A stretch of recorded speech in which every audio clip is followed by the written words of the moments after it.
Yeah, you can do that here on Earth.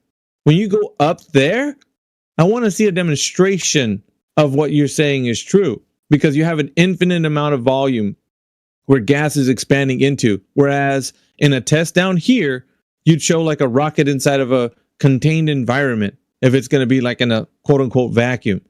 So you don't have an infinite amount of volume to fill if your rockets are expelling out one end and then moving in another direction. You don't have that example. You can't prove it unless you actually are able to demonstrate it somehow. Good luck. That's why the fan against the sail on Earth, obviously you need to put it on the beach, so to speak. But in space, bro, hold on a second. Can you get closer to your mic, please? It sounds like you're in a tin can. I'm on the headphones. Yeah. Like it sounds really bad, bro. Sorry. I'm in the tin can up in space, bro. And it just sounds real, like, I don't know, like you're speaking it's like. Just my headphones, bro. Or just, can you put it closer to your mouth? I don't know. It's just something. Can you still hear what I'm saying, though? Yeah, it's barely like, yeah. You sound really bad. This is ground control to Major Tom. All right, go ahead. And I'm floating. Yeah, can you do it or not, bro? Because it like. Yeah, hang on. What about this? Is that better? Just go from there. Like, I don't think we're gonna get any better. Is that better? Yeah, just go from there. I said. Yeah. Yeah. So the idea of the wall, like obviously, when you're in space, there's nothing to push against because it's the vacuum of space. But what if the object is the thing that the gas is pushing against, which then propels it forward? Doesn't that? That's what the other guy was saying. Yeah, that's. Oh, right. Your name is Partson. That's what the other guy, Hellish Fish, was saying. That it's the same example as if you're sitting in an office chair here on Earth. You got a bowling ball. You throw the bowling ball in one direction, and your office chair goes the opposite. That's what you're saying. That's what he's saying. You think that's what would happen? I think it makes sense. Okay, it makes sense. Now, is gas the same thing as get a whole bunch of gas like in between you and the office chair? Can you push off that gas with your hands? Is it something that you can use to show a demonstration of the same exact thing? Not on the ground. Not on it. Yeah. So if I put a bunch of if I put like, I don't know, a man-made gas, if I pour some in front of you, some a heavy gas, and it starts flowing down in front of you, and I say, "Great, push off of this." Can you put your hands on it and push off of it and then move the office chair? But I think it's a bit different because you're talking about expelling a gas in a it's different. That's right. That's right. Yeah. It's not a bowling ball. The gas is not a bowling ball, so it's not going to react the same way. Your office chair will not go in the opposite direction because the gas is not the same as a bowling ball. The bowling ball is a solid. But what I'm saying is, if you just say you're in a spacesuit and your spacesuit produces a gas, like expulsion. No, we're not. No, don't go on a tangent. We're not talking about. Don't go on a tangent. All you got to do is stay focused. We're talking about. Think I was going on. Yeah, you are a space guy in a suit. No, we're talking about rockets in a vacuum. Stay focused on topic. Okay, so the rockets in the vacuum that are using exploding gas, causing an energy exchange, which then causes propulsion, pushing against the rocket. Yeah. That's great. Yep. But so now there's an explosion. Now the explosion, once something's ejected out the end, right? How do you know that it's pushing that rocket? What is telling you that that's occurring? It's called a piece of shit coming out of your ass. Shut up, dude. So the environment that it's in. The environment that it's in is an infinite volume. There's enough to like supply, like if you're going to expel gas out one end or combustions out one end, how do you know it's going to push the rocket? That's what I'm asking for. How do you know that? There's something to push against it. So wouldn't the expansion of the molecule when it's hit with the, like how jet fuel turns into a flame out the back of a there's a chemical reaction there that causes an I know that it's combustion. So if that's occurring, how do you know it's propelling the rocket in the opposite direction? Because we have rockets that do that. Yeah, that's not no. Because we have rockets is not the answer. Okay. Can you explain with some sort of physics that would describe something in a demonstration that would occur? Rockets in a vacuum, using that propulsion to be able to push off of the vacuum with its own exhaust. That's what I'm saying. It's not pushing off its own flame source that's projecting out the back of it. Yes, we know that, or we covered that. That's what rockets do. So but how do you know in the vacuum it would work that way? I don't know. Don't we have evidence? There you go. That's the answer I was fishing for. You don't know. Thank you. Right. Thank you. No, okay. No, I'm sorry. If you don't have to be sorry. I was fishing for that. Thank you. I wish I knew physics more and like the No, you don't have to. Like this is the point. When you're honest with yourself, at least to the extent of knowledge that you have, then I think the audience is good. We're good. It's a belief that people carry that this is just how it happens. It's a belief. So what I do is I examine what you say all the way to the point where you say, I don't know. I'll do that to everybody until the point they say, well, shit, I don't know if that's the way it actually works. Because you're being told a story and the narrative that you're being sold is that it's just the way it is. Rockets work in a vacuum. And you could tell when somebody doesn't know something because they don't know how to explain what they're saying, especially if they're using the physics that only describe things that have to deal with matter. Actual things that you can hold, like a bowling ball and an office chair. That's not the same thing as gas rockets working in a vacuum. It's not the same. I'm not trying to say. I think it's fairly obvious that I'm not the most intelligent person in the room by now, but I was just trying to say, like, if there's evidence of something occurring, is that not one form of knowing that it does happen? No. Somebody's making a claim. Somebody's making a claim that this just occurs. Rockets in a vacuum. Yeah, it is. Rockets in a vacuum is a claim.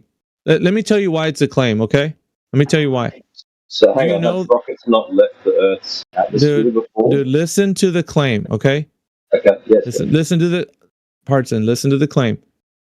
Up there, up in the sky, when you point up, that's a giant vacuum out there, outside of this globe Earth, out there.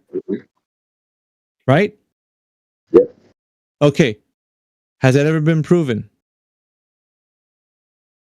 That it's a globe?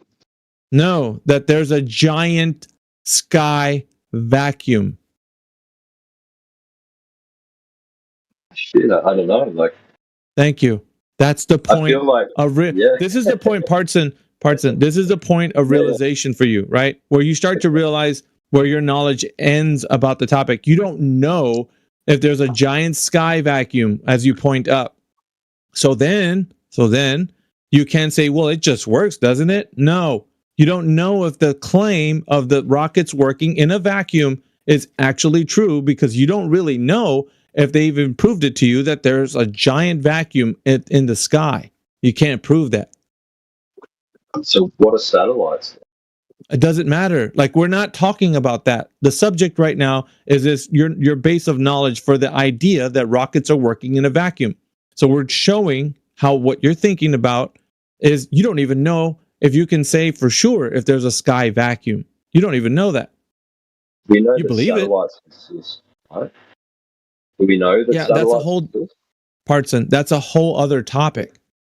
Do you get it? Is it because like satellites have propulsion systems in them that make them move? Yeah, that's great. That's great. It's wonderful that you think you have, a little bit of knowledge about it. But the problem we're having is that you don't know if up there is a giant vacuum. You don't know that. Everything else that you build, listen, dude, everything else that you build upon, like you say, okay, well, we got satellites up there that works in a vacuum. We got rockets that work in a vacuum. We got astronauts out there in their spacesuits that are in a vacuum. Like all of that right, information that you're receiving is only something you assume is happening because there's a giant vacuum in the sky. You don't know that. could we then use that same logic and say that we don't know that at the bottom of the ocean there is immense pressure that can crush some sort, like crush a vessel? Yeah. Well, let's put it this way. Let's put it this way. Yeah, let's put it this way. Let's put it this way. What is that? Am I right? Am I right in saying? No. Listen to me. Listen to me. Partson. That there's immense pressure at the bottom of the ocean. I'm gonna have to stop you if you don't stop. Okay. So stop. So if you're going down into the water, right? Are there ways to measure that pressure? Yeah, there's the same ways there is to measure the pressure going up. Oh, hold on. No, don't jump to the next thing. Just stick with me on the one thing I'm telling you. Is there ways to measure the pressure as you go down into the water? I think so, yeah. Okay. But there's submarines. All right. That's fine. That's fine. You think so? You think so? No. I know so. Listen. Because there's submarines can only go to a certain depth. Okay. So we're getting somewhere now. Yep. All right. They have pressure readings. Yes. Mm-hmm. We pretty much everybody would know this, because if you're in a vessel that's going in that depth, we know that the vessel would have to have something that shows what amount of pressure is being exerted on the vehicle. Yes? Yes. Okay, wonderful. So there's as far as you can possibly go, and then there's a place where you can't go beyond. You get that much? Yeah. How far do you think we can go with measuring pressure? I suppose as far as the deepest vessel has gone, which like the Mariana Trench, 6,000 meters down. Okay, and is that a direct measurement, or you could be one who says I don't know? You could say that too. It's a direct measurement, something that I can read on screen on my computer. Yeah, I mean not just you, right? I'm not putting it all on you. You could say, Joe Blow went down there and he found out because he had a pressure reading. All I care about is somebody measuring that pressure. I don't care if it was you or not. I'd say so, yeah, because they have the technology on the craft. Well, that sounds great. Right. So if I asked you to go look up the information of how they measured the pressure of the very bottom of the Marianas Trench, you'd be able to pull that information up and find me the device which measures that pressure? You think? I think so. Okay. Well, I'm going to task you with that for the moment. So go ahead and see if you can find that. Meanwhile, in the meantime, let's go the opposite direction. Let's go the opposite way. So now going up. So, same. Hold on. Wait. I'm going to preface it this way. Same exact thing. Same thing. Do you think that there's a device that we have that can measure pressure going up? I'm unsure, but I would say yes. Okay. So now let's examine at what altitude, because we went to what depth first with the Marianas Trench. I think that's probably as far as you think we can actually get, and there's something that could measure that. You're going to look that up too, aren't you? I'd say look it up. But now we're going to go up. So as far as we can go, what is the extent that we could measure that pressure that you know of? Probably it would be, like logically speaking, it would be to the extent of the atmosphere. What is the extent? You can look it up. I actually do want you to look things up if you don't know. To the top layer of the atmosphere, which is that the exosphere? I'm unsure. I believe in the globe. In the globe paradigm, it would be the exosphere. Yes. Yes. Okay. Okay. So you think that we can have pressure readings all the way to there? Yes. Makes sense too. Yes. Okay. I want you to now look at what device measures pressure from the floor where you're standing all the way to there and see what comes up. So you have two things, right? I'm tasking you with looking at what device actually measures pressure as you go in depth. You said to the Marianas Trench. There should be some device that shows that. And conversely, the opposite, which going up would be the same way. Is it a barometer? The exosphere. It's a barometer. Correct. Yeah. Yeah. That's what you might pull up for a short distance. No, I didn't pull it up, but that's just from my memory. I just pulled it out of my house. Yeah, I know, but I'm not asking you for I'm not asking for you to just take shots at this. I'm actually asking for specifics. What device for real is what they're using to measure to all the way to the exosphere? All the way. Because you got the troposphere, you got the stratosphere, you got the mesosphere, you got the thermosphere, and then you got the exosphere. According to the globe paradigm, these elevation, everything's marked with elevation in a diagram you can see. But I'm tasking you right now to find out what device measures pressure all the way to the exosphere. I'll go and look it up right now. I'd do that if I were you. I'll put it this way, it either exists or it does not exist. Can you tell me if it exists before I go to the trouble of trying to find it?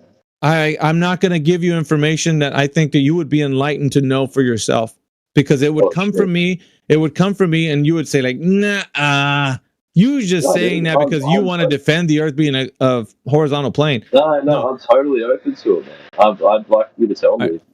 I will tell you. Listen, I'm not gonna play footsies with you. I will tell you, right? I will tell you, but I do want you to still look it up. Okay, I will. According to meteorologists that comes in here, he basically told us that you can only measure pressure up to the stratosphere. Beyond that, there is no way to have a device that measures any pressure in situ that's in that location.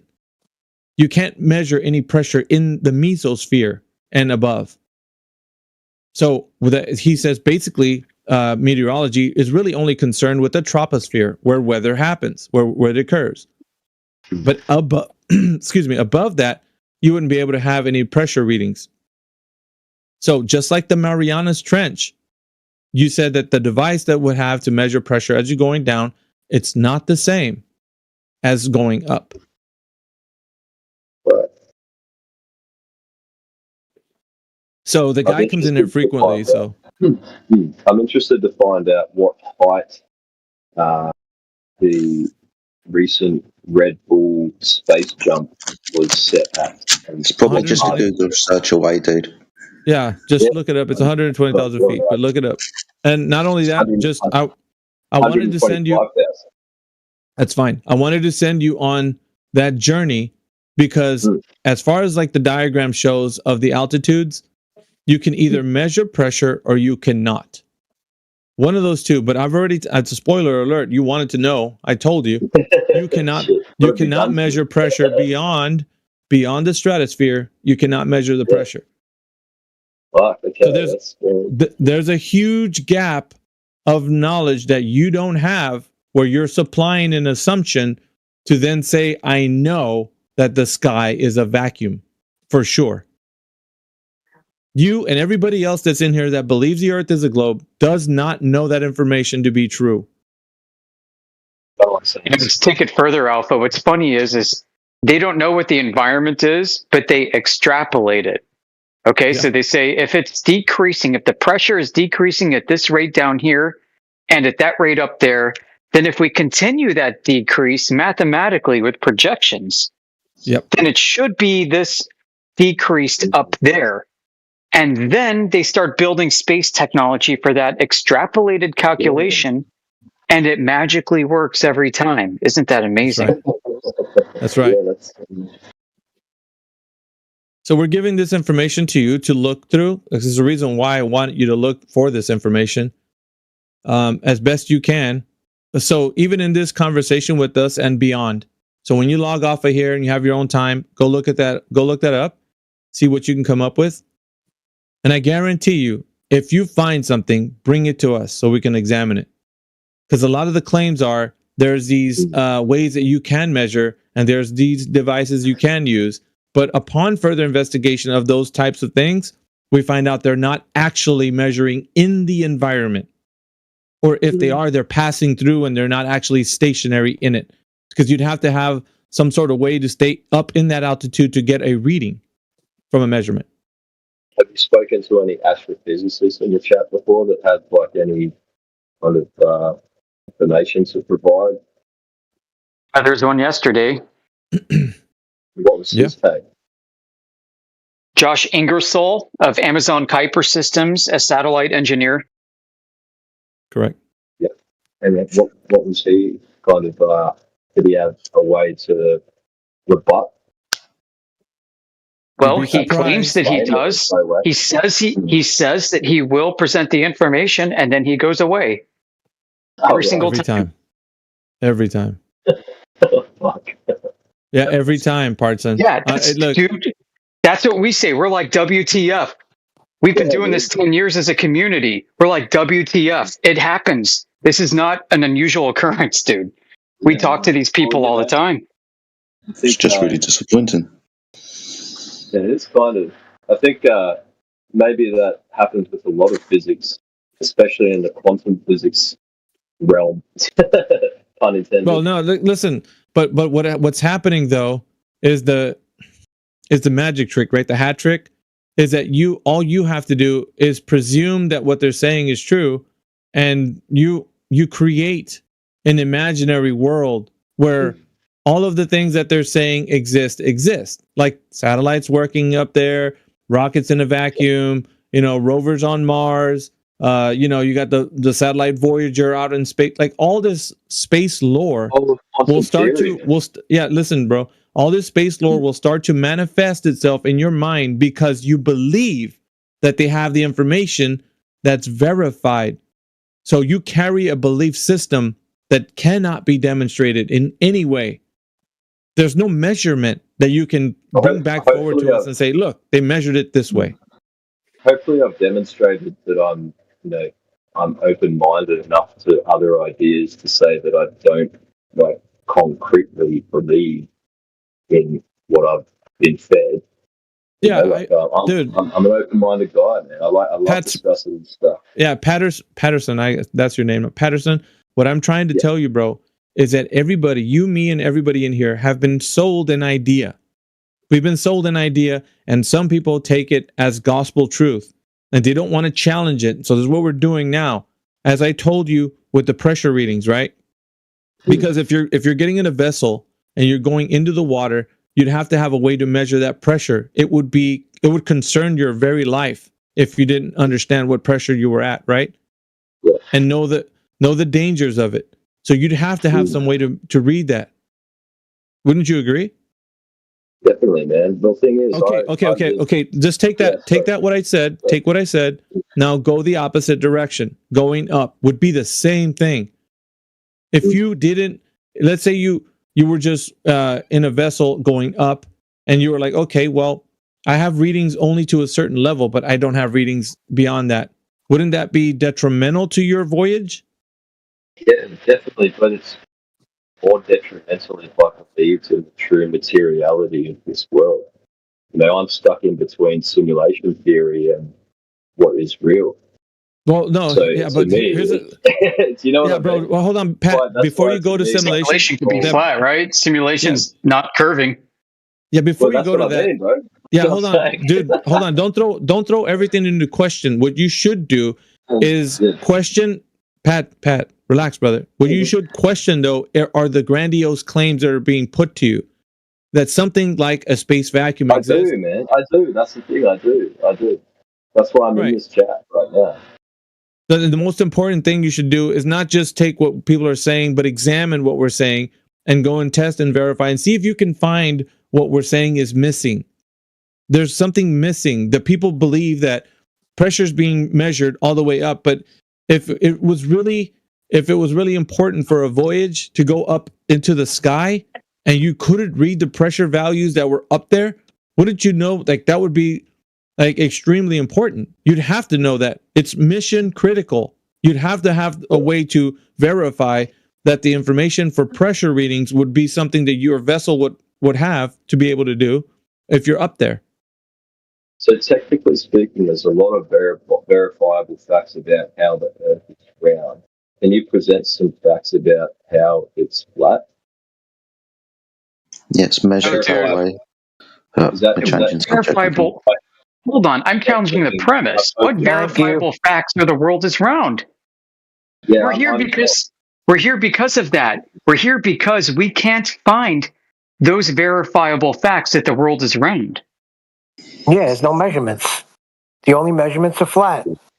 But are there any verified? Well, not verified. Are there any other besides this particular discussion about? Yeah, we do have flat measurements, but we can't find globe measurements either. Yeah, You think they exist? We can't find them. I don't think they exist. I don't think they exist. All I'm kind of doing is trying to process information and then. Okay, but you said we have verifiable globe measurements. Can you show me flat ones? Why are you now backtracking on that? Oh, right. No, I see what you're saying. No, maybe that's correct. Yeah. Okay. How about better way to make a statement? Dude, hold on, Pat. You're trailing off. Can you get closer to your mic, please? You're trailing off. Oh, sorry, dude. Yeah, I'm literally getting closer and closer to my headset because he's getting further and further away. Off. Me too. Fuck, dude. I'm going into a non-pressure zone. Try again, Pat. I want to hear more about like flat Earth theory. Yeah, but okay. Can you answer the question that Yoder had given you right now? I just want to clarify whether or not you said we had verified globe measurements or not. I don't know, so I'll just say no. Yeah, well, that's fine. I want to take a pause here and say, hey, welcome, Neil. I mean, listen, man, come hang out with us 24/7. We got a different way of doing things in FED. There's a miscommunication between our communities. And if you want to hang out with us and do what we do, man, we'd be happy to have you. What have I done to not do what? I don't understand. I mean, there's a clear tension between the two groups. And I'm just saying, I'm extending an olive branch, dude. And I want to hang out with you. I want to flat smack with you. So just welcome, man.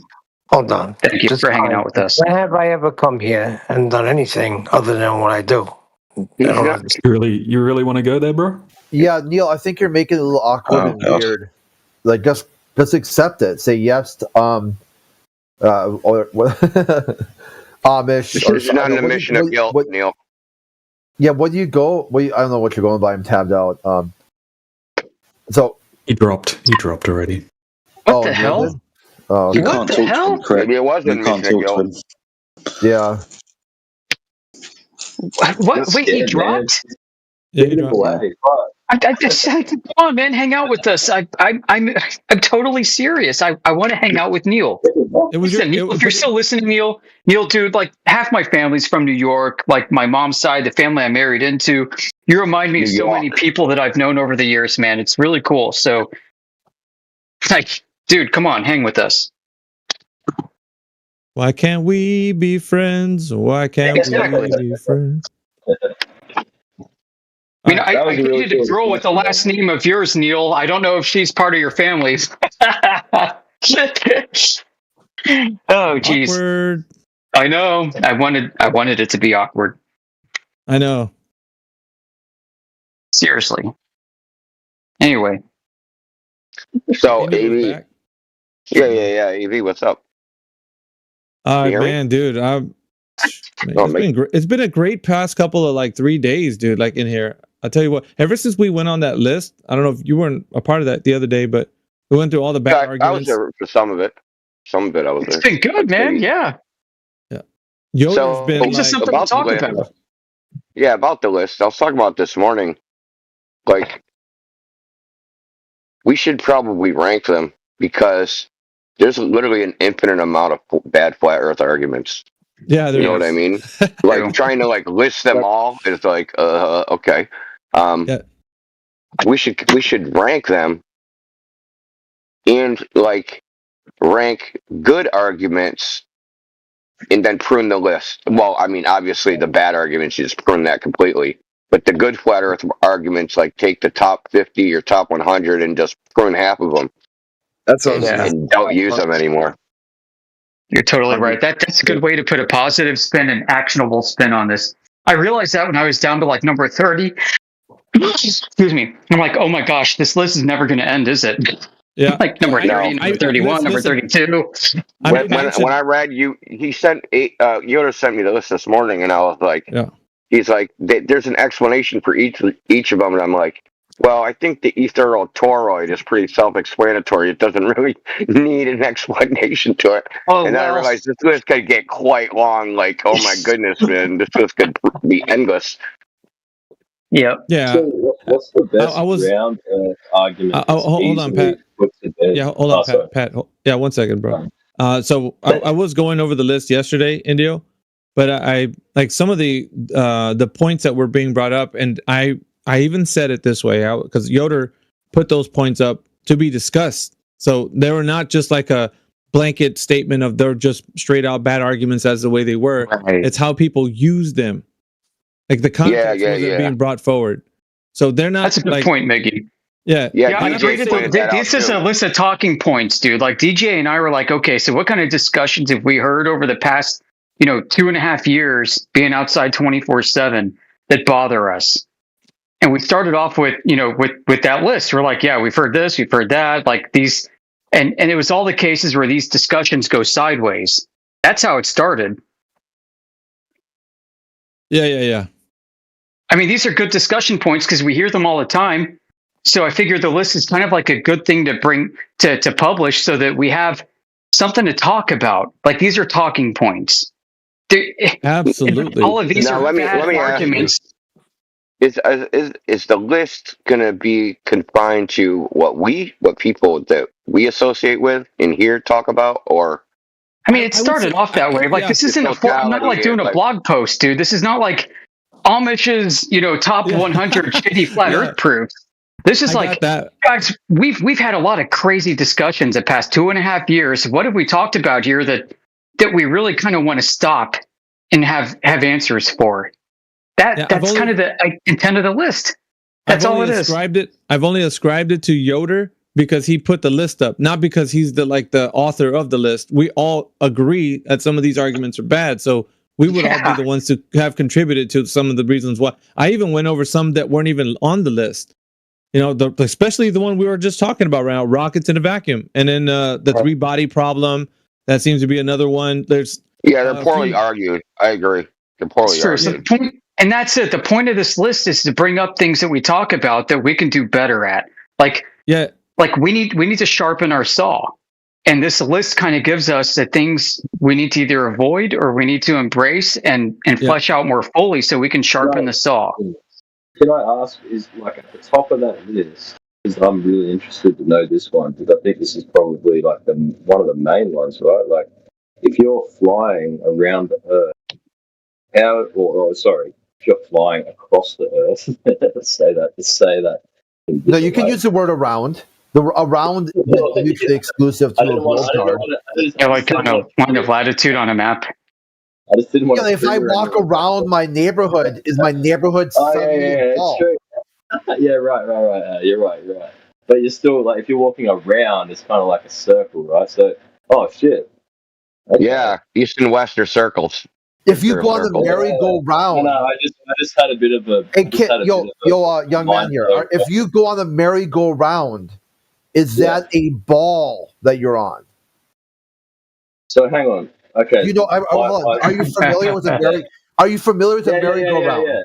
Yeah, but I just wanted to go back to my question. So we have to clear up your verbiage first because you are already in a mental break with reality because you said going around something is only possible on the ball. Yeah. You realize that that's not the case. Walking around something isn't exclusive to a sphere card. Yeah, right. You can walk around anything. That's kind of where I was going with the question because I just had this next thought about what the Earth could be if it wasn't a sphere, and it could be a circle. Like a flat circle with a space in between, with all the. Or the Earth could just be the Earth. Yeah, Pat, you don't have to go that far. You could just don't worry about what the Earth. Yeah, hold on, Pat. You don't have to worry about what the Earth could be. That whole part you could just not even worry about.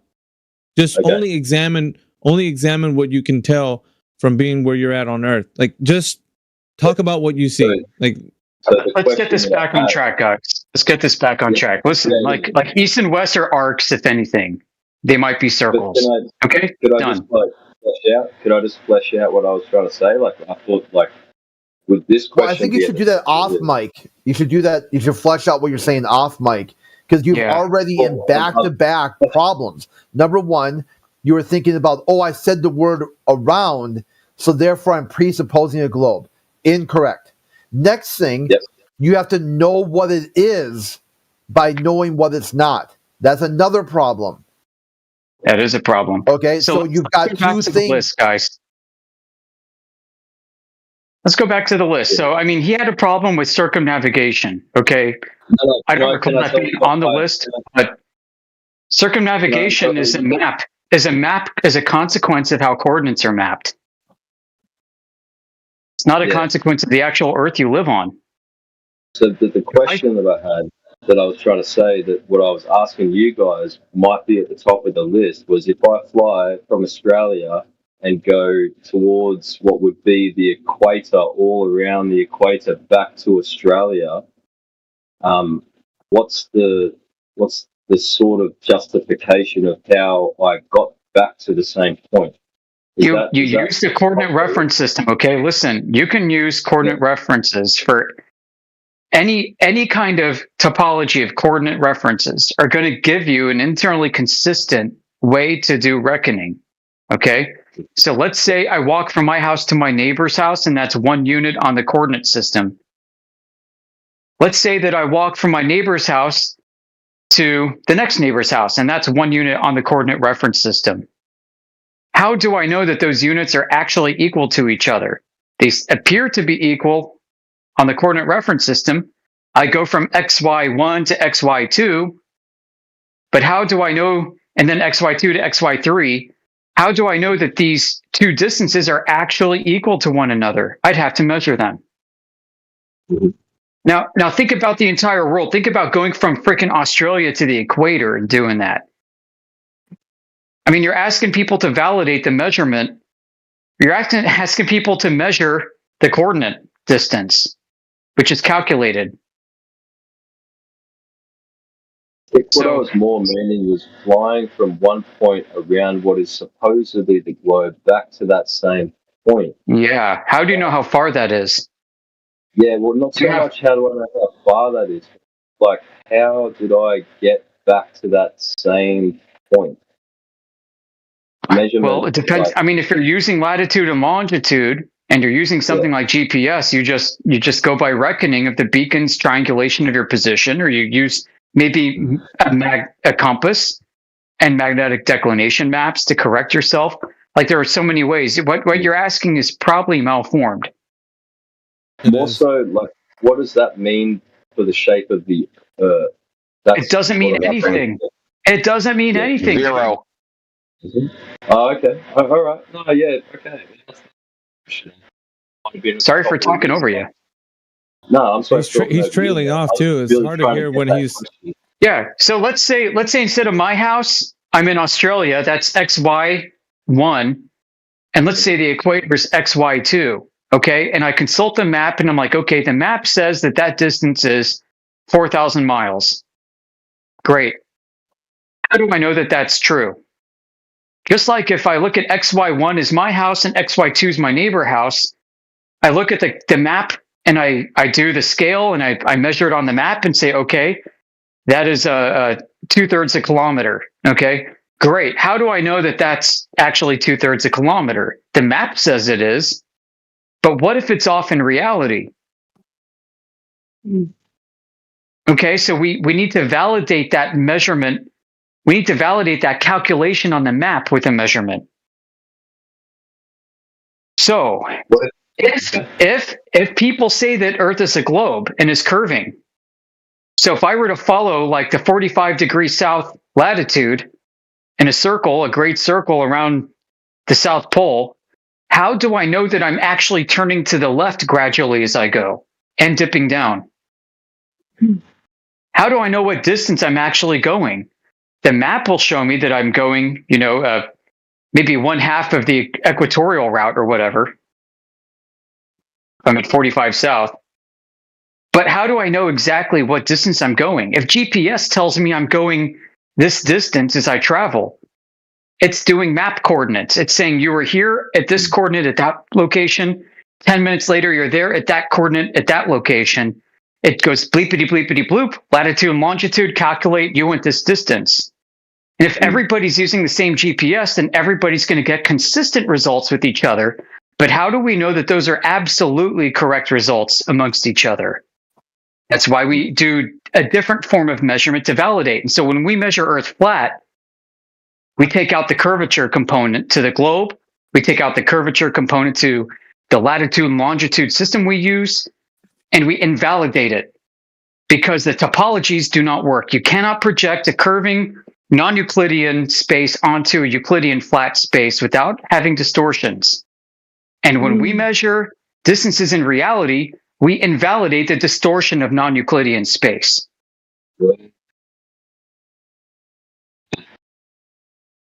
Okay.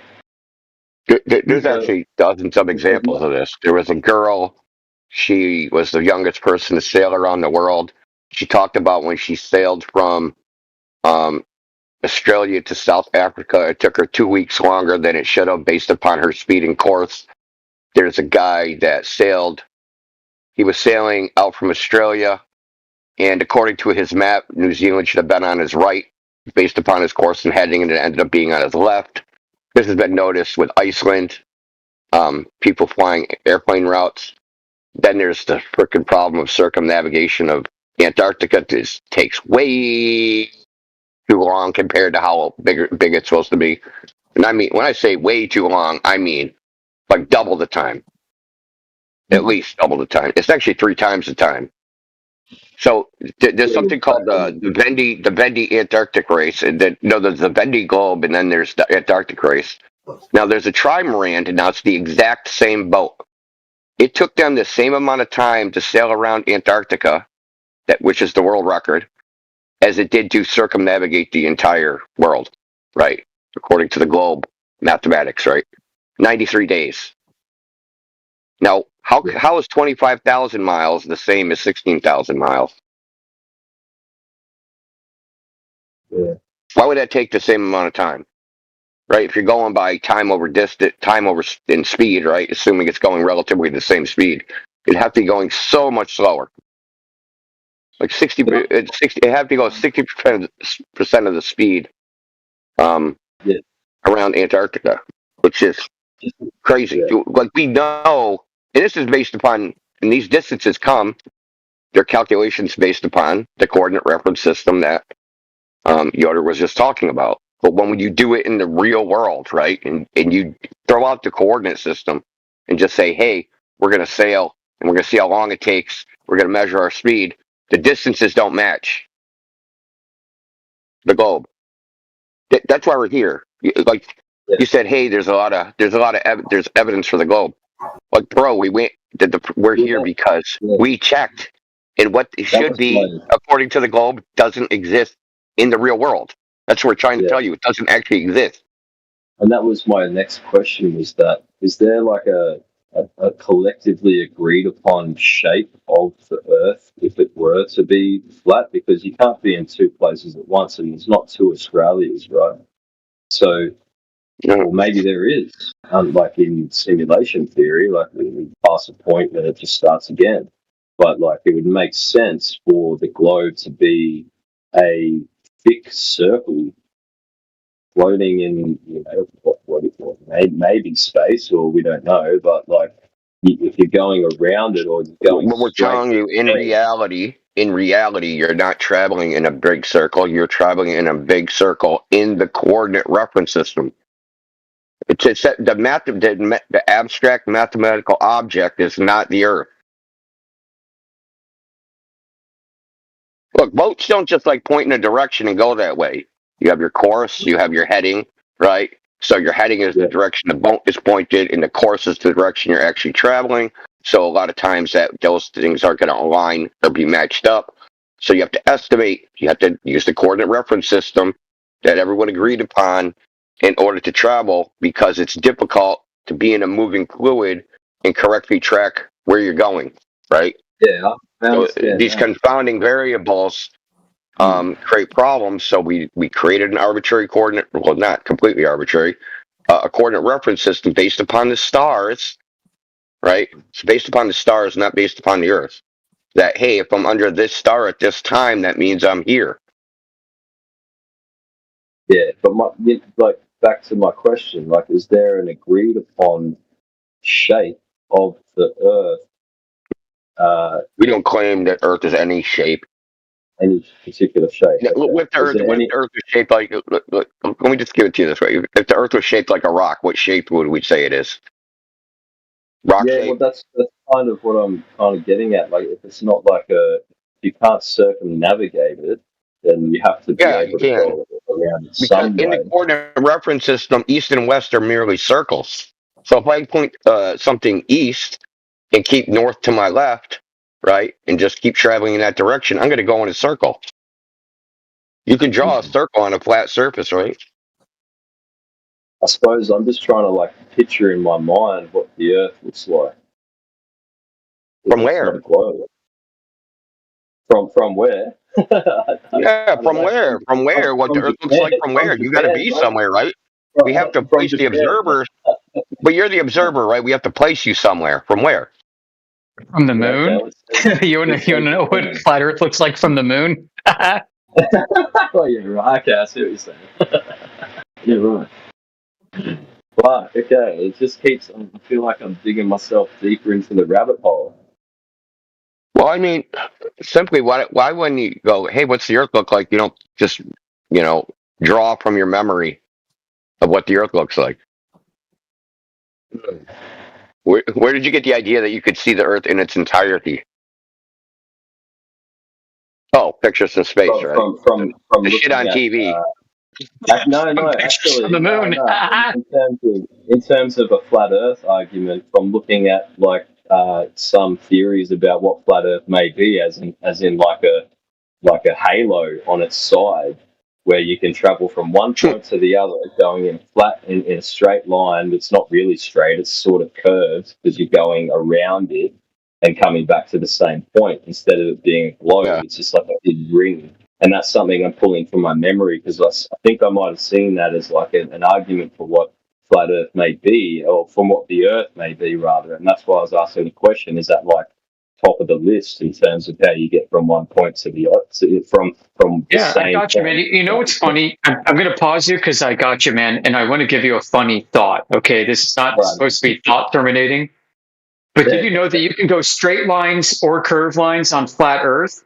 But you can't go in a straight line on a globe? Isn't flat Earth liberating from that concept?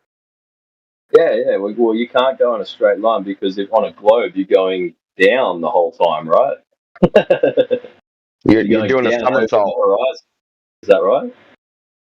Well, yeah, according to the globe, you're flipping over, right? Yeah. You're doing a somersault. Technically, it's not straight. It's an arc.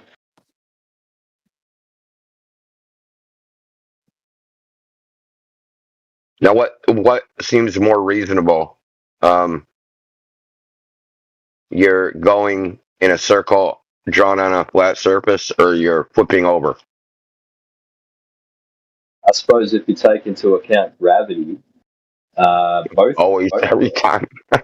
No. Well, that's what not to rule out. Look, I asked this question this morning, and I want to ask you: before Newton came along and invented gravity, and the people that thought the Earth was a ball, how did they justify it then? Before gravity, how did they justify people sticking to a ball? I don't know the answer to this. I'm very curious myself. Well, actually, no. Well, so that goes back to Galileo because he was before that. But before that, dude. Before that, I don't know if gravity was even like thought of as a theory for what the force was that stuck us to the ground. There's point is there were people asking this. I can point to a specific example. Okay, there's an explorer. His name is Cosmas Indicopleustes. It's a mouthful. He was a Christian monk and bishop in the late 400s from Alexandria. Before he was a bishop, he was a merchant, and he sailed all over the world, including to India and the Indonesian islands. He created a book called Christian Topography. In this book, he detailed his exploration of the world to document the furthest known extents of Christian settlements. Can I just He was say a flat one quick earther. thing on that? He was a flat earther, and he said, if Earth is a globe, a ball, how come water is sticking to it? In like 480 AD, dude. Yeah, that's very cool.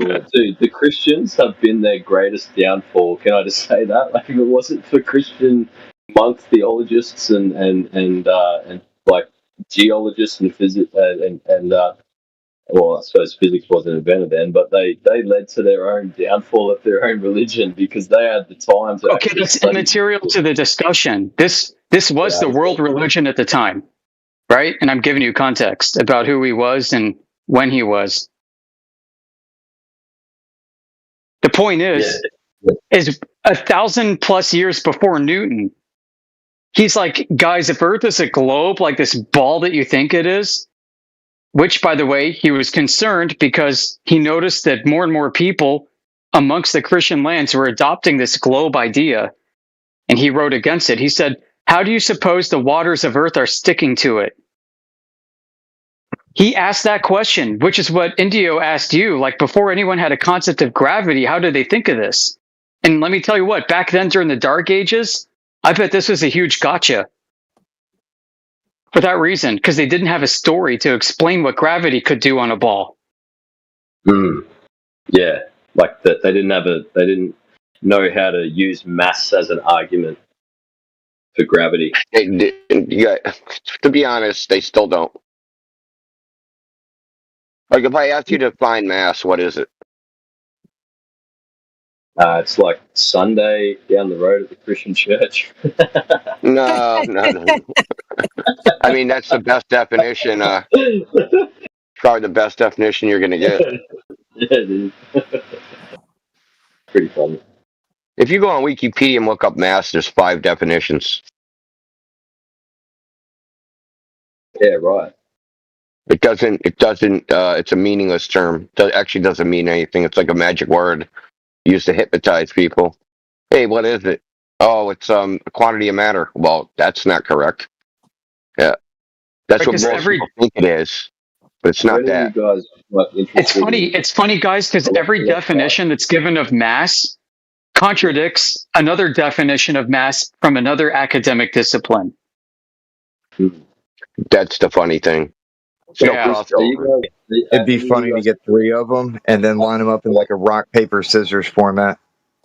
Yeah, people do that. Like cheeky physics students do this in front of their physics professors all the time. There's going to be one clown in every class that does this or brings it up.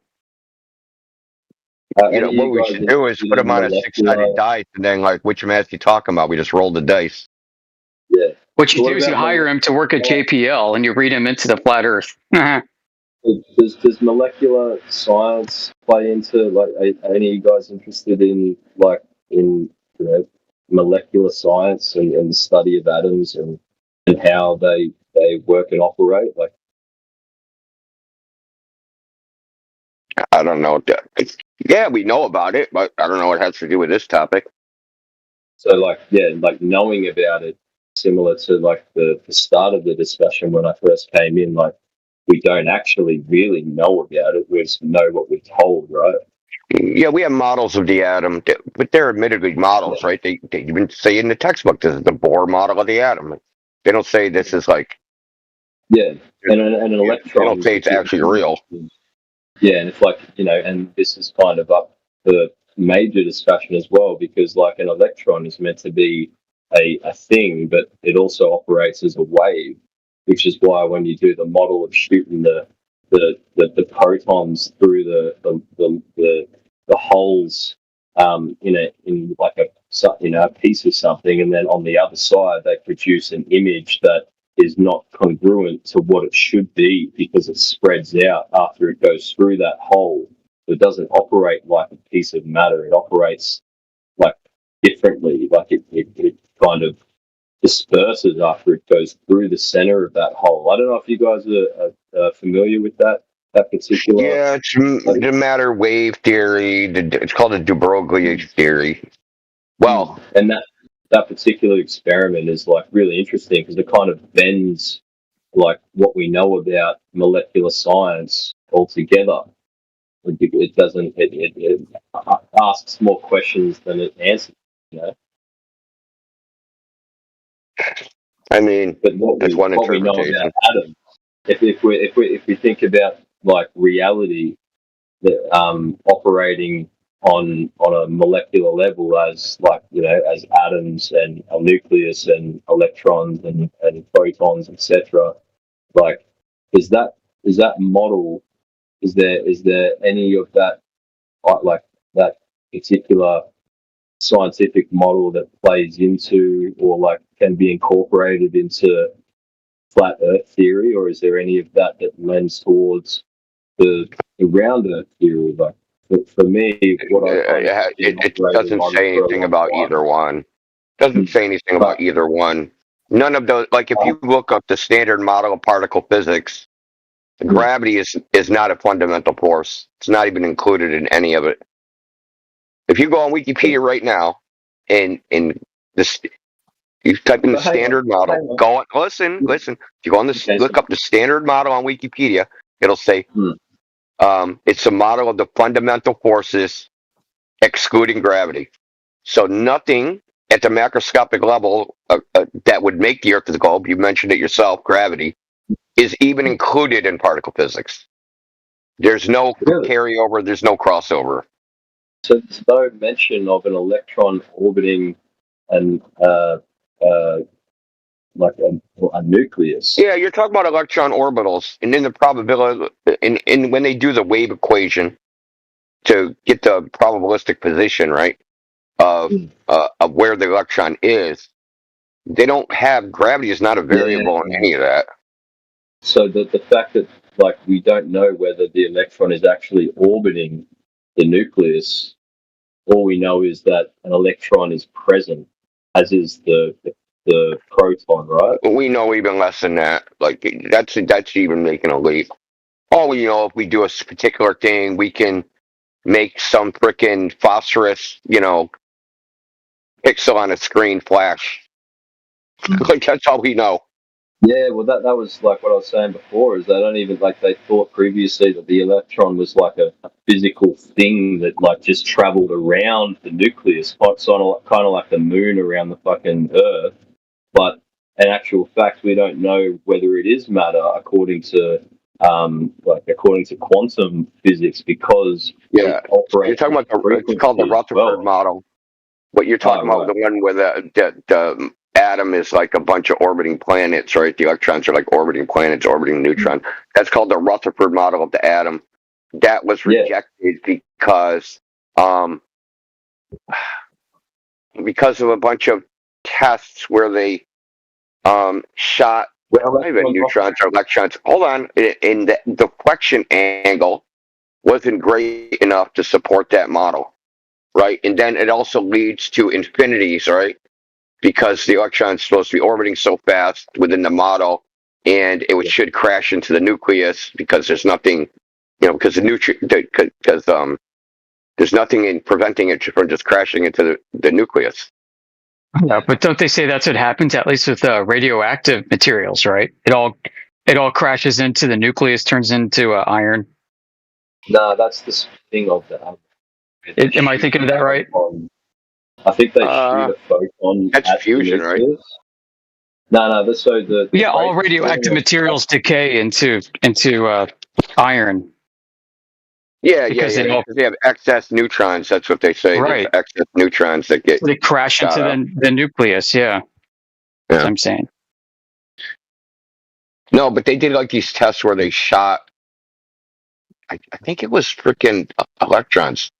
They shot it through the atom, and so they had an expectation that it would be deflected by some amount, right? It didn't match that. It didn't match like the predictions of that model. So, and then I think I'm not going to do the history of quantum mechanics, and then the Schrodinger came up with the wave equation, and that turned out to work out experimentally, and yada yada yada. You have quantum computers that don't work.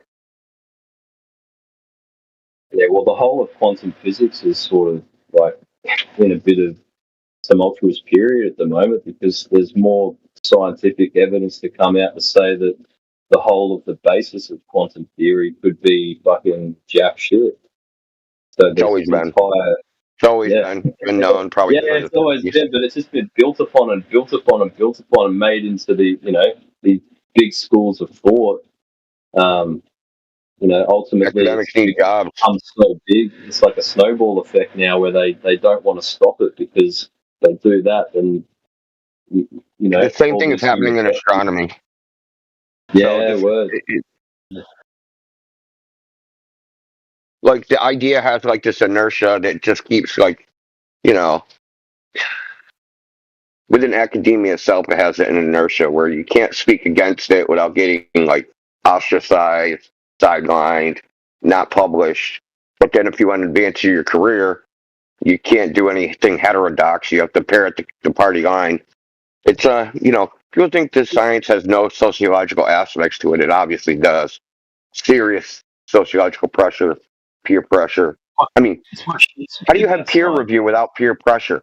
It doesn't even make sense, right? It's what shits me about people that are fucking where their religion is science because like they're not open to new ideas, and yet the whole premise of science is to be open to new ideas, to progress the fucking science of what we know.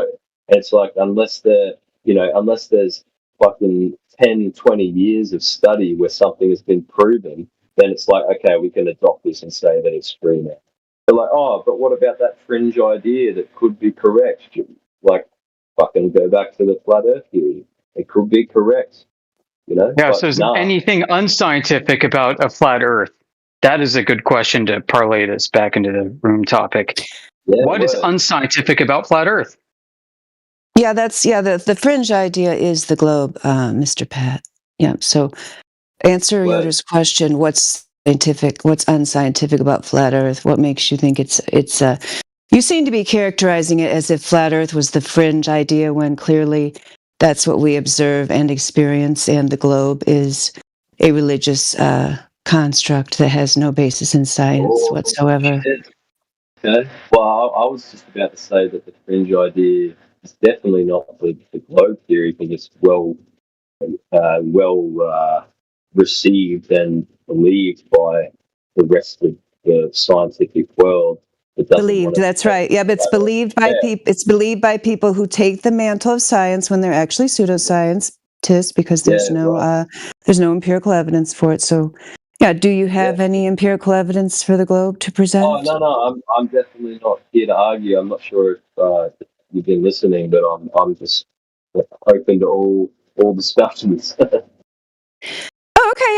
I'm not trying to put you on the spot if you're not here to argue. I just wonder, because you seem to be characterizing, you said one day flat earth theory would be accepted, you know, when it's not actually a theory, it's a measurement that's already been accepted by anyone who's using logic, reason, and empirical measurements. So the globe has already been destroyed, you know, just because some religious zealots cling to a failed fantasy model is irrelevant to the truth. Fair enough. I didn't mean to bend. I'm just open to the it's really the first time I've been in the room. First time I've really even you know, tried to come to the truth about what the earth could be instead of just believing what I've been fed. So I appreciate like any information that's presented to me. Cool. So Master Yoder's question then, you know, when he asked what's non-scientific about flat earth, like you don't really have an answer, right? Like, did they show you the No, I don't. I'm asking you guys. Yeah, okay. Yeah, the answer's there's nothing that's non-scientific about it. I mean, it is, most of our explanations are geometric arguments. They're more like mathematical proofs because you know, the sphere claim is a geometric claim. So, you know, if you wanted to get into the realm of science, there are parts of it you could discuss, such as the lack of any empirical test of any kind of rotation. We could talk about that if you like talking about cause and effect relationships. But then you'd have to observe the effect of rotation before you could begin searching for the cause. And since the rotation has never been empirically observed, you can't get past step one of the scientific method. So there you go. Did they show you the laser tests and the long distance observations? Did they show you those? No, well, that's kind of why I brought it back to the molecular discussion, because I kind of think of things as micro to the macro, and I have for a long time, and I like to think that is the basis of reality. So the idea of there being planets is no different to the idea of there being nucleuses and electrons and protons rotating around them. So it's my model, my idea about what reality is totally kind of void when I think about the flat Earth theory, and so it's like a full reimagining of what this existence is. But isn't that like some sort of philosophical preference that you have? Like, hey, the macro has to be like the micro. That's just like your preference of what you would like it to be, but nature does not have to agree with you. To a degree, yeah, there are elements. I think there's also a materiality element to it that I started to adopt and believe. So that kind of gave me more of an understanding of what this reality is. Whether that's right or wrong, I don't know, and that's why I'm a Well, I understand where you're coming from. I understand perfectly well, like where you're coming from, like philosophically. I understand, and this is a thing that's we deal with way too much. But the abstraction, right? And so the real difference is what do you think that the way you observe reality is the way it is? Definitely not. No, because there's the issue right there. There's the issue. You think you've taken on this. It's called Neoplatonism or Platonism. The idea that like the reality that we experience and see, that's not the true reality, and that there's some true reality that's hidden from us, some abstraction.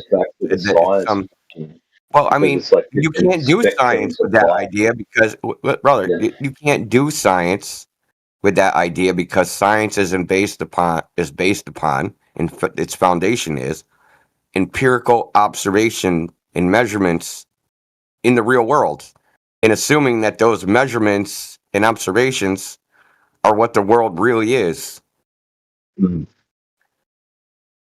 If you go like, hey, my tape measure, man, maybe I'm just hallucinating, or like, it isn't really this, and you're measuring with a tape measure. I mean, what do you got? Like, everything's in doubt. And AB actually brought this up, like, what do you say? I can't remember how he put it. He says, he was saying, like, before you throw everything in doubt, like, if you want to start from there, that, hey, man, I look at the world and that's just some sort of illusion. I mean, that's how we got to this place. This flat Earth versus globe Earth in the first place. The idea that people have been taught that how they experience the world is illusory and not real. Maybe it is real. You ever consider that? Maybe like it looks flat because it is flat. It's not. You don't feel it spinning because it's not spinning.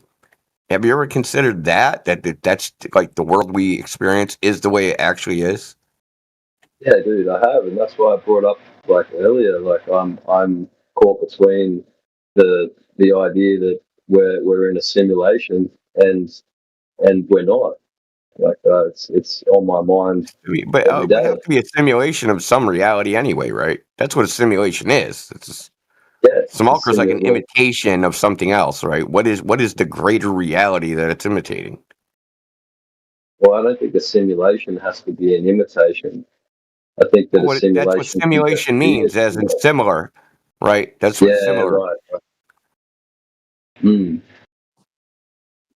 Oh, you can. If it's not similar to something else, then it's not a simulation. It has to be grounded in something, right? It has to be grounded somewhere. then it would be this unique thing, and we would call it reality, and we wouldn't know any difference. I mean, just throwing the label simulation on reality doesn't like solve the problem. All you do is shift it. You shift it from like, okay, this reality isn't real. Okay, where's the real reality? And then how do we probe that? Yeah, but isn't there like a philosopher that talks about how what's in the other room isn't there until we walk into it? Oh yeah, there's all sorts of shit like that. Yeah, I'm not sure. I mean, but we can concoct a lot of things in the human mind. It doesn't make them valid just because we can think about it. You know, am I a man that dreamt I was a butterfly, or am I a butterfly that dreamt I was a man? Right? Like, fuck, yeah, we can think of anything. In that same logic, couldn't you then put that to like whether the Earth is flat or not? Like, do we know? Do we not? Like, we don't know. No. There's no logic in anything I just said. It's just purely imagination. Yeah. But I meant you could apply the logic of that imagination. No. Yeah, but you're just stuck in imagination land chasing your tail. Yeah, but I don't know. Maybe that's reality. I don't know. I mean, good luck with that. We can prove reality's not curving like a globe. That's the problem. That's the important thing. Yeah, you got to. There's any curvature in your simulation? We're eliminating possibilities here. That's a very important step that's difficult for many people to take, is to eliminate the possibility of us living on a spinning globe, which already has been objectively eliminated. So once you're not on a spinning globe anymore, it just helps your mind to function better. That's all I can tell you.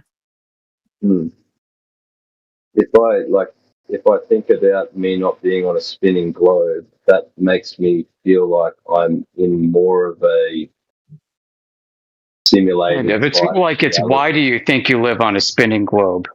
It's not that you do, it's why you do. We're attacking the why people think this is the case. Why do people believe so boldly that they live on a spinning globe? It's not the what, it's the why, and that why reveals a deficiency in thinking critically. It's like a mental disease that has pervaded the entire world. Like religion. Yeah, the globe belief is religious. Absolutely. There's no evidence or proof for it, but everybody believes so boldly that there is and somebody else has it. And probably unlike religion, that does some good for some people and some bad for other people. I don't think that the globe theory does much good for people when I think about it. Yeah, it probably does. It probably does. I'm going to tell you, there's some people I don't want to be flat earthers, just saying. Yeah, I mean, it keeps people, the same way that keeping people in a mental institution who are deluded, maybe, and who might be dangerous to society. I mean, I guess, yeah, they usually don't run around there like trying to break everybody's delusion. They just keep them medicated and away from everybody else. So, yeah, I guess you could say, I never actually thought about it that way. That keeping people in this religious fog of delusion that keeps them from actually using their brain to impose their will upon the real world. In some cases, maybe it is. Yeah, like we're keeping them in a little virtual mental hospital, like Blitz, for example. Yeah, keep them in there.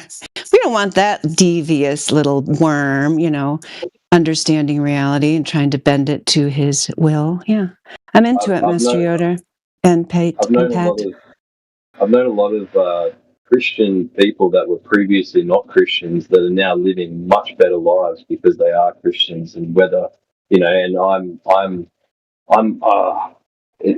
I tend to be the dude that like communicates and shares with them reasons why there's a lot of incongruent things within the particular religion they're following and I've tried to stop myself from doing that because I realize I'm deferring them from their own like enjoyment of what may be like a farce, but it's ultimately helping their life. So if anything, I'm actually, I'm not helping them. I just need them to live in their bubble. I heard this. Let me ask you this. I heard this question asked in like a debate. If you could change everyone in the world's mind and you could turn everyone into atheists, or you could turn everyone into Christians. Which would you pick? Probably atheists. Why would you choose atheists? Oh, it would need to come with something else. Oh, like what? Christianity? No. No, where do you? Where do you get your objective morality from that stops people from just killing each other? That's what I'm saying. Like, it would need to come with some other ideal that. What if we're like the okay? So instead of there being a religion that follows God, what if human beings are so fucking amazing that we should all treat each other like we are the amazing creatures that How do you know what's amazing or not, though?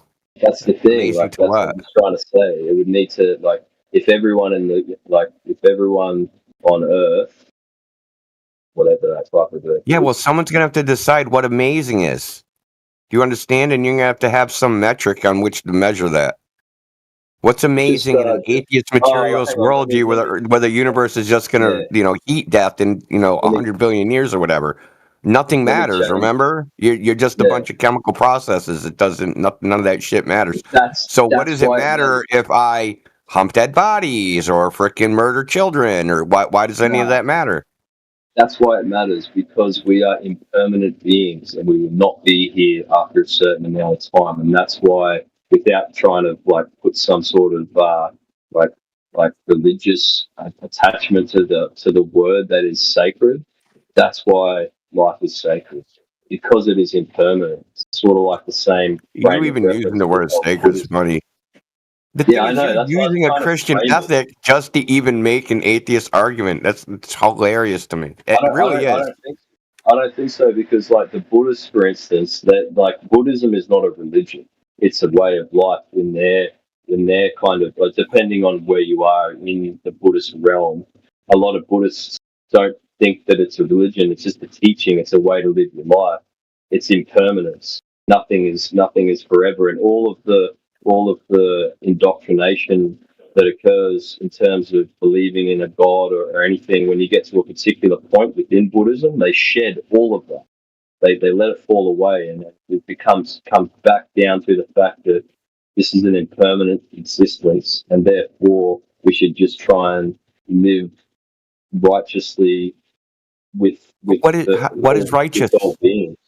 That's the thing. It's like I think it's just you guys just say words. You say words that have moral. You try to stealthily import morals. You try to. Okay, well, let me try not to import morals. But would love still exist without religion? Is love still not a thing? Yeah, love has nothing to do with it. But there's some people you love and there's some people you don't love. You don't get to cherry pick, right? Sure. And some people place no value on love, and some people place a lot of value on it. Some people place a lot of value on power. Some people place a lot of value on sexual degeneracy. So all these are subjective measures that have no ultimate, right? The moral evaluation will be subjective by person and personal preference on what they think is the most important. Now you have 9 billion people all with this thing with no grounding or anchor in any type of objective morality, all living together. And nobody can say to end, since they're all atheists, I can't say you're wrong or you're wrong or you're wrong, right? There's nothing to say that what you're doing is bad that's grounded in anything. Just my preference. But why is my preference more important than yours? I'm just a bag of chemicals. You're just a bag of chemicals.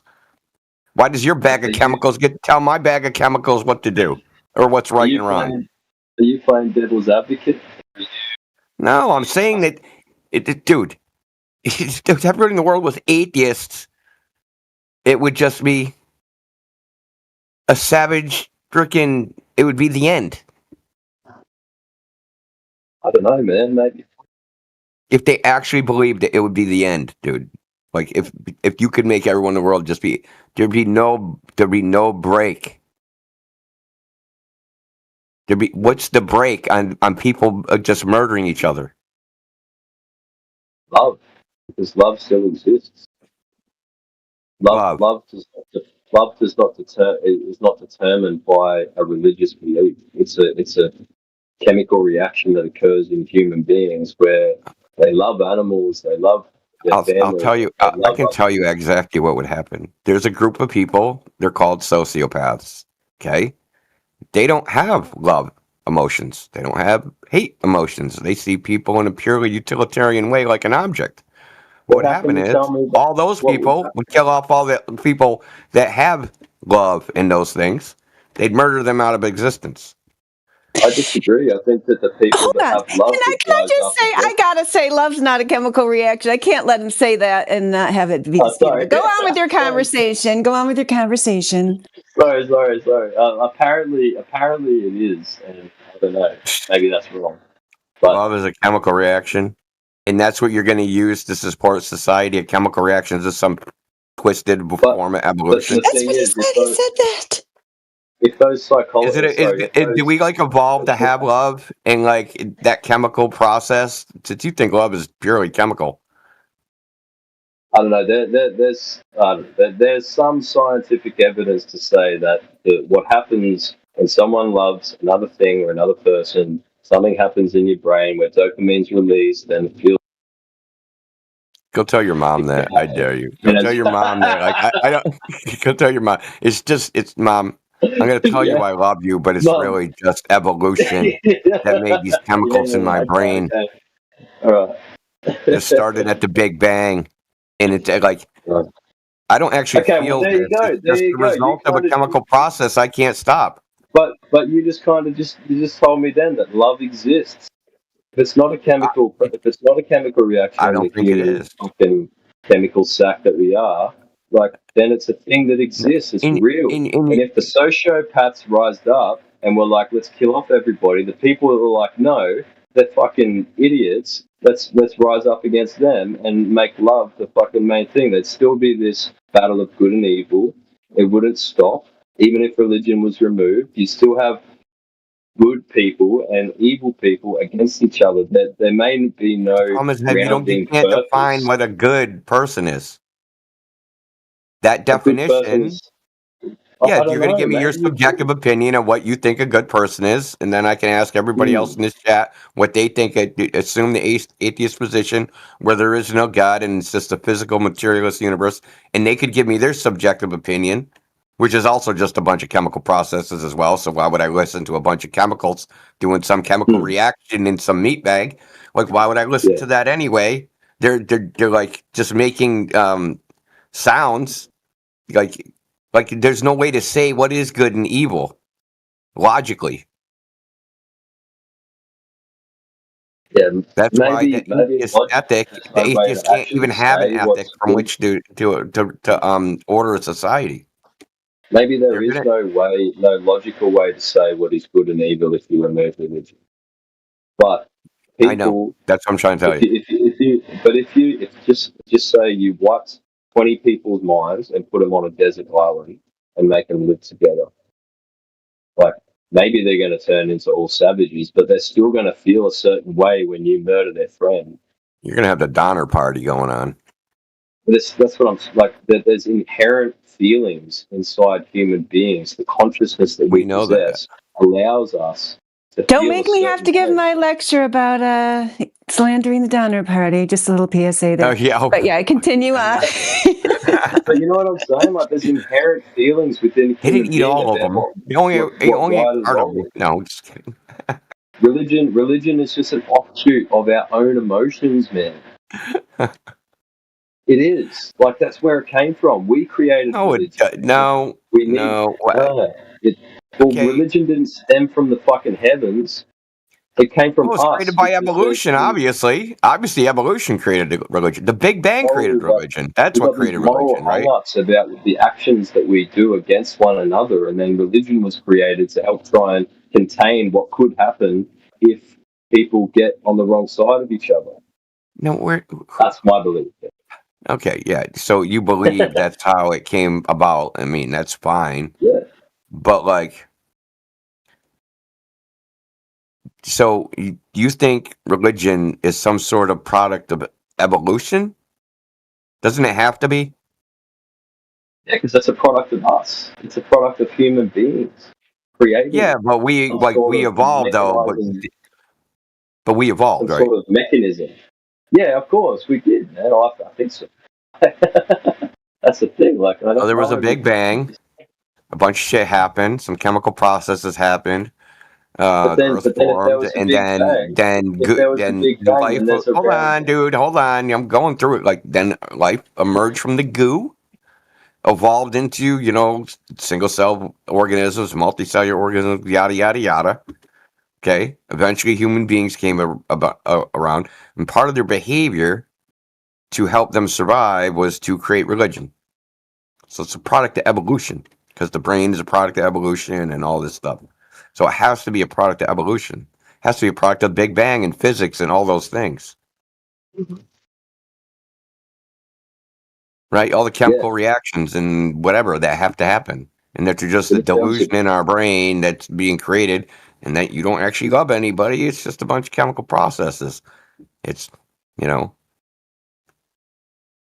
dopamine uptake into the brain, reacting with the neurons to send the electrical signal through the synapses, and all that crap, right? That's all it is. It's just some purely mechanical fucking bullshit. Yeah, but that doesn't mean that it's not real.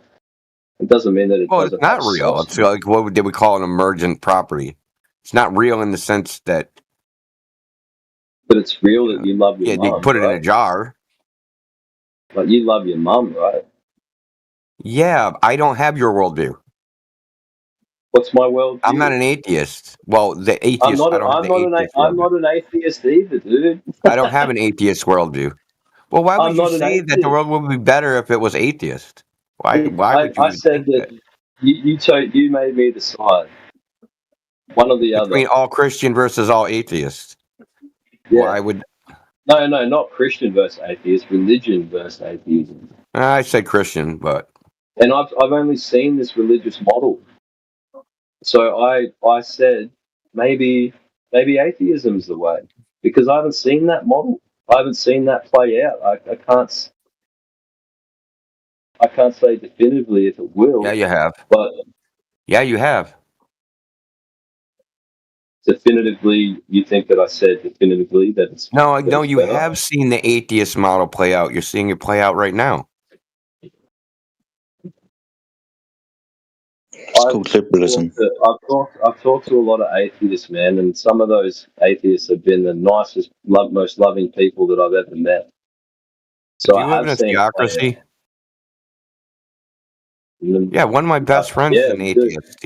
He's a retard. I mean, what else? What do you want me to say?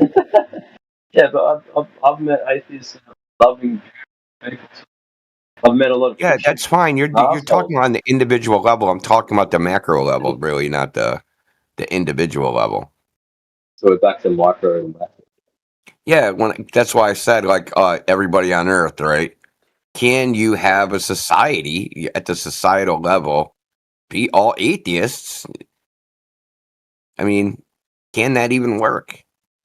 Well, can it work if they're all Christians? Well, I mean, we kind of tried that. It does. It's in the Amish society. They seem to have worked pretty well.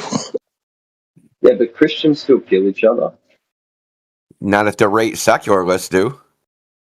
Yeah, that Amish example, that's a great one. Yeah, I mean, they live everywhere here, and I observe them frequently, and their community's growing, and they're very civilized. Like the whole time I've lived in this area, which is decades, I've never heard one news report of Amish person goes crazy and commits all kind of crime.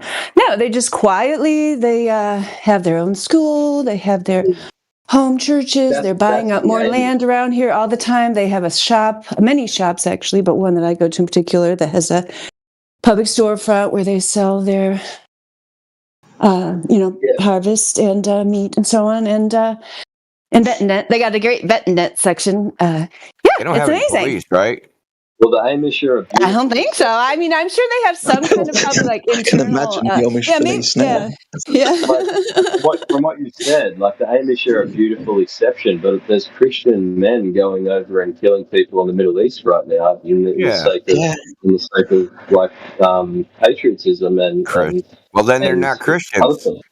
Yes, it's a counterexample. Yeah, it's a counterexample to your claim. But they are, yeah, because it has value. Yeah, just like what we've been talking about. No, no. You have to actually practice the religion. Just saying with words, "I'm a Christian," don't do it, dude. But hold on, bro. You have to judge the Christian religion within its own ethic. You can't judge it from an external ethic.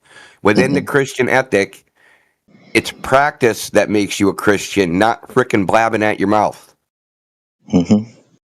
Sorry, man. I didn't mean to try. Well, no, I'm just saying is the words. That's like part of the teaching of Jesus is that like you're doing that. You're trying to do the law, but you're not following the spirit of the law. Like it's the rubber meets the road in Christianity. It's judged by what you're doing, not what you say you're doing. So if someone goes and kills a bunch of people in the Middle East and says, "I'm a Christian," they're still not a Christian, no matter how many times they say it. You got a bunch of fake Christians running shit. Just like Netanyahu's a fake freaking, Jewish person. He doesn't go to synagogue. He don't practice. He don't do any. He's a freaking atheist, pretending to be a religious Jew. Just like Trump is a freaking atheist pretending to be a freaking Christian. Yeah, I see what you're saying, man. They use people that actually have like Christian values or Jewish values or whatever, and they want their vote or their support or whatever, so they just do the same thing politicians always do. They lie. They do the bait and switch after they get what they want. Right? Because they're atheists. Might makes right, the ends justify the means and all that. They don't even need a justification. They're freaking psychopathic atheists.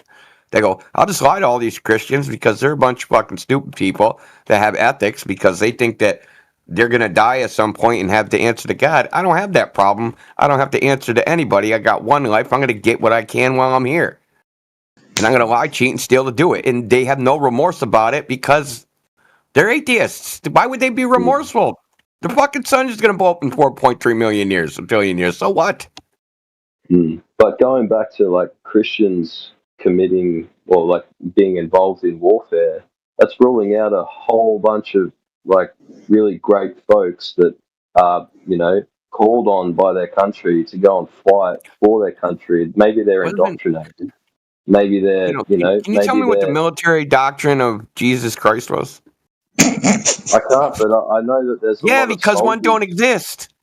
Yeah, but like there's a lot of people that believe in Christ that still go and fight in wars, and they still believe themselves to be Christians, and probably when they come home are more Christian than some of the Christians that fucking don't go and fight in war.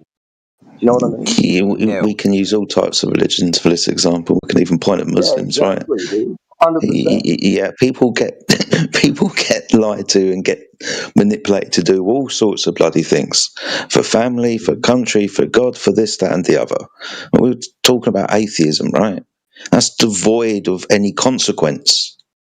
Doesn't matter your religious standpoint, right? Even if you are Christian, go to war, you still got to answer for that. Right, your sin's been paid for by Jesus. You're not going to die. Your spirit's going to continue, but you still got to answer for what you did. Same for Muslims, right? There is a judgment. There's always a judgment where you got to answer to God. In atheism, there's no judgment. Do what you want. No consequences for your actions, right? State. Yeah. So it's called a future state of reward and punishments after death. The atheists have no such state. There is no consequence to bad actions on Earth, right? Whereas even in Buddhism, right, you're reincarnated in a lower karmic position. Yeah.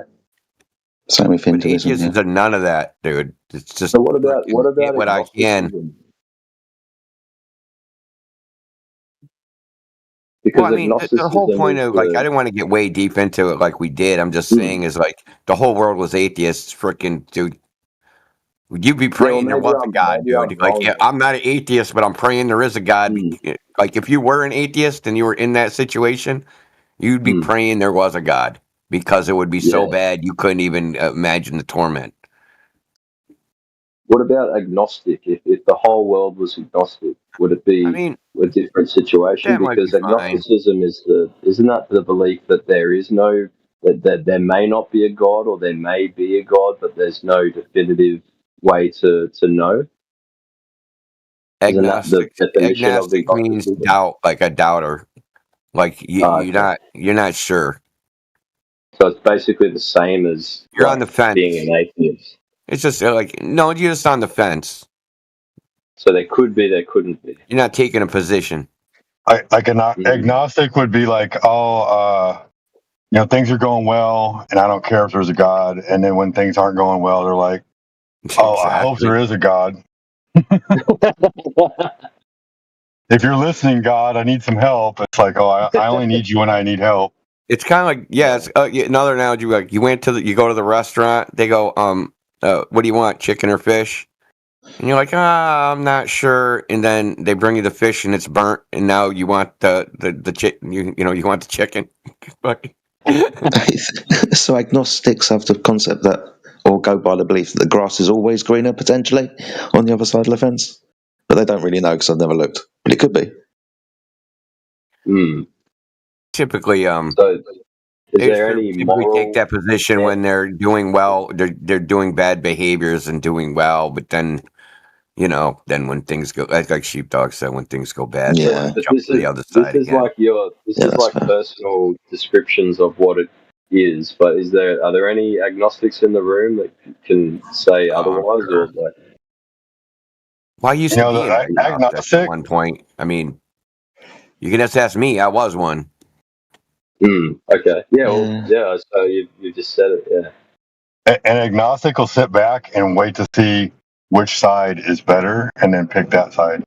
If they're only presented with the worst side, they'll say, well, I didn't pick that, so that's not mine. So the agnostic could potentially pick evil over good if it suits them. They're just irresponsible. They have no accountability for their own actions. I suppose evil and good are two terms that stem from religion, but I kind of come back to the idea that human beings inherently know the the difference in what is right and wrong, because we have feelings. It's not right to murder someone in cold blood because it doesn't feel right. Why did you do that? There was no reason for it. I don't know. Dude, everyone knows right and wrong. It's written on their heart. They just because man can rationalize, we can pretty much rationalize any bad behavior and say that bad behavior was good. That's the problem with atheism. Yeah. We can justify any bullshit to justify nearly anything. I mean, there's piles of bodies showing this. Think about the justification for dropping of the atomic bomb. They dropped it on the civilian city. They can make word sounds and justify it somehow. There's people that believe in that justification, right? No, that is a good justification. We would have lost 40,000 people if we would have invaded Okinawa. Like, yeah, great. So you get to kill like 250,000 civilians because you don't want to make 40,000. Like, I mean, that is a justification, but is it morally right? Okay. Yeah, that's an interesting one, man. Because, like, I don't know. Like a lot of people would argue the war would have gone a very different way if it didn't happen, and then Japan signed the peace agreement for however many years, like 40 years or whatever, which has now been reversed. But then you read about what happened to the people that experienced that fucking travesty, and it's it's just disgusting, man. Well, yeah, like I said, it's a rationalization. I mean, you can rationalize a lot of stuff. People rationalize cheating. They rationalize, all sorts of stuff. I mean, you've heard it. You've been alive. You've heard people try to justify the most nonsense things. I mean, all this is way off topic. Just way off topic. I mean, it is. It's a subset of this topic, right? Because a lot of this stuff, like your foundational paradigm, how you look at the world, the globe alters it. The whole idea. It creates this thing, like you said, that the world is illusory. And why? How does it create it? You might wonder, why are you saying that? Because you go out into the world and you see the earth is flat. And in their worldview, they say, well, that's not actually flat. That's actually a giant ball you're looking at when you go to the ocean. That water's not flat. That water's curving. That's what they're telling you. You just can't see it. You're looking at it as some sort of optical illusion, right? So this is like the foundation, and then like, you know, as you grow older, it's just like piled on, piled on, piled on, piled on. Then you end up thinking you're a brain in a jar. See what I'm saying? Like this question, flat versus globe, it goes to it's a very fundamental, foundational idea that's put in children's minds, and then just shoveled more shit on top of. And by the time you're 50 years old or 23 years old, in the case of Blitz, you're arguing that you can't prove that you have hands while you're typing with those hands. Yeah. Can I say one thing? Like, and this really it really wound me up the wrong way. I was in one of the other chat rooms a week or two ago, which is like, prove me wrong that I think you guys may have been in there before. Prove me wrong that, you know, that God is real. And this fucking cunt. I've never been in there. Excuse my language, but this fucking guy had the nerve to tell me that I'm abusing my child because I told him that Santa Claus is real and that heaven is a place, because I didn't want to tell him the opposite and make him my 6-year-old boy. Like, I didn't want to say that. Like, he's like, Dad, what happens when you die? I'm like, oh, you go to heaven, mate. And he's like, what's heaven? I'm like, oh, that's where we come from. We come from heaven, and then we come down to earth, and then if we're good, we get to go back there, you know? And he's like, oh, that's cool. And then he goes on his merry way. Well, no, I'm fucking abusing my child by telling him that. I'm indoctrinating him. And was it an atheist who told you that? Was it an atheist? So first of all, no. My rule of thumb is let's listen. Let me answer your query. A, never take advice about children from people with no children, ever. I mean, ever. Do you have children? Dude. Real simple. The question, they give you advice about your children, you just ask, do you have children? If the answer is no, just ignore them from there on out. There's no point in listening to them. They have no idea what they're talking about. They have no idea what it's like to have children. Just my next question, just ignore them. As far if they were they atheists? Yeah. He was an atheist. If he's an atheist, then also ignore him, because he has no position on what to say, what is child abuse or not, because there's no such thing in their worldview. Like, abuse is not a thing. Abuse is his preference, right? No, but that wasn't his preference, because what he had to say was, oh, did little Jemima, who was 2 years old, deserve to be raped and raped for however many years and then die? Did she deserve that? And why were you able to almost become a paraplegic but not become a paraplegic because you thought that God intervened? Hold on, this is the problem. When you start saying things like deserve, you have to make an evaluation, okay? A moral evaluation. Yeah. He shouldn't be talking anything about that. Yeah. You can't justify moral evaluations from within atheism. Yeah. Do you understand? They can't justify any moral evaluation at all, no matter what it is, good or bad. Because they have to borrow from a non-atheist worldview to do that. They can't stay logically consistent within atheism to make any moral evaluation. That's kind of what I was getting at when I was talking to you, when I asked you about the sociological question. They can't make moral evaluations. And then as such, anything that any Christian or Muslim or Buddhist would find immoral, right?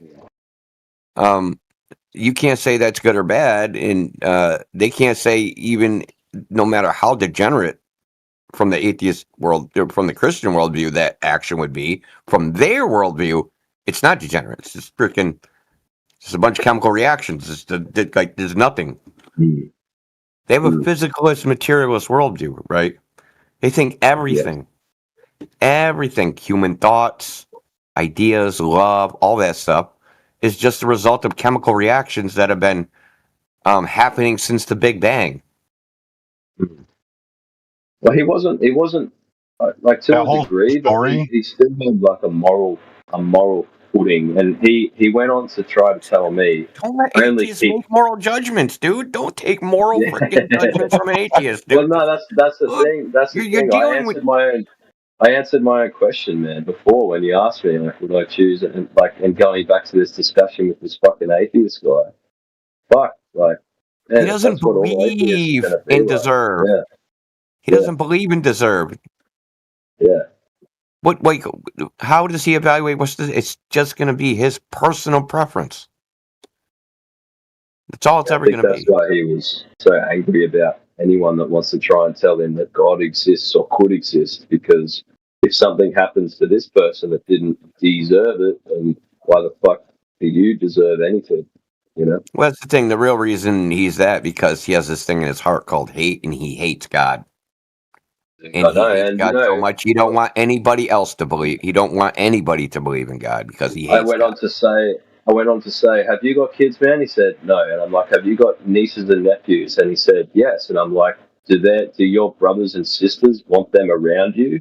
And he said, no, they don't. And I was like, why? Because you told them that fucking Santa doesn't exist? He's like, yeah, exactly. And I only keep good people around me. And that's why and I was just like, fuck you, dude. And I just left the chat. It was just like, you're good. By what standard is he deciding good? Yeah, people that don't indoctrinate their children. That's what he was saying. Is like people that don't indoctrinate their children are good people. People that don't lie to their kids about the fact that there is a God. And I'm like, man, I feel sorry for you. You must have had some really fucked up shit happen in your life, bro. But why is that good? But hold on, bro. Why is that good? Yeah. But do you have to hold them to task and ask them why is that good not to indoctrinate your kids about God? Let's assume God is a bunch of bullshit. Okay, it's total, complete, utter nonsense. He's the angriest guy. Okay, why is it good not to teach your children about God, whether it's nonsense or not? Why is that good? They can't say why that's good. Oh, you could say why it's not good. Why is it not good? Because you're lying to your child, and that's why is that bad? But why is that bad? Because you're making them believe something that's. I'm just like. Yeah, but why? But why is lying bad? Because it's a lie. Yeah, and why is that bad? Because it's not the truth. Yeah, but why is? But you're just saying the same thing. Why is that bad? No, but this is what I'm talking about. An atheist can't say why lying's bad in the first place. I'm not telling you this. I'm speaking it from his point of view. I understand, but what I'm telling you is an atheist can't even say why lying's bad in the first place. Yeah, maybe because clever ones will think they'll have a utilitarian argument. Right? Yeah, it'll always end up in a utilitarian argument. It's better if everybody tells the truth. Okay, you're a dickhead. Is everything better now? That's exactly where it goes. Yeah. For him, the truth is that God isn't real, and therefore anything that differs from that is a lie, and then it's bad because the ultimate reality is God isn't real. We should live this reality like fucking it isn't real, and then just be good to one another without any overarching. Why? But why should we do any of that? I know, right? That's my question. Because it makes them feel better? Why do you? What if we don't do that? Is that bad? Yes. Yeah. Why is it bad? Because I don't like it. Oh, so you're God. I had this kind of. You realize that what's really going on, right? Yeah. They're putting themselves as God. They want to be God. Yeah. They think they can do a better job for some reason. Yeah, he definitely wasn't. He sounded like a very sad man. But really, we really need to get back on topic. This is like as much as I enjoy this, this is not the topic. Yeah, I appreciate it because as much as it's been off topic, it's been on topic in terms of just questioning what we think and what's been told to us. Well, I'm going to ask you the question I always that I've been asking for quite a while now. If nobody told you the Earth was a globe Earth, would you have figured it out on your own? Nah, man. No way. Think you know anybody that actually would have figured it out? Anybody like in your peer group or anybody they know that would have just like on their own, just like, Oh, damn! Do you know what, dude? I freaking figured it out. We're actually on the globe. It's not flat. Hell no, there's no way. Like, how is there a way to even, like, you just think that you're here and that you're here in this place, like, just like the Aboriginal Australians did when there was no science. That the thing is that I think is true to all. It's so funny to say there was no science. Like, even you saying that is like a pre-programmed response. Do you realize that? Hang on, say again. What was when you said the Aborigines was here, like, and like they thought the Earth was flat, but there's like no science. Like, no. Even you saying that is a pre-programmed response. I didn't. The globe say Earth that. isn't based on science. No, dude, you mistook what I was saying. The Aboriginal Australians had no concept of a spherical or flat Earth whatsoever. It was just they're here. They didn't know any better. But what I was going to say was that there's an inkling in all human beings throughout history, as far as we're aware, from to a higher power, some sort of creator or some sort of, creation myth. That's what the dreaming is, the Dreamtime stories. I don't know if you're aware of those, but that's, we've always had this inkling that something is greater than us, that is our creator. They did have a flat Earth cosmology, by the way. They didn't think they like. Oh wow, really? Yeah, that's pretty cool. Yeah, almost everyone. The globe cosmological idea just came from a couple Greeks. According to history, it just came from a couple Greeks, and then it grew from there. But wasn't even all the Greeks. It was just like some of them. And then the idea grew and grew and grew and grew and grew and grew and grew. It was the Trippin Greeks. If you know about if you've read about or heard about the road to Ulysses, like, they were partaking in some fucking crazy concoctions of different hallucinogenic plant and fungi material in their rituals, where they would go once in their lifetime at least, where they would commune with God. Probably come out of that. Well, I mean, I don't know about all that. That might have come later. Immortality Key, man. If you haven't read it, The Immortality Key by Brian Muraresku is a really interesting read. Well, I mean, Greeks were around for a long time, so like these are pre-Christian Greeks that I'm talking about. Yeah, I'm talking about them as well. It's also believed in that. We're talking about Plato, Socrates, all those dudes. Yeah, regardless, we're getting away from the point. The point is that the globe Earth is just like an exercise in elite level propaganda pushed on children. And the very idea about it is that, such as something people slip out all the time. They go, "Oh, the globe Earth is proved by science, by scientists." Well, it's not even a scientific question. It's no more. It's like asking, like, how tall am I, and asking if that's a scientific question. Would you scientifically be proven to be 6 feet tall? What's the end? End, like, to what end? We don't think the Earth is a disc in space that has edges in her end, or the same way you thought about the Aborigines. The same way you described the Aborigines, right? They didn't think the Earth had like an end or an extent. No, you misunderstood my question. To what end is this pushed as the truth? I mean, I think that this is my personal opinion. We can't really, put like first of all, who's pushing it? Science. Your neighbor, right? We have random people come in here all the time and push the globe. They have no idea why they're pushing it. They don't even know why they believe it. They don't barely know anything about it. We know more about the idea than they do. And like, we have to teach them shit, which is crazy. Yeah. Like, if I asked you what the radius is, how they got the distance of the sun, like, what's the distance prediction for the curvature, or distance to like how far the horizon would be, which is supposed to be the curve of the Earth. Like, if I asked you any of those, you wouldn't know any of them. Right. That's actually interesting. That's 95% of the people that come in here. They don't know any of the so-called facts about the globe, right? About how it would exist, what the reference ellipsoid is, or anything about it. that like is this supposed to be the quote unquote evidence for the globe. They don't know what that evidence is. What they typically do is they start Googling or use one of the large language models, and they try to use that, and basically they're just like Googling and then reading what's off Google, and then we're like debating with Google, and they're the intermediary, which is silly. Well, I mean, this is what happens all the time. What did you say, Dandelion? I was just going to say, I mean, finish your thought. I'll remember what I was going to say. You want me to say it now?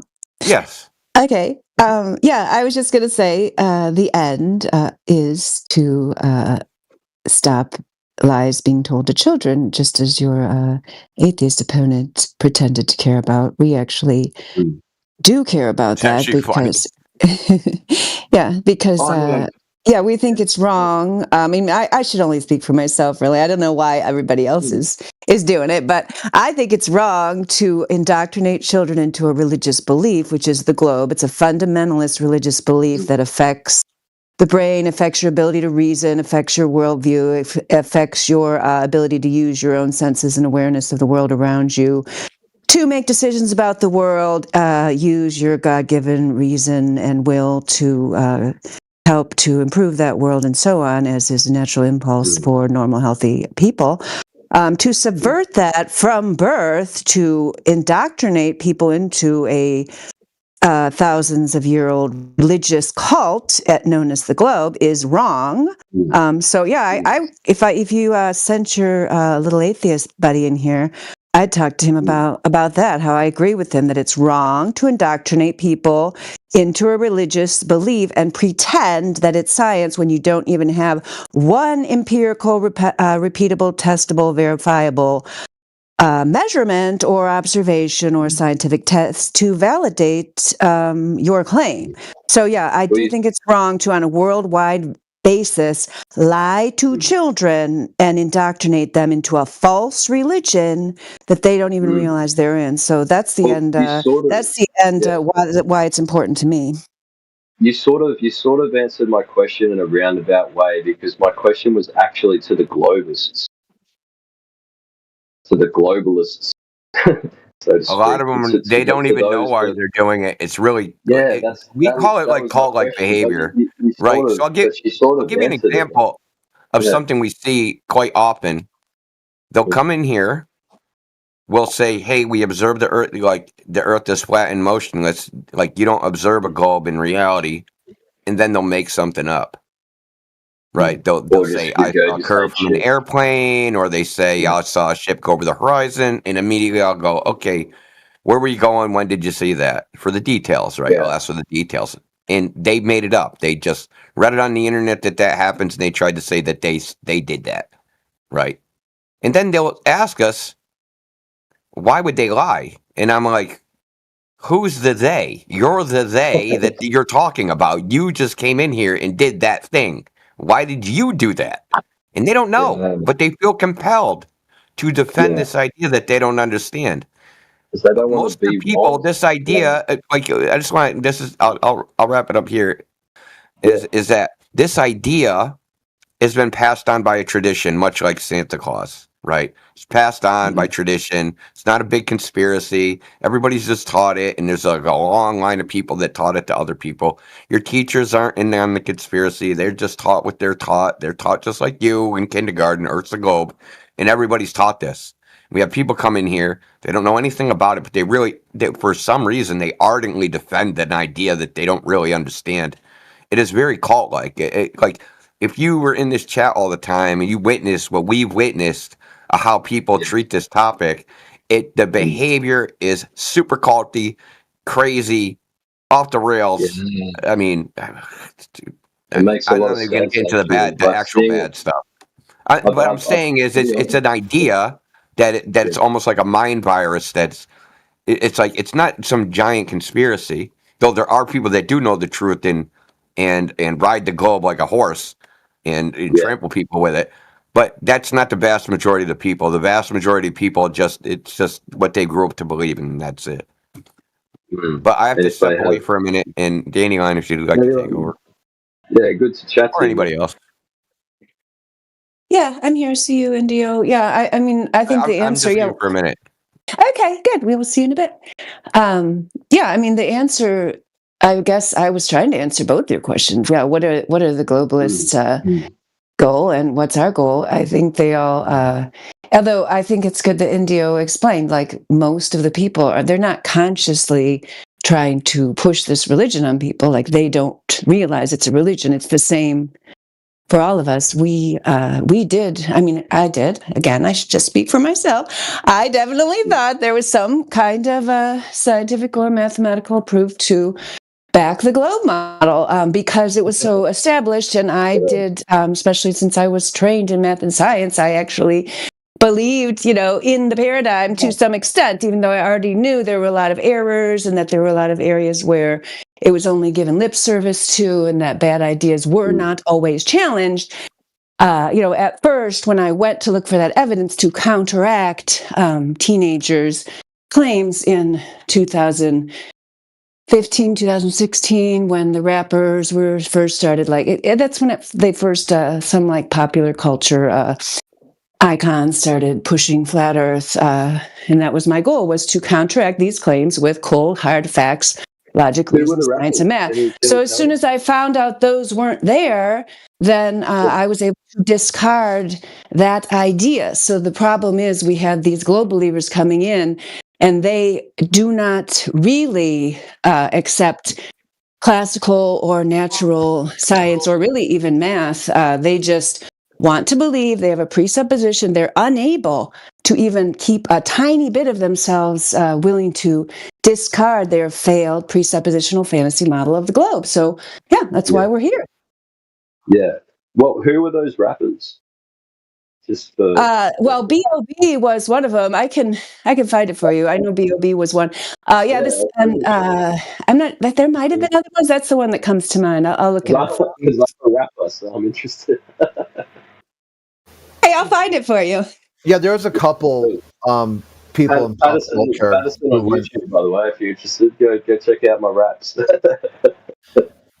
There's a couple people in pop culture who came out all kind of the same time. The other one was Tia Tequila or something. I don't really know who she is. She a singer, Crit? Oh, yeah. Yeah, I'm not even sure. There's a basketball player and some other people too. Yeah. Well, that's it's so interesting that you guys say that these people that believe in the globe idea come in and then are kind of schooled a little bit, and I'm guessing that a lot of them leave quite angrily. I think that a lot of people, a lot of religious people, I don't want to try and throw shade on religious people, but because I know that there's plenty of them in the chat right now, but the same can be said when their ideals and their beliefs are questioned, and they may not be able to bring up the evidence or explanations for their own truth. They leave angrily from the discussion. I just think it's so important to be open-minded about all things, religion included. And I'm a believer in higher power. I just can't put my finger on it, but I think that's what guides me in my life, and it guides me in discussions as well, because having that type of constitution allows me to be here and talk about things with you guys that goes against my fundamental beliefs about the universe and reality. But I'm open to my own beliefs being challenged and pushing my own kind of my own thoughts about the reality of this universe we live in. It's fucking really refreshing, and I love these types of discussions. I think I'm a philosopher at heart, and I know if you end up listening to any of my hip hop that I make, it's very obvious that I am, because I just love having these types of discussions with open-minded, and then maybe I don't know, maybe there's a lot of closed-minded people in here too that definitely believe it's in flat Earth, and there's no other way that they can scientifically kind of believe in the globe theory. But I'm just open to to all types of discussions about this, that, and the other, you know. And this seems to be like one of the best places that I've been to on Discord for this. So anyway, You got agitated with me before when you made a similar statement, and I pushed back on it. So before pushing back, I will ask you to clarify your position, or you could just repeat what you said. But I'll tell you what I thought you said, and you can tell me if I'm wrong. You said there might be some closed-minded flat earthers here who aren't willing to look at evidence for the globe, something along those lines. So correct me exactly what you said, please. That's exactly what I said. Yeah, okay, so that is assuming that this fictional globe Earth evidence exists. So that's why I tried to push back against you. I mean, this is something that can be conclusively demonstrated. You know, you can look at a mathematical conjecture, which is that the Earth is a sphere with a radius of 3,959 miles. There are certain things you would see, phenomena you would see in reality, and observations you would make in reality where we actually live, if that mathematical conjecture were true. So it's only necessary to find one counterexample where that faulty mathematical conjecture is disproven. And in the case of the globe, that's already been done multiple times, not with one counterexample, but with thousands of counterexamples that debunk the 3,959 mile radius claim.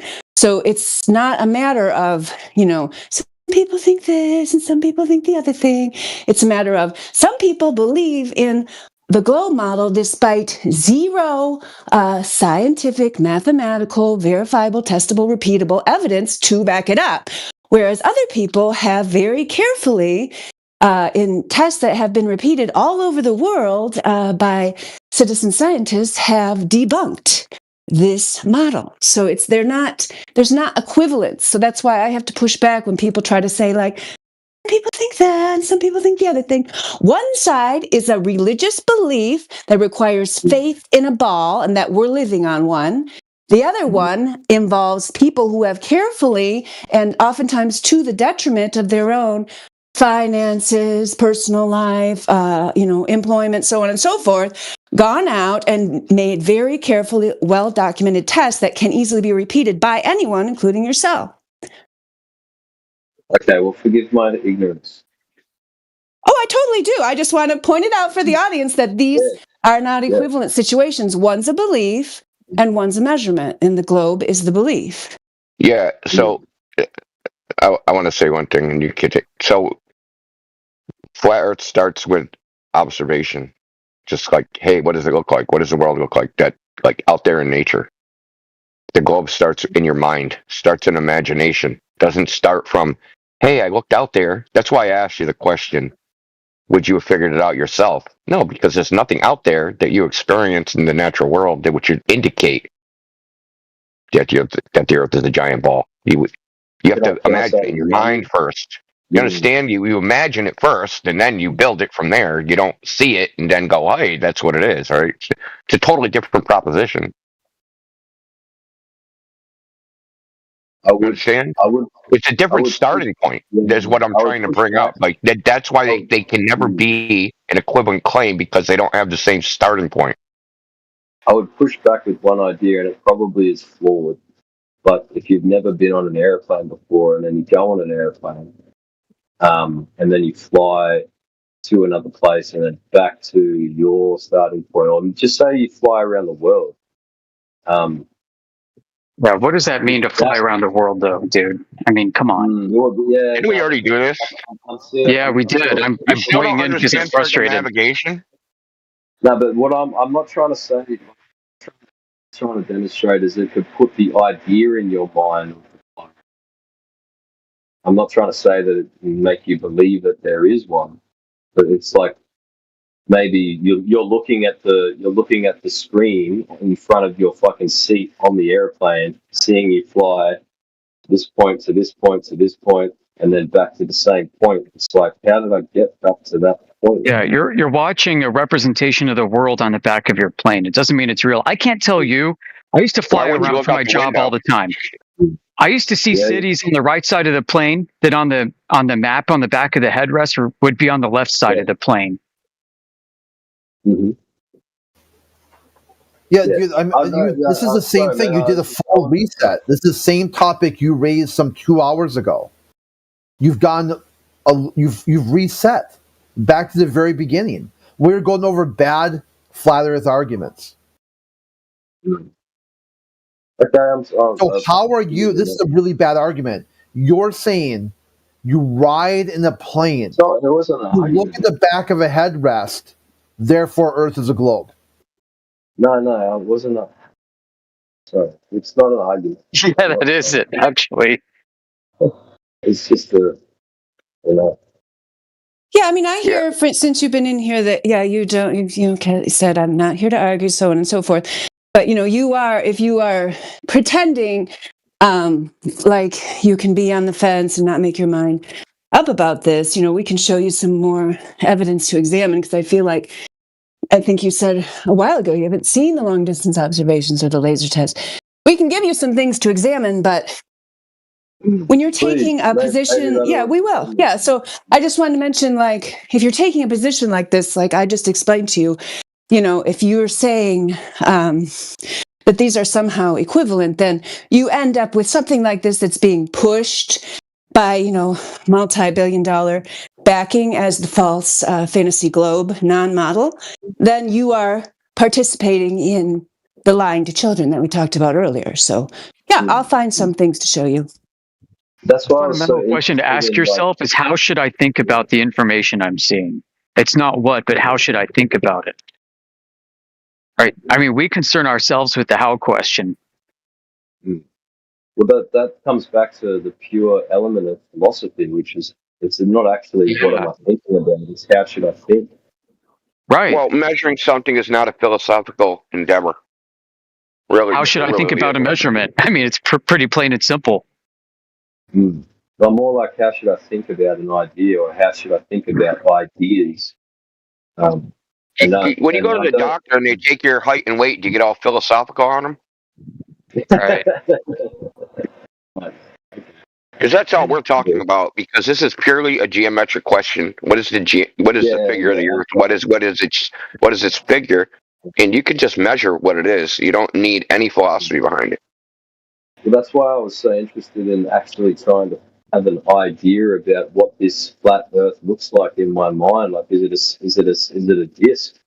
Where you can fly from one point to the other. You're always trying to project yourself outside of it. Like, why are you doing that? Like, how should you think about? You can go outside. Like, how should you think about observable reality? Right? Is it exactly as you see it? How should you think about what you're exactly seeing?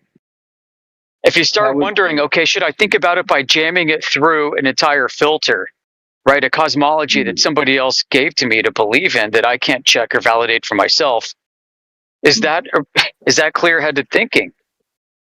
And if your next response is, well, everybody else believes this stuff, maybe I should go along with it too, because if I don't, I'm going to be the weird, cow that's facing in the wrong direction in a herd, and the other cows are going to think that I'm weird.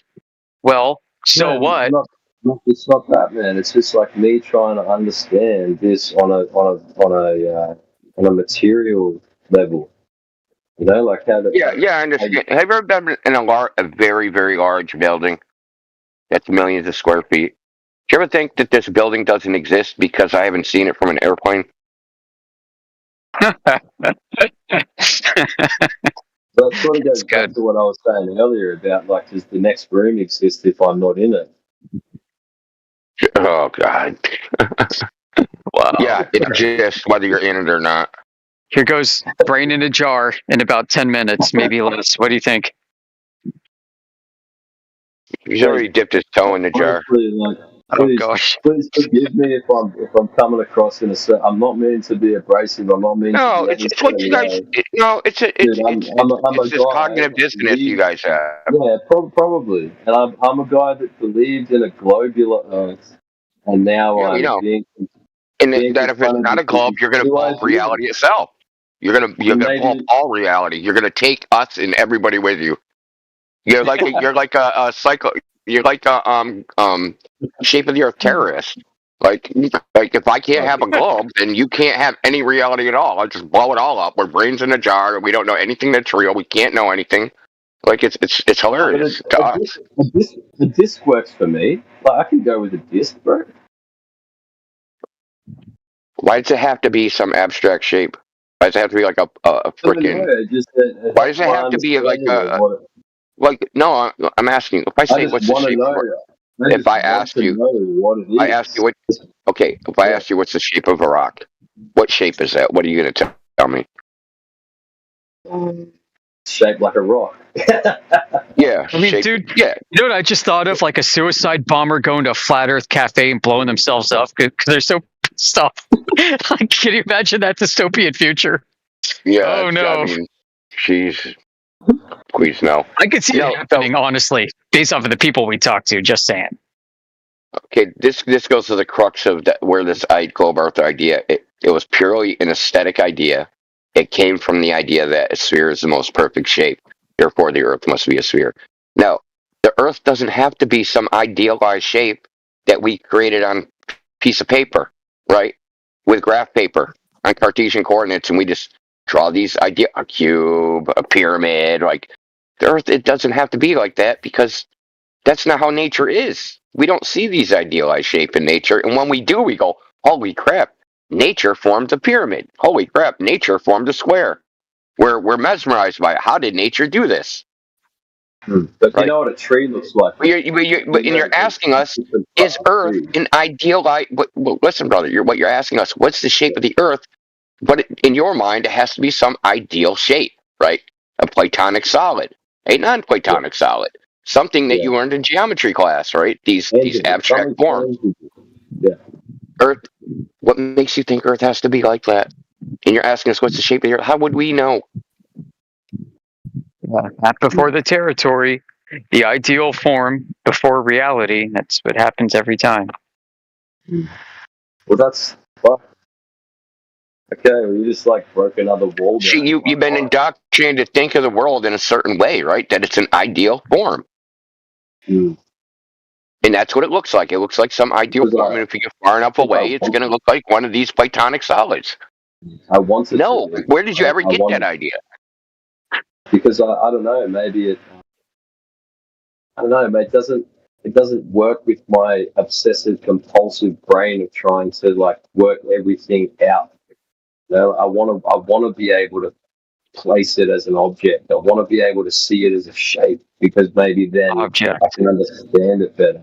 You know, an object. There you go. The Platonic solid, an object. Yeah, that's what I'm saying. Like that's my objectify the world. Okay. Oh, man, that makes me sad. Yeah. You're trying to impose your worldview on nature and saying nature doesn't exist if it doesn't conform to my mind. Oh, yeah. Yeah, I feel like more of an asshole. Thanks, man. Well, no, we're not trying to make it. Listen, this is a symptom. You're a victim. You're not you're literally a victim. Literally, we all are. The difference between us and you is we went and checked. We went and checked. That's the difference between us and you. We went. So this topic, the solution, isn't in this Discord, and it's not on the internet. It's outside. It's outside your door. It's outside in nature. That's where you're going to find the answer. You're not going to find it us talking about it. That is going to be your ultimate proof, right? So, like, how do you actually prove something to somebody? You just demonstrate it, and then there's no quibble, right? Everything gets solved by demonstration. Then there's nothing to talk about anymore. I've looked at yeah, and it don't look like a ball. And it don't look like a ball. I've got to address one thing before addressing that comment. Master Debater has placed a statement from the fake news organization known as the Flat Earth Society, the Controlled Opposition Limited Hangout organization known as the Flat Earth Society, which has absolutely nothing to do with us or any serious flat earthers. And yeah, thanks for showing why they are a parody of themselves and why we completely reject them in every way. Appreciate that, Master Debater. Yeah, so also in terms of you going out and checking it for yourself, I do see I invited you to our home server back in August because I was going to invite you again, and then I said, oh, look, I already invited him, August 9th, 2025, 12:43 p.m. So there's a lot of information there if you're ever interested, in the next 2 months of actually looking at the evidence we've already presented to you. And in addition to that, I've put the Flat Earth Observation small sampling list of the counterexamples I mentioned to you, how you can go out and you could yourself locate an object. You could find out the distance to that object, preferably over a large body of water if possible, and then you could calculate by using an Earth curve calculator what the hidden height or drop over distance should be on a globe, and you can determine whether the thing that you're seeing actually should be viewed in reality if you lived on a sphere with the given radius. Scrolling up a little bit, there I also put the FE core laser test at 57 minutes after the last hour. Dr. John Dee's Black Swan video about the wind farm, and the Great Salt Lake laser test 21 miles. So yeah, when you're not, I know you can't examine all this when you're talking to us, but hopefully you can book some of those, because this chat disappears after a couple hours, so then you won't be able to go back and listen to them. Yeah, I don't think I don't know if Stark's asking about Master Debater. I don't think he's in here. He's just chat skanking for sure. All right, so yep, I just wanted to let you know those resources were available to you. You're welcome. Right now. Yeah, super. Appreciate it. Thank you. I've got it in my my YouTube browser right now, so that's what I'll be listening to after this chat. A quick PSA: if you hate flat Earth, you hate flat Earthers, you hate that we exist, and you want to find other people like you out there, well, you're not alone. You're not alone. You can join the Flat Earth Society. It's full of people who hate flat Earth and hate flat Earthers. Join Flat Earth Society today. Dude. Oh, okay. You're talking about Flat Earth Society. I thought you were talking to me. Public service announcement. Yep. If you hate us, if you hate flat Earthers, and want to join like-minded people in their crusade against us, join the Flat Earth Society, the official webpage. Okay. Go there now. There's not a single flat earther there. You'll be safe, I promise. Yeah, and what they do, the facade that they maintain, which is very interesting, as per some of the shakeups that have occurred within the so-called flat Earth community over the last few years, is the so-called Flat Earth Society. They argue about what's the best model, what's the right model for the flat Earth that we should be presenting to the world. That's what they argue about over there. The original one put out was the flying disc, upwardly accelerating at 9.8 meters per second square.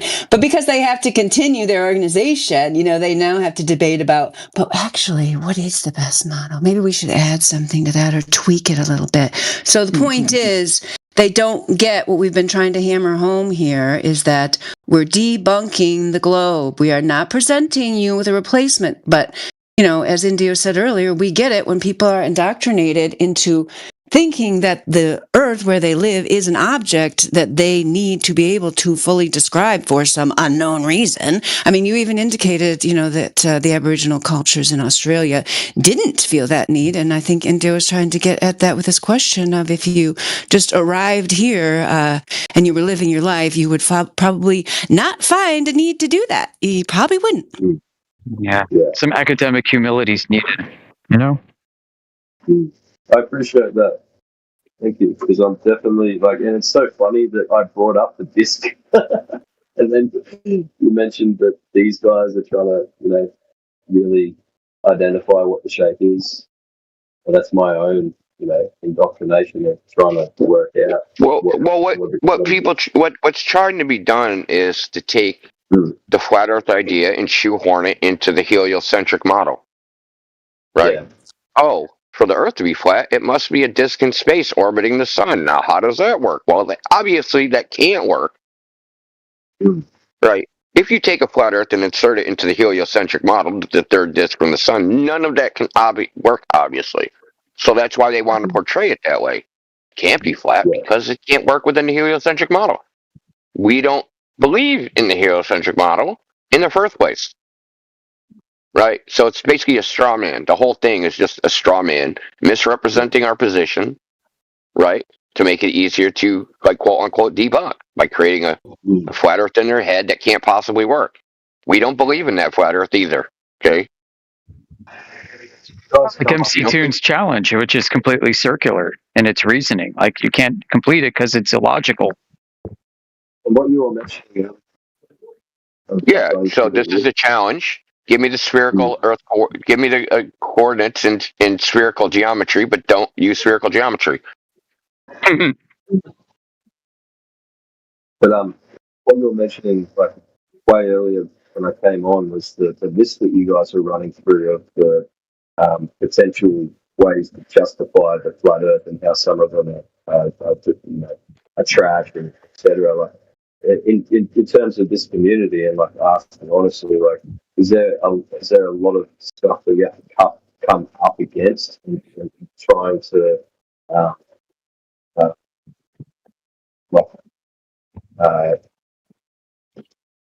well, the problem is that people feel the need to explain everything, right?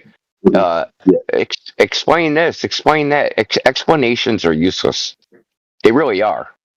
One explanation is like, say you have a set of evidence, and one person has an explanation. This seems to make sense. This goes back to the thing where say you can rationalize anything.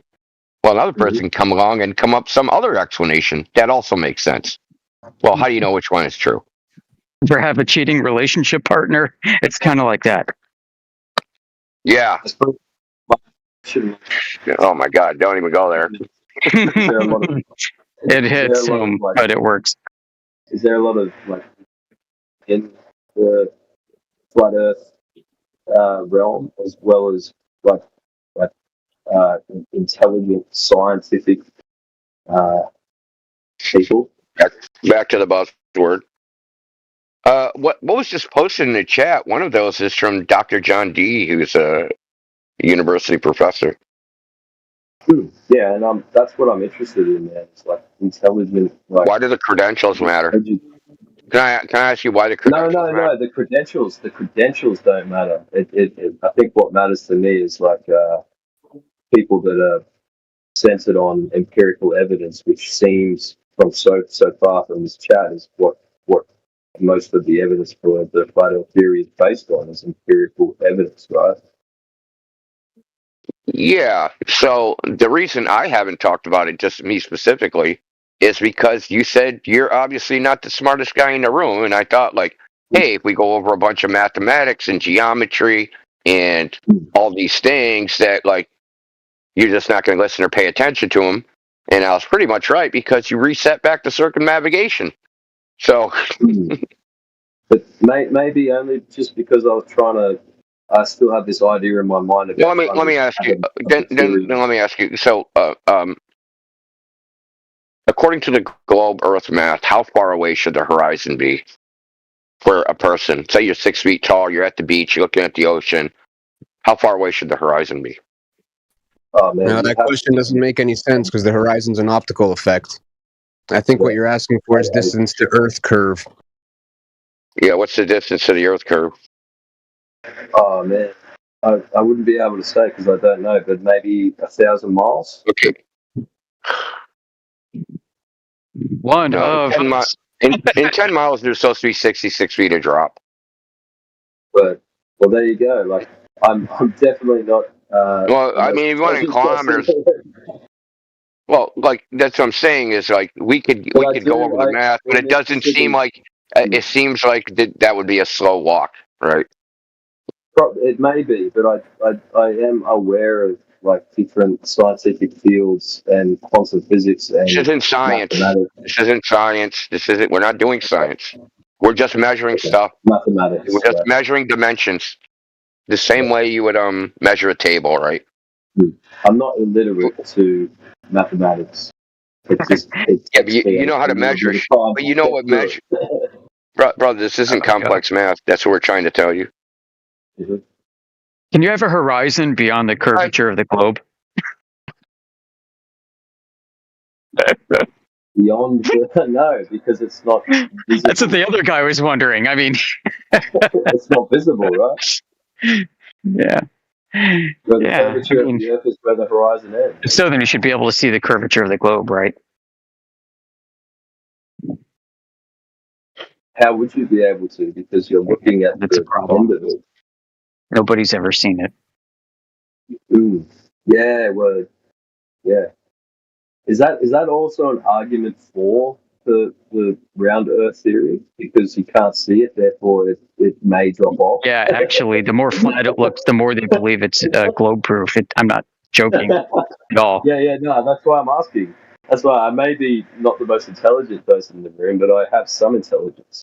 Yeah, I mean, you're absolutely spot on. We hear this every day. The more flat it is, the more the curvature is being refracted, so it looks flat, which is further evidence that it's actually curved. One thing that's interesting that I would like to bring up is why is the sun larger when looking through the atmosphere? Is it just because the atmosphere is larger than what? Larger than it is in the sky normally? Larger than it is? I mean, how do you know how large it is? Like visually speaking, when you look at the sun on the horizon as it's rising or setting, it's wider than it is above you. Yeah, I mean, there are a couple theories on this. One of them has to do with your own biological perception of optics and vision. Because if you use a camera and take a picture of the sun or the moon, you ever try this before? You're like, wow, the moon looks so big on the horizon. I'm going to take a picture of it. You pull up your smartphone, and you look at your picture like, what the hell? Looks so small. How did that happen? Yeah, because there's a perception bias due to the biology and psychology of vision, both interplaying off each other. Your eyeball is shaped weird, and your brain perceives relative distances weird, and so those together provide a very broad explanation for this. And we can get into that later if you want. My fucking mind, bro. The eyeball is spherical, so obviously it's going to look larger. Yeah, but that doesn't then explain why it looks smaller when you're looking up. Well, it's you. I mean, if you use a camera, it's not going to look any different. But there's atmosphere. Well, obviously, we're thinking about the atmosphere magnifying things through molecules. Well, that's an explanation to retrofit human perception and biology, but the camera debunks that. So. Yeah, no, it doesn't, bro. I've seen photos with the sun looking fucking massive on the horizon when they're not sitting. Well, when it looks flat, that's a different effect. You asked if it looked bigger, right? I mean, and no, but maybe in some cases it might. But the sun flattening effect is absolutely captured in camera optics and telescopes. So why does that happen on a globe? But maybe it doesn't necessarily debunk anything. It's just that when you're looking through the atmosphere. Yeah, and that's the point of asking. It doesn't matter.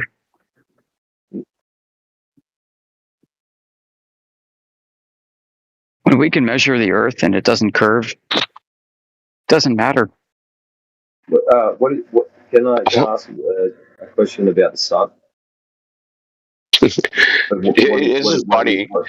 It's just funny to us that like, hey man, let's talk about flat Earth versus globe. And you guys all of you. What about the stars? What about the sun? What about the moon? Everything but the Earth. As soon as we say measure the Earth, you guys just like, no, don't measure the Earth. Look at the sun. No, but dude, I'm not trying to debunk anything. Look, bro. If I wanted to know the just said it doesn't matter. Am I gonna? If I want to know the dimensions, I want to know the dimensions of your house. Would I measure your neighbor's house? You measure the embedding space, Indio. Everybody knows this. Oh, that's what you do. Yeah. I would say that. But you know what I'm getting at, right? It's like you're looking at something that's not the thing to figure out what the thing is, right? So we want to know what the Earth is, but you're trying to look at something that's not the. While you were talking, listen, you're trying to look at something that's not the Earth to figure out what the Earth is. That's silly. But no, you're wrong. Because I'm not. I'm wrong. You're wrong in thinking what I'm trying to say. Because what I'm actually trying to say is how does the sun operate as it does with the flat Earth? If the Earth is not curving and if it's flat, whatever way it operates, it's doing it over a flat Earth. Bingo. We measure it flat, like you said. Sorry.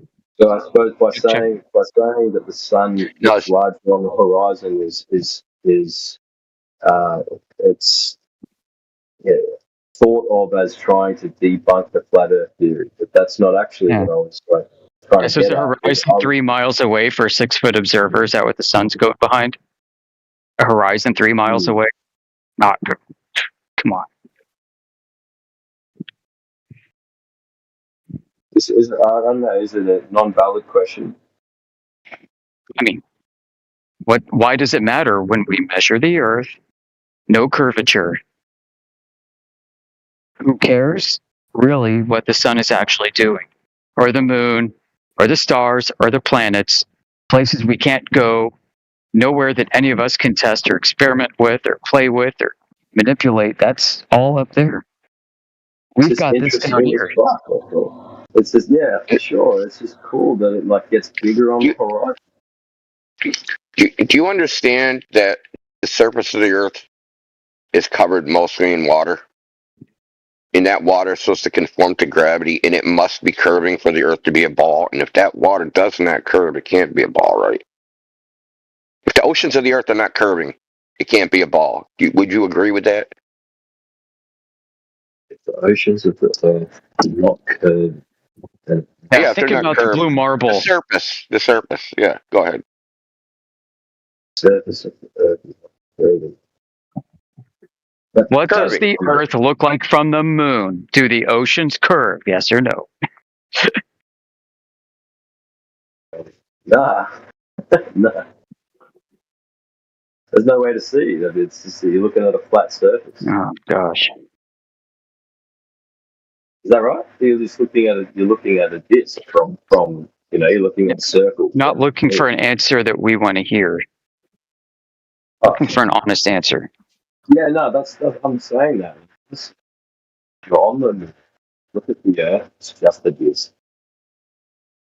Well, not a disc. Sorry, it's a circle. Circle. Okay. Does the edge of a circle curve, or is it straight? No, it doesn't. No, it's just the edge of a circle doesn't curve. Maybe it's got an infinite radius. Sorry. If we're talking about a 3D object, it curves. But it also curves on 2D. But I'm thinking 3D. So this obfuscation level is freaking insane. I think he's trying to give us something we want to hear, and he's overstepping or sidestepping. I was like literally like. I just had to take a second. Okay, straight up. What is gravity supposed to do to the oceans on a globe? Curve them around the globe, right?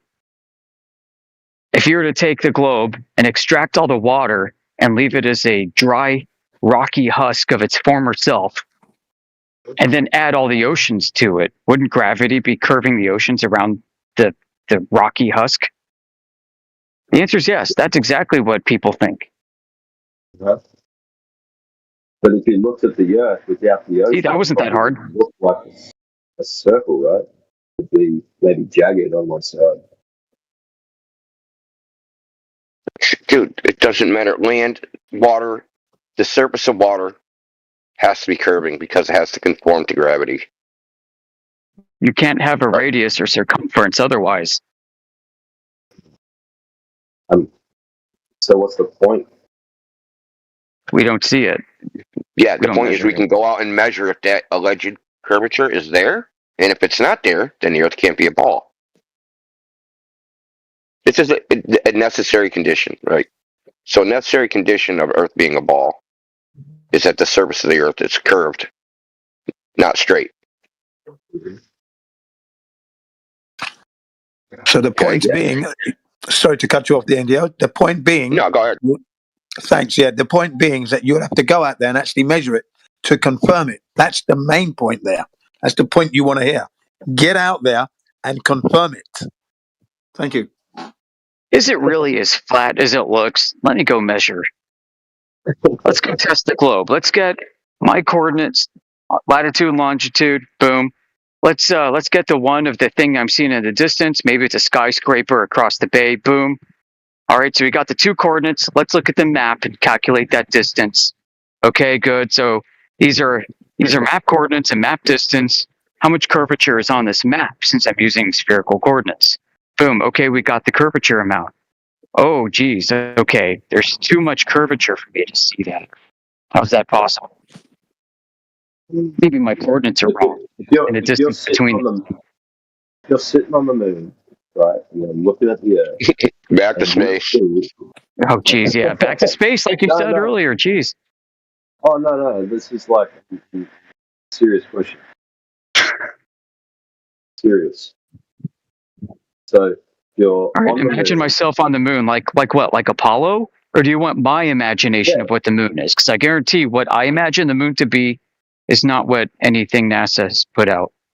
Yeah. Whose imagination? Cool. That definition of the moon. So you're on that moon, your definition, looking at the Earth, right? And it's a circle. It's a circle. It's not a sphere. You can't tell it's a sphere. It's a fucking circle. And then you see the continents moving from side to side. And they're going like as the Earth's spinning, or what seems to be spinning, but maybe it's just a It's the moon moving. Yeah, it's the moon. Can you tell the difference? Here we go. Obviously, the moon moves around the Earth. Yeah. Any idea how often it orbits the Earth in the globe model? It's different than what you see. I can guarantee that.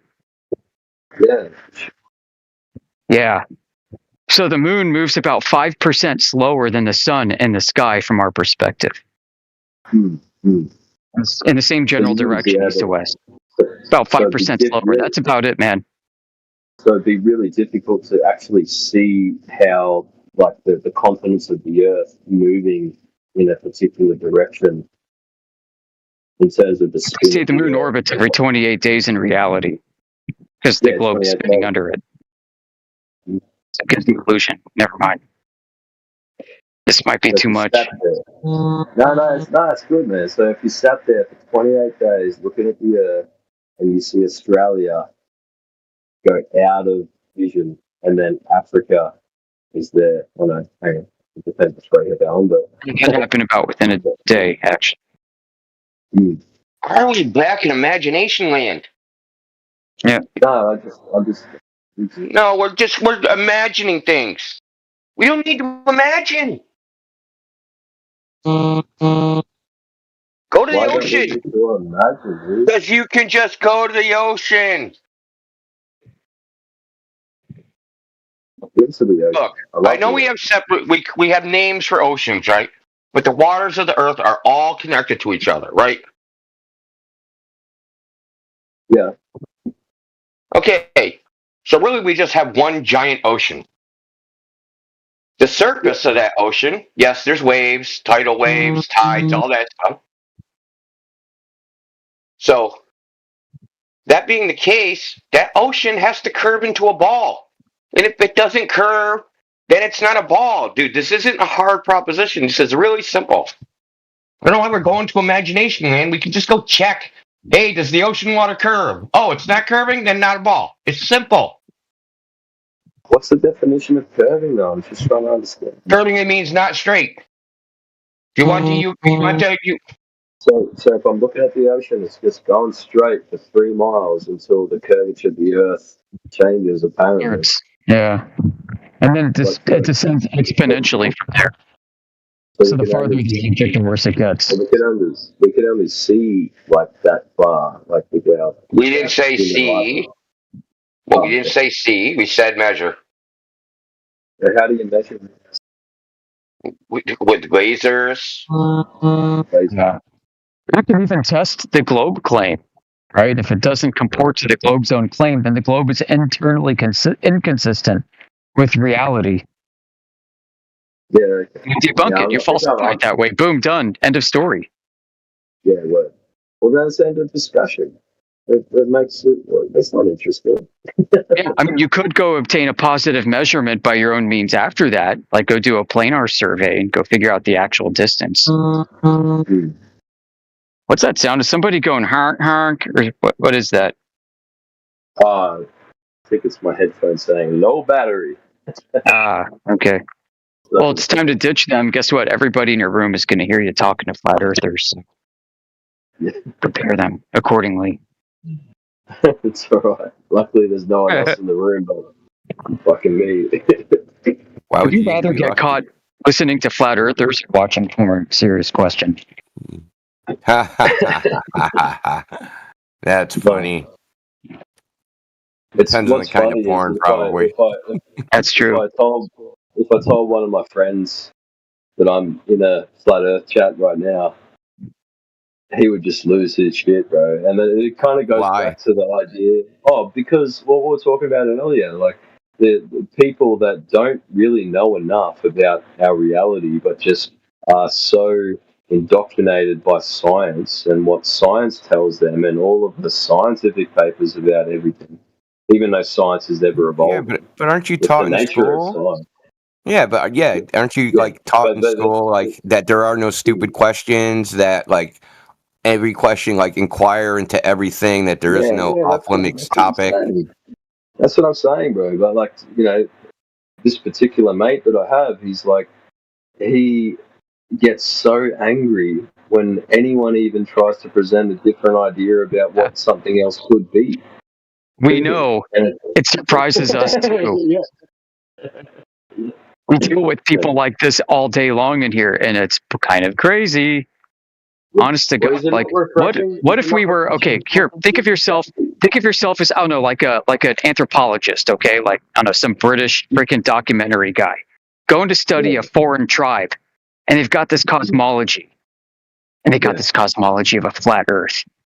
Would it be acceptable for this anthropologist to start making fun of them and calling them insults and losing his fucking mind that this tribe that he's studying of people who have a different cosmology thinks differently than him? The answer is no. That's not acceptable. I agree. For some reason, it's acceptable to do it to us.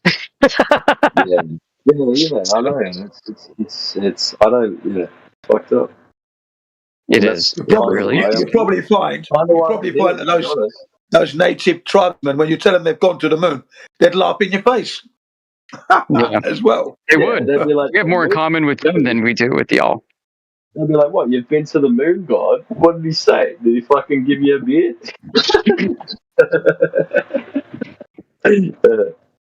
Yeah. Yeah, I mean, just food for thought. I mean, it's really interesting. We know, because we used to believe in the globe, that flat earthers are said to be the dumbest people on Earth, the absolute bottom of the barrel, biggest retards. So if you've been bullied before, let's say this. If you're tired of being intellectually bullied by people smarter than you, there's one group of people you can turn to, the only one left, that you can go intellectually bully yourself, because I guarantee you're smarter than them. They are flat earthers. Go find them, belittle them, have fun. It's okay. You can be a bigot all you want. Nobody's going to care. You can go release your pent-up energy and go take out your aggressions of the world on them and get back at people who intellectually bullied you. And so it happens. Yeah, it's very sad when that happens, Master Yoder. I feel bad for those guys when they come in here. Yeah, and they have no idea. They don't understand the conversation. Those are the ones that if you make some, very carefully detailed explanation about a long-distance observation, for example, then they say, "Hey, you're just using big words to confuse me. That's just word salad," and then they embarrass themselves further. It's unfortunate, but it's the phenomenon you're talking about. It's sad. Yep. Well, that's why I asked earlier. Like, it's really refreshing to have very intelligent people like yourselves talk to me about this, because previously I was indoctrinated to believe that flat earthers are fucking dumb idiots, and you guys are not dumb at all. So I really appreciate it. To say you won't find them, there are a lot of dumb flat earthers out there. I'm just going to put that out. That's the other thing that I said. Like that kind of waters down like the whole movement and the whole theory. Yeah. Believe me, we know, and we look skeptical at that. Like, what are these people doing? And I'm not the most intelligent person, but what I am intelligent at is like studying people and studying the way that people think. And that's why I'm so intrigued in this particular section of the argument or the idea and the movement, because I can see how people would try to debunk without any evidence based on their own indoctrination, that then they get angry because they are like their own reality, their own model of reality is questioned. That's what interests me, and I think that's why I'm more of a philosopher than a scientist, because I don't have that level of intelligence for mathematical equations, but in terms of my ability to understand people and the way that they think, that's where I excel, and that's why I love this discussion. And that's why it's so difficult sometimes to be in these discussions without trying to have some a particular lane or agenda. I don't have an agenda. You know? If I could clarify something for you real quick, okay? Listen, this is more about removing intellectual filters that have been imposed upon us. Okay, we're teaching people to align their sensible reality that they directly experience with how they think about it. Yeah. Right. So it's a very pure, very rich way to absorb information about the world. Let's remove all these blinders, all these filters that other people have imposed upon us, how we should think about the world. When I look outside and I gaze at the clouds, I'm not thinking of like a NASA view of the Earth, right? With a satellite looking down upon the Earth as if I'm like somewhere by the moon. Mm-hmm. You know? I'm looking at it with my own eyes, and I'm processing it as I see it. When I think about something happening over in Ukraine or Africa, something, I don't know, tragedy, whatever, I don't think about Google Earth zooming out from where I live, spinning the ball and zooming in on where this thing is. Okay, I remove that. I can still do it, but I choose not to. Yeah. There's immense power in having the choice to remove these filters and to process information purely. So even if you think we're crazy, if there's one tool that we can impart on you to take away, it's to do that, to practice doing this. Remove these intellectual filters. Identify first what's been imposed upon you versus what you've actually observed in your own reality and lived experience. And start emptying the bucket. Start emptying all these things that are not you or part of what you've become in life, but what was given to you and handed to you to trust and believe in. Start there from basically nothing and then build up your worldview. And you will have a much healthier, psychologically, philosophically healthier worldview that aligns with everything that you are and you know to be true. And that's immensely powerful. If you go back to the globe after that, there's fine. No, that's beautiful, man.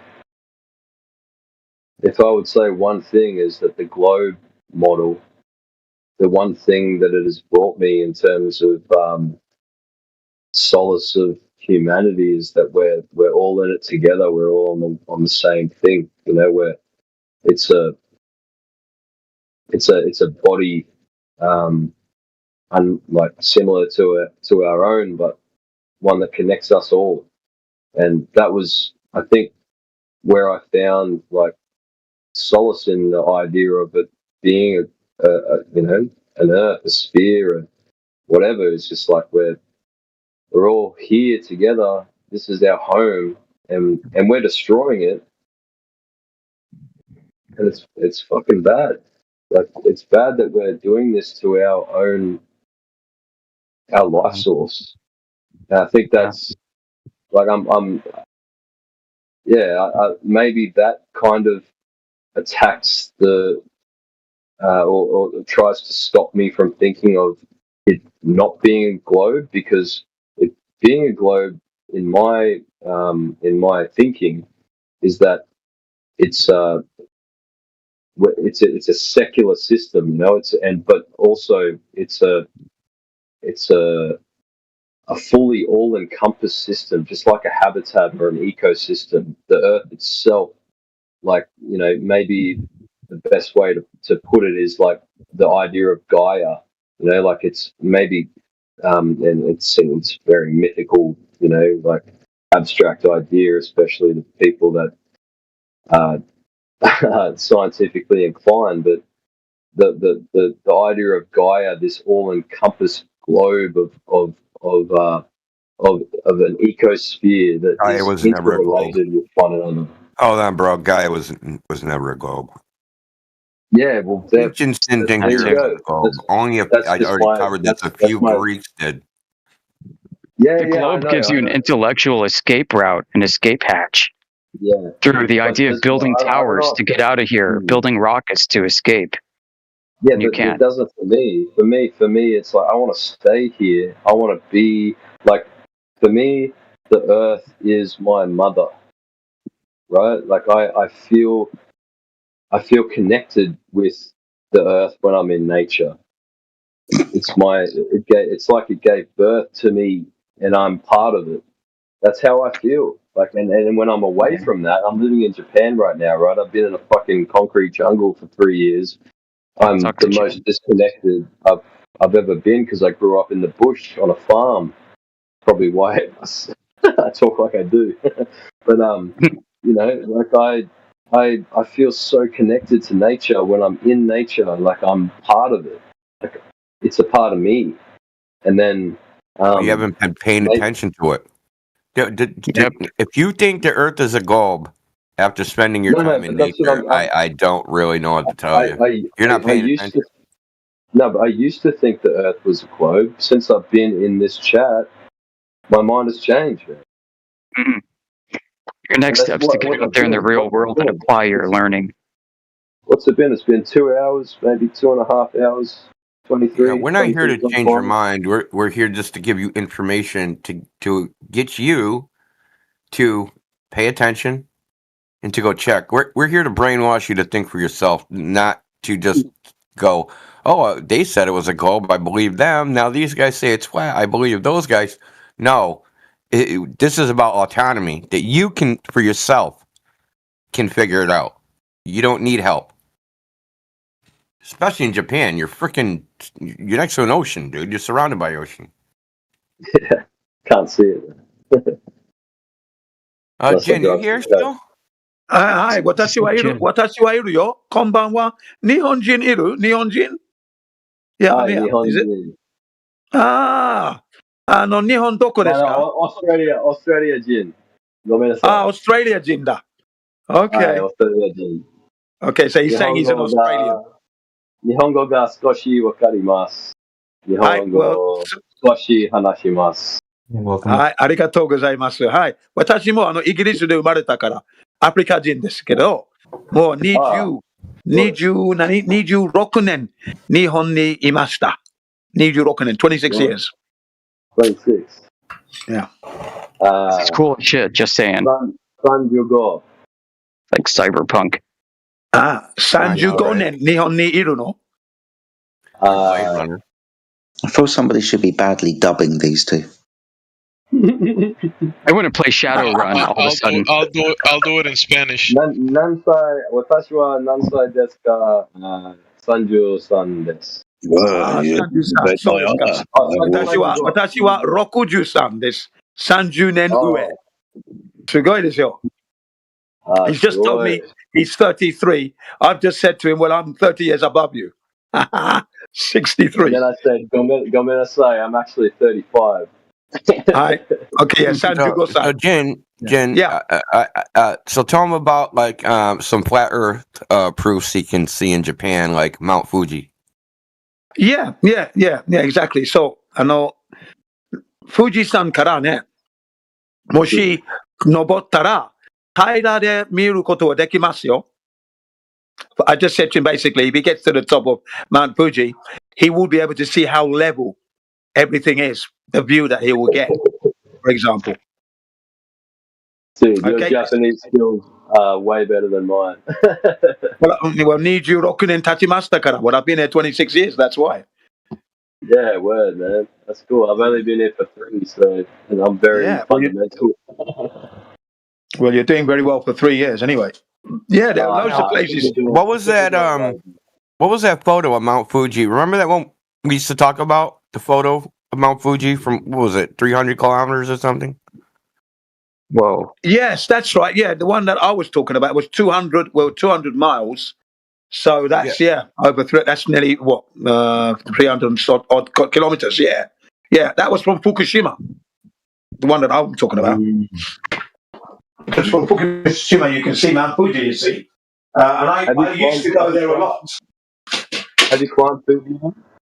I used to go there a lot. Yeah. Yeah. Right, and in 2017. Sorry, go ahead. I was just going to say, I really wanted to this season, and the week that I was about to plan it, they fucking shut the mountain down for climbing. So I was like, oh, damn it. Yeah, they do that. Yeah, that's a new rule that's come in, by the way. They do that to reduce the numbers because they get such an influx of climbers and hikers coming in. They want to control that. And because Fuji has recently become a World Heritage Site, that's introduced more people to the mountain now, and now they're charging money now. Whereas I used to go up there, I never paid to climb, but now you got to pay to climb, and they won't let you go to the car park on the 5th station. You got to park your car at the bottom and get a taxi ride up or a bus ride. So it's increased your outgoings financially. Yeah, definitely. And I think around September is when the autumn winter winds start to flow in, so there's a higher chance of people dying on the mountain. I think a couple of just died recently. The season is closed now. So it closed at the end of September. So if you climb out of season, you might get away with it for a couple of weeks because the weather's going to play ball with you. But once you start getting into November and the snow starts coming in and December, if you don't register with the police and the city hall, letting them know that you're going to be climbing on this day from this time, you know, if you have a wipeout and you have an injury or whatever, you will be looked after, but you're going to receive a fine. You might be arrested for going up there without telling them you're up there. Yeah, because they do training missions for Everest on Fuji. I heard, or I read actually. You can see it from really far away. Yeah. This is the thing about this funny story I'm going to tell you is this. It took 3 Japanese hikers, right, in the Fukushima mountain range area where they live, and that it took them 25 years to manage to capture a shot of Mount Fuji from the most northernest point so far would be this mountain range in Fukushima. Now, my Japanese student, who has a degree in psychology and that, okay, and she's an English teacher herself, my role is just to check the work that her students are doing, and together we're making sure that they're correct. Okay, that's my role. She said, look, you see, Jin, they're proving the Earth is a globe, she says, because we've been discussing this flat Earth from 2016. So 2017, these Japanese hikers have got to the top of this mountain range, took the shot, and she said it's proving flat Earth. Now, I said, hang on a second, that's 200 miles here. Well, there should be 5 miles of curvature there. And at the altitude they're at, they shouldn't be able to see the mountain behind 5 miles of curvature. So they're actually inadvertently proving flat Earth. So the hikers themselves are not aware that they're proving flat Earth. They're quite proud and chuffed that they've got the picture and that's the end of it. But my students happened to bring it up. So I had to box clever there and say, well, no. They're not proving the globe here. They're actually proving flat Earth. And she just deflated like a balloon. Yeah, because she was so adamant, she was so strong. You know, the argument, the discussions we've had have had her say to me, you can't know everything, because everything she brings up, where I'm trumping, basically, you know, I'm debunking. I use the word trumping not to be so rough on her, but yeah, I'm trumping everything she said. We're putting a logical explanation behind everything. And she got exasperated, went after her and said, you can't know everything. But I never said I did. They should change the meaning. They should change the meaning of that word in general, trumping, because it means a different thing now. It means you're fucking full of shit. Well, there you go then. Yeah, no, yeah. When I grew up, trumping means you're actually debunking. Not anymore. Not anymore. Yeah. That's a shame, that is. I better be careful then. But yeah, it was funny, you know, because she was so sure that it was proving the globe, and I said, no, it's not. Sorry. You know, but well done for them to. Can you see it took them 25 years? That shows you how important weather conditions are. 25 years, and they managed to get it in the end. I live in a place called Suruma, which is it's about an hour south of Tokyo, near Yamato in Kanagawa Prefecture. Yeah, I used to live there. Oh, really? In Suruma or Kanagawa?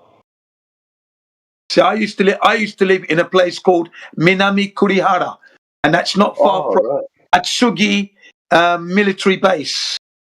Yeah. I know the one. I live near the Yamato military base, and I've got Minami Rinkan and Minami Rinkan, Shorinkan. I used to teach Japanese English there at Shorinkan. I used to go through Minami Rinkan to get there. Yeah, well, I'm in Suruma, man. I'm not far from there at all.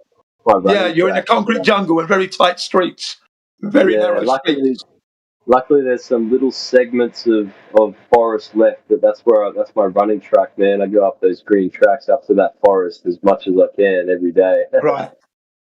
Well, at Atsugi, the base, you got the mountain range at the back. That's where I used to go mountain bike trekking and cycling up all up there. And I used to cycle from Minami Kurihara, which is not far from Machida. And that's where I used to go. Yeah, that was my training ground. I've been wanting to climb that mountain so long.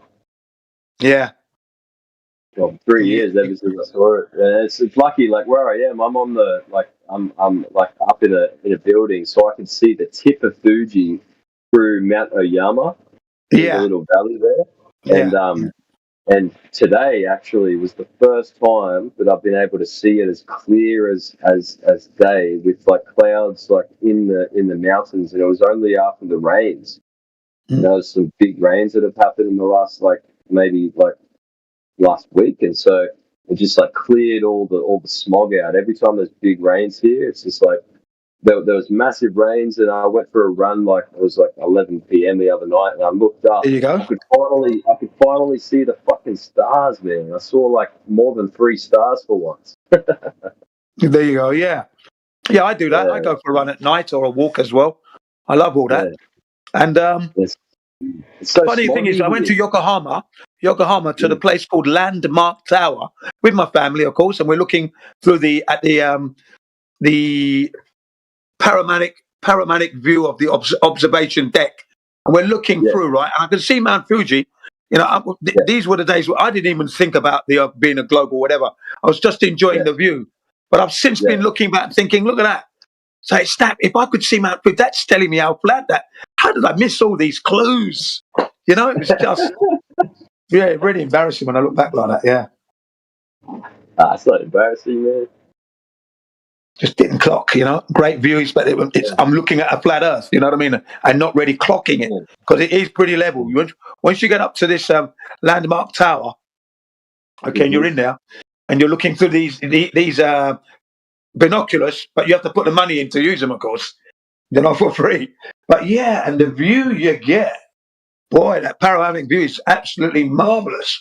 Have you been up on the Enoshima Sky Tree, bro? Which one? Enoshima Island Sky Needle at Enoshima. No, I haven't been there. No, not yet. Oh man, that's a good spot, bro. Enoshima is so beautiful. It's like a rainforest mountain island. It's the most amazing place I've ever been, man. Enoshima. Yeah, it's down. It's just, off the coast of Tokyo, isn't it? Yes, I have. Yeah, man. I have been there. Yeah. I've been there. I've been camping there with my family. Oh, right. Yeah, it's on the Odaku line. Yeah. We went. You have to get there by ferry. We went on one of those pink speed ferries, all coloured in pink. Oh no, there's a bridge. There's a bridge to Enoshima Island. Enoshima Island's a big tourist place. But maybe it's close by in the same bay. But the Sky Needle, man, it's epic. You can see the whole coast. Yeah, never noticed. Maybe I'm talking about a different place then, because I never noticed any Sky Needle. No, I must be talking about a different place then. Yeah. How is it on the coast in Japan though? You don't have fucking seagulls. You've got eagles. You got hawks. Yeah, hawks. Yeah, crows. I was on the beach maybe about a month or 2 months ago, and I was just having a swim in the surf. I get out, and this couple's like opening up their rice balls, And I'm like, oh no, this isn't going to go well. And this hawk just swoops down and grabs it out of this dude's hands. And this wife was like, I told you, like to the husband, like getting real mad at him. Yeah. Yeah. As they say in Japanese, abunai. Abunai desu ne. Yeah. Yabai. Yabai, yeah. That's my favorite word, bro. Yabai is the best. If you're not aware, yabai means kind of like fuck in Japanese. Like, Yeah. fuck, yabai. Yeah. Fucking hell. Do you know what I mean? Anyway, I think we're off topic here, bro. Yeah. Thanks for that. Well, I'm glad to hear that you're in Japan anyway, you know. Yeah, man. I just sent you a friend request, bro. It'd be good to chat to you again. Yeah, absolutely. What do you call yourself on the server? Patterson, man. One more time? Patterson. Okay, let me have a look now. My screen is off, so I'm going to log into my phone, switch it on, get in there. All right. Have you sent me a request already? Did you send a request? I did. Okay, let me just check that now. Patterson's my rap name.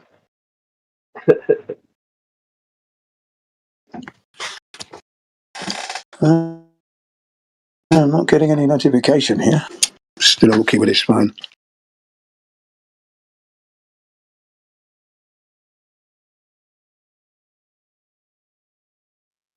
Well, while we get that sorted out, let's carry on. We got a few folks in here we don't hear from very often, if at all. I see Stark, I see Newt, I see Mr. Palma. Welcome to the channel. Newt. Heyo, Grand Rising.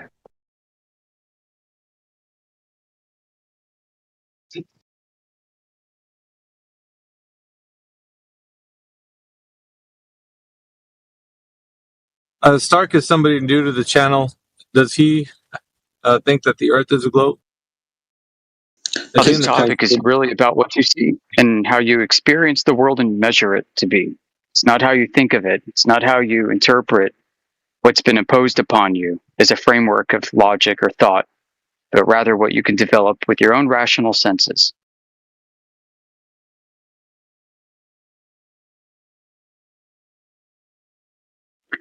I mean, there's really no substitute for that. Sorry, go ahead. I think we're talking at the same time. Yeah, no, I'm saying thanks for the correction.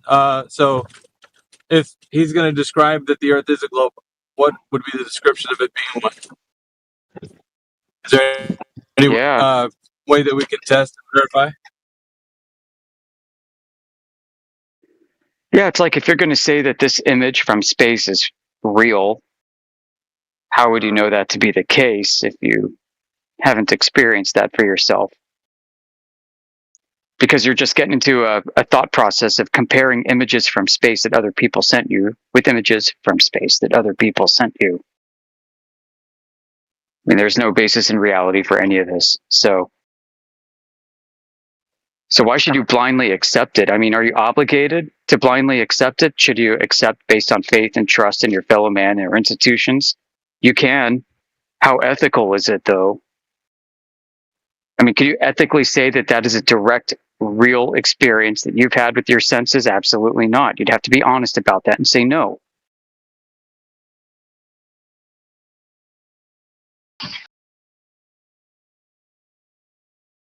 He hasn't spoken in the chat, has he? Sorry, who? Stark? I don't know. I've only got a couple minutes here, too, so.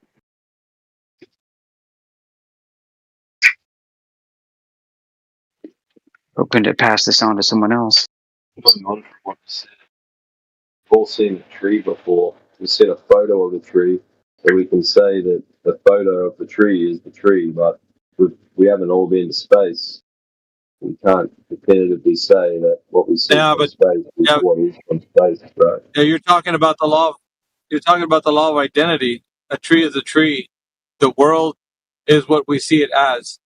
So if you're identifying the Earth in an image as what you think it is, how do you know that that's what it is? Because when I show you an image of a tree, I could take you to the tree and show you the tree.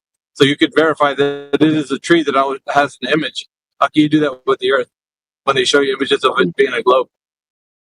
Yeah.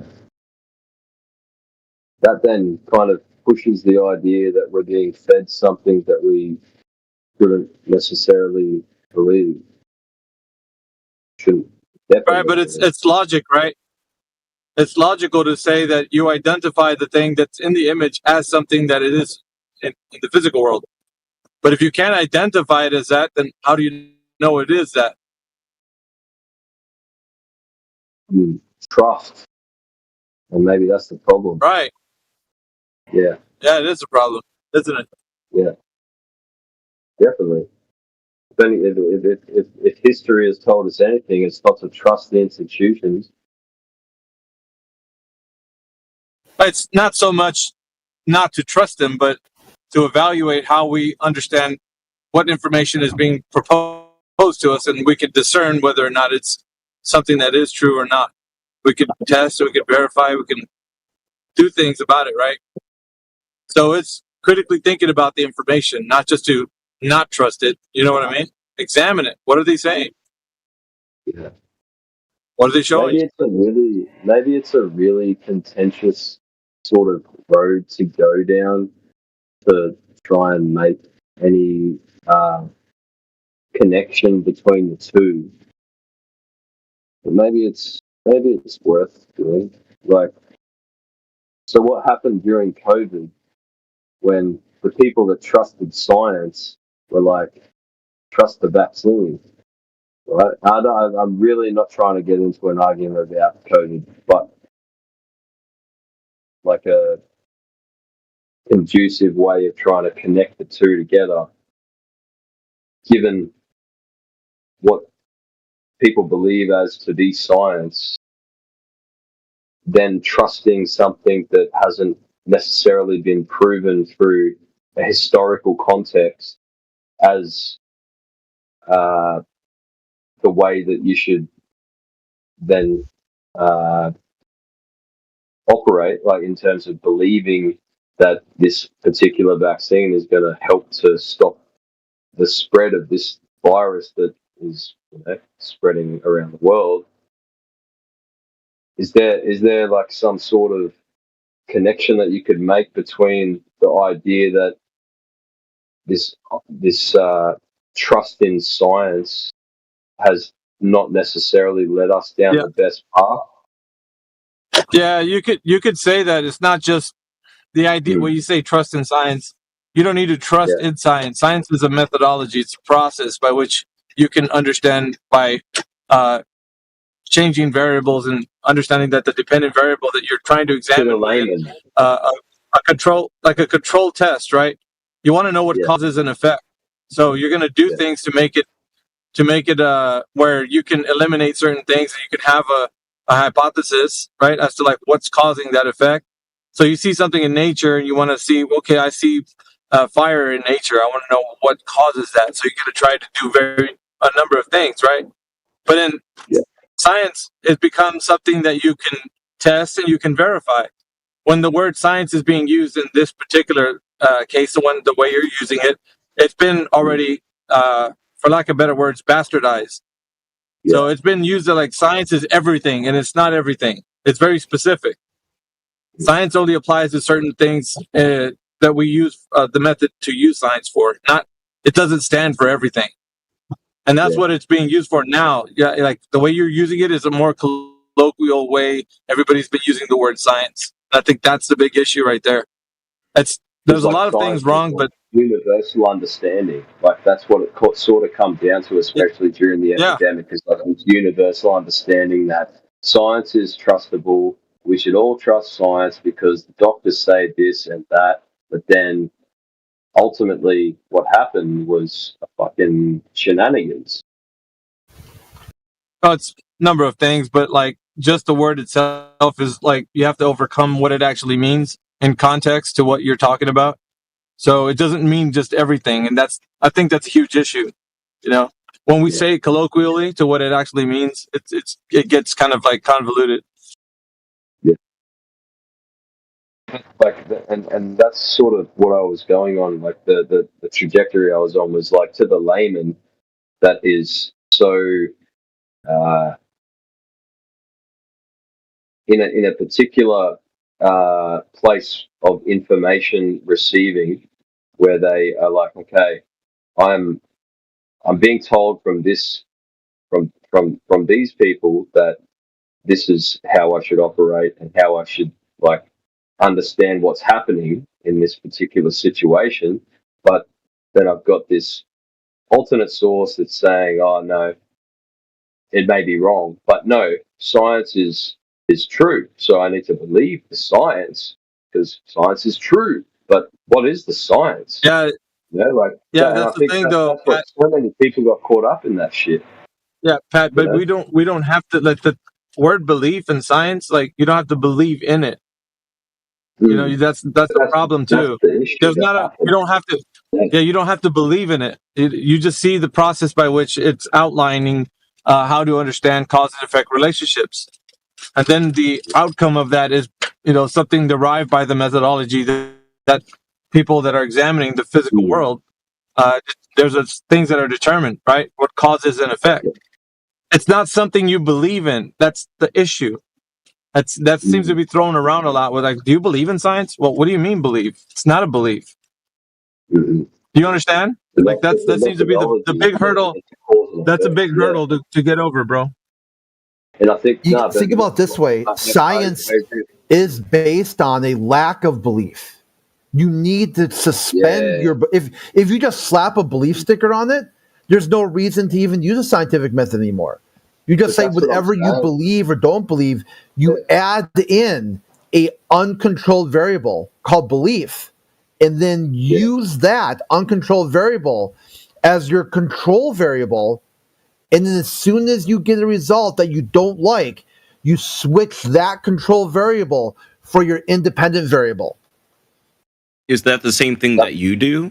Because the same thing that you do, that would be a logical fallacy of look who's talking. Okay, that is a look who's talking. Broken, yes, look who's talking. That's a talking logical fallacy. You're fallacious. You are broken. Buzzwords. Your idea. Buzzwords. Buzzwords. Your flip out. Your cracking. Oh my God, buzzwords. Of adding belief into scientific method would be a complete broken line of logic. Fix that. So it doesn't matter what I do. What I do or what I don't do. But then you just be being hypocritical. What I do and what I don't do are equally uncontrolled variables. So either way, if I do it or if I don't do it, those are uncontrolled variables. So you're being hypocritical.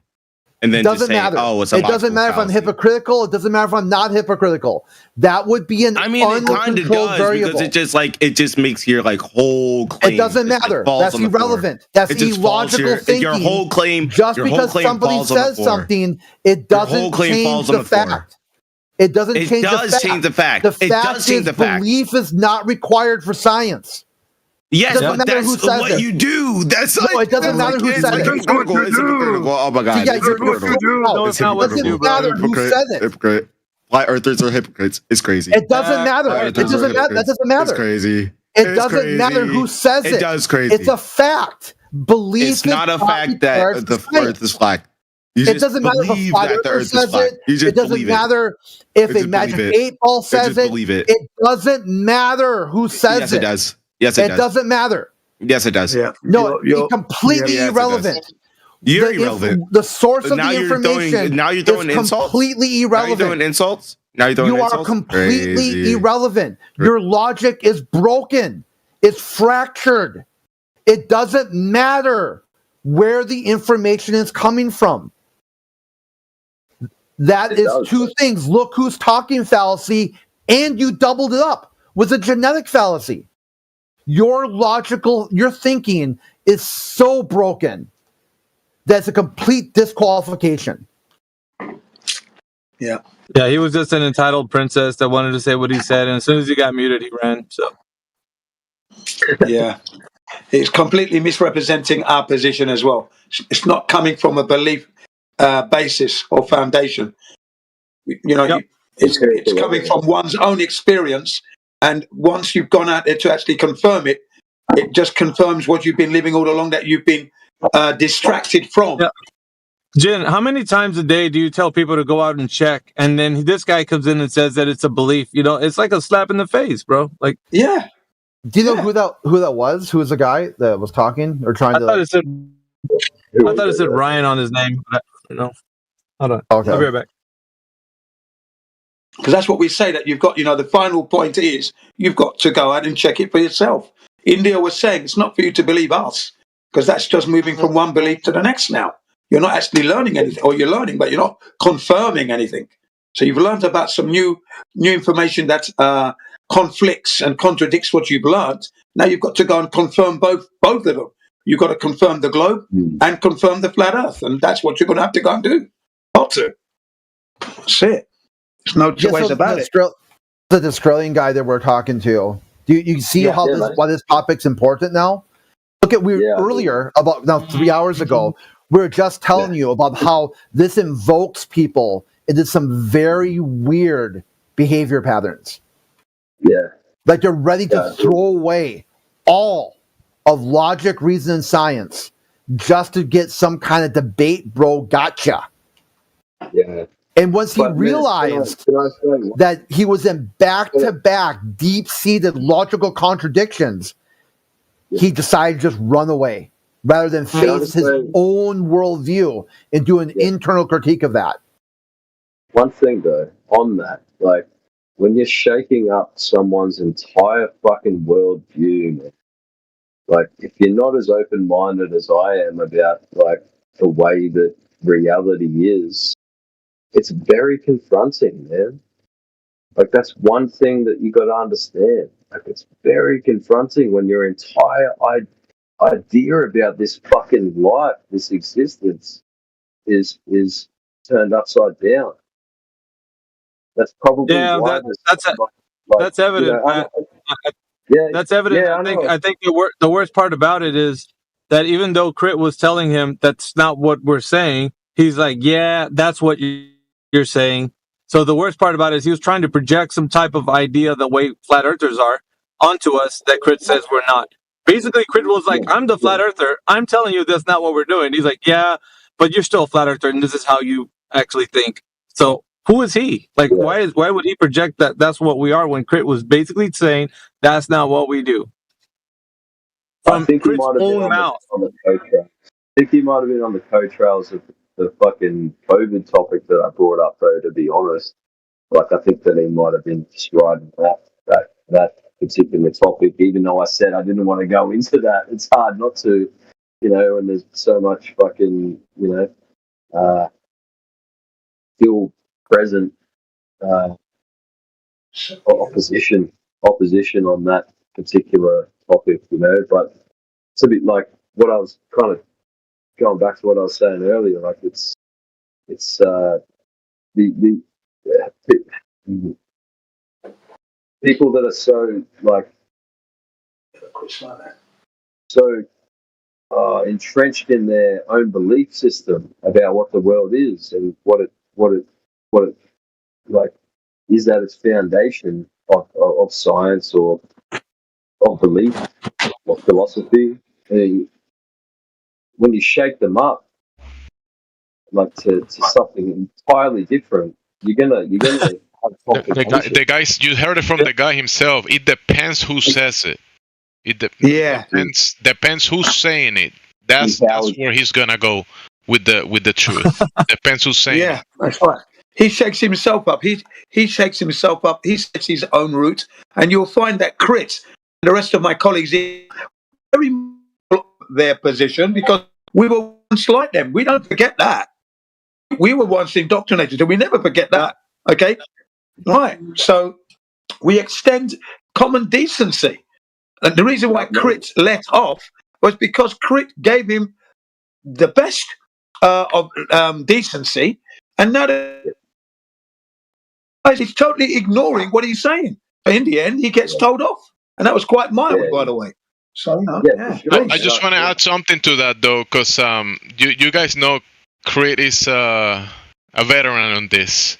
So there is a method that he uses. So I know that he has mute powers. So just let him finish through his method before muting the guy, because Crit knows what he's doing, and you guys know this.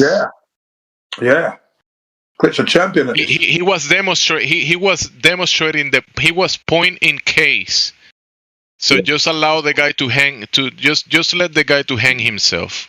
Crit will take him to the back of the shed when necessary.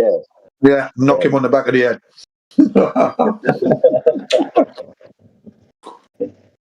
It's good too when you get a squawker, because once they've already started squawking, you know they're in their fields. Yeah, they've buried their fucking. They've got 1 foot in the grave, bro. Yeah. He just continued to funny mute you because he's like, no, I'm not gonna listen to you tell me that that's how flat earthers think, because I'm gonna project onto you what they really are saying. Yeah, they don't want us. Sorry, they don't want us to know what we know. That's how they act. You know what I found so refreshing about being in this fucking chat, man, is like maybe people talk over each other, one another, now and then, and I know that I'm very guilty of that, and I try and apologize when I do. But this has been a fucking really civilized, enlightening experience, man. I really appreciate all of you. But I just wanted to say You're welcome. Arigato desu ne. Arigato, Hontoni. Oh, that's English only. We got a rule. That's a mute. Uh-oh. Sumimasen desu. Excuse me, sorry. We do this to eventually get people kind of like you, because you've listening to the guys and the ladies speaking to you. You're having a back and forward, and this is the kind of conversations that we're here for.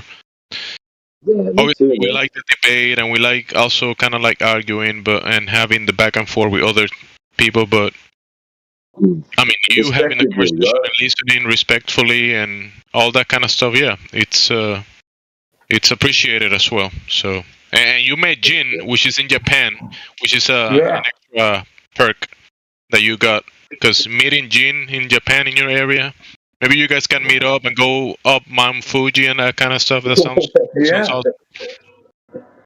That'd be cool, Jin. Maybe next It certainly will do. Yeah.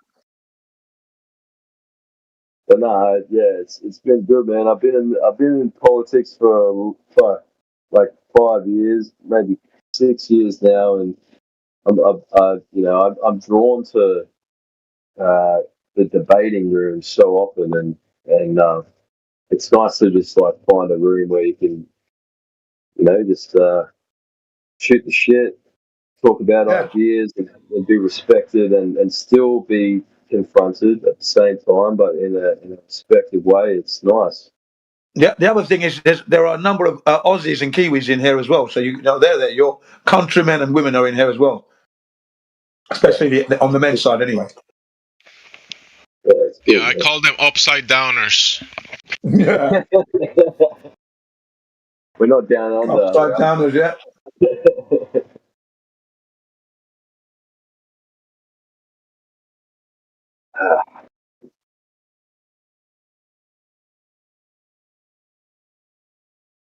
Yeah, what's the next topic, man? Let's fucking go. All right, hang on. Just whilst we're here, just want to draw your attention to a new documentary that's come out. It's called A Very Inconvenient Study. So those of you who have got wonderful children and you're concerned about their health, please watch that documentary. It's called it's called An Inconvenient Study. One more time, An Inconvenient Study. Please watch it. Right? It's all about, Based on. I'm not going to give you too much, but it's okay. A study that should have happened a long, long time ago, but they won't do it because it's unethical, they said, okay? I can't give you any more than that because I don't want to spoil it, okay? All right. It's called an Inconvenient Study. Those of you who have wonderful children, please watch it. All right, man. Oh, even if you haven't got wonderful children, everybody's got wonderful children. So there you go. Even if you've got the terrible twins and monster kids, still watch it anyway. My child's a cunt, so I'm just joking. Nah, he's beautiful, man. I'm just joking. That's just that. I'm just doing my due diligence for all of us. We've all got children. Please That's just check it out. That's just my Aussie humor, bro. My child's a fucking angel. I love him.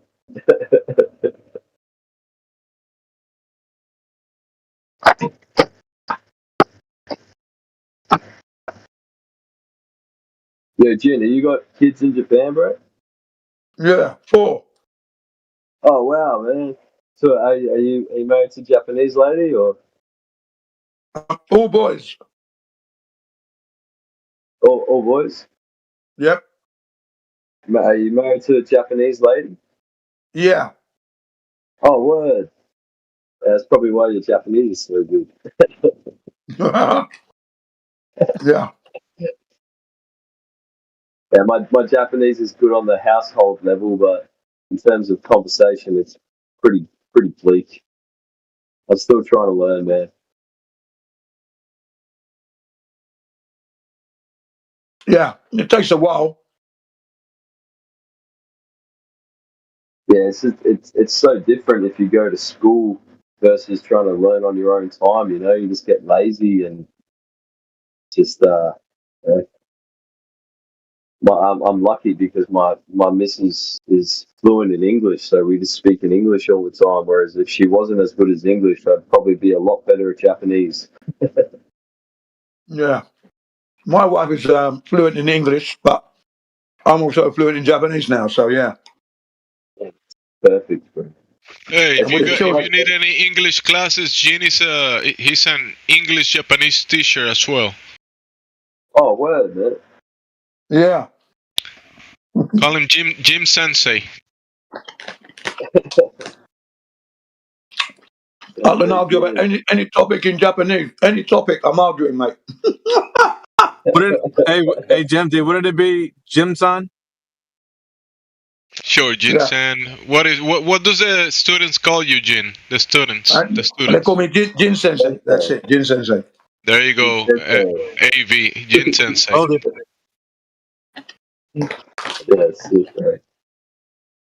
That's a sign of respect. Those guys are very proper. Those guys. Yeah. Sensei. Even my son, when he came in earlier, he came in. I was on a Discord, and he said, "Sorry to interrupt." That's what he said, my son. Okay, I got the manners. Do my son, yeah, but he said it in English. He said, "Sorry to interrupt." Yeah. That's nice, man. Is it? Yeah. Oh, yeah. Cool.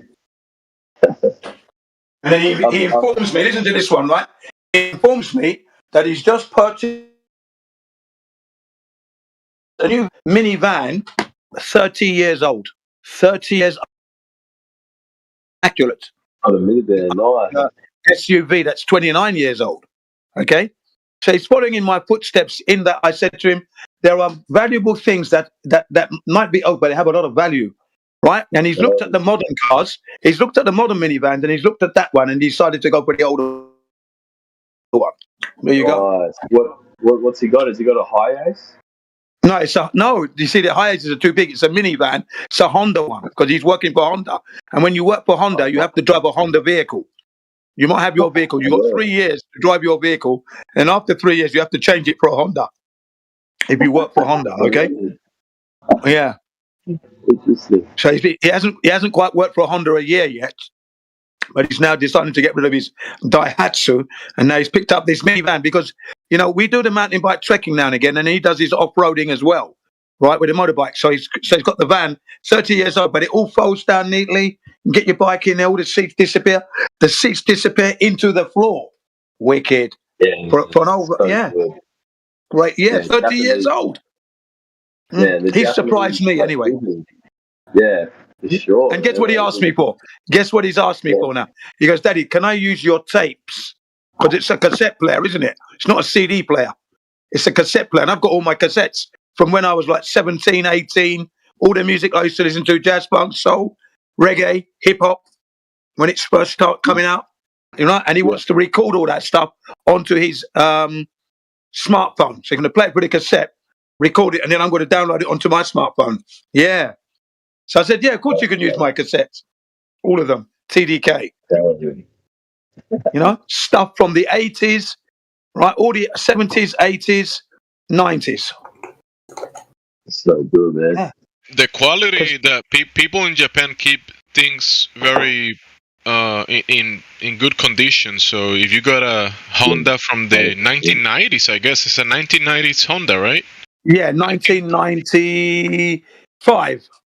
Some of those vehicles are really good vehicles, and Yeah. they're kept in good condition. Yeah, he got a good vehicle for a good price then.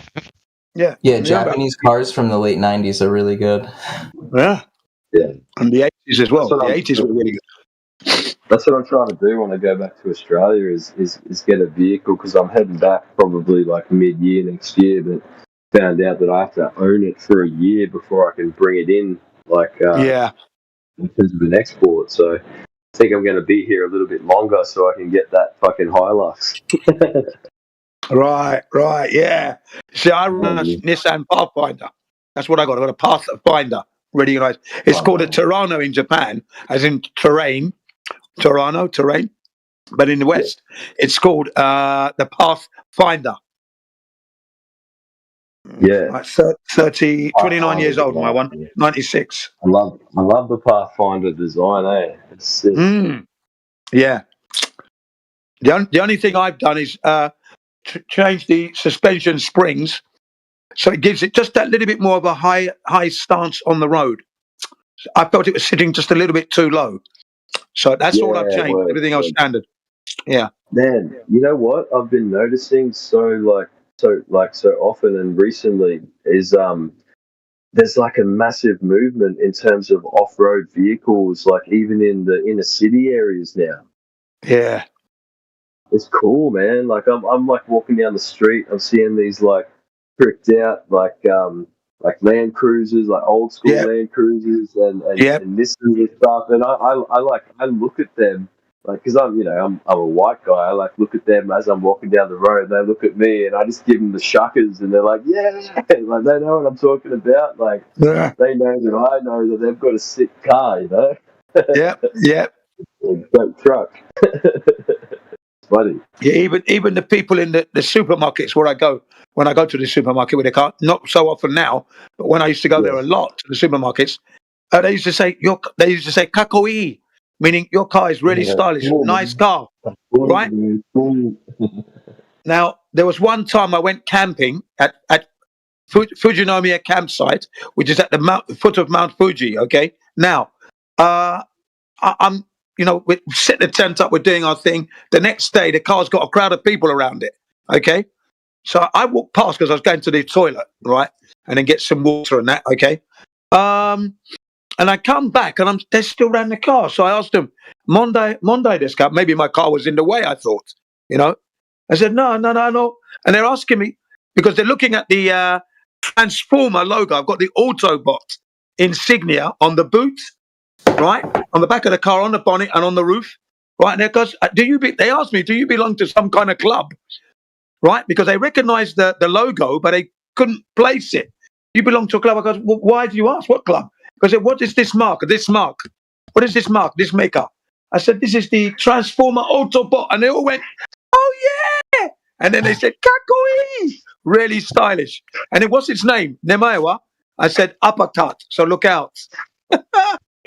Yeah, called it the Uppercut. There you go. Uppercut transform. Okay? Yeah. So it generated a lot of attention, the Pathfinder, especially the way I got it set up. Yeah, even the people in the supermarkets used to say, nice car,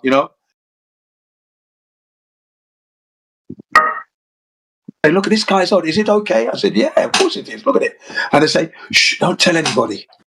Because most Japanese keep their cars for like 3 years and then they get a new one, you see. Yeah, man. Yeah, because they, especially like after 2 years, they have to pay the $2,000 to get the check from the government to make sure the emissions are all in check, right? Yeah, well, yeah, I suppose that is, but I think I don't think they realise how reliable the cars are. They think after 3 years it's old, let me get a new one. right? Well, Hence the used car market in Britain. They used to have an influx of Japanese cars coming in because 3 years the cars just running in. 3 years. Well, that's what, like, half of what it is that they have to, like, so after I think it's 2 years, you have to pay like about $2,000 to get your car checked to make sure there's no cracks in your exhaust, there's no like excess emissions coming from them. So that's why like the import business from Japan is so strong, because people are just changing their cars every 2 years, and also because like they like Japanese people, they love to keep up with the new. They want to. Yeah, man. They want to. It's like a status symbol. It's the same with the clothes. Like even people that don't have a lot of money, they want to be decked out in North Face and Nike, because it's like, even though they're fairly poor in terms of like their overall earnings, if they're wearing this shit and they're feeling good, and then it's like a status symbol. Yeah, everything new, you see. But my son now, he's learned from me that you don't necessarily need the new ones, and the new ones are having more problems than the old ones because there are too many sensors and that. And he's learned that as he's working for Honda. He's learned from his dad that is right. The older stuff has less problems and they're stronger and more reliable. Exactly. And that's what we're talking about. And then when we want to have real fun, we go out on the bikes and blitz the streets. Bah, bah, bah, bah, bah. We can get those speeds up very quickly, bring it down, and come home. And we've had the thrill, the adrenaline rush, because you don't really get that in a car because you're in the queue with everybody else. But on a motorbike, you can get the 0 to 60 in 2.6 seconds, and then you're on to 100.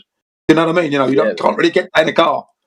Yeah, before we keep going, I'm gonna check if anybody in the panel, any new people, wanna ask any questions about the topic of the VC. You are welcome to open your mic and direct your questions to Jin Sensei. Yeah. Yeah. So if you do have any questions, I'm really willing to answer them as best I can. So please don't hesitate. Yeah. You're here. You've made it here. Make it count. The mic is yours. Please ask your questions. You're the man, Jin. Yeah, we do try. We always try our best, put our best foot forward. Of course. If you'd come in 2 days ago, you would have seen us putting ourselves through the bad arguments that we sometimes use. So we tidy ourselves up and we get rid of any bad arguments. Some of it might be semi-good, but we don't really want to use them. We want to put the best arguments through and leaves the globe with no room for doubt. No room for doubt. Man, I like that. So that's what we do. We sit here and we went through like 40-odd arguments, and it was good. Great. Yeah, that's what because I came on the chat about probably 4 hours ago now, and that's what they were chatting about, was the fact that you had this list of 100 reasons that some great, some not so great, and that led to another kind of query of another group of questions that I had myself, and one of them being like that in every movement there's always going to be less intelligent, less aware, or educated people in the particular realm, which then leads to the decline of the understanding of on a whole. And that was like something I was really interested in. You always have to combat the idiocy in any type of movement. Yeah. What they tend to do here is to bring them under their wing. They take you under their wing and try to tell you, we're not particularly liking this particular argument because of these points, and you're ending up in the weeds, and we don't really want that one being mentioned. If you can help that, blah blah blah. And I think that's good. Because at the end of the day, I was one of those characters myself. So, and I often say that if I do something, they've got to pull me up on it, because I don't want to be the one that's bringing the group and the community and all the hard work they've done into disrepute. I don't want to do that. I don't want to be that character. Of course not. So I do have to pay attention to what they say and drop the emotional content and just pay attention to what they're saying. Go off, digest it, come back, and then act accordingly, basically. And my acting accordingly is acknowledging their efforts and thank them for that. So they realise now that I've acknowledged what they were trying to do, and thank you for that. And yeah, from now on, I'll be putting my best foot forward with a polished toe cap, if you will. Yeah, you know. I like all that. That's what brings cohesiveness. Try to keep them in, you know, and I like that. Very important. Yeah, very important in a unit that you want to be together and you want to all singing the same song. You might sing it in a different tone, in a different note here, but the same message is being pushed out. That is fundamental. I don't care what anyone says. That's fundamental. Got to be able to do that. Yeah. And then where others may have extra knowledge, that's where you pick up from the basic foundation. The extra knowledge is great to listen to. Because it's like you're hammering through the last final nails, bang, bang, bang, and this, and don't forget about this, bang, bang, bang, and then the globe is finished, totally locked into that coffin. Well, you fucking these guys have got me, mate. Like I'm here and I'm open ears. You know, what I was trying to say earlier was that I'm an open-minded guy, and I kind of pride myself on being that, which is why, you know, to tie myself down to an idea is almost like sort of like a micro death, because what I enjoy most is being open as much as I can, and that's somewhat abrasive at times, you know, because people think that I'm trying to debate them. They think that I'm, you know, trying to navigate them away from what they believe in. It's happened a bunch of times with my religious friends. And you know, it can cause friction, and but that's not what I'm about. I think you've got a number of advantages. Right, and that opens you right up to nature, right? And then on the earth. So and you've got that wanting to go out and look and love nature. So with that energy, you can use it to investigate, because you've still got the motivation to go out there, because you're going to have to do that for yourself. You're the one that's going to change your mind. We've given you a lot of information, my colleagues have, but you're the one that's going to do that final work. And what you're going to realize is that what you're finding out is that you've been living on this thing all the time. You just didn't join the dots. That's what you're going to learn. Well, like I think that if I'm going to do this properly, like I need to invest in the tools, you know, like we're talking about the I don't know, what are the tools? Like, exactly. That's a good question. I mean, some tools that we have are like cameras, okay? Zoom type. You get yourself a nice camera, long distance observations, telescope if you want one of those, a laser test. The other thing is, remember, you might be able to rent this equipment as well. So if you feel that you're not going to be using it often and it's going to be something gathering dust, then you might want to rent it for the day. If you're going to rent equipment. Then it's the mathematics behind it as well, right? Because you get a little bit. You got the camera, and you need to apply the mathematics to it to be able to understand what the fuck you're looking at and how far away it is. Well, if you're thinking about doing observations and possibly buying some equipment in the future, and you're thinking about buying cameras as well, since you're in Japan, try to obtain some infrared optics. Yeah. If you're gonna do long distance observations and you can get your hands on infrared optics, some type of camera that has infrared capabilities or whatever it is, just go for that, and you'll be able to see further. Yeah. And the word I'm going to say to you in Japanese, look out for the chuko. Chuko. You know what chuko means? No. It means second hand, the used ones. Because in Japan here, the second hand market, I mean, you go look at a second hand camera, it looks like the one they had in the display on the window. No scratches, immaculate. I've got a camera shop just down the road from me, and I frequent Hard Off and Book Off very often. So, yeah.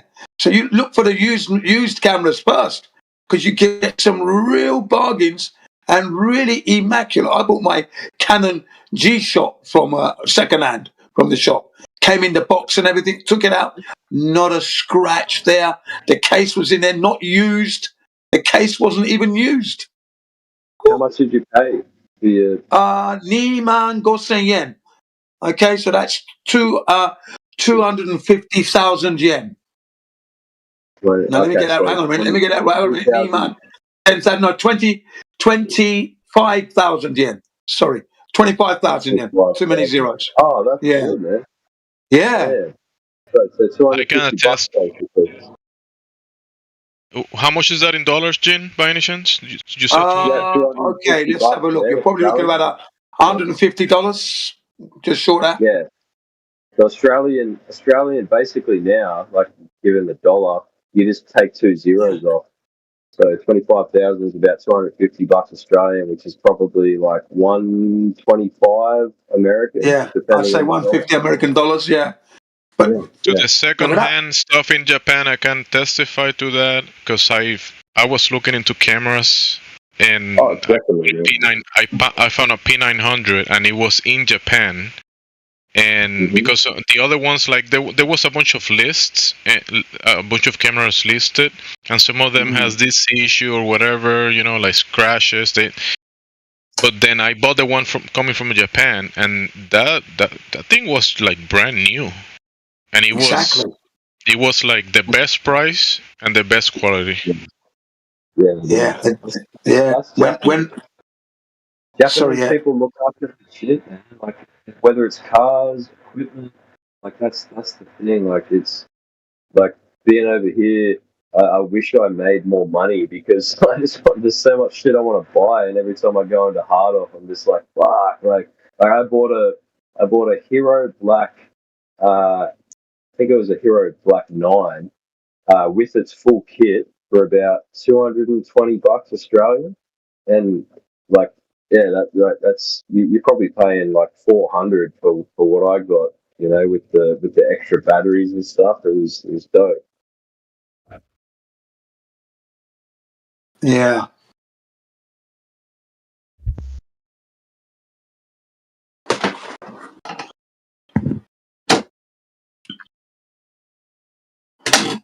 So the used market is really good. You sometimes you can kick yourself in the leg because you've paid more than you should have, and you could have got a second-hand one just as good.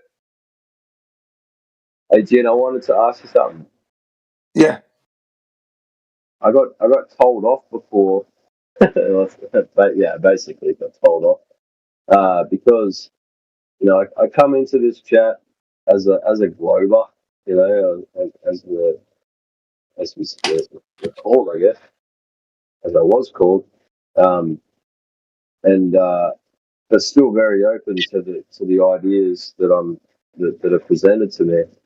And one thing was I kept trying to identify the shape of this Earth that we're on, and in terms of like the logical, in my mind, the logical evaluation of what it would be based on what I think, and I came upon the disc. Like if it's a disc, then it makes sense to me. And then I was told that the Flat Earth Society, which are these fucking bunch of kooks that are basically, it's like a straw man for the real Flat Earth movement, that's one of the things that they do is they're forever trying to identify what the shape of the Earth must be, and then it's sort of like seen as a fallacy because it can't be that. But I just wanted to ask you personally, like, what's your do you have you tried to in the past identify what the shape of the Earth must be, or have any like inklings towards what it might be, or don't care about what it is because it doesn't matter? Like, how do you think about that?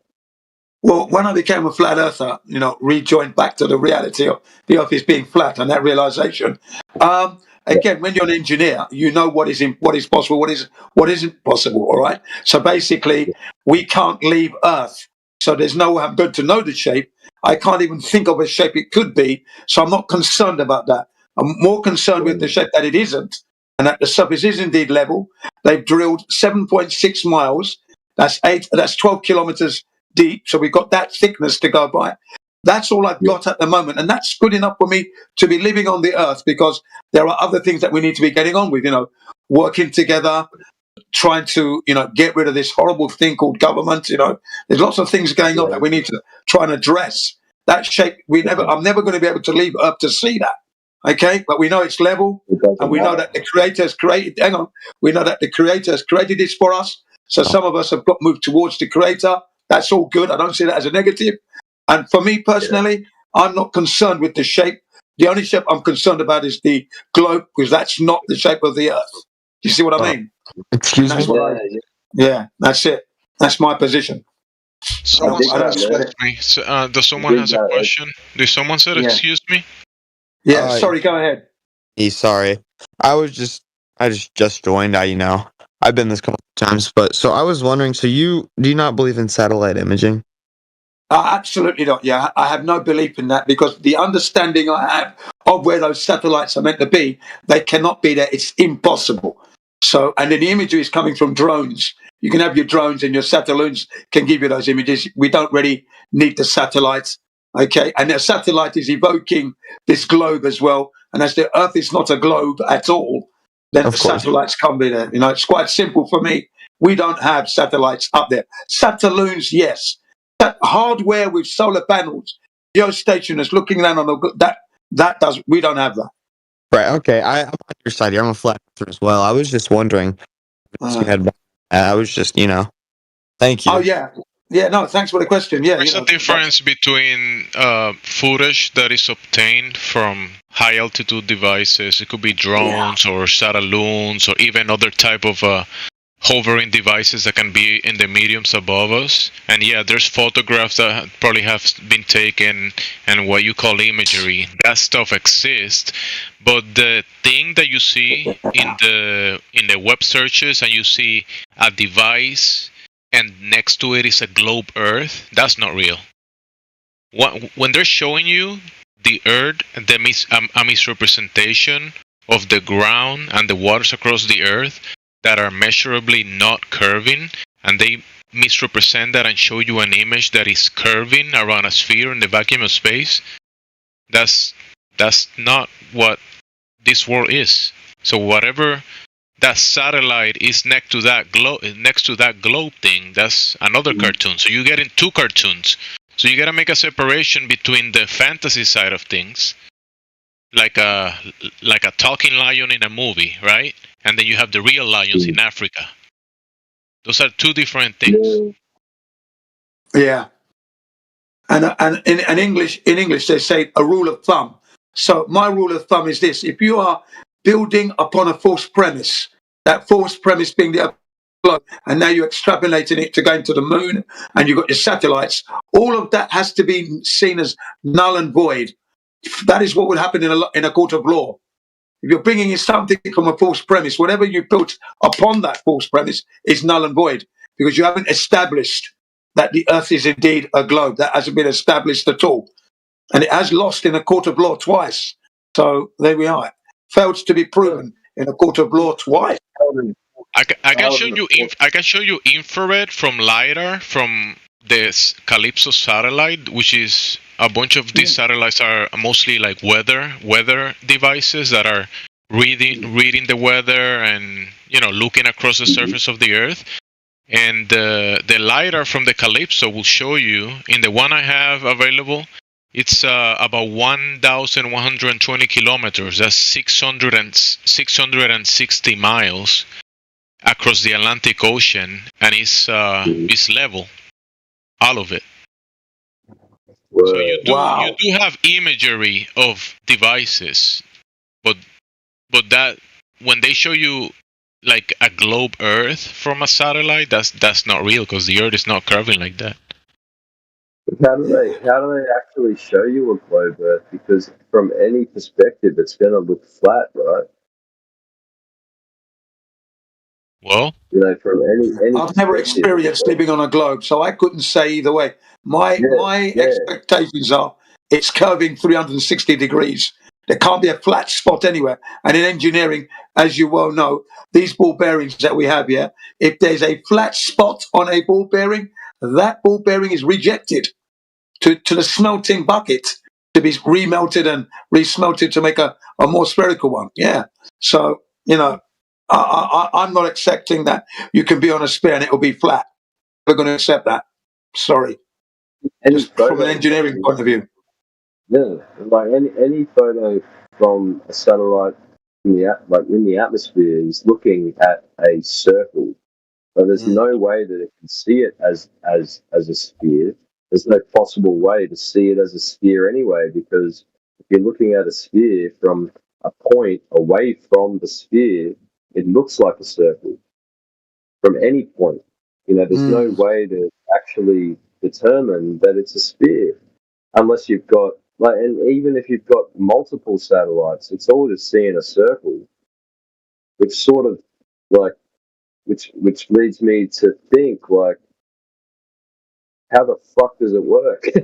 But it also like, you know, it's taking away from what you said, Jin, is that like it doesn't matter, and the main thing is that there's empirical evidence to say that it's not a sphere. But I like it. My mind being the one that just like is continuously like the same reason I could never be a full Christian, right? Is because when I joined the Christian faith and I became a Christian, I was always like, but what about this idea of God? Or what about this and this and this? And the Christians were like, no, man, no, just speak about it this way. I was like, nah, but I can't because my mind is just revolving and continuously wanting to ask questions, and I was sort of ostracized away from Christianity because of that, because I was asking the questions, but my faith in terms of a God never stopped. You know, like it never stopped. It was just my idea of like Jesus being the one and true God, and all this other stuff. Like it's still, and now I'm like expanding my mind to this idea of flat Earth, and now I find myself in the same position where I'm just continuously questioning and I can't help it. Yeah, I don't question it. I stopped questioning it years ago. I like the idea that God is watching me, so I have no problem. Okay, I don't go to the mosque to pray every day of the week. I don't go to the church. I pray on the mountains when I climb up, and I say, thank you, God, for giving me this safe journey up. Can you please give me a safe journey down? This is when I'm at the summit, and I might say to God, can you please look after my family and my friends, and thank you, and let me go down. That's it. So God is, I see God as He's watching me all the time.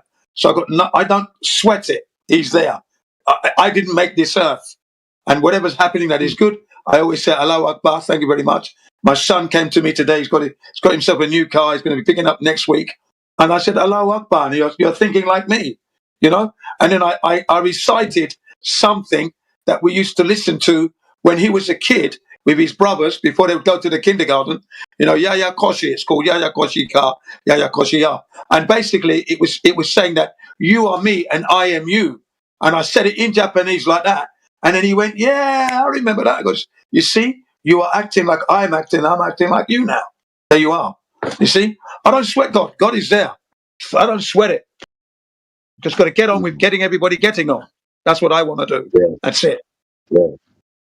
Yeah, well, I kind of feel the same way, man. Honestly, like I don't question the idea of a God as much as I used to, because I feel like there's been too many coincidences that have happened in my life that have led me to think that there's something greater than me in operation. Right. That's right. Right. That's right. Yeah. So it's so beautiful when I see these coincidences happen that are sometimes beyond explanation. Like there's no way that this could have happened, but it did. Yeah. And that's what leads me back to God. And I think he's you know, I don't want to say God is always there. God is always there. It's my whole thing for me, because it's like fuck you, cunt. Like when I say that, I'm like, God's like to me, fuck you, Paul, bro. Just look at this and believe. And I'm like, you got me again. You know? Yeah. So I don't have any problems accepting that God created this earth, and this earth is more powerful than me. I'll be gone. The earth is going to be here. The earth brought me to tears, cold, when I was in the Army Cadets. My hands froze. I was brought to tears. I had to run off and hide to cry. Okay, so I know I can be broken. I've got no shame there. I've got no shame there. And, you know, fully understand what's going on this earth regarding the Creator and the earth itself. So, you know, it's how you approach it is how you're going to be living your life. And, you know, I don't sweat God. God is there. I don't sweat that. It's never going to be a thing that I'm ever going to sweat about. No way. Yeah, I don't sweat him either. I think that's oh man, but I do sweat him, bro. Sometimes I'm like, fuck, what, like, you know what I sweat about it the most? It's that, like, I need I don't trust my own judgment, man. I don't trust myself. And I wanna ask God what I should do in situations or in life in general, what I should be doing. And I know that he can't answer that question for me. Yeah, he did. But I want. God did answer that. God said, treat your neighbor like you want to be treated. That's how you solve these situations. But like that doesn't solve it for me, because I'm like, what should I be doing? Yeah, like, because I know that what I'm doing right now is not what's right for me, and so like, and it's kind of comical because I'm talking about like my job, you know, doing the same thing for 9 years. The thing that I've been doing for 9 years that's been like kind of, you know, providing me with a great source of income and being able to support my family and whatnot is eating at my soul. You know, it's not what I should be doing. I wake up every morning and I'm fucking depressed because I don't want to do what I'm doing. And then I'm like, it's my fault because I haven't worked hard enough in the downtime to get to what I should be doing. But then I don't know with what I'm working at in my downtime is what I should be doing in the first place. And it's like, I'm just don't be too hard on yourself, dude. Don't be too hard on yourself. If you think you're gonna do something, you want to do something else in the future, just take the steps to accomplish that. And whatever you're doing at the moment, just do it proudly and get it done correctly. Whatever job you're doing, just get it done. And I'm doing it, and it's to the best of my ability, or sometimes not. But like, don't be hard on yourself. If you want to pray to God, and if you want to find a new job and do something different, just take the steps to do that. Take it one day at a time. I think the thing is that like I'm afraid that the direction that I go in ain't gonna be the one that I should be, or that's for me. And you know what it comes down to, man? It's fear. Maybe it's like I don't know, man. It's like it's a mix of fear and questioning and lack of faith. Like it's all those things, man. Like, and it's just like I'm gonna end up in the same place again. You know, even if I follow what I think I should be doing, and then I end up in the same place where I wake up every morning and I fucking just want to be dead. You know, like that's some days, man.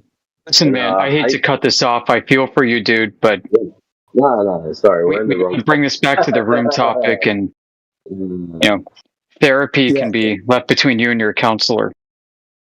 Yeah. all that emotion is happening on a flat earth, ladies and gentlemen, clearly not on a globe. Okay, That's what I always say. Yeah, this isn't because we're cold-hearted. This is because we have very strict guidelines. We're allowed to be here as long as we remain on topic.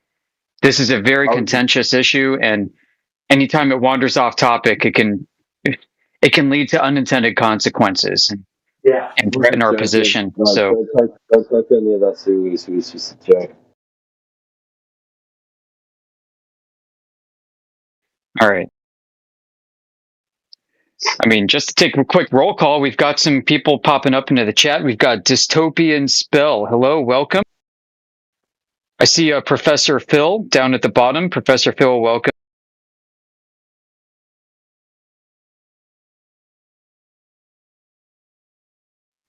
For those of you who don't know, we are flat earthers. Uh-oh, scandalous. And depressed ex-Globers.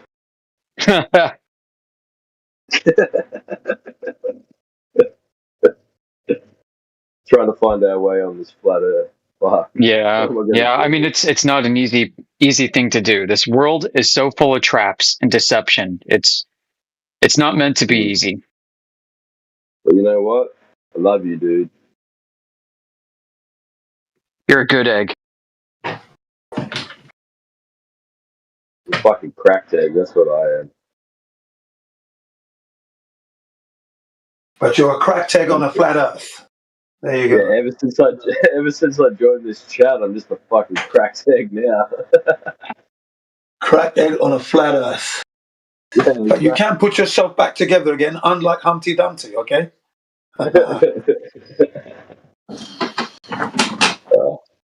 I'll find a way and I'll come back in here with some fucking arguments.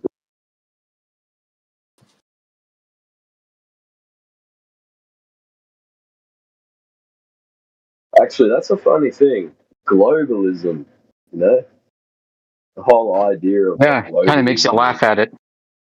Yeah. Null and void when you think about a flat earth, and it's like flatalism.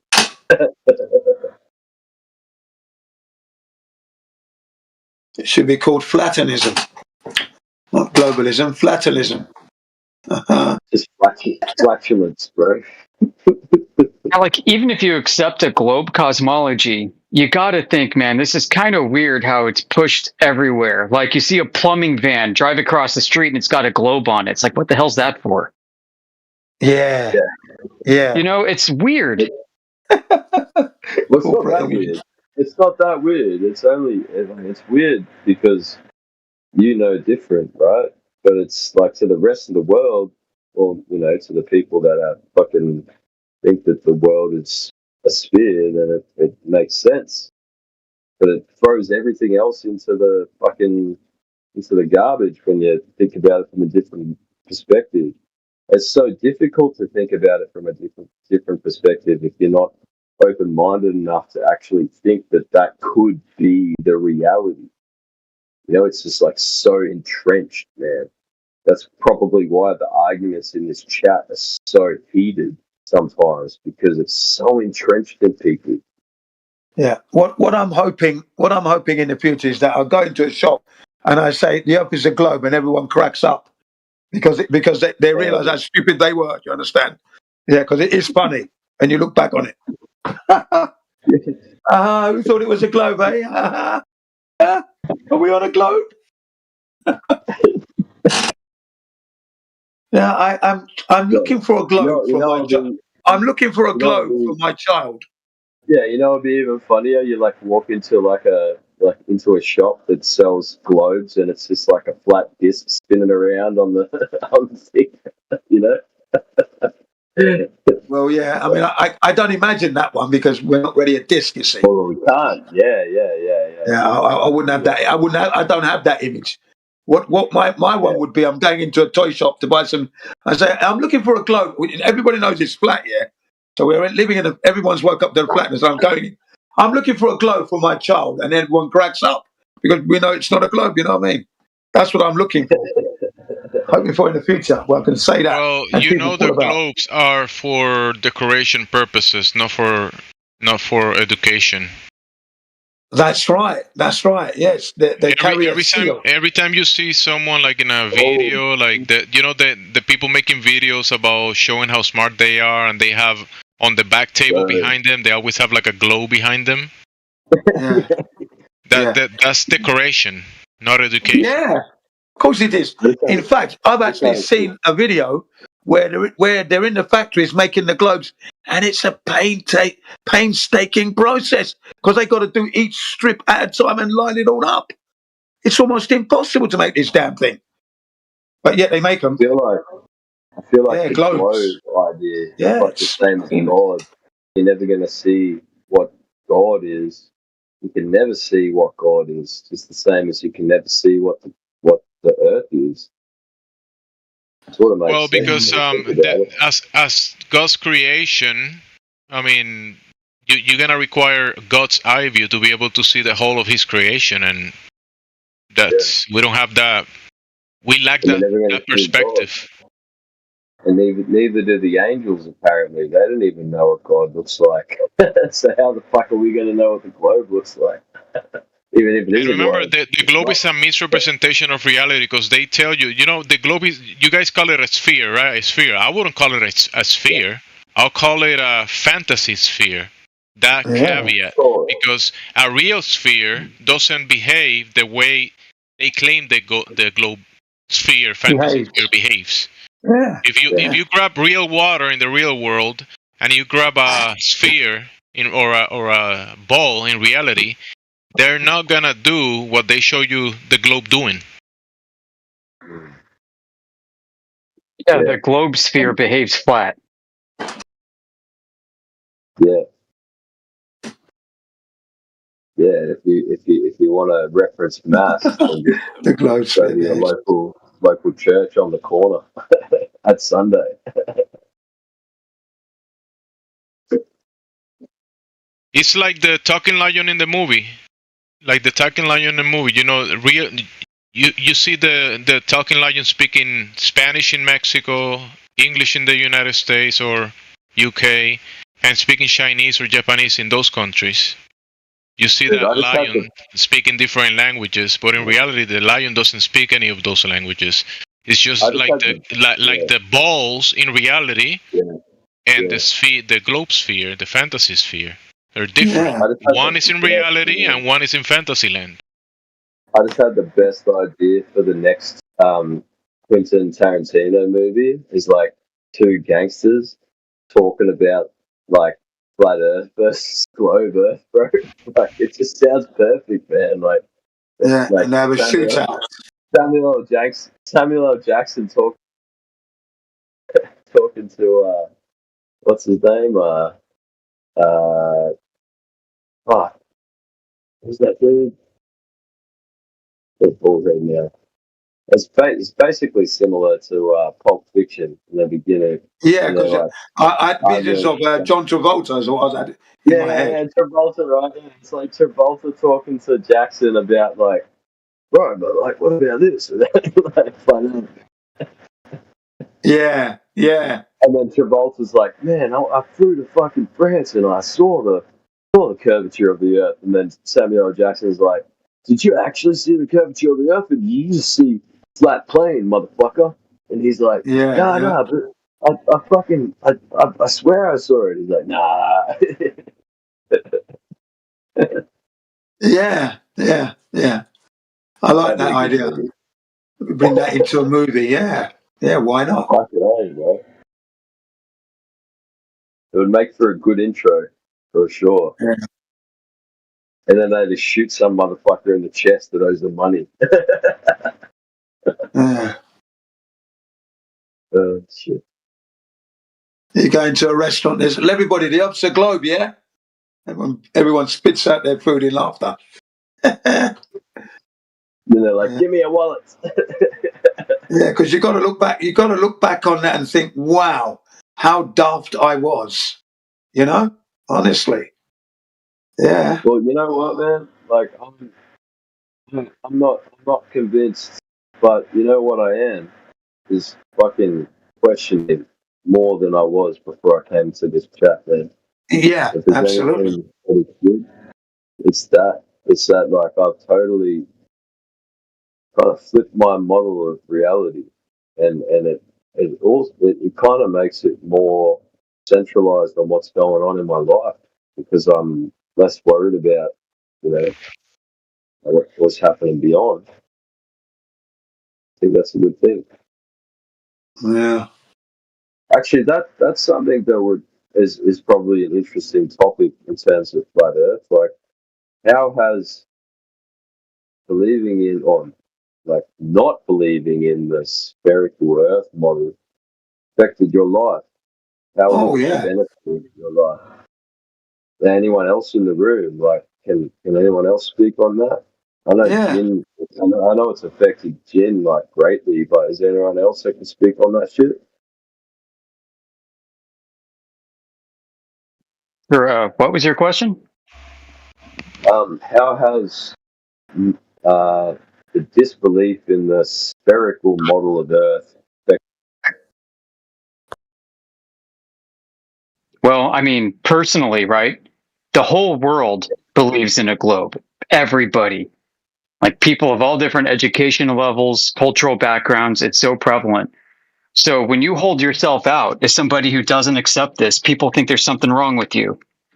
So we're very keen and aware of what I call the social cost of this endeavor. If you start questioning reality, there's a huge social cost. The cost is everybody that you talk about this with, for the most part, is going to think you're crazy. And many people are not going to want to entertain any evidence that you're willing to show, even if they say they're interested. So, amen. It's kind of like why we set up shop in here and invite people to come in and talk to us. We're not going out like flat Earth missionaries trying to convert and baptize the world into this idea. You're here by your own volition, your own free will. You get to hear us talk about flat Earth. If you don't like it, you can leave. Yeah, I feel that, man. I feel that, and like, can I just say that there's a lot of similar sort of feelings that I've felt in the past, especially when I've tried to talk to others about what I think reality is, in terms of the simulation theory, which we talked about hours ago, and other ideas about what reality could be.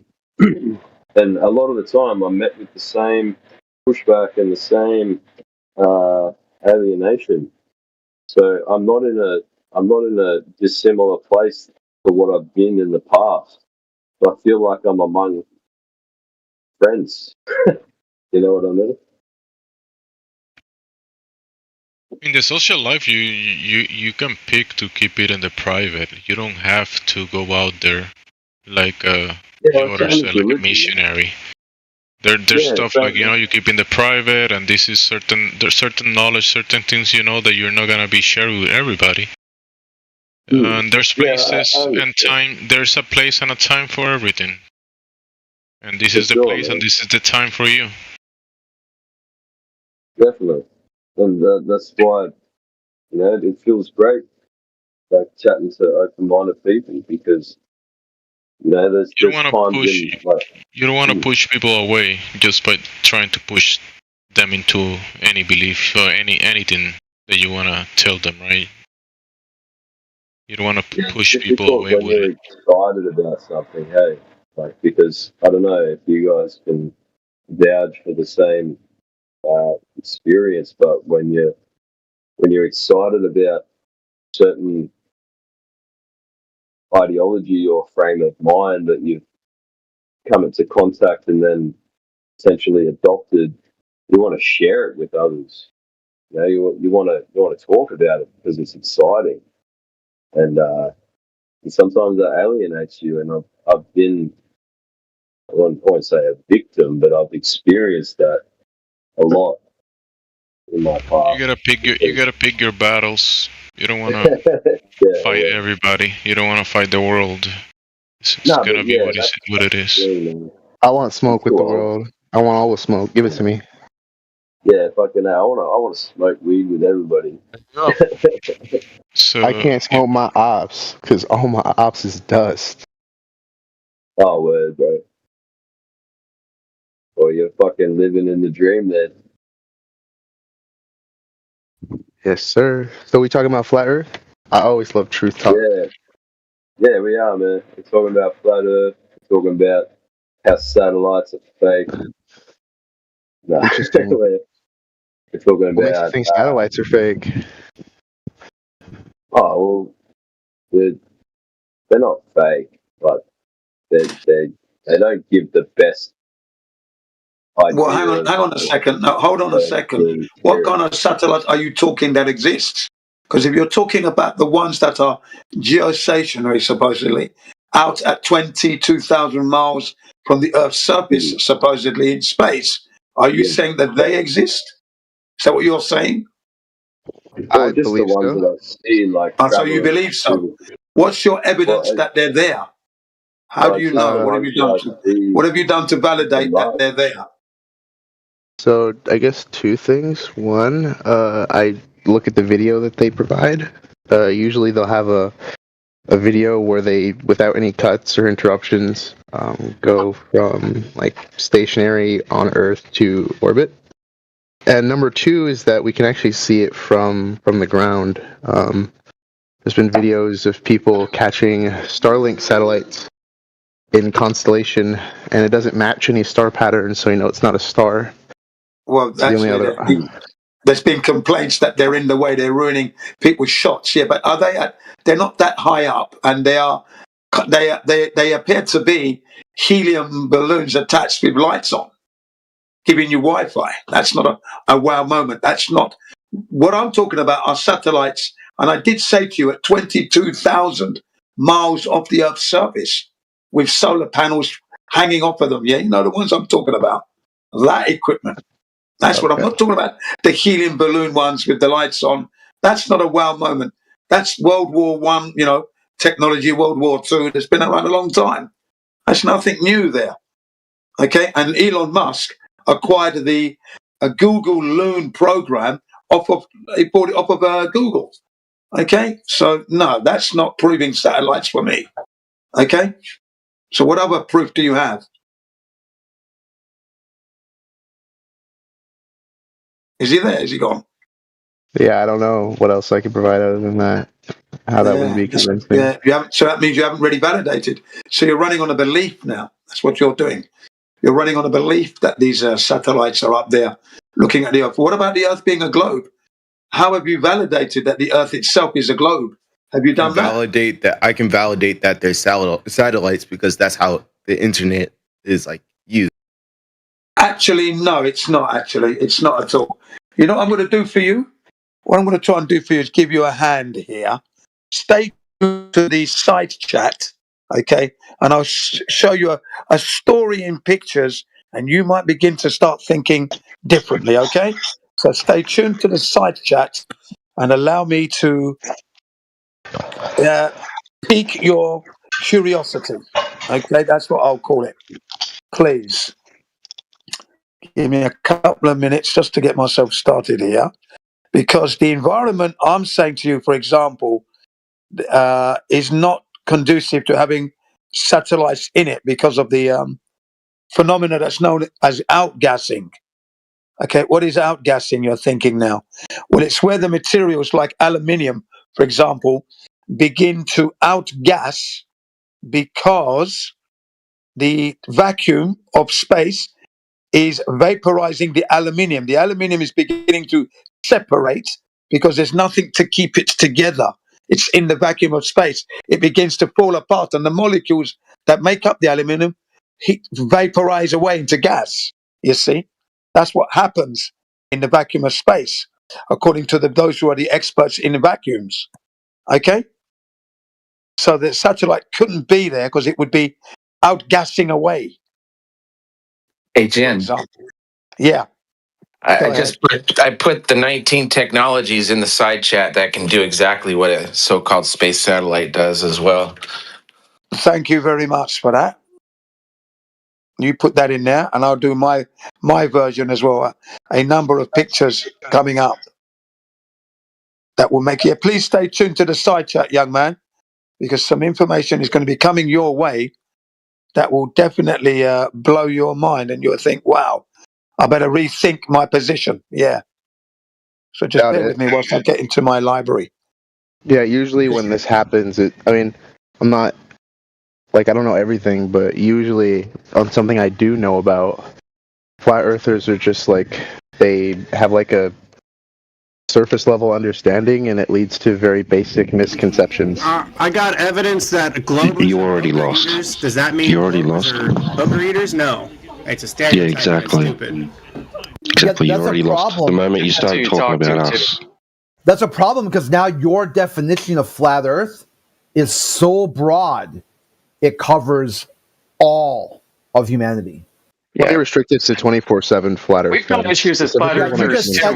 We've got a list of like 42 points that we were just talking about this morning of bad flat Earth arguments, misused flat Earth arguments by flat earthers.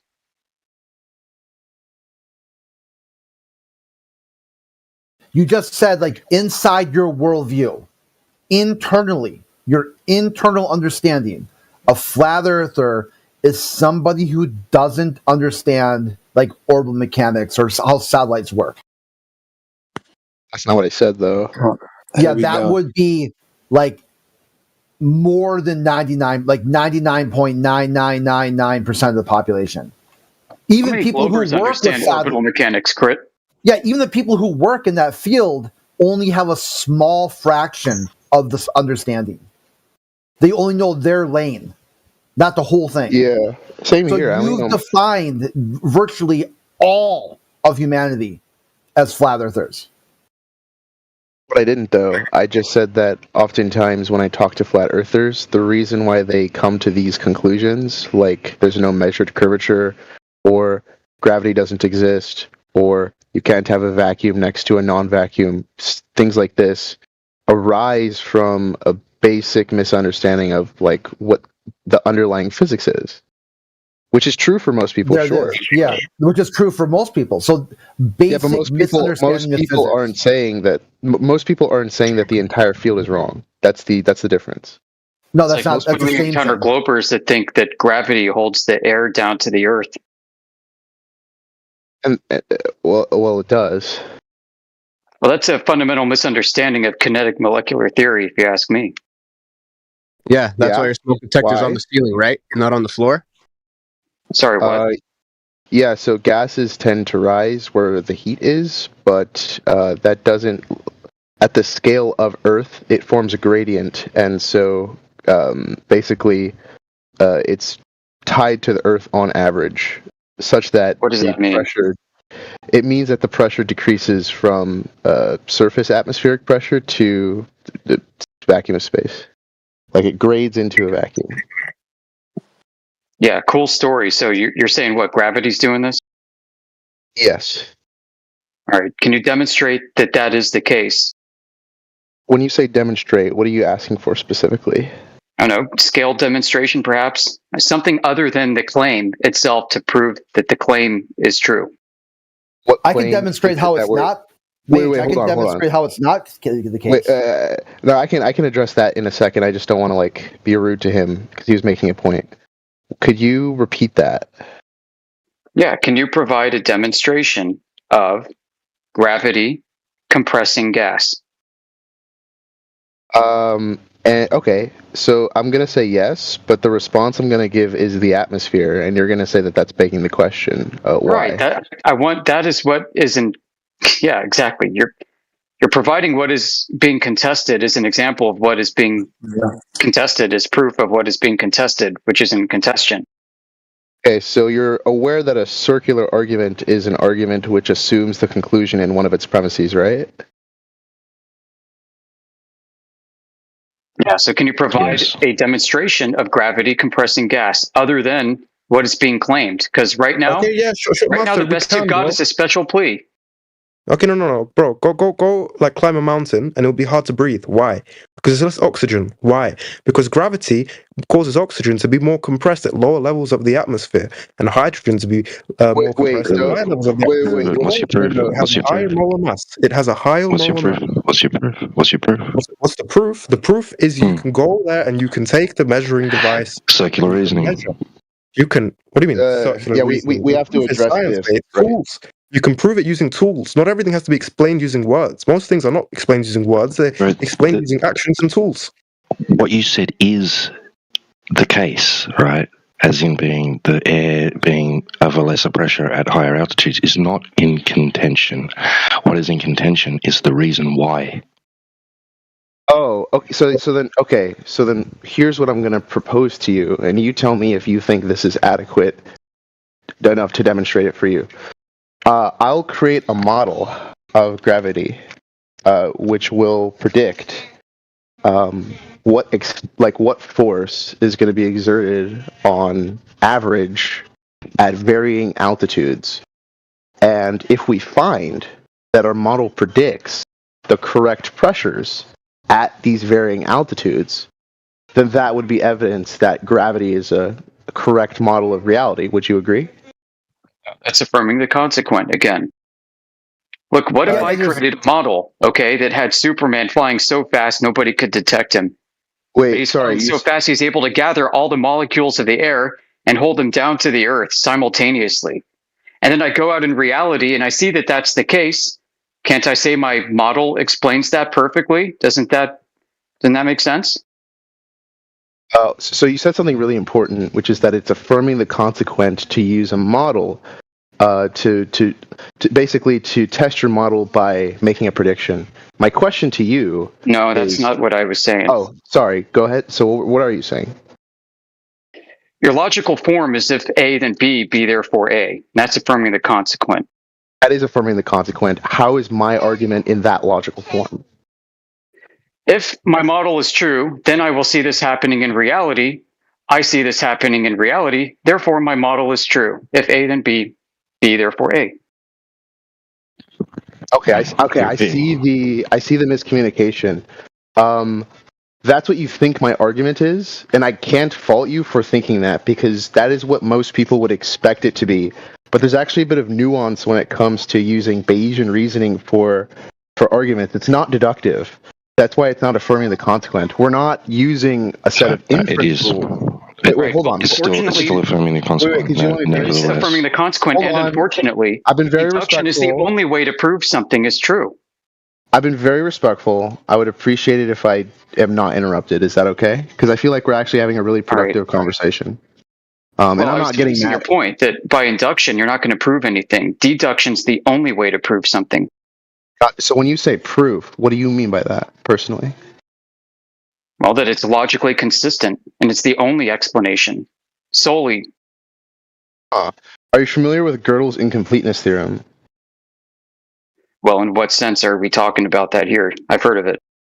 It is very relevant because so before Gödel, the aim, the goal of math, or just it, not even just math, formal systems in general, including natural deduction, was to create a system that is consistent, that is complete. In other words, any proposition that is true can be proven from these axioms. And the third one was consistent, like that's what you're looking for. Complete, and what else?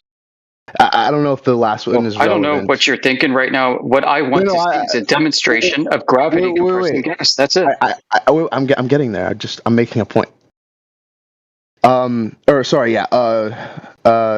what it was. Effectively axiomatizable. Basically, Gödel proved that there is no formal system which can be all three, which can be consistent, complete, and like enumerable. So you're working from a classical logic. You're working as a classical logician, but we're in the 21st century where logicians have discovered that it's not necessarily the case that the laws of logic are true. You can construct other logics by taking one of them to be false. All right, so how do you make that assessment using an argumentation that flows from the laws of logic? It doesn't, and that's my point. Not all arguments have to be deductive. You're using a law of logic to make this claim. How so? What law of logic am I using? Well, I mean, first you're using a law of identity here, right? How? Well, I mean, a thing can only be a thing, and a thing can't be another thing. A thing is itself, right? So you're using this to make an argument that this statement is true, that the laws of logic cannot be used in order to That's not what I said. make any deductive conclusions with the laws of logic. No. Maybe I'm not speaking clearly. I didn't say that you can't use the laws of logic to make deductions. You absolutely can, and you should. Deduction is the strongest form of proof we have, but not all arguments will conform to natural deduction, and that's why other logics were formed. For example, if I have the following proposition, it's possible for me to go to the store today. Logicians didn't know how to basically formalize a series of propositions like that in first-order quantificational logic, so they created modal logic. Basically, the point I'm trying to tell you is that you can have arguments which can be convincing and be good reasons to believe a conclusion that are not deductive. Does that make sense? Am I communicating? I'm just going to cut this short, Amish. I'm sorry. I'm just going to cut this short. All right. What we're looking for is certainty of your claim. Yeah, not Can you belief. provide that? Yeah, Can you provide that? You said that you got different set of rules and the variables. There you go. Well, hold on. You said certainty. Well, I'm gonna. Sorry, Mage, yeah, go ahead. Take away belief. That's the part you need to factor that out of your logic. Something will be true, even if somebody believes it not true, and something's false, even if someone believes it to be true. I would agree. We still need reasons for belief, correct? Like arguments. That's Belief what is not arguments required. Belief no, would not be required. That's not what I said. That's not what I said. Yeah, we're not orcs in Warhammer 40k where you can just paint a vehicle red and something now if it drives fast. I think we're starting to talk past each other a little bit. I'll say it one more time as clear as I can. I'm not saying that the truth maker is belief. I'm saying that to arrive at truth, there is this thing called reality. We are what we are. We're just going to start with the base philosophical assumption that I am a mind that is thinking. And I will project this assumption to all other minds that I interact with. This is what I'm starting with. And from there, I'm going just like to... Amr said, law of identity. Okay. You already... So I have a question then. Will it be necessary for you to demonstrate that gravity compresses gas to prove your case? Yes, but the way that I'm going to do it, you're going to claim it's circular, and we can't move forward in the conversation until we address how this is not a circular argument. Well, why can't you just prove it without all the circular nonsense? Just prove it. Show the experiment. Because I'm not making a deductive argument. Well, it's because gravity can't be manipulated. Yeah, I want to see how you do this. So you're not making a claim of certainty then, are you? Well, okay, when you say certainty, can you be certain of anything other than your own mind? There it is, guys. There it is. Just move on from this guy. I knew you'd get to that. Yeah, I've still got two hands, but I've still got you guys never read like Descartes? Yeah. I don't see how this is like a gotcha. Like this is a very well addressed. We're not here to talk about metaphysical genies. Mage, this is why. Because I agree, we're not. At the conclusion of anything you would say will always be a question mark. You don't know for sure. So anything you have to add is irrelevant. Because it will always be either a long-winded I don't know or just an I don't know. It's the best you'll ever get. So can I respond? Philosophically, that's not really quick. I just want to address that, and I'll get to you. So philosophically, that's not what's happening. Philosophically, what's happening is you're making your position is that you can only derive knowledge from deduction. True or false? This is your position. Not entirely true. No. You can prove things with deduction. That's what I mean when I say you can have false knowledge, right? Wait, what? Well, what is false knowledge? Well, because you've come into directly experience something, and that something hasn't actually happened. Then that's not knowledge. You don't know that thing to be true. People are delusional, right? Then it's not knowledge, right? No, I define knowledge of what their delusion is about, like a globe. Yeah, so that would be like a false belief, which would not be. I define knowledge to be. I don't know about you. I take knowledge to be JTB, justified true belief. Yeah, the belief is not required. So here's a good example. Here's a good example. No, you don't need deduction to know something. Like people who live in America, they know there is a God of the Bible, written legally into the framework of the Constitution. And if someone believes it otherwise, they could be like, you know what? Or if they know, I know there's no God of the Bible. It won't matter. That will not be an affirmative defense when they deprive somebody of their life, liberty, or happiness.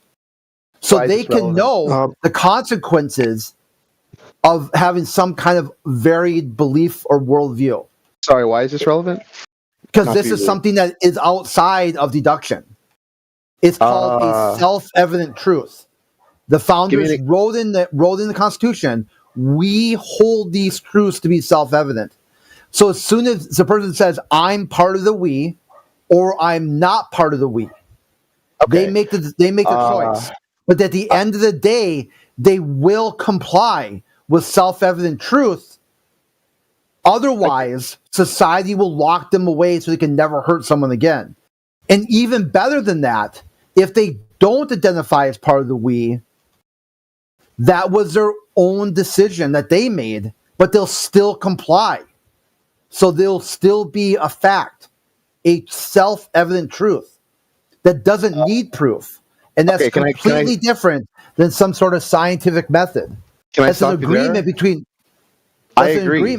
A contract law. That we are in agreement. You shake hold on. You don't shake hands on this and say, hey, this is how we'll conduct ourselves.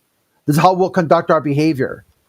And if you cross, not you, the royal you, if a person had their fingers crossed behind their back, that doesn't change the facts.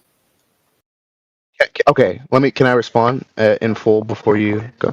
I completely agree with 95% of what you just said. We are not in disagreement over knowledge being able to be acquired self-evidently. I agree. We are in agreement that deduction is not the only way to acquire knowledge. I agree. Yeah, that was called rationalization. The person would rationalize their knowledge based on interaction with other people. Okay, so wait. Okay, so then my question is, why do you accept that as a reliable mechanism for acquiring knowledge, but not induction? Like in which example? And what would be using that same framework? We hold these truths to be self-evident. How were you getting the induction part from that? Yeah, I have no problem with induction. It's how you have to form a hypothesis to even test deductively. Yeah, I know. I just want to see how he's going to connect the dots here. You kind of gave him a lifeline there, but that's all right. Sorry, can you repeat the question? Yeah, so through induction, right? Observations of occurrences in the natural world, we build a hypothesis. I have no problem with that. Yeah. Right. So is it unethical or unreasonable even to say I want a demonstration of gravity compressing gas? In order to be able to, and that's a specific claim, in order to say generally that gravity everywhere is compressing gas everywhere. Yeah, no, true. Now, the part that you're curious about is gravity like the cause behind this, right? I don't know that it is. No, I that's what I said. Like that is what you're Curiosity is. So then, what we need to do is take some measurements. Well, yes, but before okay. we take you're taking some measurements, and you got different heights of mountains. Before that, but we got to do something before we take. All right, go ahead. What do you do before that? And I think this is the part that we may fundamentally disagree on. I hope we can get past it. You need to construct a model. In fact, every scientific experiment does. No. Before that, we've got to observe this gravity compressing gas. Where have you seen? Correct. Because it's not a scientific model otherwise. Otherwise, it's a model that comes from your imagination, like a computer game. Yeah. So maybe I can reason through this with you guys. What we want to arrive... So I agree. The conclusion is gravity... Well, let me ask you guys. Is the conclusion gravity is compressing gas? Or is the conclusion gravity is holding the atmosphere? Or is this like the same? The conclusion is the further away you are from the core of the Earth, the less gas pressure gradient you have. But that is true. How you look at it in reality, and that's not true. So we can start there. Yeah, that's absolutely false. Yeah, so you falsify that claim. If someone says the core of the Earth is the pull of gravity, and you have an inverse square law that will match gas pressure gradient, that is incorrect. I don't think that does not match reality. It's not that it matches the gas. Yeah, Tyson wrote a book about it, Astrophysics for People in a Hurry, and he said Mount Chimborazo is 5 miles further away from the core of the Earth than Mount Everest. There's like another Mount Everest on top of Mount Everest to get to where Mount Chimborazo is. Mount Chimborazo has a higher gas pressure gradient, a direct contradiction. Say that your model again. Mount Chimborazo has a higher gas pressure gradient. Yeah, there might be some higher compression due to the Earth's mantle heating, but like that's not necessarily going to falsify the statement that what you said precisely word for word, correct me if I'm wrong, is that the conclusion is that with increasing altitude, gas pressure decreases, which is just incorrect. That's incorrect. Okay, so let me write it down this time. What is it that you are like? What are you saying? Yeah, if the claim is if you built a model, you said on this model, gas pressure gradient decreases in line with the inverse square law, distance from the core of the Earth. No, and you go around the Earth and you make all these different measurements, it will not match that. And I would agree. Okay, so therefore, your model or your inductive reasoning was flawed. Right. No, That's it. No. Let me. What's flawed is your understanding of the model. That's not what the model says. It doesn't say that it's going to drop off. How about this? Let's see the model. Just ram that model in the text chat. How about we look at it? Sorry, yeah, exactly. Sure. You're evoking that gravity is compressing gas. That's what you've said. We've said, where have you observed that? You haven't been forthcoming on that yet. We're still at the starting gate. We're nowhere at the moment. Starting gate. Okay? You can't even tell us where you've witnessed this happen. Yeah, please, let's get it going here. But you're sure it happens. Yeah, sure that the gas pressure gets condensed? Sorry, because we observed that happen in the atmosphere. No, you don't. I just told you Mount Chimborazo is a hard counter to that claim. It's hard not counter. There. If you take it, so it is, but it's higher up. It's higher up. Higher up and higher pressure. The patchwork fix. There's a patchwork. Sorry. There's a patchwork fix for this called centrifugal force. That the gases are sucked into the surface of the Earth, sea level. Okay. That's why you have the highest gas pressure gradient at sea level, and it decreases when you go up, and it decreases when you go down. That way, Mount Chimborazo is now closer to the surface of the Earth, or sea level, than the core of the Earth. So you move your gravity in your model, you move it away from the core, and put it on the surface and add another force there that's stronger than your force of gravity. Yeah, so okay. You seem to only be considering altitude when evaluating pressure. Elevation. Elevation. Yeah, altitude, elevation. From where? That's not the only it's one variable. There's so many. I just don't if you think that's a defeater, this is because you haven't learned enough about the field. This is Dunning-Kruger, in real time. Oh, then you could go talk to Tyson. That's perfect. What's that, David? Go talk to Tyson. He's the one who made the claim. Yeah, he's the one who said Mount Brozo. So this is perfect. Now you've got. Was it wrong for us to ask for a demonstration of gravity compressing gas to support the claim? It was not wrong. Tyson wrote a book called Astrophysics for People in a Hurry. You've labeled that book Dunning-Kruger. No problem. It is. I would argue it's done. I mean, no. Sorry. No problem. No problem. Tyson has a very large social media footprint. Reach out to him and see if he'll change his words to your words. I predict he's just going to block your dumb ass. Very quick and easy. He'll just block you. Can I respond without being interrupted? Your response would be to reach out to Tyson and you two have the discussion. If I'm following along correctly, Tyson's physical principle that he cites in that book is not a defeater for elevation or for the existence of a gravity-induced pressure gradient, because that's not the only variable, elevation, that being predicting what the pressure will be. There's also mantle core heat and temperature. So that is what's preventing gas from escaping into outer space? No, it's preventing. Well, gas escapes into outer space all the time, right? That's why there's a vacuum. Well, yeah, but why isn't it going kablooey? Because it's a gradient. All of the. I get that it's circular. Wait, hold on. What is keeping the gradient? Could you gravity? That's what's keeping the gradient. Okay, back to that again. Yeah, it's. I don't know. We're never off this point. I want a demonstration of that being the case. Yeah, you've got to demonstrate it. That's exactly the thing now. Come on, man. I'll try this one more time. We don't witness it on Earth. I've never witnessed it. I'll try it one more time. And if we can't make any progress, then I don't know. No, here's the experiment. Just go talk to Tyson, and you two hash out whose model's correct, yours or his. His. Then bring that. Now that you've got an experiment on the table that challenges your assumption that this is all Dunning-Kruger, all of it.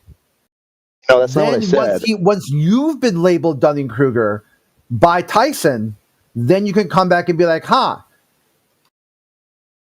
I wonder why.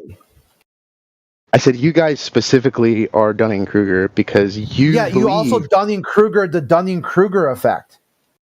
Okay, could you because Dunning-Kruger is an internal critique where people overrate their abilities based on mischaracterization of others. The common example is I'm a better driver than all the other drivers. I'm above average. You're coming hold on. In the context of this discussion, Crit, he's saying that we're exhibiting Dunning-Kruger behavior when all we're asking for is a demonstration that gravity is capable of compressing gas. Exactly. We've not made any claims of knowledge. Could I respond? Because I have. Sure. And I feel like they're not being addressed now. I did not say that you are exhibiting Dunning-Kruger because you're asking for demonstration. As I've repeated multiple times, that is the good, I think, logical question to ask. What is very telling is that you believe that one example from one book written by a pop media astrophysicist, which Poison the well. That's not material to the discussion, though. No.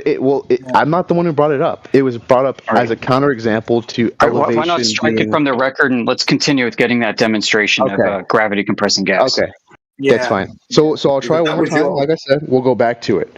The demonstration I'm going to give is a model which predicts reality, and then we're going to observe reality. Well, then that's not satisfactory. I want a real-world demonstration. I want to see not kinematics in a model, but physical dynamics in reality. Yes. We've already observed reality. Right? We've already observed reality. Wait, hold on. I would like to actually address. No, you hold on. We've already observed reality. That's the thing you're trying to figure out is the reason why. Right. So your proposal risks not only circularity, but underdeterminism. You're going to propose a reason, and then you're going to revert back to the thing that you already observed to see if you observed it or not. That's not what's happening, and I can give an example. Can you give an example of any hypothesis in modern physics that does that, what you just said? I can come up with one on the spot. That's what you're doing. I observe the gas pressure gradient. Why is that? I'm going to propose this reason in a form of a model, mathematical, whatever. Like, just imagine it, right? And then you're going to go, let's see if that's true. And you're going to go back to the thing that you're asking for the reason why. When you say back to the thing, you mean like testing it? Back to the gradient. Absolutely. Yeah, you mean proof of your conclusion. Mean testing it? Yeah, you mean testing it? Yeah, you're going to test. Yeah, testing your hypothesis. Yeah, let's go ahead and test it. So we're not affirming the consequent. Underdeterminism is a reasonable objection, but I don't think you're making. It's my sole objection right now. Is underdeterminism? Yes, it is. So you're a scientific underdeterminist. That's your philosophy of science. No, just this case is absolutely what you're presenting is underdetermined because you're presenting one of potentially other explanations. This is before you even get to test it. And this is why what you're proposing is also circular. It's because you're not going to be able to test it outside of this critique. I mean, test it outside of this critique. What are we critiquing? What do you mean outside? I'm very confused. You're going to set up a circular test where every single thing that you observe is going to reinforce your premise as a conclusion. Can you explain why that's the case? Can you give like an argument?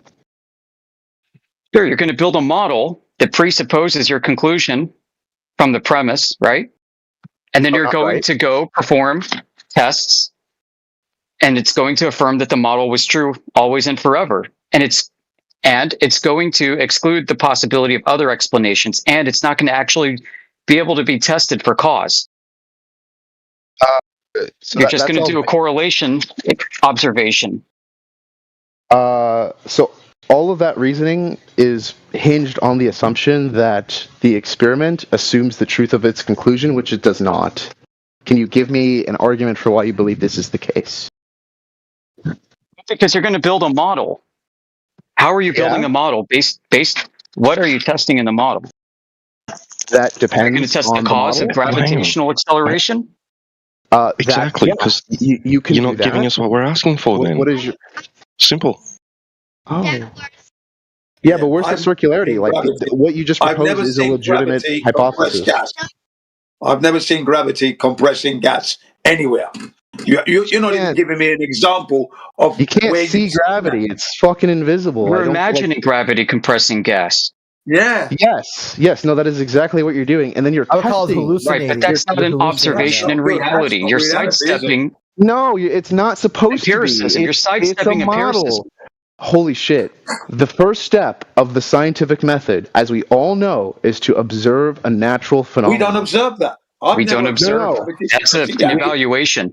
We observe mass attracting mass. No, we don't. I've never seen it in my life. So you've never seen a pencil fall and hit the ground? That's not mass attracting mass. Why are you so is the Earth okay? Is the Earth a massive object? Yes or no? No, it's not a ball. That's for sure. I didn't ask you if it was a ball. I didn't ask you if it was a ball. Is it a massive object? Yes or no? Define mass. Mass is can be defined classically as resistance to acceleration. Okay. So that's a problem because now you contradicted. Mass attracts mass would be your resistance to acceleration is acceleration. No, what the force is, the gravitational force, is the measure of how hard it is to basically pull an object with mass toward another object with mass. Never witnessed it in my life. Wait, hold on. Let me finish, please. And then we can address if you've witnessed it in your life or not. An example for one thing to resist accelerating against another thing's ability to accelerate against another thing's ability to resist accelerating against another thing. I think you're overthinking it. All this. That's your definition of mass. No, it's not. All this definition is stating is that with the same force, like let's say we have 5 newtons of force applied on 2 objects. One is 1 kilogram and the other is 2 kilograms. It will be twice as easy. In other words, it will be twice as accelerated if you apply the same forces on the mass versus the one that's twice as large. That's it. That's all it is. No. So, are you able to measure Earth's attraction to the object that's being dropped? Yes. Great. I'd like to see a demonstration of that. Yeah. Yeah. Well, I mean, that's a high school physics problem, right? That's just constant acceleration kinematics. What, Earth flying up to hit a pencil? No. Oh. The Earth. Yeah. It does fly up to hit the pencil. It's just so massive that the difference in distance is so minuscule that nobody notices it. How do you notice it then? Yeah. Like how do you measure it? Yeah, because I want to know if it's actually true. I want to know that this isn't just some idea that someone conjured. I want to begin with what's empirical and actually observable. That's the standard. You have to observe the phenomena. Before we go on this topic, I just want to clarify, are we deviating now from the atmosphere topic, or are we wrapping back? No, we're still on it. I'm still on it. I want to witness this gas being compressed by gravity, mass attracting mass, you said. I don't see that. Do you want, so are you asking for a measurement of the Earth accelerating? I'm asking for a physical demonstration that I can see the phenomena, and then we're going to try and work out the cause of that phenomenon. The same thing that Amish has been asking Yolder. Gas. Yes, Wow. And then every time I try to give that, you say that it's not a demonstration. It's a reification. If you're using a model rather than physical reality. Yeah. Where have you seen this? Literally, Gas I literally am being about to do that. compressed by gravity. Come on. I can answer that. Well, go ahead. Go ahead. Yeah. The atmosphere thins with elevation. That's the observation. Yeah. And that was countered. No, that was countered. We have multiple. Yeah, no, yeah, but that's not. That's the demonstration of what he's asking for. Yeah, there's demonstrations to the contrary, though. You guys are confusing. Okay, let me just ask this and see if we're all on the same page. What is the demonstration? Oh, sorry, wait, I'm sorry, I misspoke. What is the observation? What is the naturally observed phenomenon? Well, I don't. You said a pen dropping. I've never seen. No. Specifically with regard to the atmosphere, like go back to that. You said a pen dropping. Omnidirectional. That's what I see. Omnidirectional gas. I don't see gas attracting gas. Okay. You don't and see then that attracted to the Earth. I've never seen that either. So where have you seen it? I've seen it in the basically the pressure gradient that is predicted by Newton's law of gravitation. Newton did not agree with gravitation. That's the thing. He totally dismissed that. What did you He didn't predict that gravity pulls gas molecules. He actually said the opposite. Right. No, he I'll didn't. post a citation for you. Please, I would love to see this. Well, I mean, he talked about 2 different kinds of matter, right? Like it's the nature of solid things to condense and the nature of gas to expand. Yeah. Do you think he was making a general statement that applies always? Or do you think it was, like more nuanced than that? Well, I don't know. What do you think? Well, I don't think I know that it was. All right. Can you show me where Newton proposed that gravity is holding gas? Like directly, like in a paper or something? I don't know that he proposed it. That was your claim. No. My claim is that... Wait, hold on. You said Newton predicted this. He did in his equation. Let me clarify what I mean, but yeah, that's what I mean. Exactly. He didn't predict... He may or may not have predicted himself. Thank you. I appreciate that. But he predicted it via the model getting reality right. Like, it's the same way a physicist can make a theory and then die, and then 100 years later, like he's super famous because he was super right. He didn't say it in his lifetime. His model did. Does that make sense? Yeah, I got you. So are we going to get a model, like a simulation of someone's imagination of this, or are we going to get an actual physical demonstration of gravity compressing gas to support the claim that that's what's happening on Earth? I am giving a physical demonstration. Let me ask you, what do you think a physical demonstration is? Because I'm giving that. Well, I mean, like a scaled version of something that can be scaled up to match, or potentially a laboratory controlled environment where you replicate exactly what is happening Earth, to the best of your ability. Just make another Earth. Yeah. Well, you bring it down to scale, of course. That's right. Okay, Because can that's I what add science is about, right? Replicability. Can I ask you a question? Sure. I mean, listen, we could have rewound the clock a half an hour ago, just conceded that this wasn't possible. But... Is he conceding gravity finally? I'm trying to ask you a question. All right. Okay. I'm going to give you the following hypothesis, and I'm going to ask you if you think this is a valid hypothesis. And I'll even give the naturally observed phenomenon too, since I know you guys be in the hypothesis. It better be in the hypothesis? I don't. How?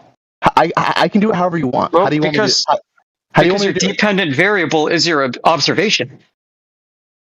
I don't know if that's always true, but okay, I can work with that. Yeah. You want the dependent variable to be the thing you observe, and you want the independent variable to be the proposed cause. Right, that you can manipulate to determine if it's actually a cause. Okay. I'm just writing this down.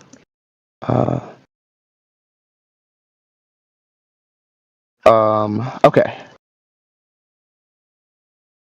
True or false, the following hypothesis is a well-formed hypothesis that is testable, verifiable, and falsifiable within the realm of science.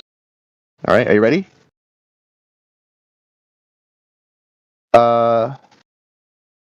Actually, I don't think I'm ready. I'm thinking of a good one, like a really good one. Man, you can take your time. There's no pressure. If you want to come back like tomorrow, nobody's going to think any less of it. Just give me like we're academics 5 seconds. Okay, here's a good one. Here's a good one. Okay, coffee and like memory. That's something we can test. Naturally observed phenomenon is I observe caffeinated individuals, people that I've seen drink coffee, have better memory, right? On top of being like more alert, more focused, I also observe just better memory. That's something like really easy to test. Would you agree that, are we good so far? We're on the same page so far? I'd say this isn't something happening in the natural world. What do you mean? It is. I mean, yes, it is. Yeah. Well, are we witnessing some kind of effect happening in nature, or are we witnessing human behavior, human consumption preferences? Is that not a part of nature? Like, is what humans do not the part of nature? I'm confused. Well, sure, but there are two different categories here of what we're trying to test for, okay? One is like gravitation, which exists whether or not humans exist, and the other is human behavior around coffee.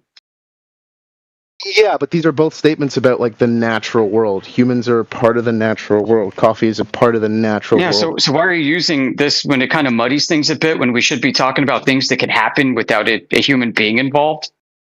I'm trying to do like a argument. I'm trying to do proof by contradiction here. I'm trying to give you an example. One of the things we're testing for is that humans aren't involved in the formation of causes and effects in nature. What you would do with this experiment is you say stimulants. We're not saying humans are the cause or effect. Yeah, like evaporation. If I wanted to test for evaporation or something, right? It's not analogous to testing human coffee consumption. I want to see that evaporation happens without humans being involved. It's one of my control variables is actually to get rid of all human involvement. That's except for me. You can't do that. To construct an experiment is to involve humans. I think what you mean is that you want to remove confounding variables which are influenced by humans. That's a different proposition. Well, yeah, like I'm testing for the natural cause of what's evaporating. I would test for a natural cause of what this gravitational phenomenon is, right? I want to remove as many human beings out of this as possible. Okay. Yeah. Right. We're talking natural processes here that exist independent of whether or not human beings exist. Wait. But we're okay. That's the category. Yeah, but if the part of the natural world that we want to study is humans, then we need to expand our scope. Yeah. Okay. I agree with that, but not for this. I want gravity and gas, no human beings. Yeah, no, I got that part, and I'm getting there. Trust me, I am. All right, well, this isn't analogous, so that's my point. No, this is analogous. Is it not also investigating the natural world to? Okay, that's fine. That's fine. I'll pick something other than humans. Just pick something. Look, just get to the point of showing us a demonstration of gas being compressed by gravity. Come on, man. He said he was going to do that 30 minutes ago. We've been patiently waiting. I'm still waiting. Hasn't done it. I haven't seen any demonstration. Never observed it in my life. I've posted a little template to help him along. 5 or 6 steps to getting this scientific method. It's in there. GNCBR, just posted it just now. You'll need to follow that. The air thinning with elevation. Okay, I'll give a different example. The point I'm making is that I'm going to give you a hypothesis. Well, we could think of this as a game. I give you a hypothesis candidate. You tell me if this is or isn't a hypothesis, and based on your answer, I will entail a contradiction. Look, bro, it doesn't even have to be a fucking scientific experiment. And you would agree that any assumption which entails a contradiction is false, right? Right? We agree? I think we're flying off the rails. Tito brought up a good point. We don't even need a scientific hypothesis test for this. We just want a demo. Yeah, no, I'm trying to give that, and then every time I do, you say you can't use models. We want reality, and I'm trying to explain to you that this is what I'm giving you what you're asking for. If you can't give a real life demo, that's okay.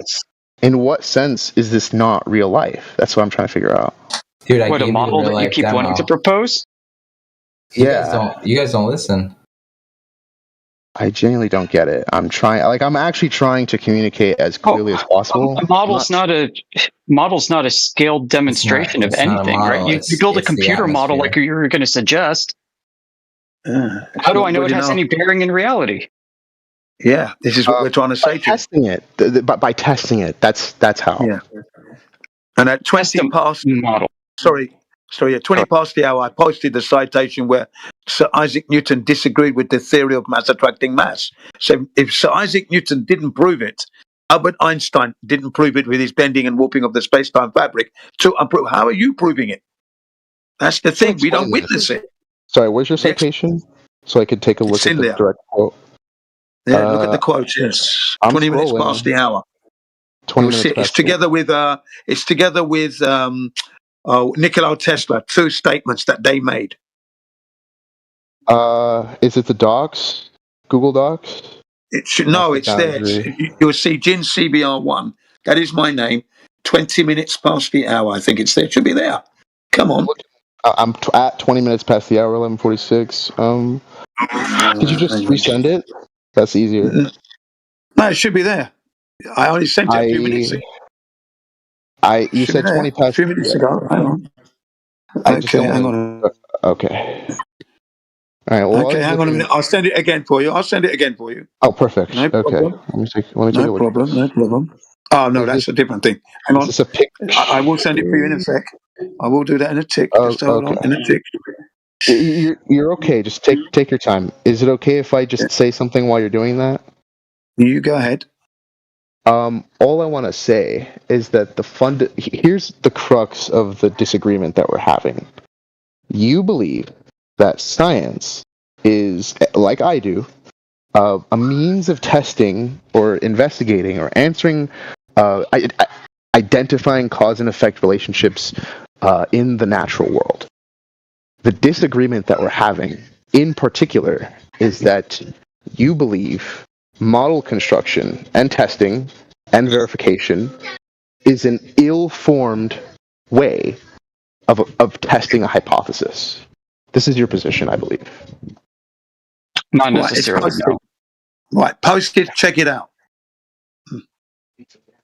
There you are. Mom, I'm grabbing the trash. I have upstairs. Oh, you posted it? Let me take a look. Yeah. You got two. You might want to read the Nikola Tesla one as well. The mathematics. It is inconceivable that inanimate brute matter should. Yeah, I've seen this quote. The nuance, like the context to add here, is that he's saying that the idea that matter is just attracting matter via magic, like just magically without something mediating that interaction, is like insensible. It's incoherent. It's absurd, and he never proved it. Remember that he didn't prove his theory. Unproven. Right. I should make a very important point, though.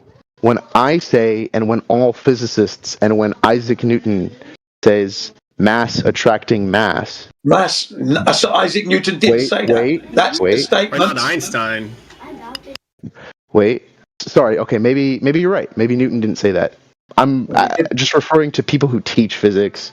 People. Yeah, but they're not teaching the right thing. That's what we're contesting. I'm trying to wait. Can you let me finish? Wait, you're not letting me finish, and I can't. I'm literally addressing you're putting in. now. You see, the reason why I stopped you in your tracks is because you're moving away from his statement, and you're saying, "Well, other people teach it. Well, they're teaching it wrong." I'm trying to. No, I'm not. Just let me finish, and you'll understand how it ties back. It will never tie back. Teaching physics might say something like mass attracting mass, but all Newton's model entails is some proportional relationship between force and acceleration called mass. And all his model is predicting is that massive objects will obey Newton's law of gravitation, which they do. They won't, because Newton didn't prove that. That's the point we're making here. You're just stating it. When you say prove, do you mean give a deductive argument? I'm saying his explanation doesn't match what we actually see, and he couldn't explain it. He couldn't explain it. He didn't prove it. Apple. Yeah, so Isaac Newton I'm talking about here. Even Albert Einstein's bending and the warping of the space-time fabric was never proven. It's a theory that was offered up. Yeah, with loads and loads of evidence. Wouldn't you be more convinced, just in general, as a human being, if the top guys, a physicist, they were we found out that outer space is actually made of something, like some sort of medium, in order for the physical objects and the mass to kind of move through. Wouldn't you be more satisfied with that? Sorry, what? Would you be more satisfied with a medium that would then that all these objects would reside within? Do you feel satisfied with space and time being the absence of things mediating massive objects and they're on each other?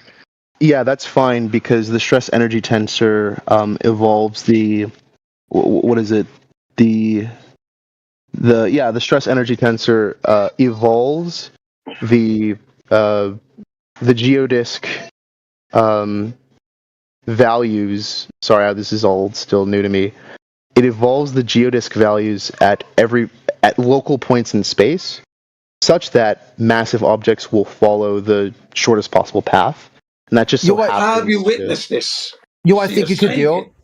How about make it easy on you? Just go to primary source documentation, read the Principia, and just pull out the hypothesis. Just do that. Instead of trying to reinvent the wheel. Dive into what Newton wrote about his exact words, and just simply pull out the hypothesis. What hypothesis in particular? Yeah, you're using Newton. You say, hey, Newton, you're using that to construct a hypothesis. Why reinvent the wheel? Just dive into what Newton said and use his hypothesis. Remember, it's gas being compressed by gravity. You realize other scientists, the whole point of science is that we build off of each other. It's to repeat. It's to repeat. Yes. Right. So who repeated what Newton did, and what did Newton do, and who repeated it? Yeah, just really simply, just ask AI. Say, hey, AI, what was Newton's hypothesis? And then just read that back. And that could be your hypothesis too. It depends on, okay, like, why are we doing this? What are we hoping to get out of doing this? I'm confused. To demonstrate your Dunning-Kruger effect. Yeah. That you are trying to invoke a hypothesis when the author of the content said, and I quote, I feign no hypothesis. I'm not even pretending to have one. Where does he say that? That's what I'm saying. Dive in there and pull it out. This would be a very powerful learning experience for you. I'm trying to figure out what hypothesis you're trying to get me to pull out. Newton's hypothesis. Newtonian gravity isn't really even Newtonian gravity. It's like Cavendish. Okay, so Newton's universal law of all these other gravitation. guys' gravity. So basically, you want like an experiment which justifies or proves hypothesis. You won't give us a demonstration. Sorry, boys. Other than using some kind of reification that you won't internally critique. So how about this? Just dive in there and say the apple fell on your head, the pen dropped on the ground, then construct a hypothesis, which you don't need to. Just use Newton's hypothesis.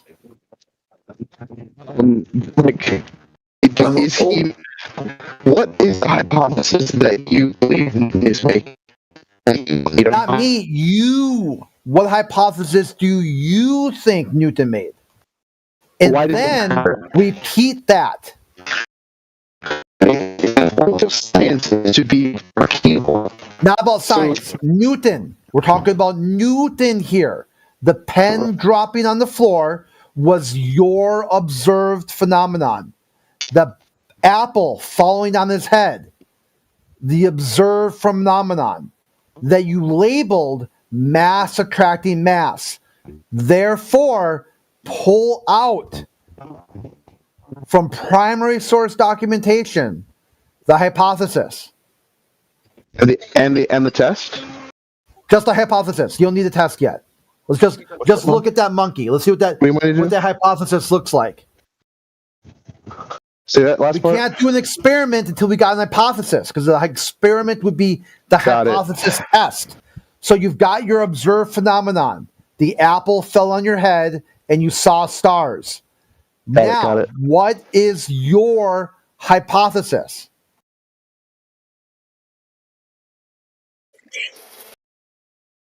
Can you hear me okay? I think my headset disconnected.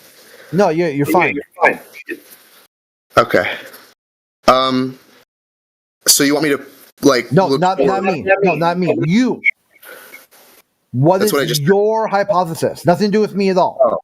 Oh, okay. So you just want my hypothesis? Nope, nothing. I want nothing from you at all. Zero. You want Newton's hypothesis? No, nothing at all. Nothing at all. I don't want anything from you. I don't need anything from you. You don't know anything. I can't get blood from a turnip. Yeah, but you're just saying that. You haven't given an argument for why that's the case, and every time you try, don't worry about it. I don't need it. It's nothing to do with me. This would be a good learning experience for you. That's what I'm saying. I'm saying that if you actually tried to learn what Newton was talking about, it would pop your head out of your ass. Like with a massive pop. Like this pop would be like, wow, you demonstrate you've been Dunning-Krugering the whole topic from the very beginning, which is why you've had to keep running away from a demonstration. But I haven't. Every time I try to give you a demonstration, you say that's not a demonstration. That's what's happening. I'm trying to overcome the fundamental disagreement. You're not. Yeah, just pull out the hypothesis. That will show you don't even have an hypothesis. You don't have a hypothesis to construct a demonstration. You don't have a model or a map. And on the backswing of that, you're in direct contradiction with the experts you think you're trying to invoke. While also saying that you're using the laws of logic, like Amish had said, the law of identity, and then contradicting yourself.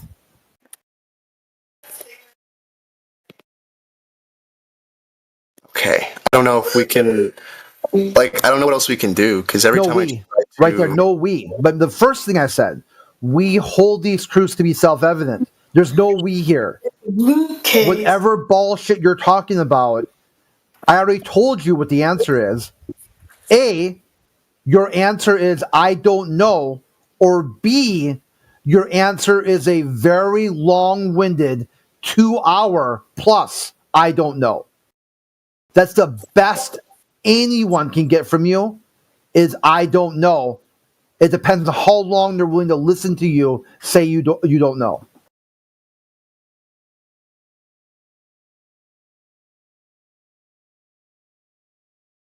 Yeah, I'm gonna be honest. If that's what you think after we've been talking for this long, and after like I've made my point very clear several times, There's still no demonstration of gas pressure being compressed by gravity.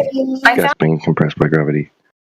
And then when I say like test the model against reality, you say that's not a demonstration, and we can't get past that point. That's just referring back to the thing that you want to know is occurring, why it's occurring. You want to know the reason for the thing that you're reverting back to and appealing to. The reason is gravity. The reason is gravity. Yeah, how did you demonstrate that? How did you demonstrate that?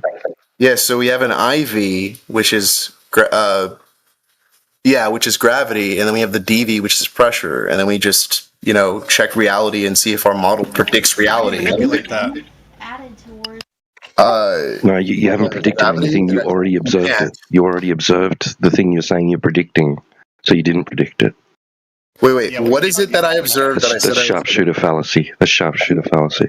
Can you say precisely what it is that I'm observing that I'm trying to predict? Like, where am I? Gas compressing, gravity compressing gas.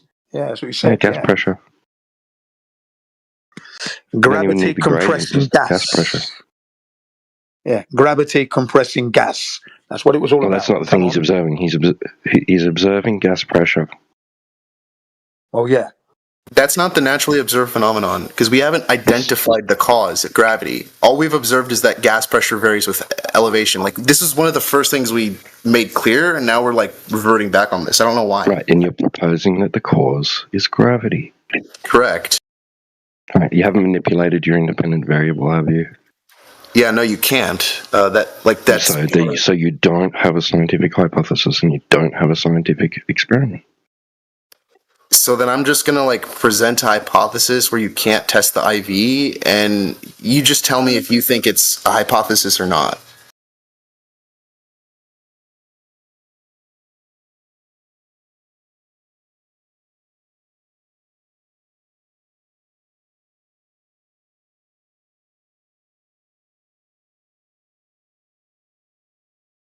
Okay, here's an example. Are you ready? The temperature of the ocean is increasing due to climate change. That's a statement. Well, yeah, every hypothesis is a statement. What do you mean? Well, it'll be a special kind of prediction. Yeah, I predict that with X amount of climate change, the ocean temperature will rise by this much. Okay. Why are you reverting back to something that isn't what we're trying to find out? Because I keep trying, because we're hung up on this point that if you can't manipulate the IV, it's not a scientific experiment. And I'm trying to give you examples in the real world, of which there are many, for which you can't manipulate the IV and it is still a valid scientific experiment. No, just demonstrate that you gas pressure using gravity. Just do that. We're going in circles. Every time you say demonstrate. Yeah, you are still deflecting and not demonstrating gas pressure using gravity. You should feel a certain way about that, mate. You should feel like, why can't I do this thing? Like, it should be easy because it's something. I'm literally demonstrating it. If by demonstrate you mean manipulate the you haven't even given them a model. Like you've said, I can use a model to predict what we should observe in reality. You haven't even given that. Well, you haven't asked, number one. And number two, it's because we're still hung up on this point that you need to be able to manipulate the IV. Like, literally, we can't move anywhere else unless we, like, agree on this. We can't move anywhere else until you realize that you're not a brain in a jar. Okay, like, I don't know what else to say. Are you going to engage? Why are you trying to throw away the independent variable, which is the cause? Why would anybody even take that position? Be like, listen, we have to agree that we can't prove or manipulate the independent variable. Why would we have to agree to that? No, I didn't say that. I just said that for basically it is the room's position, I believe, that for all, right, for every hypothesis that is testable within science, it must be the case that the IV is able to be manipulated. That is your position, right? Yeah, that would be like a scientific experiment, yeah. Yeah, and I'm trying to argue. We've been arguing for this for almost an hour now, at this point right here. Okay, just demonstrate gas pressure or using gravity. That it is not the case that, like, you have to be able to manipulate the IV for it to be a scientific experiment. Like, you're not addressing that point. Yeah, we call that pseudoscience. A cause of an effect, then. We're calling that pseudoscience. That's what you want to describe. That means you will move from the scientific method. That's called pseudoscience. Yeah, that's not even an insult. That's literally just a definition, yeah. That just shows that you're desperate if you're trying to push a scientific experiment with no manipulated independent variable. Not even a scientific experiment.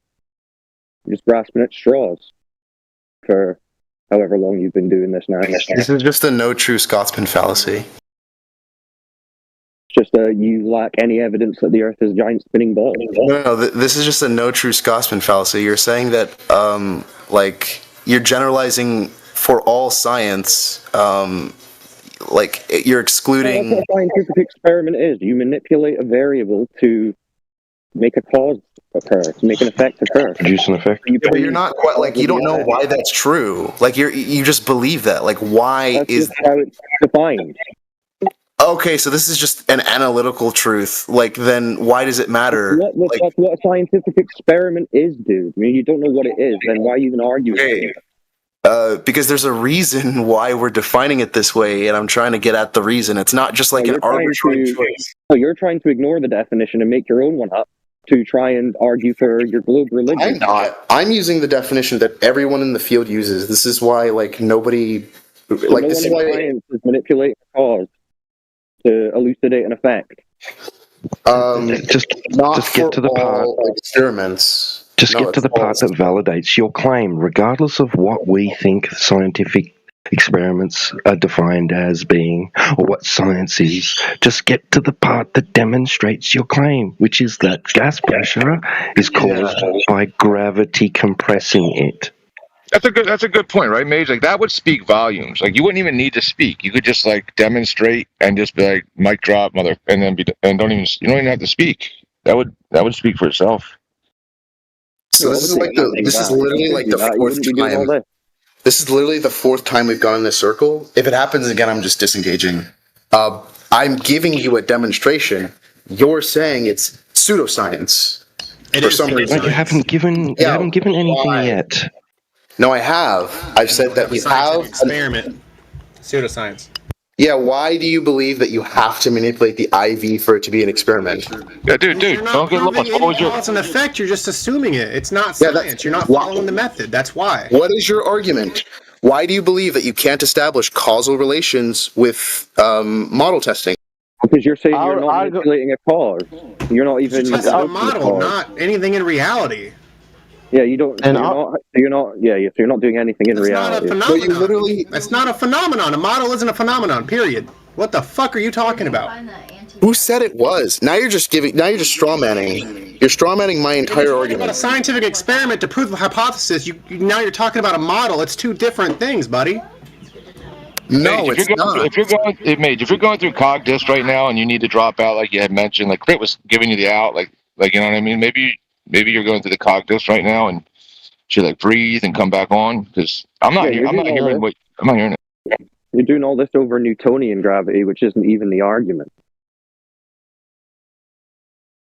Like, that's not even your claim, dude, for the globe side. You're all over the place.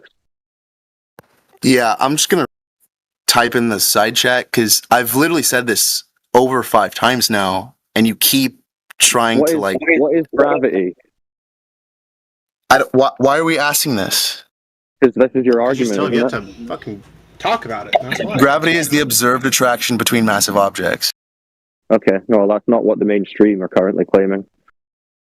No, bending and warping of space-time emerges. There you go. Observed attraction between massive Right, objects. so you're saying it's the bending and warping of space-time. Yes, which leads to the observation that Could you show us space-time and how you bend and warp it? Or is it just conceptual? it is purely conceptual. Oh, right, okay. So you're arguing imagination is causing physical things to happen in reality. Well, that can be dismissed. No. What the thing that you're modeling, not the model is causing. Yeah, so your imagination, you just said it's purely conceptual. So your pure concept is not maintaining gas pressure. Can I actually answer the So question without? This is why you're not going to show us a cause, because your cause, you've just admitted, is purely conceptual. Done. You should hang up now.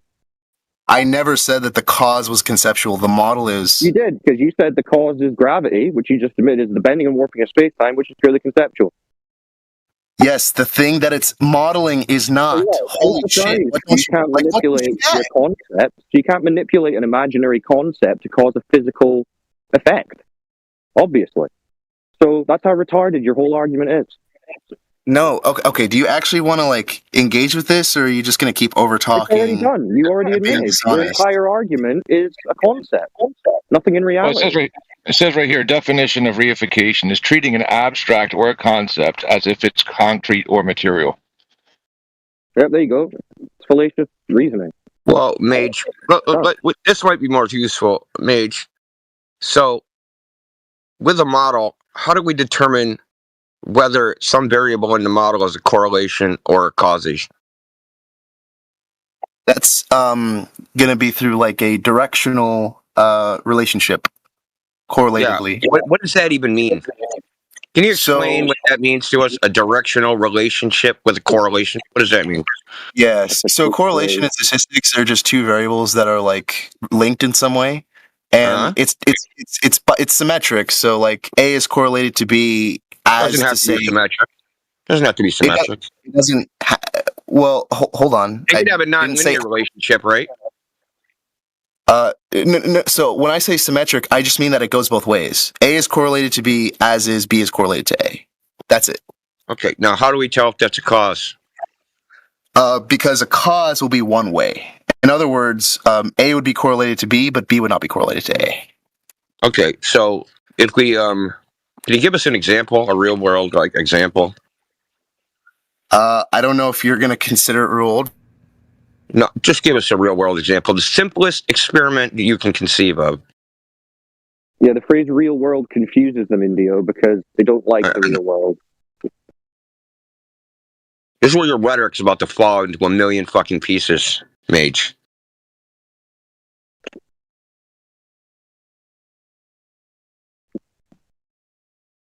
It already wasn't going well, from what I heard. Yeah, you should have took the advice you got and quit.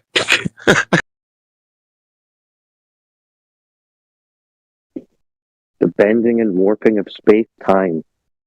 Fascinating. Just there is no logical underpinning to saying you can determine cause and effect relationship with a fucking model. It's the dumbest shit ever to be uttered in this Discord.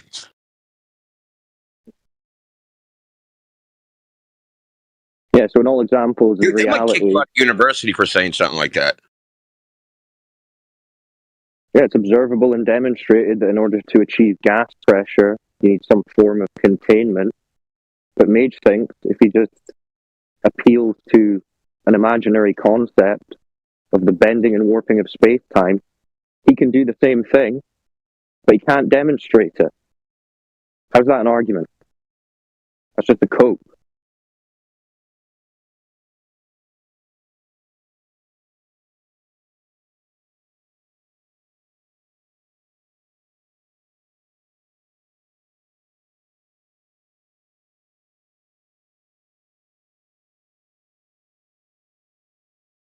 What happened to the bit? Yeah, and everything he said was horseshit anyway. Because I can think of plenty of correlations which have nothing to do with each other. The variables, but they correlate. Such as everyone that ate pickles in 1880 died. Yeah, but he's arguing that you can just infer causation from correlation and just assert that it's true and claim victory. Yeah, if you say the word model enough, it just magically becomes true. And you say flat earthers don't understand, or I'm going, but like just chant some freaking rhetoric. Yeah, then he complains to us that it's going round in circles as he continuously begs the question, uses fallacious reasoning. Ridiculous.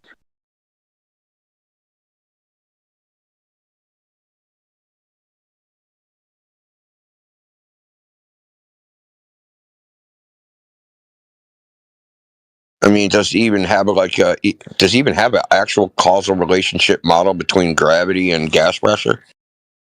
Is there actually such a model anyway? Yeah, he was even, he did say he had a model or something, but no, he was admitting he had absolutely nothing whilst trying to maintain his argument and acting affronted that we're not just going to accept a baseless claim. A baseless claim that defies natural law. Wow. Does anyone else think they can defy natural law with a thought experiment?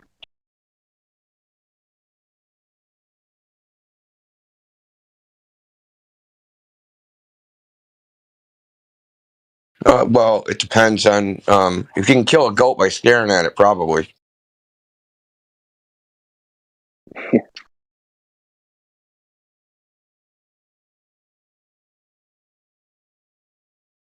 Dude thinks he's Professor Xavier. I use my mind to violate the laws of thermodynamics. Avengers assemble. Oh shit, I'm in the X-Men.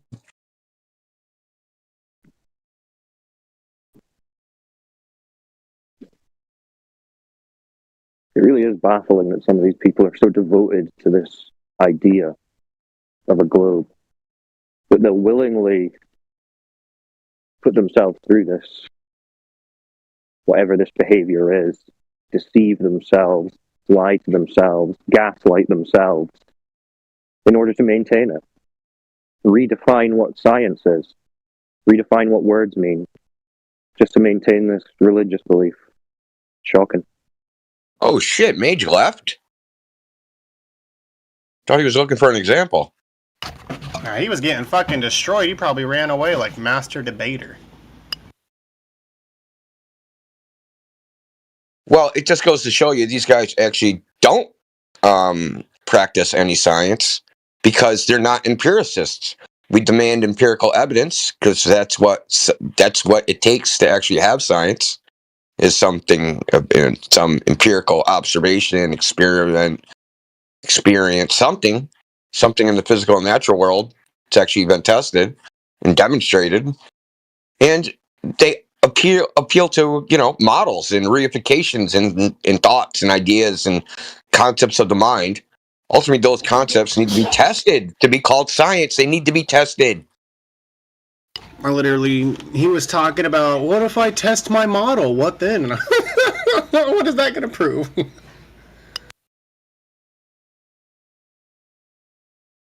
Well, that's the thing. That's the thing I'm getting at is that they aren't what I agree. they are. Their doppelgangers. They come in here and say, "I believe in science," but they really don't. They really don't. It's ironic. They have no idea what science even is, like real shit. It's ironic. Like, I gotta be honest, this Professor Phil, I doubt he knows what science is, and he claims to be a professor. And that's kind of scary, to be honest.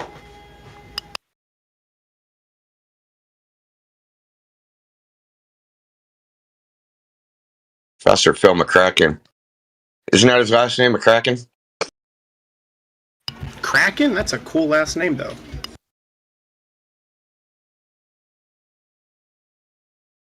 He used a double positive in there. He said, I'm a physicist and physics and chemistry teacher.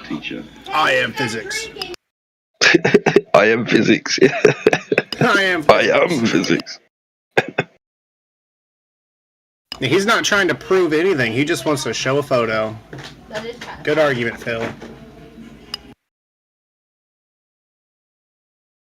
Well, he made a claim like a while ago that he measured the globe with surveying equipment. We've been pestering him for the last 45 minutes to show us these measurements so we can check the math ourselves, and he just refuses. It's weird. Oh, he said it was like a satellite did the measurements. That's what he's been saying.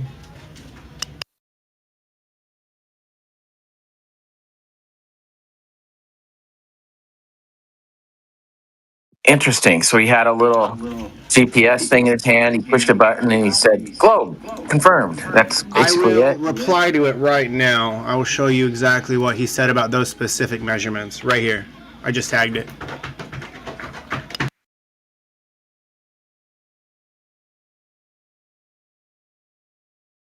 Yeah.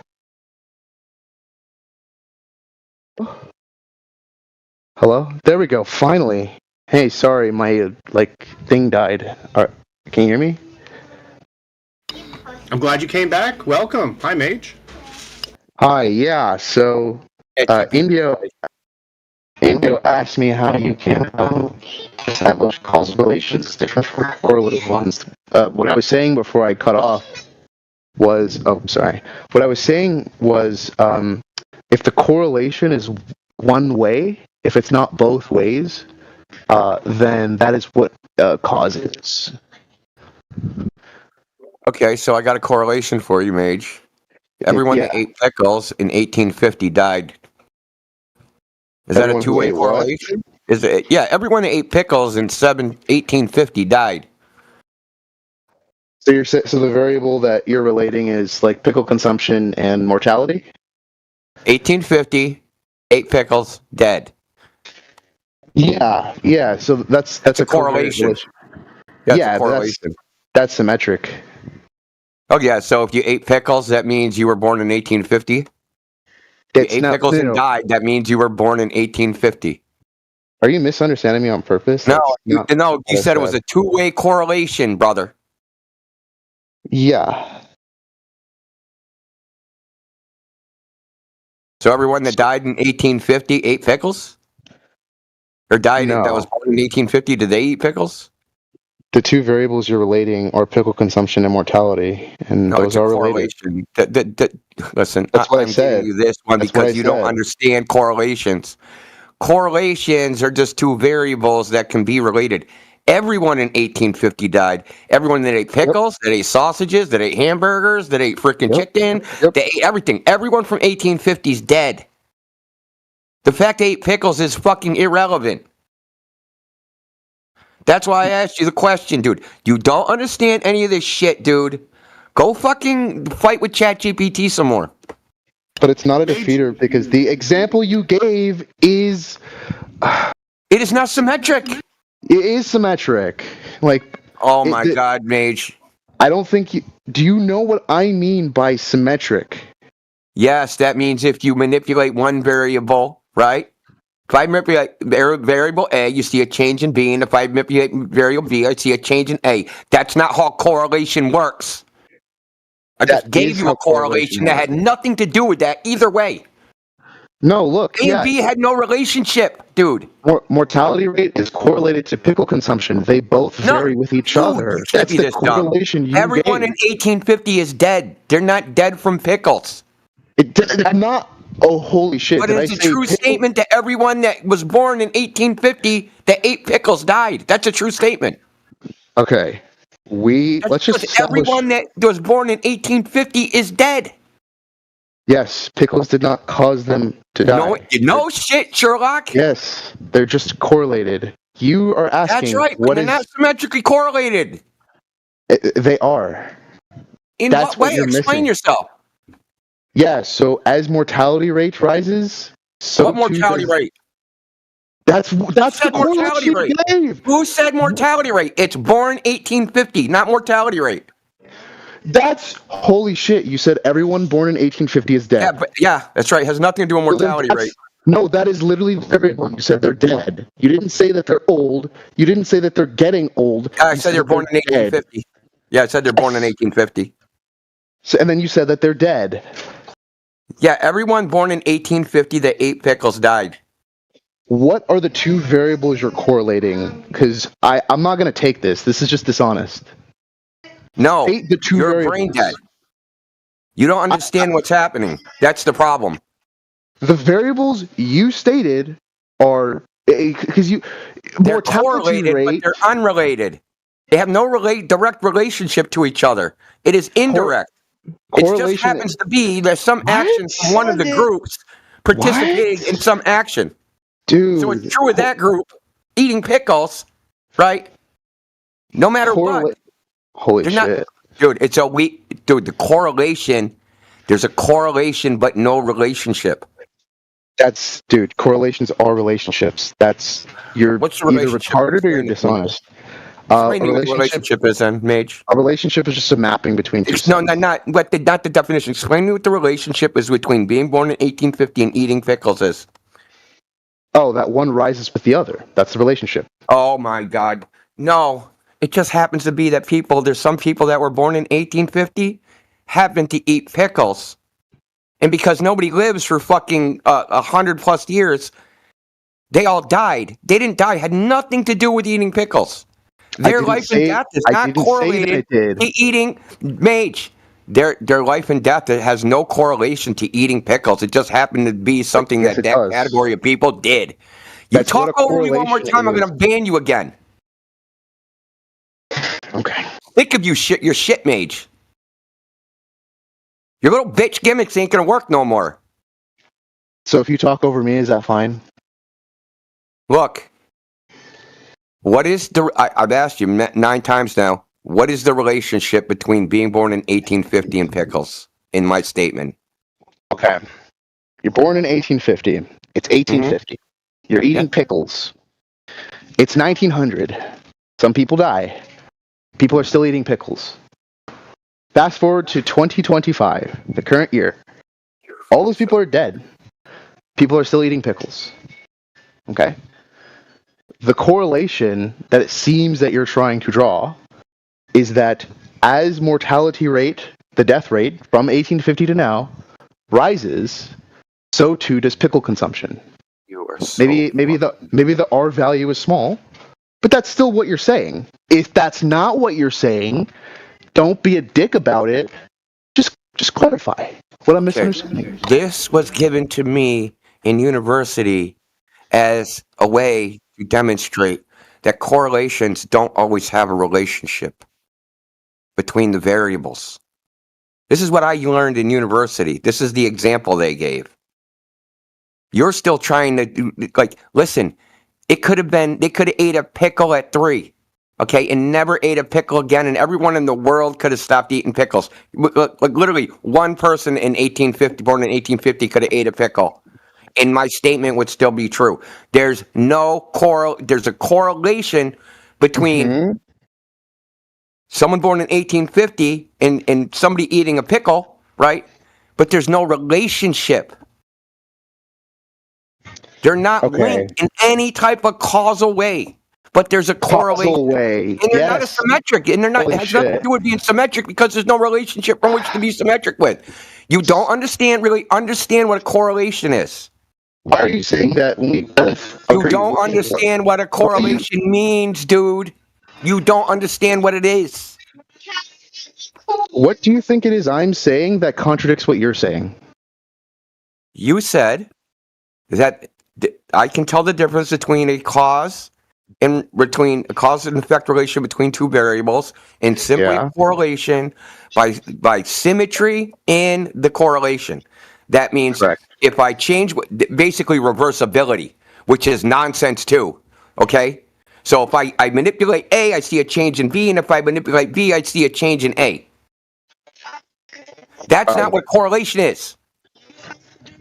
That's not what correlation is. Okay. It is, but maybe we're miscommunicating. It is, because I said so, and I'm Mage, and I'm going to freaking live and die by ignorance. You come in here all the time. Maybe you should humble yourself and learn something. Okay, that's not what a correlation is. I demonstrated it. What I said was correlation. It had nothing to do. You can manipulate the pickle fucking variable all you want. You can manipulate the fucking the birthday all you want. There's no correlation between the pickles and the freaking person unless they fucking choked to death on the pickle or died of an allergic reaction or something like that. There's no relationship. Okay. I think this is what we have to do. Pickle eating just happens to be a property of the first group. I can give you would you like an academic source? I could just You tried this already and fucking went down in flames, remember? Yeah, that was like with like experiments and there was no experiment, dude. Yeah, and you're right. And you know what? And I'm conceding that. If I was really as dishonest as you think I am, why would I be conceding that? You were right. No, I was wrong. This is the dishonesty. You go into the weeds on topics you don't understand. Okay, so little gimmick you guys have been doing for 2 weeks now, or going on 2 weeks. Don't know why you're doing it. It's a little game y'all play. I don't know what it is, what you got going on in your little back chat DM frickin' war room. Okay, but several of you guys are doing this. You know I know you're doing it because I've been talking about it for about 10 days. Okay? I don't know why you're continuing it. It's never going to work. Whatever your goal is, you're not going to achieve it unless it is to just gum up this fucking chat with nonsense. But we can just keep fucking muting you clowns until we can talk to someone that's actually going to have an honest conversation and not have some fucking rhetorical debate bro gimmick conversation. You know, you would serve yourself better if you just actually fucking listened. You know, there's people in this chat that have graduated university, people that teach people your age, teachers. Okay. Certified teachers that teach in academia. And you think, therefore, I know nothing. I have nothing to offer. No, I'm just saying. No, that's not. What I'm saying is, I feel like you're like someone that skipped 2 grades, right? You're in a subject that if you would have been in the 2 grades prior, you would know the foundation of the subject you're in. So you're reading the texts and you're regurgitating the verbiage, but you have no idea what the fundamentals, how that foundation was built to that point, because you skipped the other 2 grades. That's what when I listen to you talk, it's like you jump the foundation. Doesn't mean you're dumb. Doesn't mean you're anything. It has nothing. This isn't about your intelligence level, okay, or your ability to learn. But you are. I don't want to get into. I don't want to make you the fucking topic, dude. Like seriously, this isn't personal. I got you. I don't not like you. I don't think you're a bad person. I mean, I don't know you like that. Maybe you are a bad person. Maybe you freaking eat babies. I don't fucking know.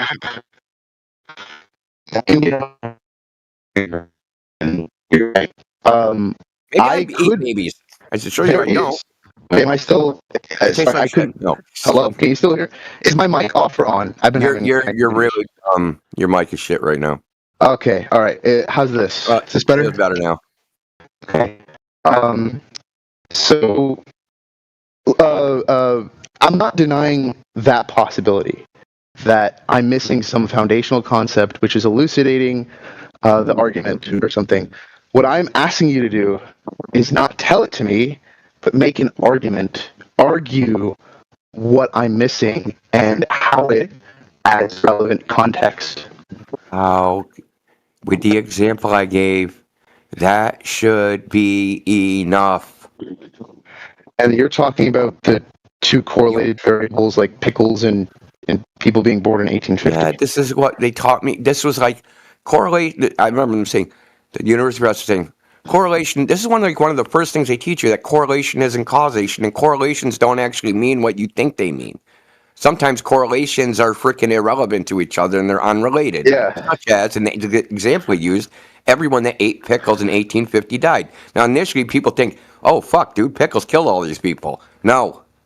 It just happens to be a property of everybody that was born in 1850. They're all dead, right? So anything they did. Yeah. Would be correlated with them dying. And it's correlated with them dying, but it has no relationship to their death. I mean, no causal bearing. It doesn't entail a causal relationship. We completely agree on this. Well, you would have to take every activity anyone fucking born in 1850 ever did. Then there's variables in there that actually cause death. But you're making you're making a statement. You're taking a particular that has no relationship to the life and death. Okay, but it's still a true statement. It's still a correlation. You just make it correlates with people born in 1850.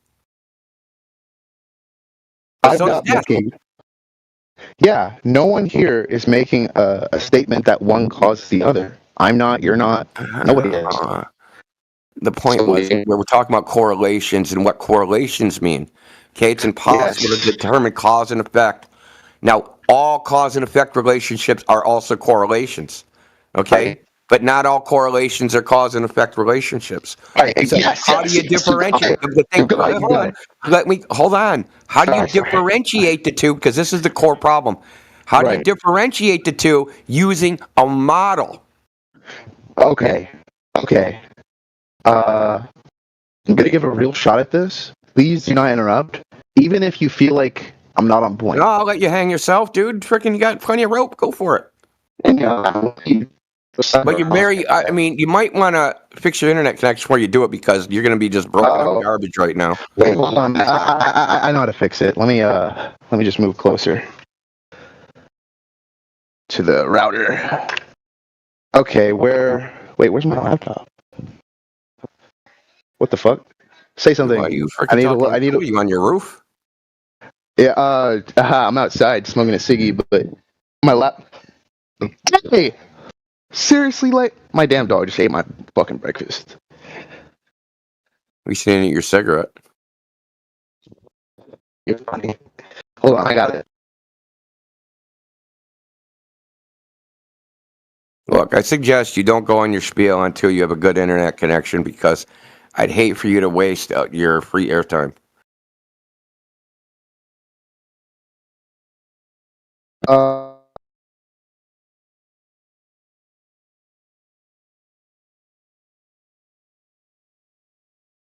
All right. Hey, testing. How's our internet? Yeah, you're good. You're good, Holmes. Okay. Like I said, I'm going to give a real honest.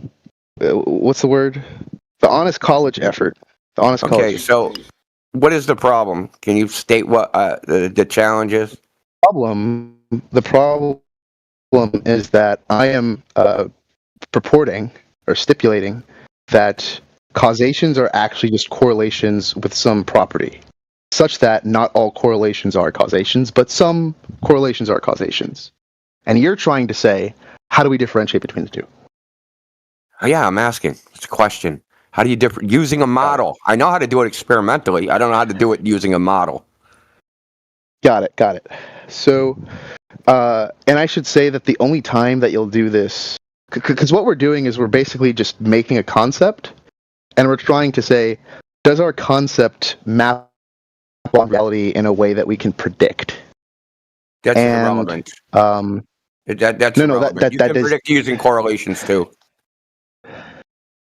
Yes, but the key property is it's one way. Definitionally, we're defining a cause as a correlation that only goes one way. So what we do so you're redefining cause? I don't know how you define cause. Every time I ask you, you get mad and crash This is like out. a fallacy of composition. Not all physical so? processes are reversible. Like you can't reverse thermodynamics. But entropy Exactly. doesn't cause That's things, why it's right? one way. Yeah, but it doesn't cause things. It's not a causal mechanism. It's a state of nature. Yes. The Yeah. individual What's your causes are the counterexample? kinetic energy of the molecules, but that's Yes. but Yes. the entropy Yes. This is true. itself, What which is is your non-reversible, isn't the cause of anything. right? What's your counterexample? Like, what's your defeater? Are you going to say that You just that just taking defeated it. entropy? Did you? Are you not listening or not comprehending? No, I'm not comprehending. Like, you're skipping steps. If you could Okay. just lay out every step as clearly as possible. I gave you an example of a non-reversible process that's non-causal. That is your defeater. Because according to your definition, the non-reversibility was the indicator of the cause and effect relationship. That was the determining property. So I gave you an example of something with that property that is not a cause and effect relationship. Entropy doesn't cause things. Okay. I think that tracks. No, you're so far. I think you're right. Just let me think about it. Just give me a second. You're trying to do the logically impossible, Mage. It's hard to I don't know why I'm suffering through this. You're trying to do something that's logically impossible. Just as a matter of logic.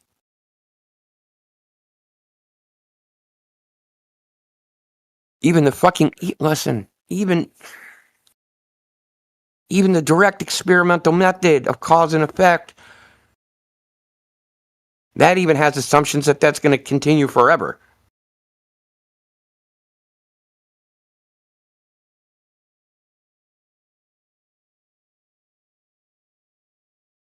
Are you phoning a friend? What is it? Is that what this is? I'm thinking. What's the other one? Checking What my are the other notes two choices? from physics. You want to be a millionaire. Wait, hold on. Brandon. 50-50. Ask the audience. Ask the audience is a good Ask the one. audience. Just ask the audience. That's what I want to do. Or there's the 50-50 where you No, eliminate half the thinking wrong so long because answers. if your argument is right, Indio, then I'm wrong, just unequivocally right, and I would have to evaluate my position. Well, did you try to I'm think of a conceding that counterexample much yourself? that your argument is valid. Let me ask you, did you try to think of a counterexample in which there was an irreversible Yes, physical I did. process that was not causal in nature? Yes, but all the quote unquote the proposed counter models I could come up with, they were all none of them provided a direction. So that's what I'm looking at right now. I don't think entropy. What? Did you know that quantum mechanics is not reversible? Look, I don't know enough about that. It's called deterministic and indeterministic theories. So deterministic theories are like Newton's laws of motion. They're reversible. So if you know one, you can just reverse the equation to get back to the start. Things like what would you call it? Refraction, right? You should be able to get the meteorological conditions, because if the meteorological conditions cause the bending of a light ray, you should be able to take a photograph and then get the weather out of that photograph, which you can't do and neither nobody else could do, which means you don't actually have a reversible process. So those processes like that are called indeterministic models, where you can know the starting condition and progress the physics over time, but you can't get back to the starting position by reversing everything. Because there's an amount of chaos in it, right? There's an amount of nonlinear relationships. There's some unknown variable or unknown causes or who knows what, right? Whatever the actual true cause was, it hasn't been laid out. Or there's so many variables that mix together, you can't differentiate them.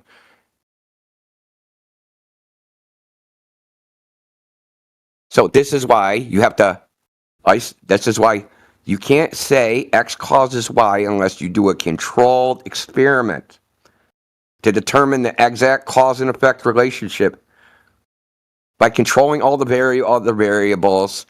And you have to do it to do a really good experiment. Half the battle is isolating it from all the other shit so that you're getting good measurement data. and you're actually measuring the thing that you think you're measuring. Like that is the hardest part, is like the confounding variables and eliminating them. Right? Even doing that, when we actually have access and we can control the sphere, a simplified experiment, even that can become difficult because, you know, a lot of these tests, we're not, like, there's an environment all these things are in, and the environment's going to have could have an effect on the experimental result. So the point is that it's hard enough to do it in a idealized case, but doing it within a model is foolhardy at best. Because you're just lying to yourself. Hey, I have a model. Oh, I went on, did an experiment. Oh, I got the predictive result. I'm going to say that variable X in my model is the cause. Well, why not variable Y, or why not some other variable? Like, how do you know any of that? And then you're in affirming the consequent, where you actually never actually determine the cause. The cause is somewhere in your abstract idea, but it's not out there in the physical world. We want the physical cause, the natural cause, not the abstract cause. So this, when we get in this gas pressure without a container, it's all fine and dandy to come up with a hypothesis and a theory and a model, even though I don't believe you even have a model that makes accurate predictions of what gas pressure is vertically. I don't think that exists at all. That's known empirically. That's not known from a model. And then even that, as AB has pointed out about 100 times, is that's only known to a certain extent, to a certain point in which it's not even measured. Where you don't even know if the models, any model that you have, is even accurate because it's not measurable with the exosphere or something, right? So, is that what it was? Is that what AB was talking about, the exosphere? Anybody remember? Yeah, or thermosphere, something where satellites. No, it was below that, right? It wasn't between the stratosphere and the thermosphere. There's like a space between. He was saying because of that guy who was presenting the weather. Yeah, so like the highest you can actually measure is like the altitude of a weather balloon, right? 128,000 feet. But beyond that, nothing can. There's no airplane or anything that can fly that can loiter in that space, right? To take a measurement, it's always traveling through it at some velocity. Like if it's a rocket, it's just going through it. So you're making a measurement in like where you're going freaking 11 miles a second or something, right? According to those guys, you're going. So that's where you're making your measurement. What I'm saying is you can't actually make the measurement. I have a response now, if you're interested. I don't know what you're doing on your end, dude, but is my connectivity bad? No, it's not your connectivity. It's duplicity. Anyway. Hey, how am I now? Am I good? Yeah, you're fine. Okay. Yeah, so entropy just encodes the uncertainty of the distribution. It's not, like, what variable are you relating it to? It's not a reversible physical process. But that's it's related to temperature. Pick one. Pressure. Temperature. Volume. Pick one. Yeah, and you're saying that is an asymmetric. It's not. It's not a reversible. Entropy is not reversible. Yeah, which would imply like some kind of asymmetry, right? You ever seen Tenet? No, is that a movie? Is that an old person movie? He's down old. No, it's your age movie. Make a time machine or a pseudo time machine where they reverse entropy. So if you reverse entropy, I remember in Stephen Hawking's little freaking, what was it? What was this stupid little book?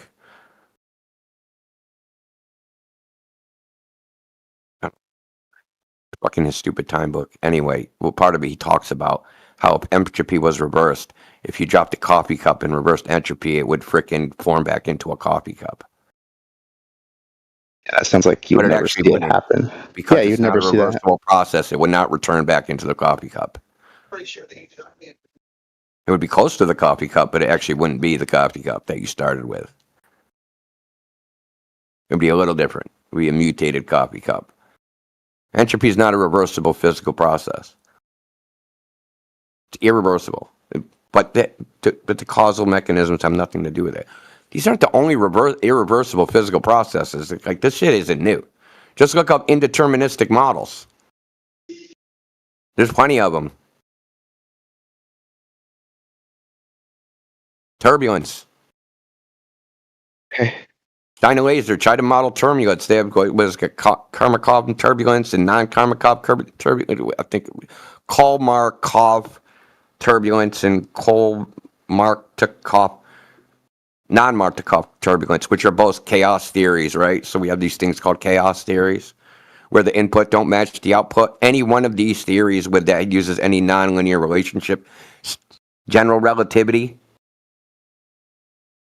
Did you know that general relativity outside of the weak limit is an indeterministic model because it's highly nonlinear. The way they do the equations, don't they linearize it?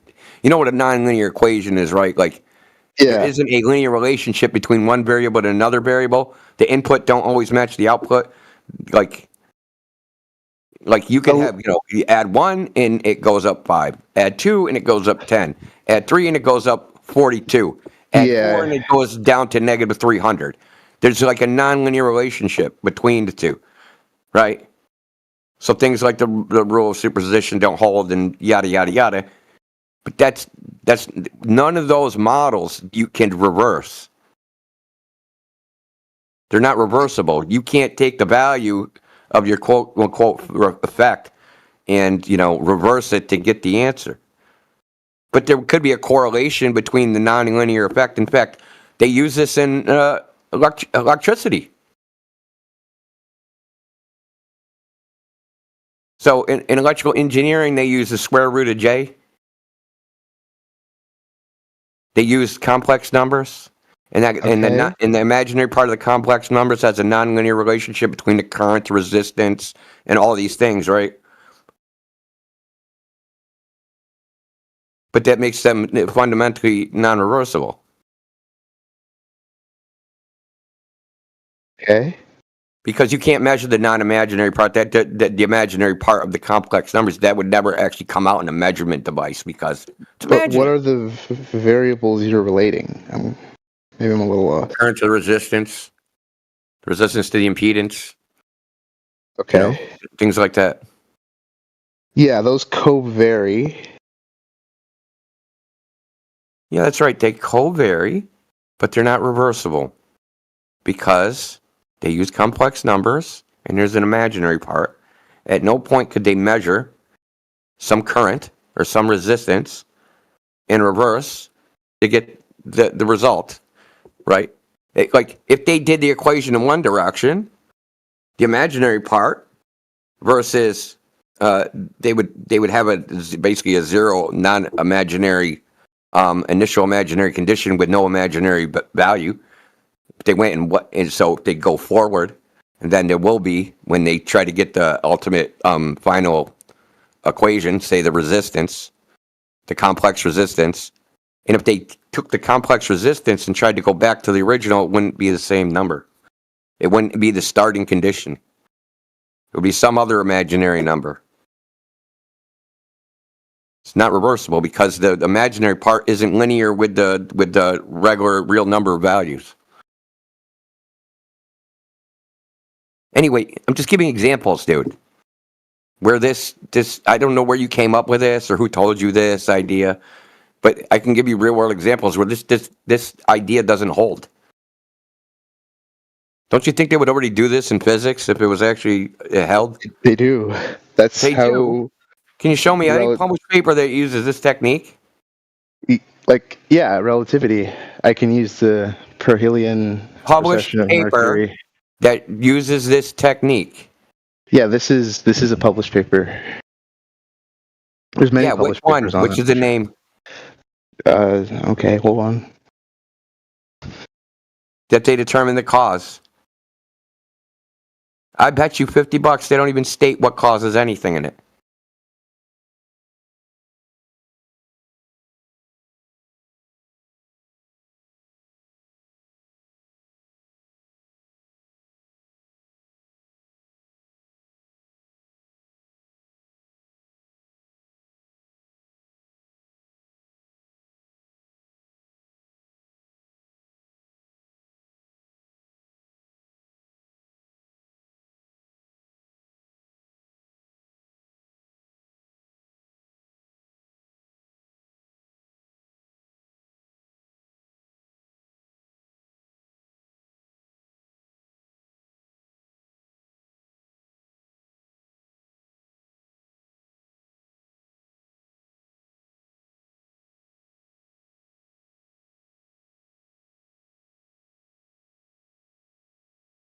Anyway, while we're waiting, anybody have anything else I want to chime in?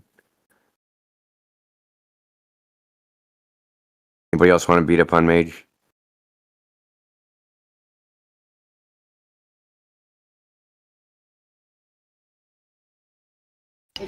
Mage, if you've given up on gravity, there's still like Earth spin and Earth curve you could talk about. If you have any evidence for that, any arguments?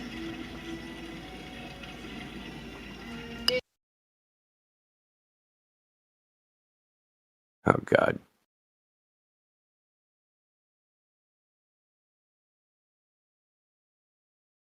You have a lot of hope for him, don't you? Oh, I love giving him chances. Oh, hell yeah. I like to ask them why they. Hey, you got someone in your corner, man. He's freaking rooting for you.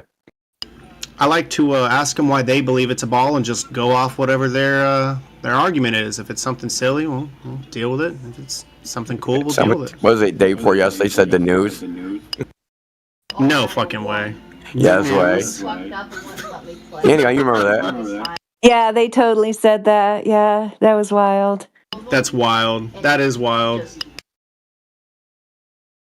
They said it out loud. I couldn't believe it. Usually, you know that's what it is, but they don't say it out loud. He just like, don't you watch the news? Like, that's fucking crazy. Yeah, that person was hysterical. Yeah. Who? NASA. Who said that? Yeah, Globus Hystericus. Certainly. That was his name, Globus Hystericus? No, it should have been. We have a role on the other server for Globus Hystericus for people like him. Okay. He was like a drive-by. Yeah, he didn't last too long. In and out the other night. Yeah, I hope he didn't have a blood pressure cuff on.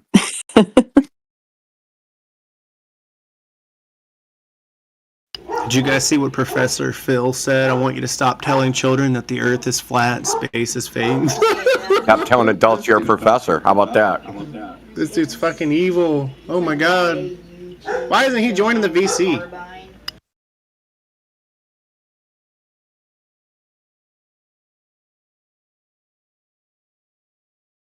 Yeah, I don't know. Professor Phil, you need to stop lying to children. Thank you.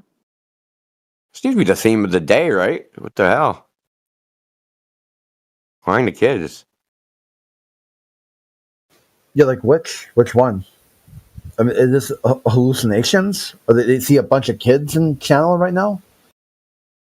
Or are they just hallucinating that? I think he teaches kids, but I don't know what I think he teaches at like a private boarding school in Malaysia or something like that. High school age. If anything, that's definitely where he got his diploma, if he has one. That's definitely where he got it.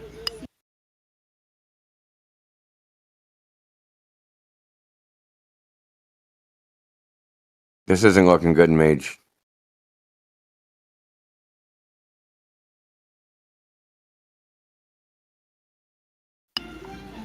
Listening to Mage hurt worse than when I broke my arm. Yeah, I just want to say this, Mage. Did you know that Einstein freely admitted that he developed general relativity to explain only one phenomenon? It was the precession of the perihelion of Mercury. And that all he did is basically create model after model after model after model after model until one worked to match the precession of the perihelion of Mercury. That's all he did. And all the other stuff was fixed by other people, like Hilbert, and who was the other guy? I can't remember off the top of my head. Minkowski. They're physicists at the time.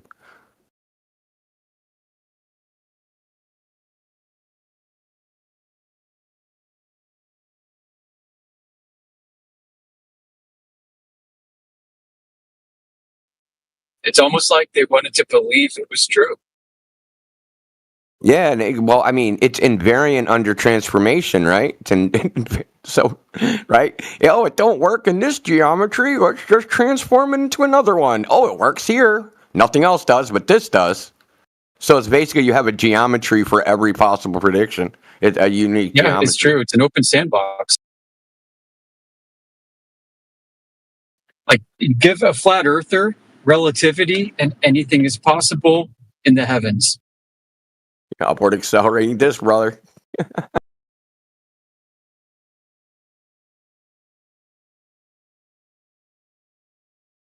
I bet you we could formulate a black hole flat Earth disk model. Face time curves in such a way as to make a freaking spherically symmetric sky and a flat disk Earth at the bottom of the black, right hovering right over the freaking wormhole. Bro, the Schwarzschild radius is infinite.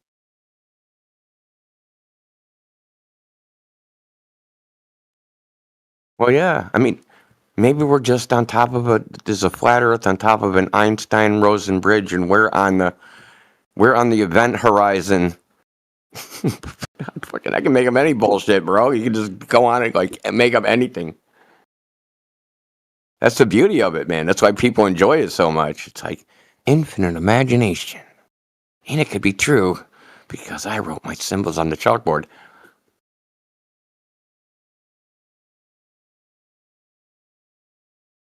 There was some cartoon where they had the chalkboard, and if they drew things on it, it would come to life or something.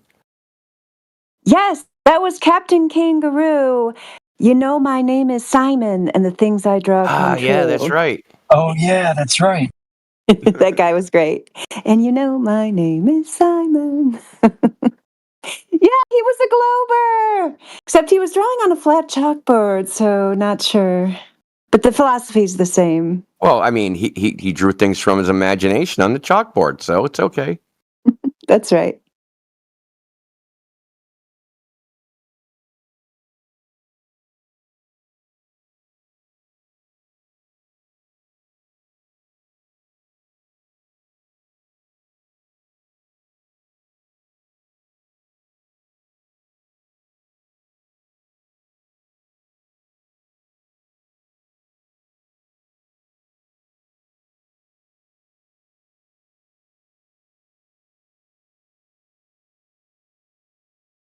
I've found it on YouTube, of course. Oh boy. I shall post it. I want to hear it. Okay. Yeah. Okay, I will.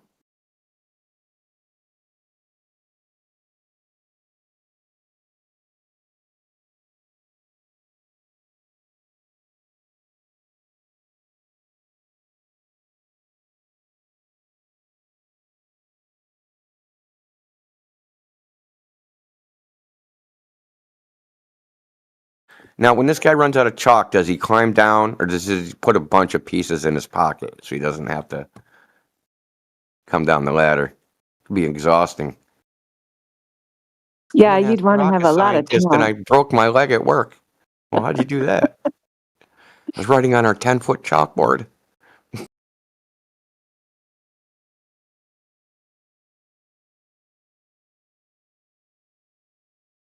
If anybody that looks at that, if anybody thinks they actually use that chalkboard to do anything practically, you're there's something wrong with you. This is created as a propaganda prop. It's literally a prop. This is so smart. This is when people still use chalkboards in school, right? For kids. Kids you gotta get up to the chalkboard and multiply 2x plus 1, right?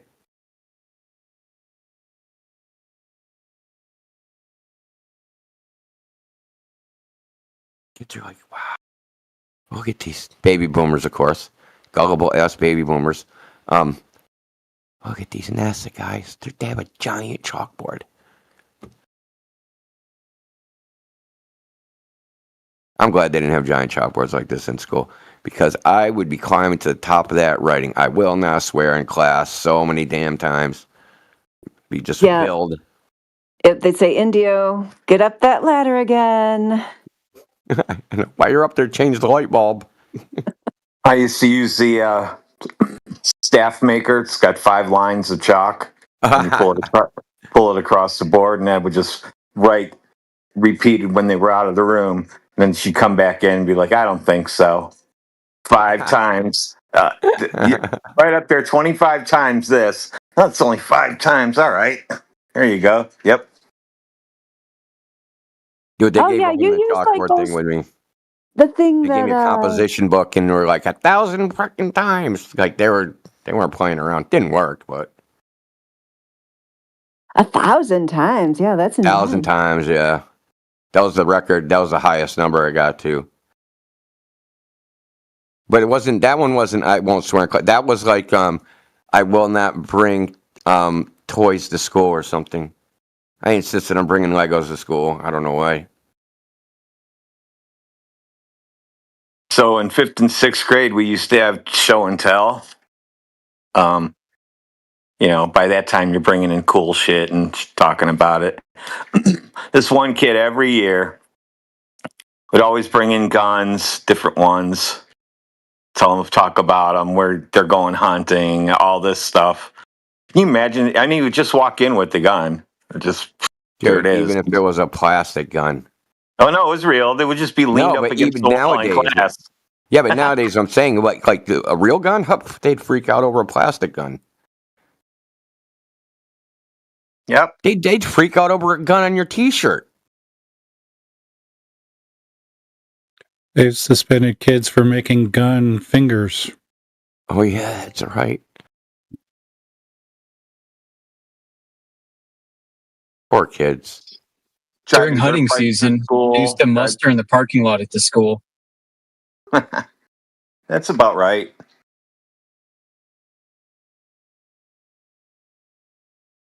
Dude, they just have the National Guard come to the school all the time, right? In full, full gear.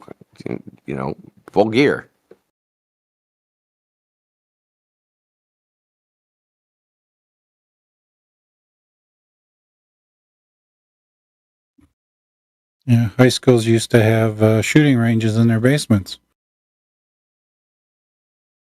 Yeah, high school. That would have been cool, though.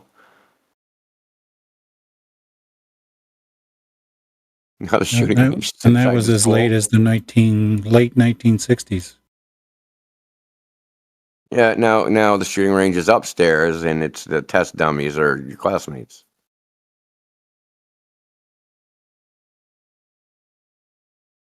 May, just looking horrible for you. You're searching and searching and searching. We know you are, and try to write a check your ass can't cash.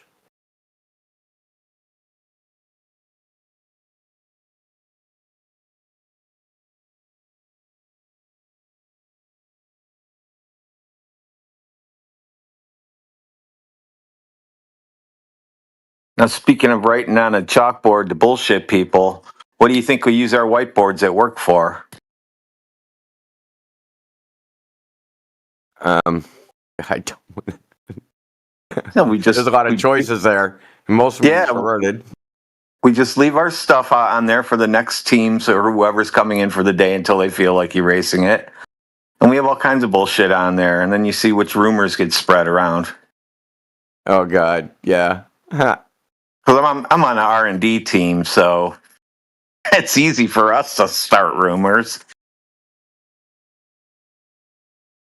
My God, that would be too fun. Oh, we do it on purpose. Yeah, I know. That'd be too fun, man.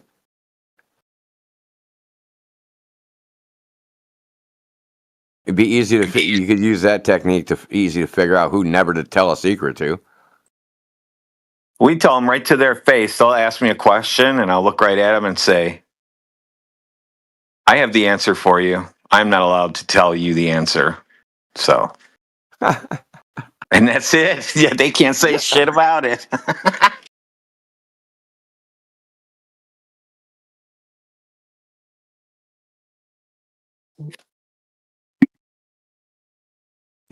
You guys have name badges, key cards? Yeah. What you should do is next time they do that, bend down and squint at their name badge. Oh, I can't tell you.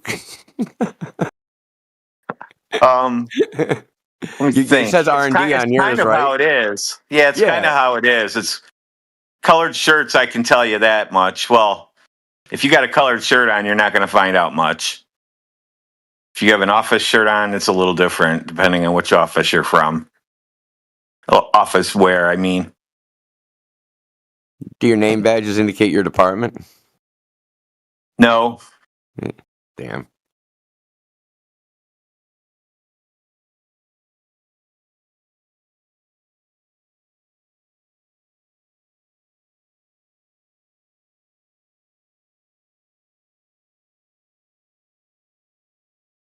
Mage, wake up. The nightmare's over. Oh, You he send definitely somebody fell. on a mission? Yeah. Oh, yep. Mage, you're going to, and you're going to be an inaugural member. He's deafened. In the Globe Earth. I know he is. The Globe Earth Debt's Outstanding. He's going to be the inaugural member. Oh, yes, put him in there. Is he part of that server? Doesn't matter if he is or not, because it's Doesn't it's not. matter. Yeah, it's an outpost. Yeah, he'll be famous. You're going down in history, Mage. I know he can't hear us, but it's still fun to taunt him. What you going down in history for? I made a channel on the home server called Globe Earth Debt's Outstanding. So any Globe Earther that says, yeah, I'll be right back with whatever it is they say they're going to provide, they're going in there until they come back with it. I'm sick of letting these guys skate. That's awesome. Can we ceremoniously put Wolfie 6020 in there? No doubt. We can. Just make the post. It can be anybody. I don't care. I'm not picky. It doesn't even have to be to us. That could be anywhere. So for those who don't know the back history of that, I think it's about 8 years ago now, Wolfie 6020, who's a pilot supposedly, claimed that he, and only he in his career field, has definitive proof the Earth is a globe. Because pilots are operating a plane which necessarily rotates around its reference frame as it translates over the surface of the Earth. That is a dynamic rotation of its reference frame. Okay, so he said, "I have proof of that. It's in the black box. I'm going to get it, and I'm going to show you that it's actually traveling in an arced path." And so 8 years later, the only data that we've ever been given from a plane is data that doesn't show any curvature, and in fact is just congruent with it flying over a horizontal straight line, which we already know from some of the documents that they treat the Earth as if it's flat and level. So there's absolutely no proof from any of this data that the Earth is curving or that the plane's frame is rotating. So I'm going to put that in there. That's outstanding. Proof that the horizontal reference is a constantly rotational frame.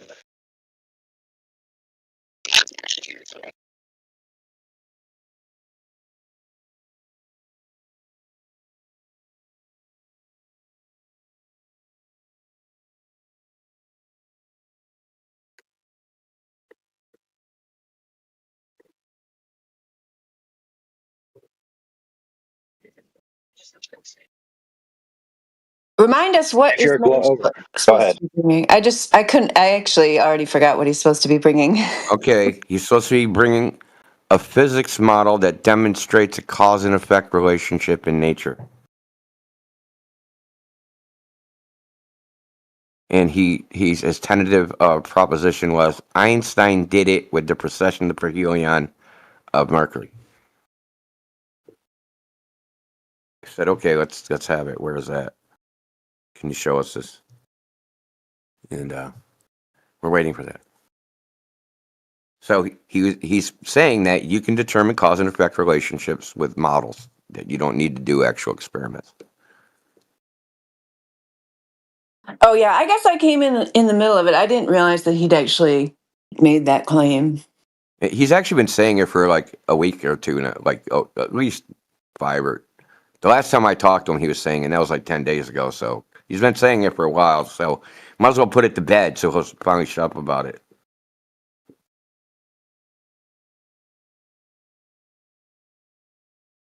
Because he's going to reset and try to do the same thing. Like, oh, hold on, let's go check the debts.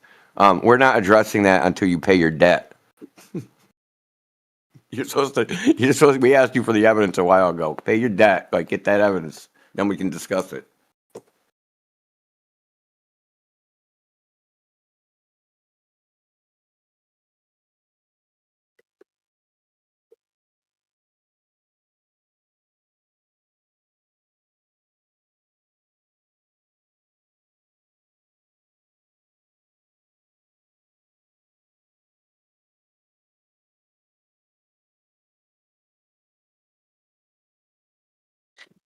Yeah, that's so right, T-Dub, what you've written there, that even though education will claim that they allow questioning and critical thinking if a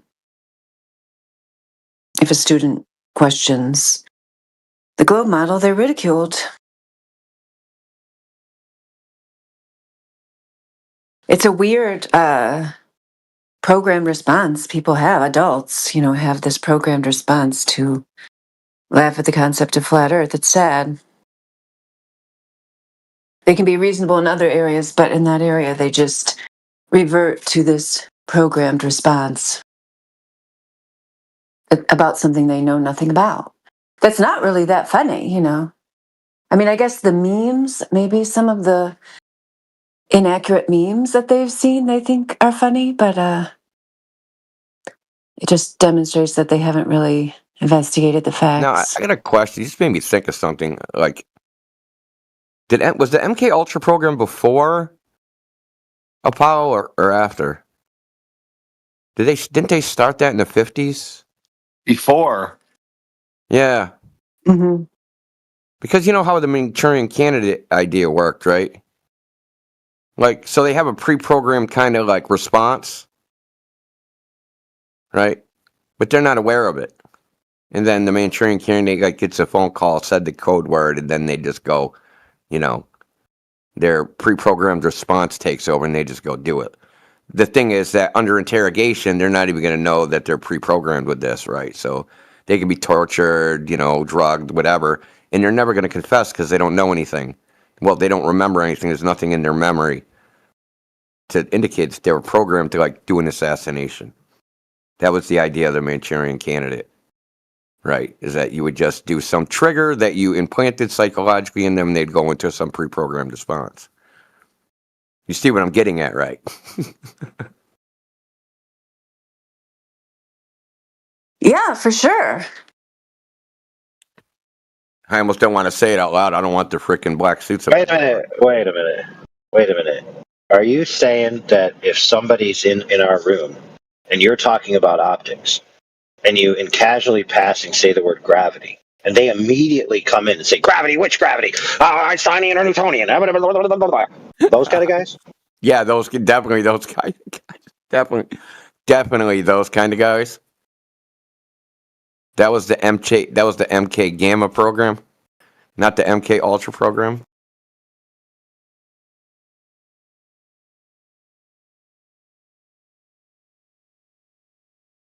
Yeah, definitely those guys. The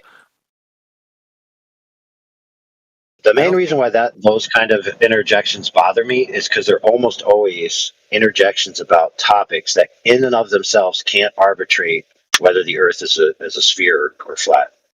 So you could talk about those till you're blue in the face, and it still wouldn't answer the question. So it's they're distracting from.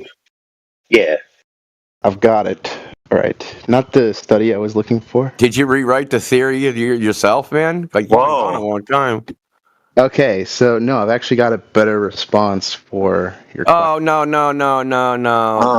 I already wrote you down in the debts outstanding, man.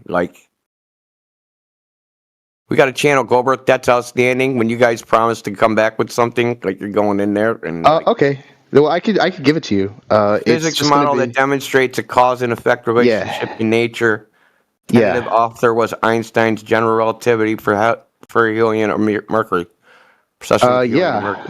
Here, I can just give you the paper by Einstein.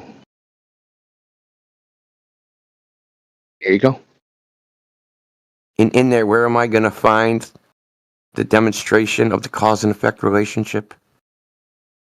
What's the cause? What's the effect? The cause is the curvature of space-time. So the cause is the curvature of space-time, and the effect is the orbital path. What does it mean to have a curvature of space-time? It means that the straightest... basically, the space is not flat locally; it's curved. Whoa. Basically meaning that the shortest distance you between... really just set hot.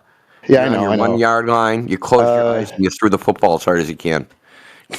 Basically, what a curved space is where straight lines are no longer straight in the sense, in the Euclidean sense. They are straight though. Now we can't have straight lines anymore. Holy shit. You're very informed on geometry. What is a straight line? Well, I mean, technically, it correlates to. Well, it goes with the Euclid's parallel postulate. Yeah, you don't have to. It does, but you're overthinking it. It's very simple. Just what is the definition of a straight line in geometry? I don't. Shortest distance between 2 points. There you go. Shortest distance between 2 points. Now that's if your plane or space is flat. If your plane or space is curved, it may not necessarily be the shortest distance between the shortest path between 2 points may look curved to us, even though it is the shortest path. You know, I saw that Discovery space. Channel documentary too. Okay, God, this is very okay. But that answers your question, though. Do you think that this is what they teach in physics in school? These are the type of things. This is like fucking pop science shit, dude. Well, where am I wrong? This is a valid response. You're supposed to show us physics model of cause and effect. In pseudo-Riemannian, I did. In a pseudo-Riemannian metric space, straight lines are not expressible. So it's not the fact that straight lines are the shortest point; they don't exist. Yeah, it depends on your within topology. That geometry. It depends on your your geometry. Is invariant under transformation. Yes, right? You know what that means? Our universe does not. You know what invariant under transformation means? I think it means some variable stays the same when another one is transformed. I don't remember. All the intrinsic Gaussian curvature is preserved when transforming from one geometry to another. No, but yeah, this is. You have no idea what I'm talking about. You have no idea what's even being said to you. Okay, this is very simple. The existence of something can't be the cause of something, right? So the mere fact that space-time exists. Wait, why? Existence can be the causal mechanism for something. Existence isn't. Oh, you mean the causal mechanism? Oh, what do you think a cause and effect relationship is? It's a mechanism. It's a phenomenon. We assume there's a mechanism. It's not always known. You don't always know the mechanism. Oh, most times you don't actually.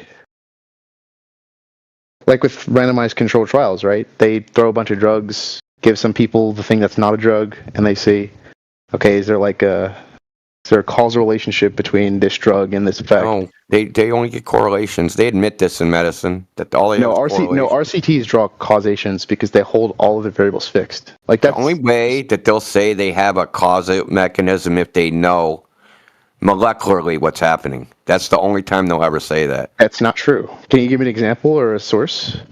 An academic source? Switching it on you. An academic source. Did you give me an academic source? I did. I gave you Einstein's paper. Yeah, you can't tell me anything in it because you don't understand anything in it. I don't understand. This is called an elephant hurling fallacy. No, I'm not hurling elephants. I don't understand tensor calculus, but I understand the high level idea. It's not tensor calculus. It's pseudo tensor calculus. Okay. The point is, the high level idea. Okay, it can't exist. It can't even exist. So the people that invented tensor calculus said pseudo tensors can't exist. What's this? What's your argument? A negative curvature, dude. Okay, but what's your argument? It can't exist mathematically. Negative curvature? A negative curvature pseudotensor can't exist. Do you understand? Tensors have to have positive curvature. They can't have negative curvature. So if you have a body, right, to have your bendy space-time, it has to have a negative curvature that falls towards the body, right? Negative. Because it's not really curvature. It's a trajectory. It's a mixed thing where it's not you can't really call it curvature. You can't even call it bending. It's actually the shrinking of the metric. Oh. And that the metric is kind of like the distance formula. Okay, what axiom says that you can't have negative curvature pseudotensors? Okay. There's something called intrinsic Gaussian curvature. Okay. Okay. Oh. The intrinsic Gaussian curvature means that that the curvature stays the same regardless of the embedding space it's embedded in. Okay. So you can throw it into any geometry, and that intrinsic Gaussian curvature stays the same. Right? So why does this entail you can't have negatively curved? Because it's a negative curvature.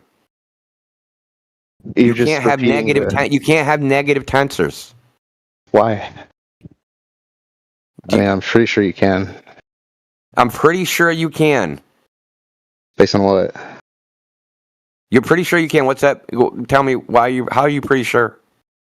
Because I haven't seen anything which restricts that. Well, I'm going to post the paper where Levi-Civetro wrote that negative pseudotensors like Einstein's can't exist. Okay, I'll just post it to the paper, and I'll hurl an elephant like you did, and then you can read more tensor calculus that you don't understand. Is this like a widely accepted paper? They invented tensor calculus. Yeah, What's a widely accepted paper? What's a widely accepted paper? I guess one that the vast majority of experts in the field would contend is like sound methodology, good results, good paper. Einstein consulted with them. Okay? Tensor calculus was new. It was a new thing.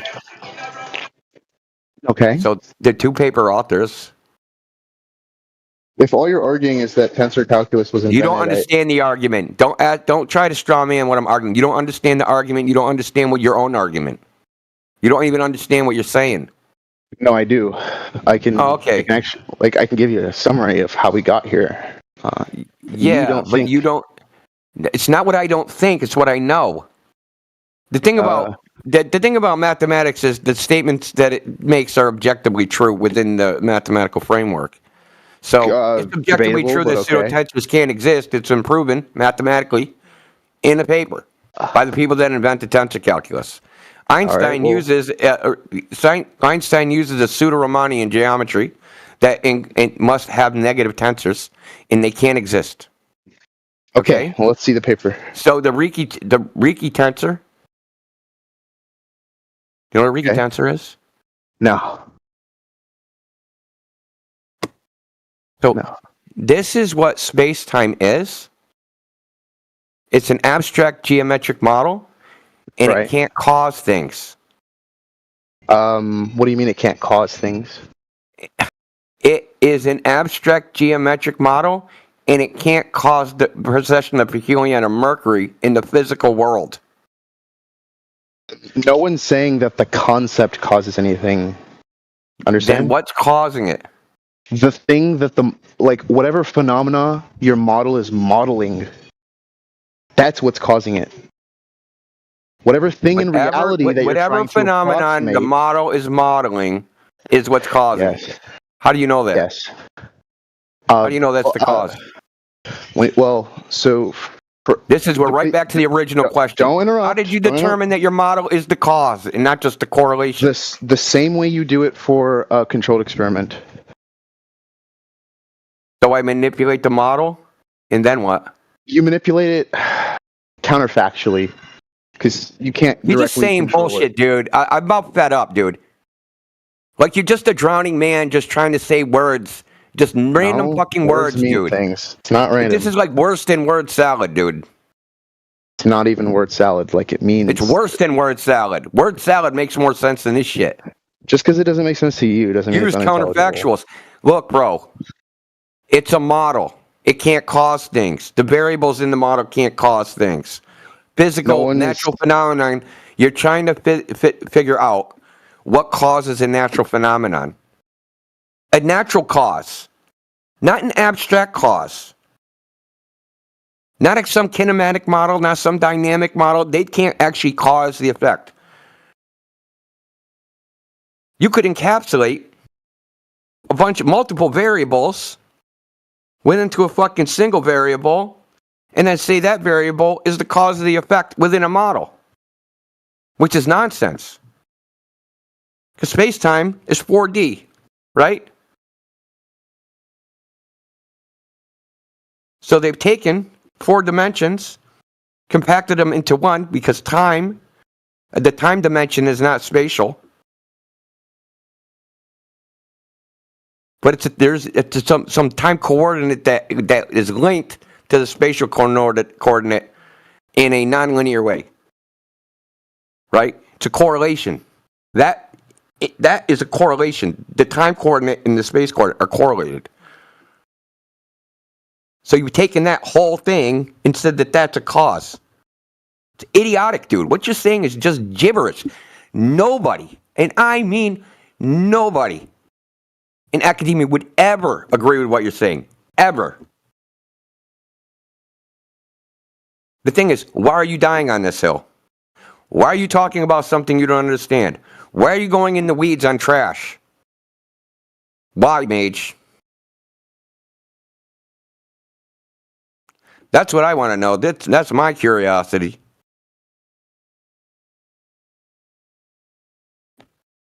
Is to make sure we don't talk to anybody else and we fucking waste our time blabbing with you? So you can just say fucking random words, wait for fucking 2 hours, and fuck around with ChatGPT? And never get the answer you want and just go, here's fucking Einstein's paper. Why don't you ask ChatGPT if you can get the natural causal relationships of natural phenomenon using a fucking model? It's going to tell you you're a retard. And I'm sure it did already. You don't actually want to have to demonstrate empirically your claim that you can have gas pressure without a container, because that's what this all boils down to. That's how what this all started with. Gas pressure without a container. T-Dub, you were here, right? That's what this started with? Exactly. Okay. Yes. All this gibberish of nonsense started with gas pressure without a container. And all you've been doing is running away from providing evidence for that. Physical evidence, scientific evidence, meaning experiment demonstrating its possibility.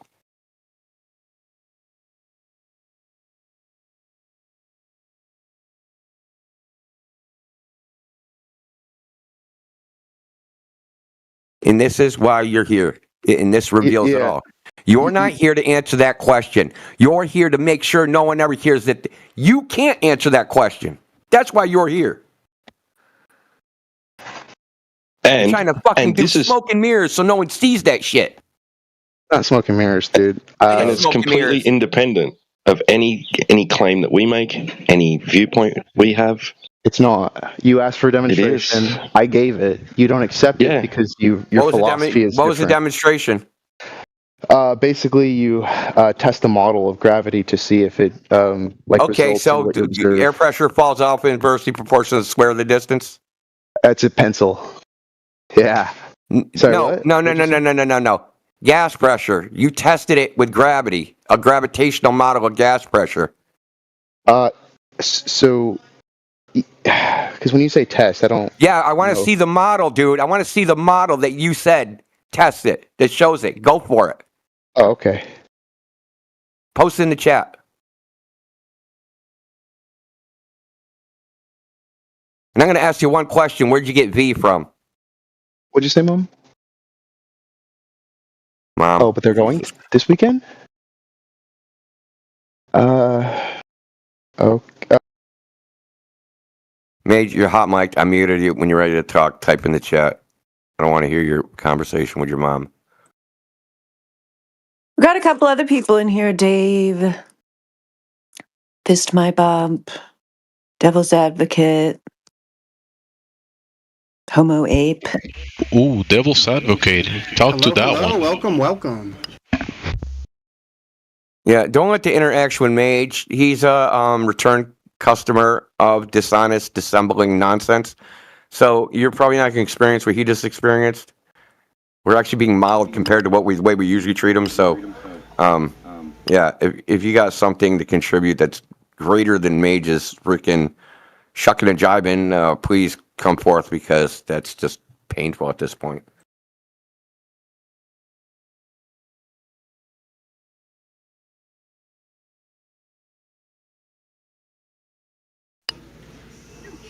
Hey, Devil's Advocate, can you be the Devil's Advocate for the globe?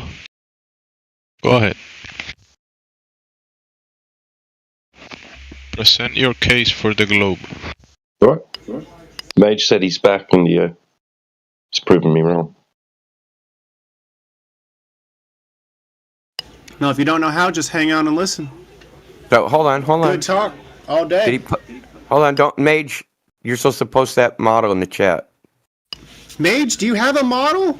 I know the model that you Professor said that demonstrates that there's gas pressure without a container. I don't know how we do that from a model. I know I asked Professor Phil for his model, and he posted one. And then I asked for how far you can see on it at 1 foot, and then he never responded, really. That was it. Professor Phil gave up.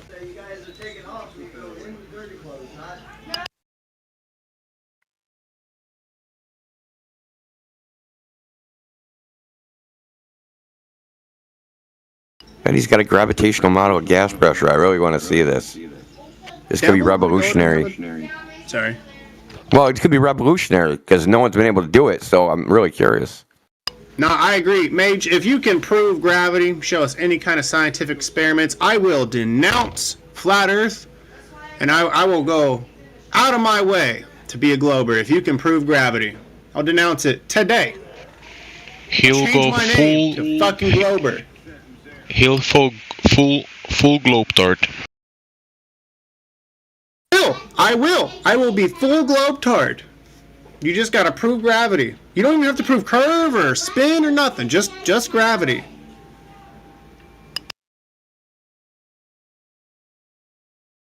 Drop a pencil. Yeah. Is that Professor? Right. So you just said you. Okay, check this out. You just said you'd accept a proposition on the merits of evidence that can't possibly arbitrate the proposition.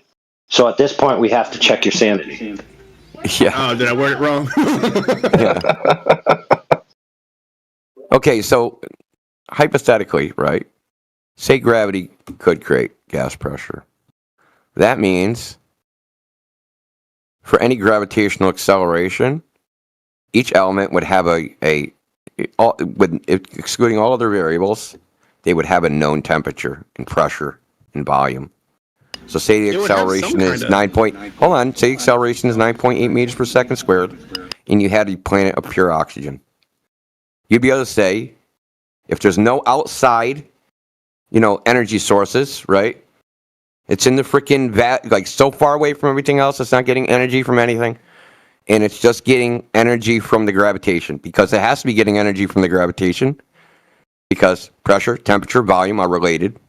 So that gravitational energy has to create a temperature, has to create a pressure, has to create a volume.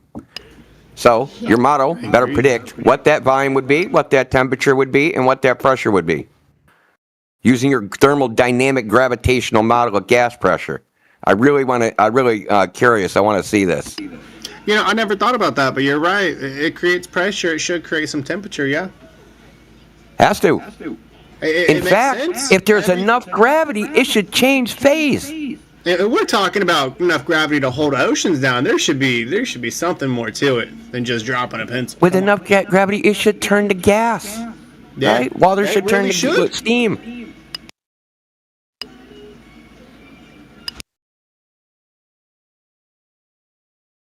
I never thought about that. You're right. Yeah, any thermodynamic process would be able to be caused by gravity. Think of just how stupid that is. Gravity could hypothetically light a fire.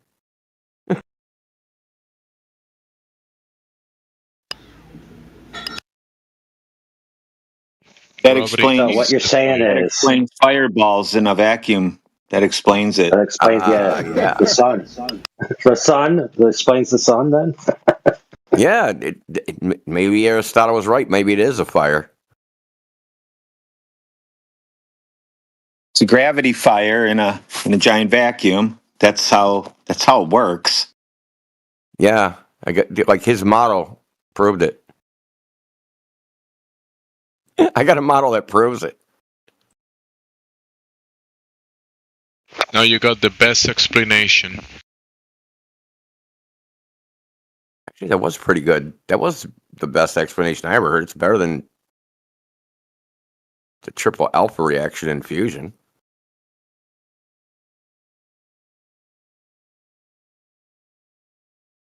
Well, once that one doctor said that the sun was made of liquid metal, and then I corroborated that with ancient texts that said the sun is actually a sentient entity, I then deduced, as I should, that it is the T-1000 in hiding.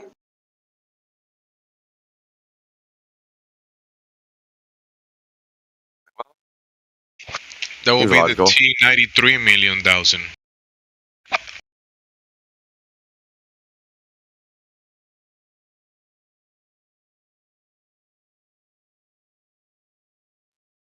Now, why are we being silly with this and going into fiction? Well, couldn't we ask the same question of that Glober that just was here? He was being silly and talking about fiction.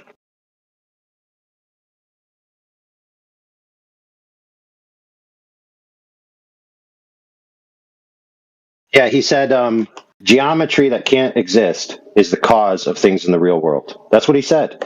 That's fiction, science fiction.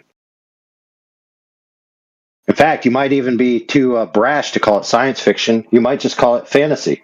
Yeah, that's where it belongs, in the fantasy section in the library.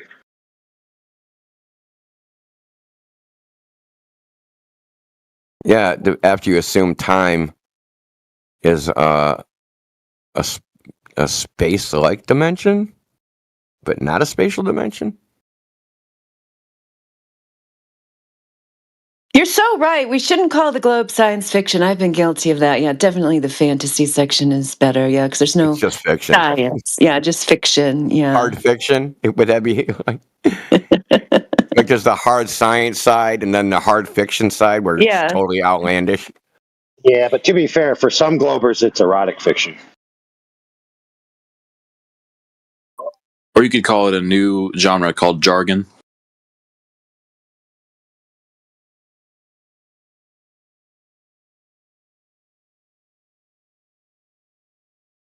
Yeah, just trash. That'd be good.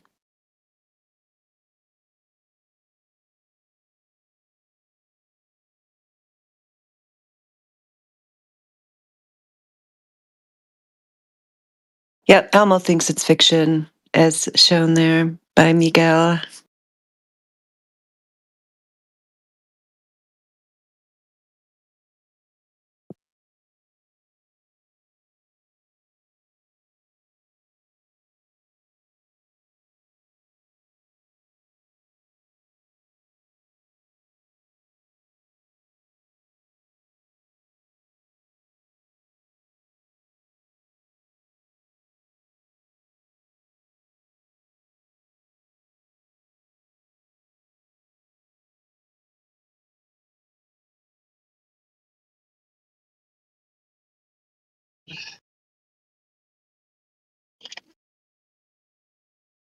You know, it's one of the interesting fictions that Globers believe is that horizontal is constantly rotating, and that a horizontal line on a globe is actually a reciprocal slope that could hold water.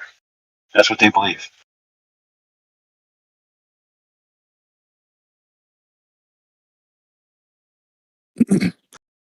So in a globe model, and we have an airplane that goes around the globe, okay? So we're just flying and it goes around, it's being pulled down to the center by gravity, and it just goes that because it's going fast enough. So it's really orbiting, right?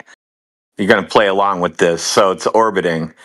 So if it's orbiting like that, if I held the plane still and moved the planet around the plane, would the plane just sit in the middle and just do 360s? Would the plane follow the planet like that? There's more to this.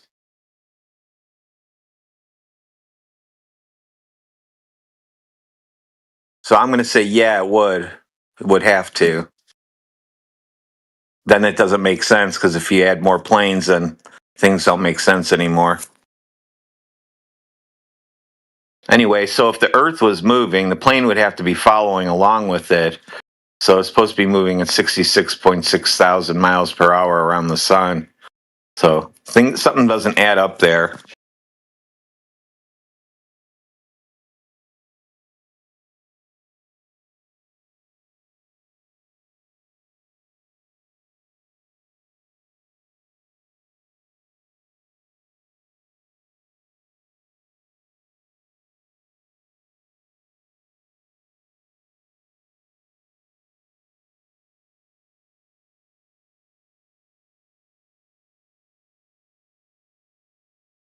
And how would the plane know to keep the bottom of the plane pointing at the Earth?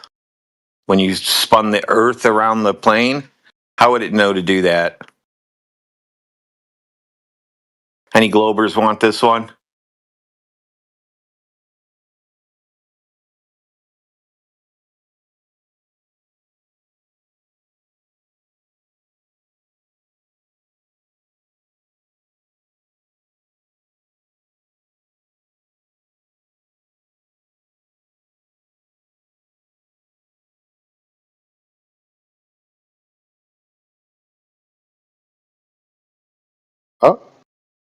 Oh, well, looks like I was muted, but yeah, I posted the model in the sidechat, Indio.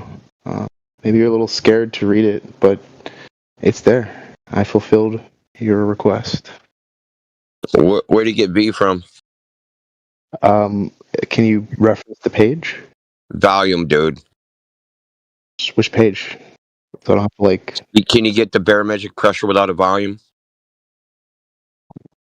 That's just the name of the PDF. That's I don't think it's measuring barometric. Well, so they named it something different than what it's about. You just went and found a random page and hold on. Then said, "I'm scared to read it." You read it first, and then tell us what it means, and then I'll didn't read it. He didn't read it. Oh shit! No, I did. Damn. I didn't read it in depth. I skimmed it.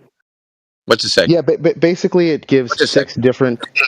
You're asking me while I'm explaining. It gives 6 different equations for which the pressure evolves with elevation, and it compares them against real, like, actual data up to 20 kilometers, and basically, like, up to 20 kilometers, any of those 6, some better than others, depending on, what conditions, but they all are very good models for predicting what the pressure will actually be.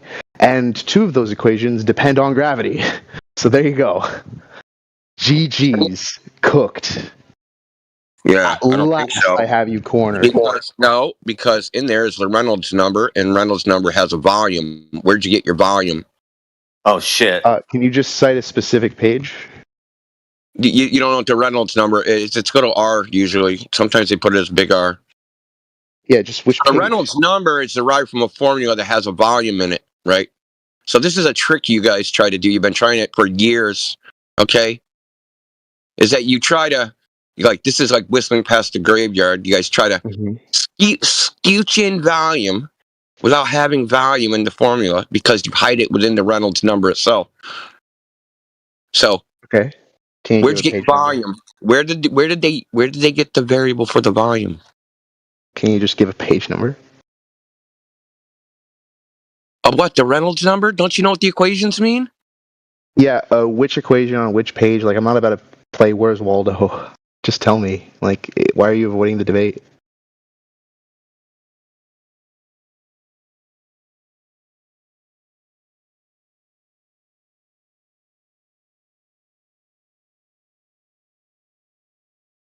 If you can't give a page number, then I can just dismiss your objection. Not referencing anything.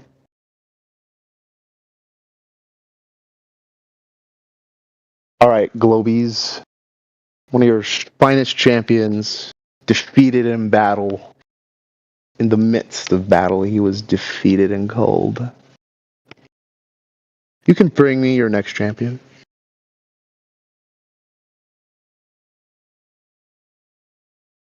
I will gladly eat him.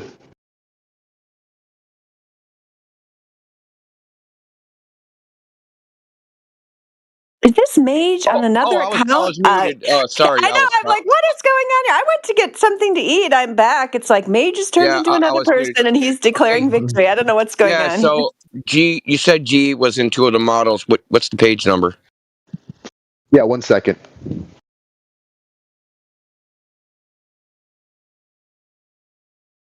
Open search G, give India where I found G, where I didn't read it in the first place.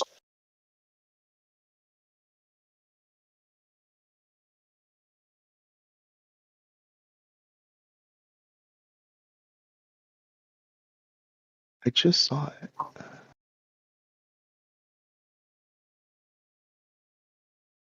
Oh, wrong paper.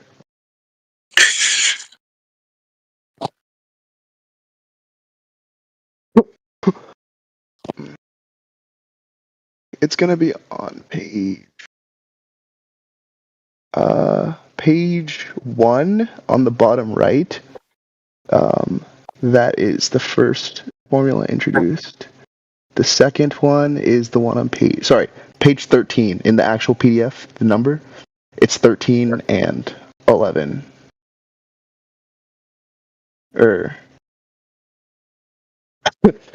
Sorry, just go by the page of page 3. Page 3.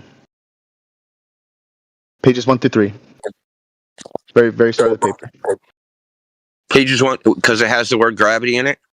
Is that what you're saying? It has the gravitational constant. Yeah. How is gravity used in the formula? Via the gravitational constant. Yeah, how is it used within the formula to calculate pressure? It's in the equation. Yeah, you tell me how it's used in the equation to calculate pressure. 1 second. Let me take a look. It's on the wrong side of the equal sign, dumb fuck.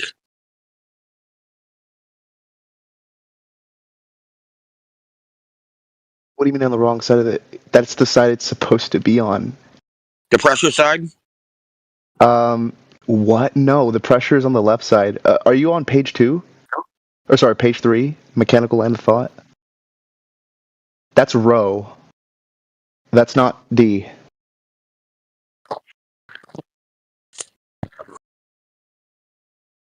I'm on the phone. I'll be right back. I'm gonna go on my laptop. So How convenient. How convenient. Backed into a corner, are we? No, because someone told me how you got V from the Reynolds number. The Reynolds number is the gas constant. It's the I'm big still waiting on the page number for that. The Reynolds number. It's right in the very formula you cited, dumb fuckery. Notice how I actually pointed. It's right in the formula you cited. Which one?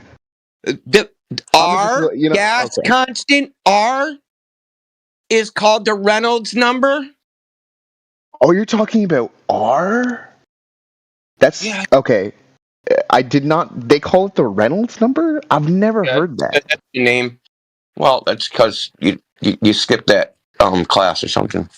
No, maybe it's because I took physics for engineers, but like, I don't. Let me check my physics textbook. Maybe I just completely missed it.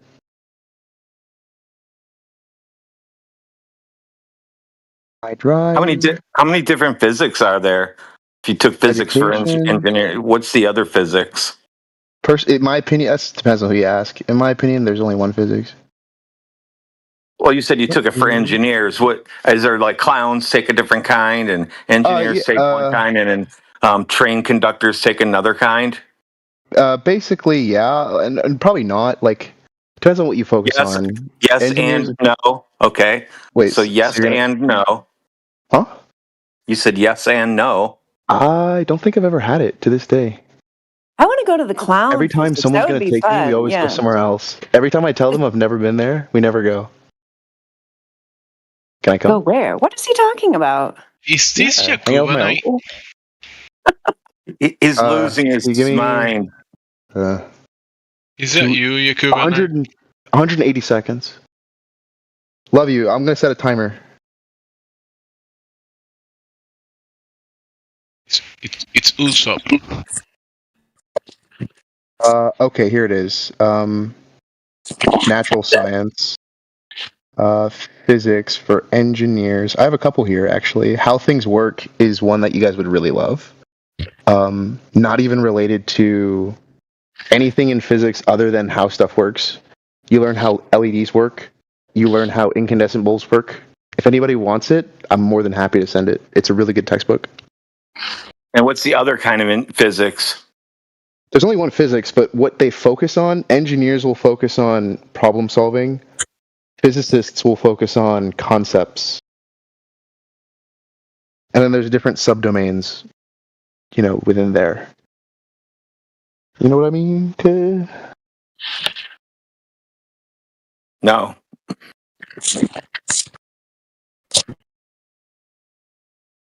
Reynolds number?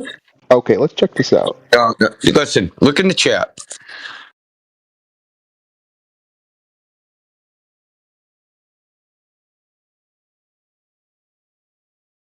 You looking in the chat? Oh wait, hold on. Where'd the V come from? Okay, let me take a look at the chat. Yeah, where'd the V come from? I This is appreciate R you. is the variable for the gas constant. Where'd the V come from? Where'd you get V? Isn't that the ideal gas law? Yeah, R is in those formulas, right? Where does the ideal gas law show up though? In the You're saying R shows up, which R is used as the gas which is constant. assigned to. Okay, where's can you just The screenshot gas R? constant, okay? Okay. All right. How much long? We have a minute and 13 seconds. Oh, somebody's running away now. I'm talking to you. Mute. Yeah, you're just going on mute, dude. We're not playing your game. You already left.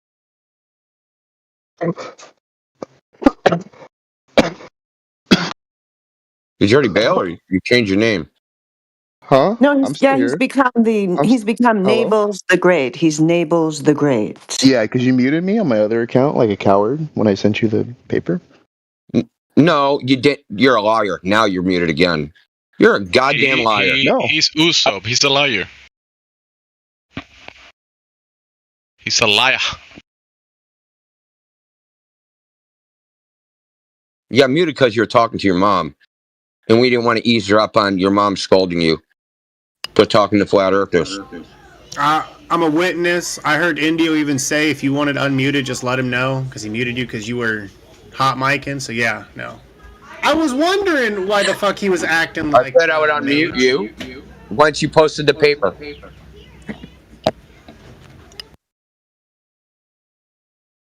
We have Daniel with a. Someone unmuted you. What's the issue? Are we still talking to that guy? Mom wants him to go somewhere, and he's supposed to go. He only had a minute and 13 seconds. Go with Mom, wherever you guys are going. Have a nice time. We'll be here when you return. Put us on your phone and talk to us with your mom. Yeah, I want to talk to your mom. Might be better Actually, conversation than you. yeah, I want to hear the Mage origin story. That would be fun. Mom, help me tell off these flat earthers, please. Yes, we heard you talking to your mom about having a date with your boyfriend. We heard it. Is everybody talking to my uncle? Yeah, bring your whole family, bro. Bring everybody. Yep, bring your professors. Yeah, we want the clown physics professor. I want to know about the physics of cartwheels, please. Daniel's here. He's got a profile picture of a man on the moon with an American flag. Tell us all about it, Daniel. Oh, space is very American. Space is Americana.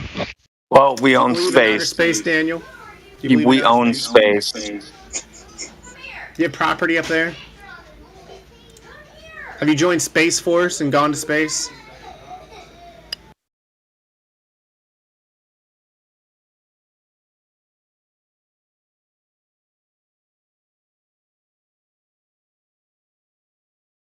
Oh, by the way, just for the record, is he still here? Yeah, Nables. Mm-hmm. Oh, he's deafened. He's freaking deafened. He lied when he said that paper compared it to observation. The paper says they can't compare it to observation, so they compared it to the U.S. Standard Atmosphere Model. So it's a comparison of 3 models to the U.S. Standard Atmosphere Model. So he just completely lied. Yeah, you better leave. I just ChatGPT'd Indio's whole conversation, and ChatGPT said you lied like 50 times. Post transcript. Yeah, that's another lie. Post a transcript. Let's go through it. You definitely I want to see this. Yeah, record your screen, scroll down, we'll read it. Yeah. If you were capable of reading, I'd send it. You're a walking coke fest. That was amazing. Thanks. Still butthurt about the other day, right? You just thought you'd reverse it around. Oh, hey, Injo, look, I've caught you lying. Just in the same way that you caught me lying the other day. Butthurt, aren't you? So I'm going to read what his paper said. In science, any theory should be compared to experimental observation to prove its usefulness. Well, Mage said you don't need to do that. No wonder, because in the case of atmospheric pressure and barometric formulas, this comparison is somewhat hindered by the fact that pressure and temperature depend on the meteorological conditions according to the time of day and year. However, pressure altimeter calibrations, aircraft performance calculations, rocket design, ballistic tables, meteorological diagrams, and other atmospheric modeling studies all require at least some sort of average values of pressure and temperature as a function of altitude. For this purpose, the U.S. standard atmosphere was developed in 1966, which gives an idealized steady-state representation of mean annual conditions at mid-latitude from sea level up to 1,000 kilometers. And it says, is totally empirical. And gives citations. And then you get the citations, the empirical citations. The Handbook of Chemistry and Physics in the U.S. Standard Atmosphere U.S. Government Printing Office, which says it's a model. A complete fucking lie. There's no empirical data in this, and it's easy to figure out that there isn't because there's no instrumentation from which they gathered empirical data with. So he lied, as usual, and Mighty's in to suck his fucking cock and let him lie. It's kind of homophobic, dude. What's wrong with you?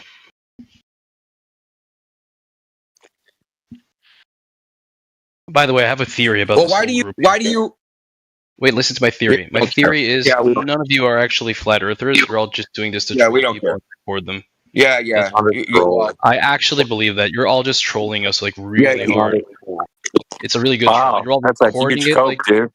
No, Dude, literally, you're all recording us. You're recording us, Yeah. muting us, and then behind our backs, you're listening to the recordings. It's just laughing. These guys actually believe. These guys actually believe we're flat earthers. Are we speaking to Nostradamus?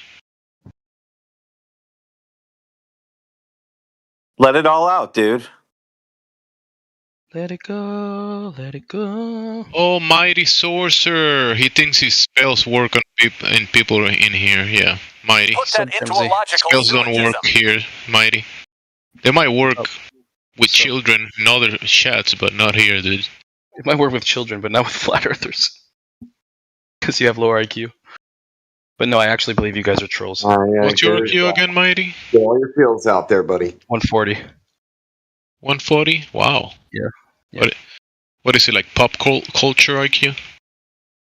Welcome, Mr. Mackey. What does pop culture IQ mean? Probably that's the pointers that you got. The what? Questions about.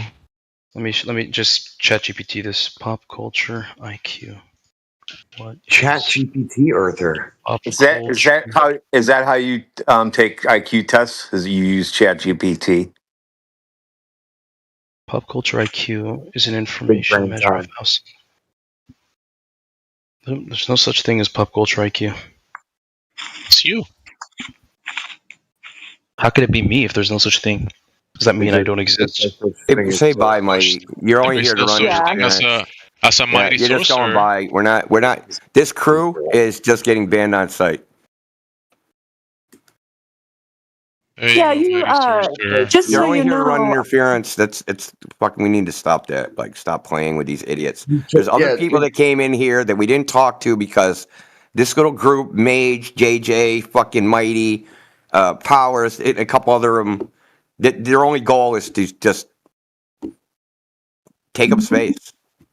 I use I put Perplexity against your Chat GPT, and it says polls conducted in recent years, including a 2021 University of New Hampshire study and various YouGov polls, indicate that around 2 to 10% of Americans believe the Earth is flat or express varying degrees of skepticism about the Earth's roundness. In young adults aged 18 to 24, the typical age group, the belief doubt is somewhat higher, with around 4% identified in some surveys as believing in a flat Earth, while others show that only about 66 have always believed the Earth is round. Given that the U.S. Census estimates roughly 30 million Americans in the college age range 18 through 24 as of this period, this 4% range implies that approximately 1.2 million college-age Americans may be trolling the fuck out of you from this Discord server.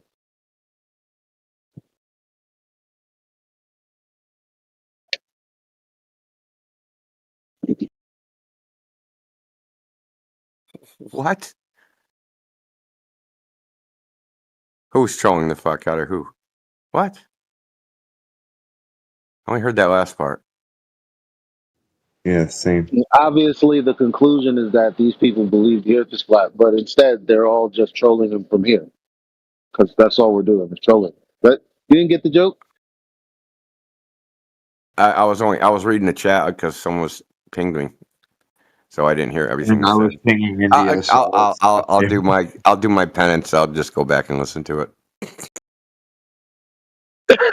Basically, if you go with the consensus, around 1.2 Americans believe the Earth is flat, and therefore they're in this Discord trolling him. All of them? Jeez, Christ. I put Perplexity against ChatGPT.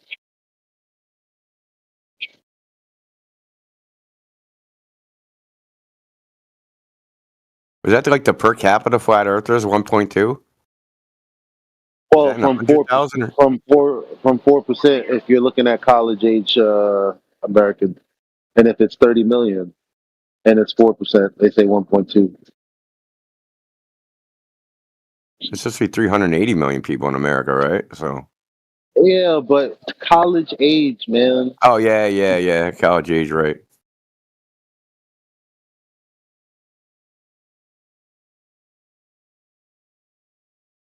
You want me to see how many in total? Yeah.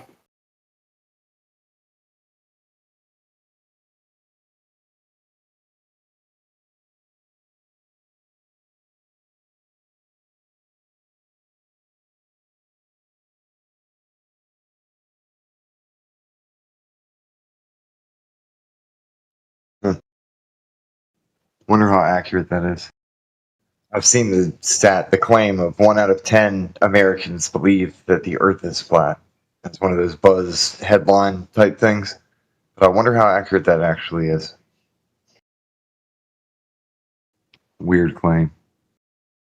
It says, in summary, a small but notable minority of the around 2% of Americans believe the Earth is flat, with a larger fraction expressing uncertainty, reflecting ongoing challenges in scientific literacy and the impact of misinformation. I hate the way they ended that. Yeah.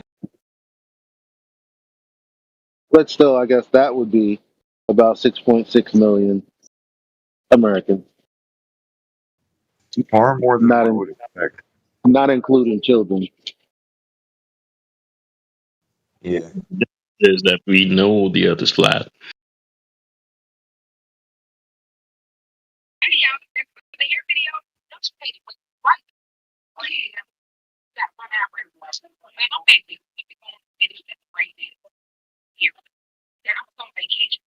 Oh, Nables came back. Still deafened.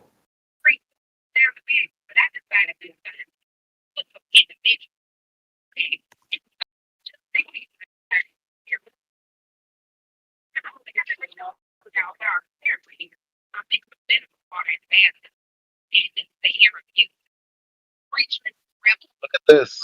Are you trying to talk to us, Big Daddy? Is Big Daddy Flurf trying to talk to us, or is it just a hot mic?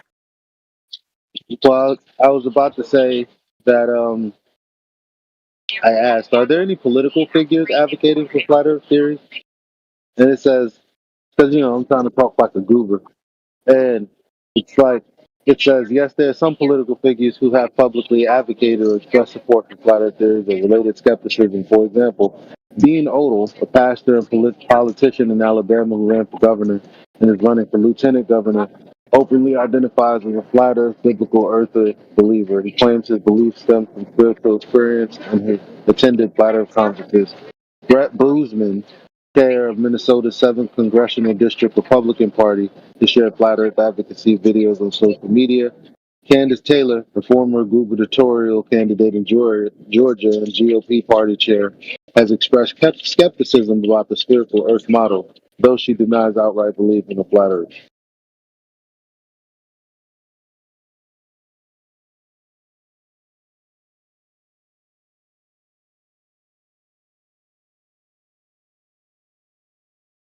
I wonder if there are any more.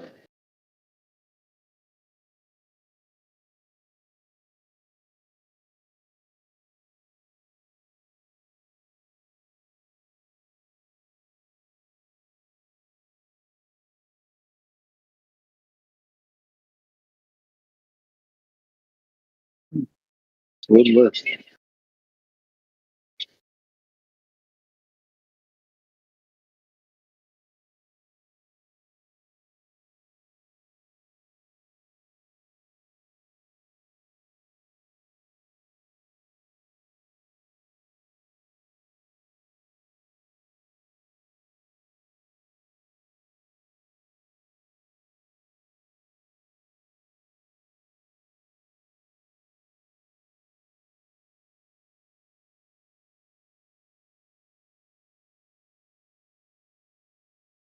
Yeah, I thought it was interesting when Mighty was responding to Gemsy's phrase, pop culture IQ, that he said, "Oh, let me look that up. Oh, that's not a thing."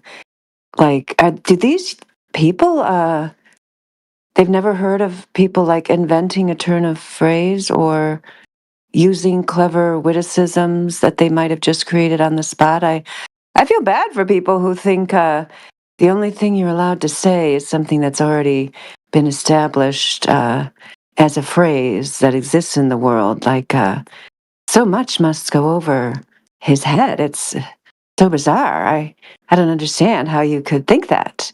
How could you even exist in the world if everything somebody said, you had to go look it up on the internet before you could decide how to respond to it? So bizarre. Did you guys catch that? It was so weird. Yeah, it was displaying his 140 IQ, but I'm thinking the way he's behaving is almost like, I don't know, like TV way of thinking. That's why it was so funny. Yeah, because someone, of course, with a high IQ at the classical sense would it's pattern recognition. You know, that's what IQ tests are. A lot of them are like manipulating shapes and then predicting like what would be the next following the same pattern, what would the next shape look like, and so on. So you would recognize the pattern in the clever witticism that Gemsy put out there if you had a high IQ, possibly, or you would just search it and let the computer do your thinking for you. What a waste of a high IQ. He recognizes the pattern that every time he comes in here, he ends up getting banned for lying. Be like, Yeah, that's good. If he recognized that pattern, you'd think maybe he would change his ways, stop lying. That'd be cool. Culture IQ, but I said pop culture. So I'd like to point out that Nables, who has now officially left, probably in shame, that was declaring victory, didn't even read the abstract. So I posted right from the abstract what it says. It says, overall, 6 different formulas are derived and their usefulness is tested on the atmosphere of the Earth.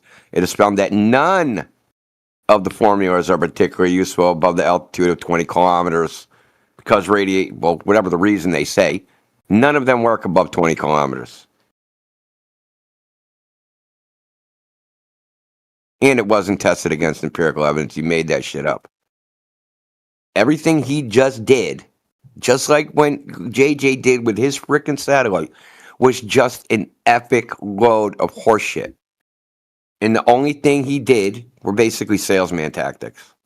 Trying to sell the idea that this paper contained the information he said it did. When in fact, it contained the opposite information.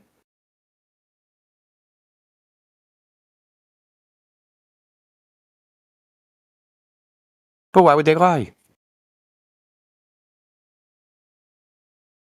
So I guess his globe debt is still outstanding. I think he just added to the debt, though, didn't he? I think so. Yeah, I think you might be right about that.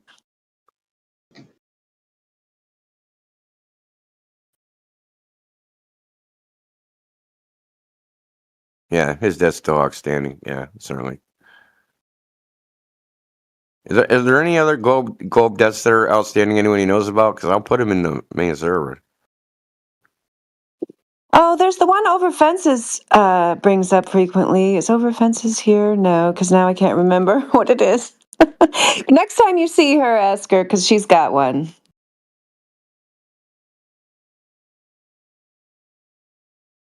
I think it's JJ who still owes me a direct measurement of the surface of the Earth being curved from a satellite, whilst also demonstrate that the satellite is rotating around the sphere.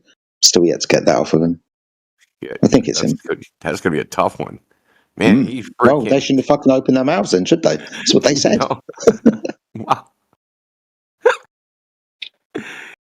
Oh, yeah.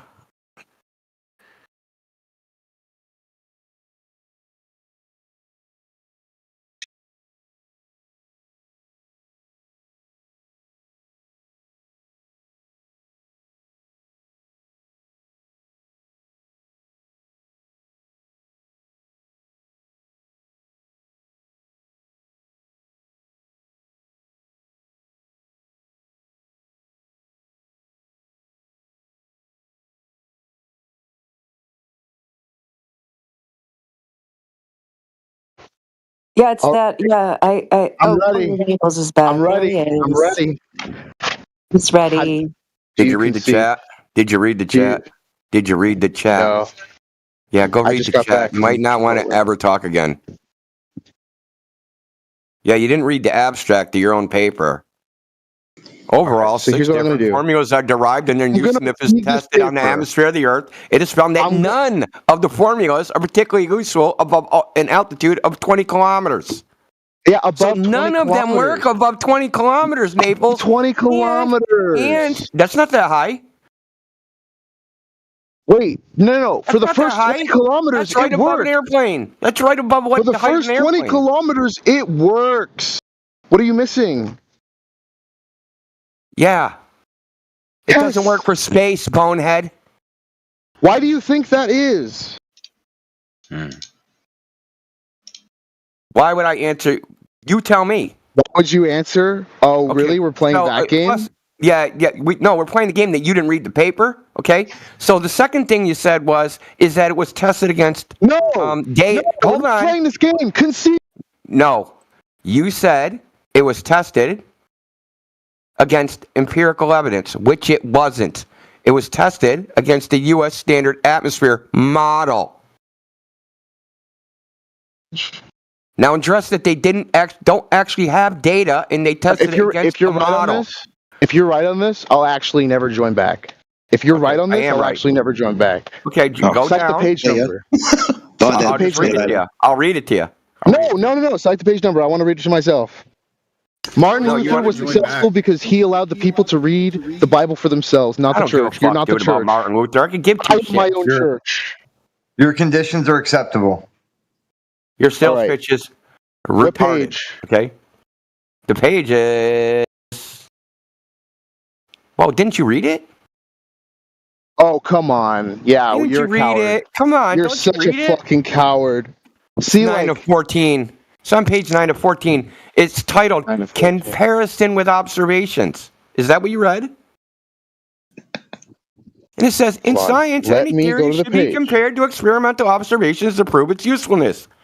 In the case of atmospheric pressure and barometric formulas, this comparison is somewhat hindered by the fact that pressure and temperature depend on the meteorological conditions according to the time of day and year.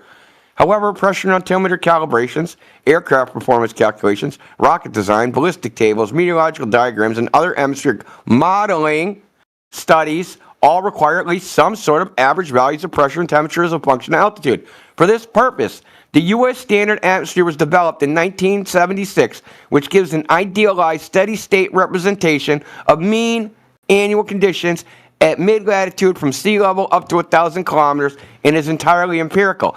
Citation 2223. Go to 2223. U.S. Standard Atmosphere, U.S. Government Printing Office, which says, oh, it's just a model. Doesn't give any empirical data. Then 23.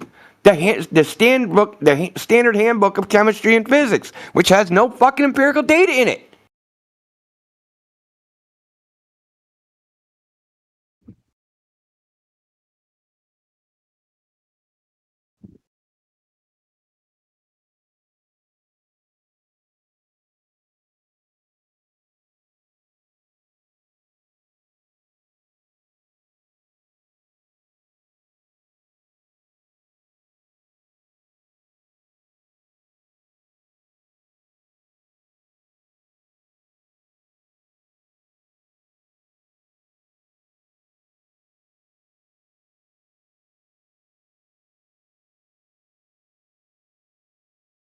For the record, Nables has left and he should never return.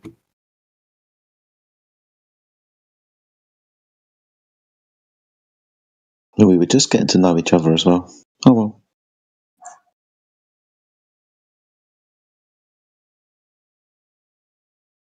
He came in here to spike the football, too. Oh, did he? Yeah, I think he came. I'm back. I think he came here to freaking do a victory lap. Like, bro, while you were sleeping, you freaking got, you lost your legs.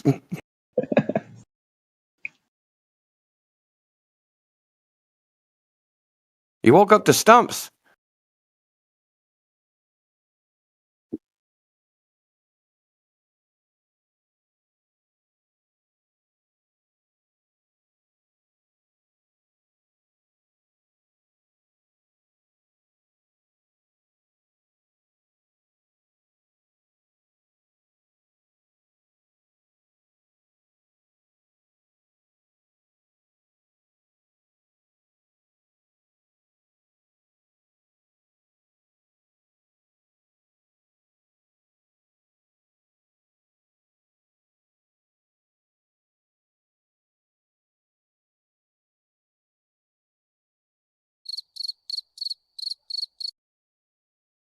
So why does Mighty have, like...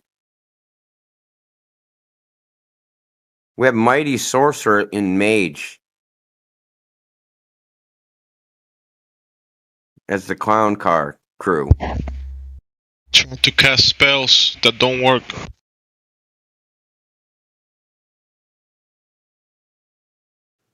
You really should work on that. Level up, maybe. Yeah, Dungeon they're going to crawl. like the Harry Potter school or something? Yeah, I need to go back to Hogwarts.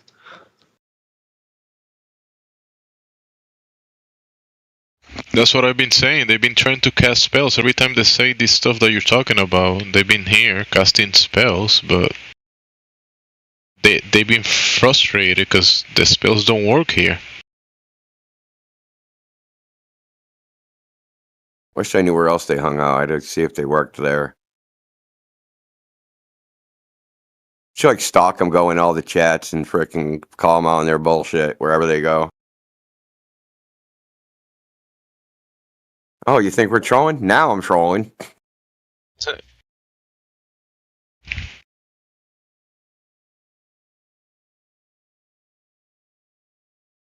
Talking about other topics in other chats. Beat them on those topics as well. What we do is more like anti-trolling. Trolls come in here trying to troll, and we anti-troll them, and then they get big mad. Very much butthurt. And it is what it is. Well, On a Mike long has enough given up all pretenses. He knows he can't in any way hope to prevail in any argumentation. He's just gone to like making, social comments about us. That's it. That's all he can do. That's all he's got is just overt and thinly veiled insults.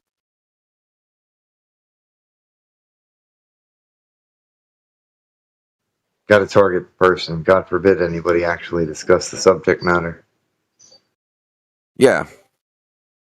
Well, when you can't discuss the subject matter, but you don't like the people talking about that subject matter and you want it to stop, you can always use that tool. I'll make him mad and get him arguing with me about, some, sociological, personal, psychological topic. And then they're not talking about flat earth because that's all we want is don't talk about flat earth. Like in all that shit with Mage, did we talk about flat earth? Nope.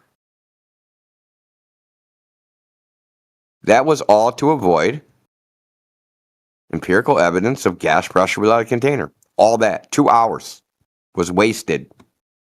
Anything but the ground. Anything but evidence.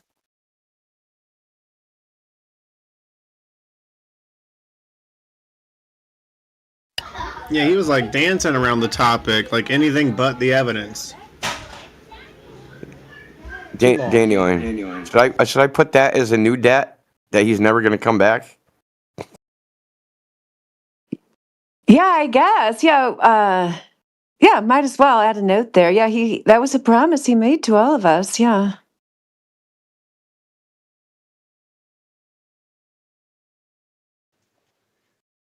You might want to go file for bankruptcy.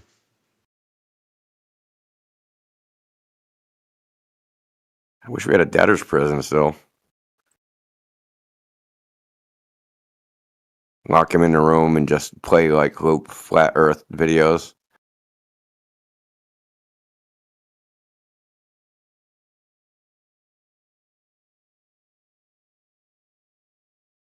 I think we did that in the old server. I think like we gave CogDis access to one of the channels and just had the music bot play like flat Earth audio. And Nobles the Great came back. Nobles. Oh, I thought he wasn't coming back. Now he's back. Amazing. Again. Welcome back, more. Yeah, my phone's at. Dip out again. Let it charge a minute, man. And he's gone. God, just take the freaking L, man. He can't get enough, man. He loves it here. I like that idea, yeah, of having the Flat Earth videos play in a CogDis channel. It's a good idea. Yeah, we made it so that was the only VC they could join was constantly playing Flat Earth content. Oh, I know that VC. I know what you're talking about. Yeah, it was back in the day. And like you can be like the S band role, the server band role, like they can see all the information channels. They can't see anything else, right? So like, yeah, you're still on the server, like you can look at stuff still. Doing homework, then come back.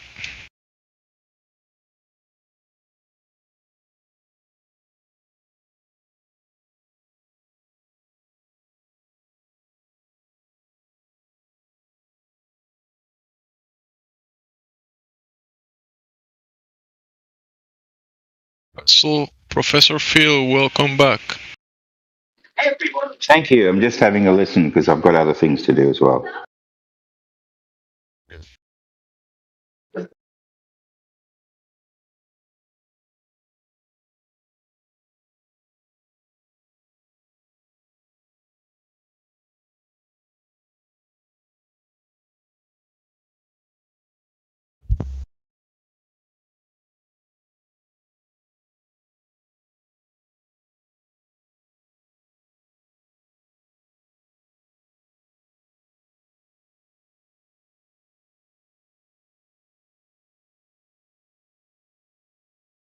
I like Miguel's Dick video there. Although it's an insult to ducks, really, to compare navels to them. My children let our duck in the house while I was out of town, and then they sent me a video of the duck walking around the house. It kind of looked a lot like that, actually. It's quite funny. Maybe the duck is running away from Nables' nonsense. Yeah, I'll give it that interpretation. I like that. Yep, even ducks don't want to listen to the great clown liar. That's what Miguel has called him.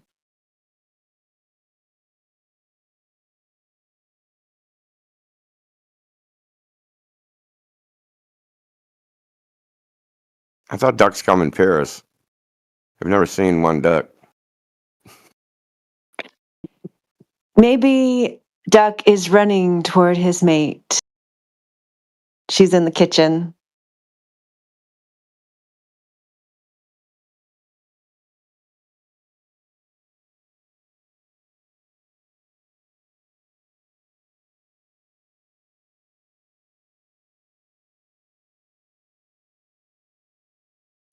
I'm disappointed Daniel doesn't want to tell us about his American flag.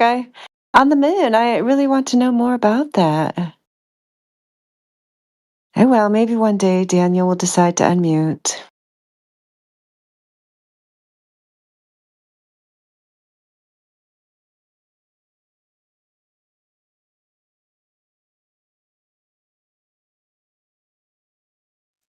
Well, if there isn't another duck in the house, hopefully the duck will find a mirror and Have a girlfriend in the mirror. The duck in the mirror. I should write a poem about it.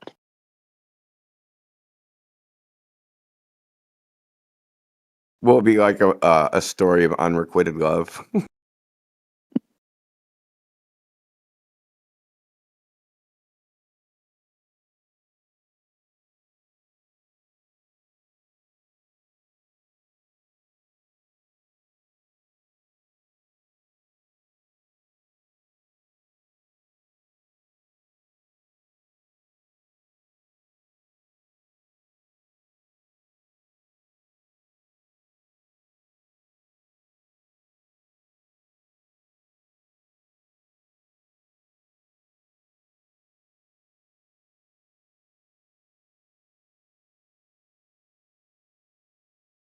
Since Prof. Phil is only going to listen and not respond, I might as well give him my comments about his earlier statement. His concern over children getting wrong information. I definitely share that concern. It's one of my Hold on. concerns. How long you been holding that in? How did you last that long? He's been in here for like 4 minutes. I know. Go ahead, get it out. Finish. You're showing like a lot of patience. That's like, holy moly. Hats off. I was going to go after him right away. I know. I held back. Like if Daniel wanted to talk about his flag, I would have talked about that. I want to hear the rest of what you got. I want to hear this actually. It's lying to children, since it's a recurring theme today.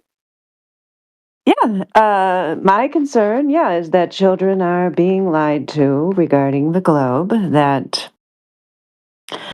out of one side of their mouth, the education system will teach the steps of the scientific method, will talk about critical thinking, and then out of the other side of the mouth, if anyone questions the sanctity of the fantasy globe non-model, they're ridiculed and silenced. So that was the basic debate that was going on with Prof. Phil earlier in the text chat, and I totally concur that it is wrong to lie about children about the place where they live and to confuse them by allowing them to question only some things, but then if they get comfortable and start questioning the sacred cows, then they have to be reminded that they are not allowed to question the great white lab coat in the sky, and you're just supposed to be quiet and believe in this space religion that we have force-fed to you. So,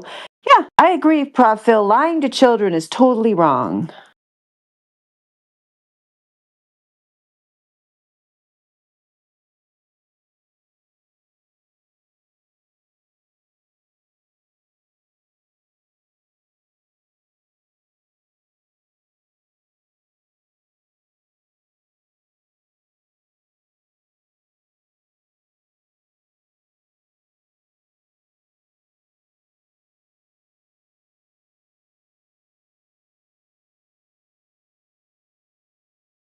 But thanks for recognizing my growth, Indio. Yeah, I lasted 4 minutes before addressing Prof. Phil, because I don't know. He said he can't talk, so that was like made it so tempting. I mean, you know.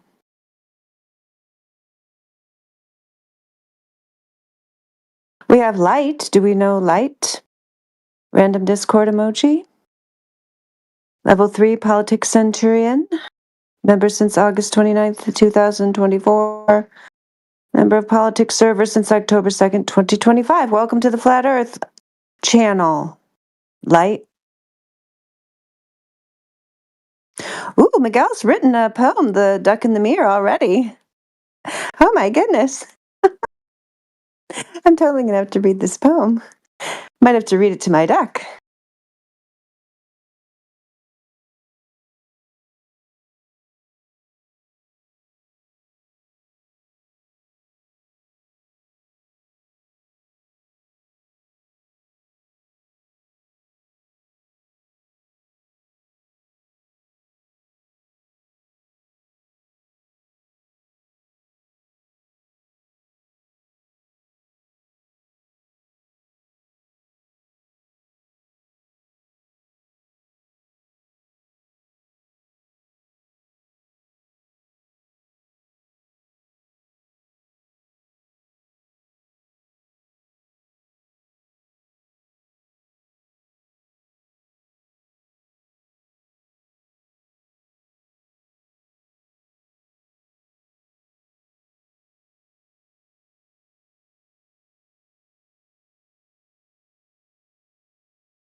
Yeah, Prof. Phil has asked a question. I feel like it's malformed. I'll read it. Dandelion, what do you suppose the engineers at Garmin will tell you if you ask them to describe where GPS signals come from? So, what would we expect children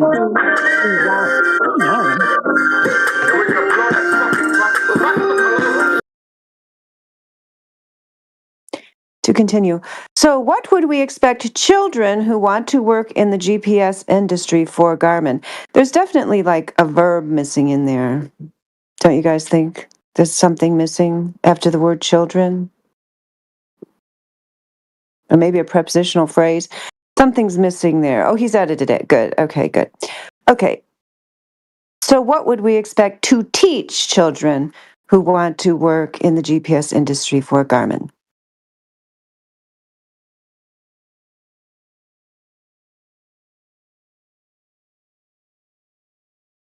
Well, you can teach them the truth. There's nothing wrong with that. Can't go wrong with that.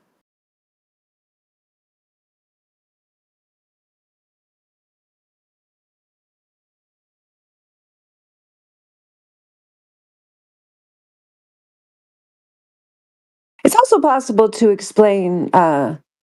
It's also, if what you're getting at there is that we're going to stunt someone's career growth by explaining to them that the fantasy globe has no basis in reality, I would just propose to you that it is possible for a person to hear a story and know that it's fictional and still be able to memorize and answer questions about that story. Like I read Lord of the Flies when I was in high school, and I answered questions about it, and I knew that it was not historically accurate narrative. It was a fictional account, and yet I was still able to talk about, using the eyeglasses to make a fire, breaking the eyeglasses, tormenting the one kid. None of that actually happened, but I was able to learn about it. And in a similar way, if a person is able to, as have all of the people here who have demonstrated conclusively that the earth measures flat and there is no globe, all of those people are able to tell you the globe story, usually better than the globe believers themselves. So, yeah, I would even say a person who understands that a fairy tale is fictional would be better able to analyze it than someone who perhaps is in a mental hospital or in their globe mental prison thinking that a fairy tale is real, because that would definitely cut down on your ability to have an analytical mind and logically parse the arguments.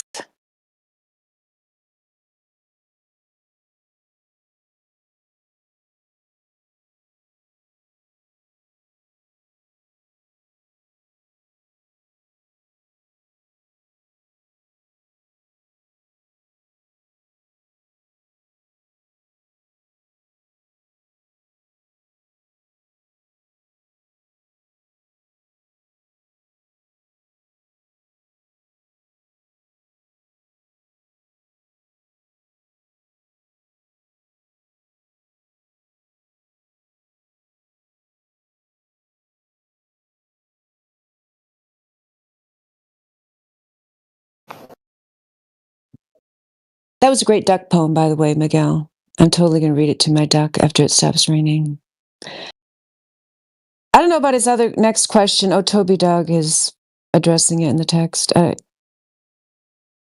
don't have any interest in this organization he's talking about.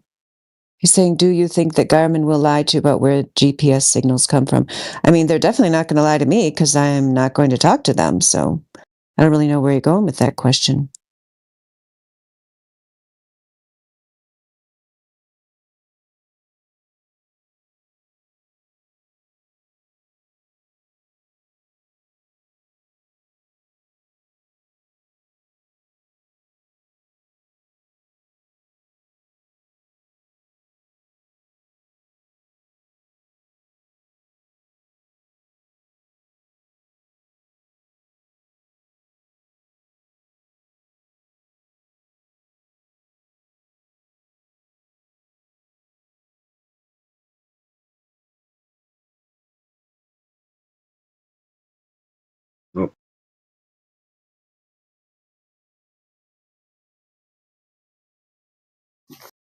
I mean, the thing with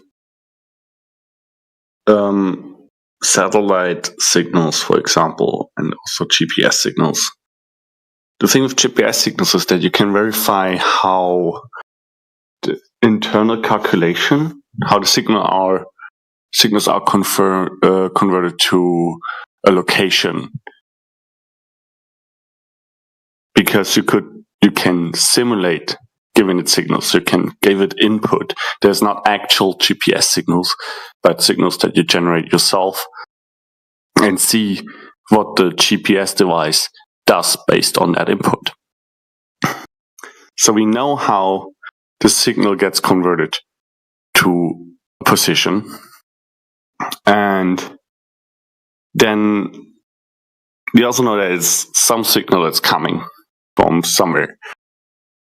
The thing that I find interesting is not with GPS signals, but with, for example, TV signals, satellite signals in general. You can read out what you're receiving and identify what source a signal is coming from, and then you can move the dish slightly and notice that the signal is directional, so it's coming from a specific direction. Then you can move a few kilometers or a few miles, and again look in which direction you get the signal from the same source from. So the signal's a signal of the same identity. And that should enable you to determine where the signal is coming from, right?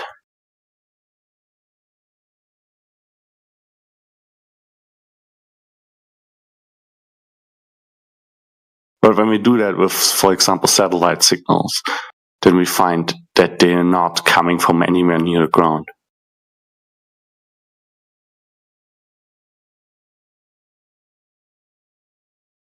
What? How do you determine that?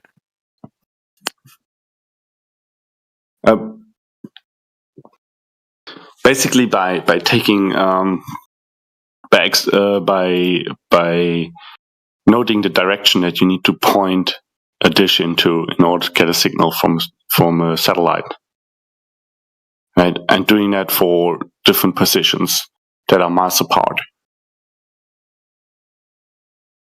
Doesn't electromagnetic radiation bounce off the ionosphere? What's the ionosphere? You tell me. So you're telling me that it's your worldview, dude.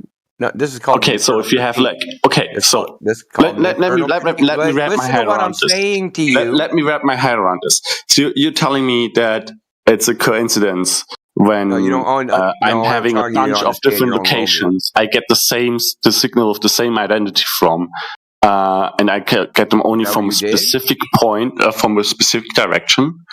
That it's a coincidence when they all overlap in one point, when they all intersect at one point. You're just making that up, dude. You're just making that up.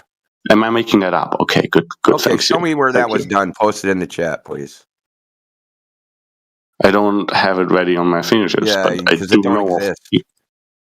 Okay, yeah. So now you're just slandering me, and now you're just saying like, no, that doesn't exist. About you. So that is a really great discussion. Like it seems like you're very honest and interested. Evidence. You say you don't have evidence. I say it don't exist. What can be asserted without evidence can be dismissed without evidence. It's called Hitchens' razor. Yeah. Well, actually, it. Sure. Are claims evidence, AK? You made a claim that you can do this thing, XYZ. Okay, show us. We're all waiting, buddy. When Marconi, all right, okay. You're not interested. You're not interested in that. You want to see it happening first. I don't have it ready to present to that extent. I'm not going to invest the time to demonstrate to document it to the extent that you would probably want to you would want to see. So it's not a matter of discussion. It doesn't exist according to you because you have not seen it done. That's an Doesn't argument exist from according to ignorance, you. but sure. It's not an argument from ignorance. Yeah, I'm ignorant. Yes, it is. So are you. It is an argument of ignorance. You're dismissing the whole not an argument thought, from the you whole haven't line of thought, because you have not seen any evidence for it. For it, therefore, it's not true. That's right.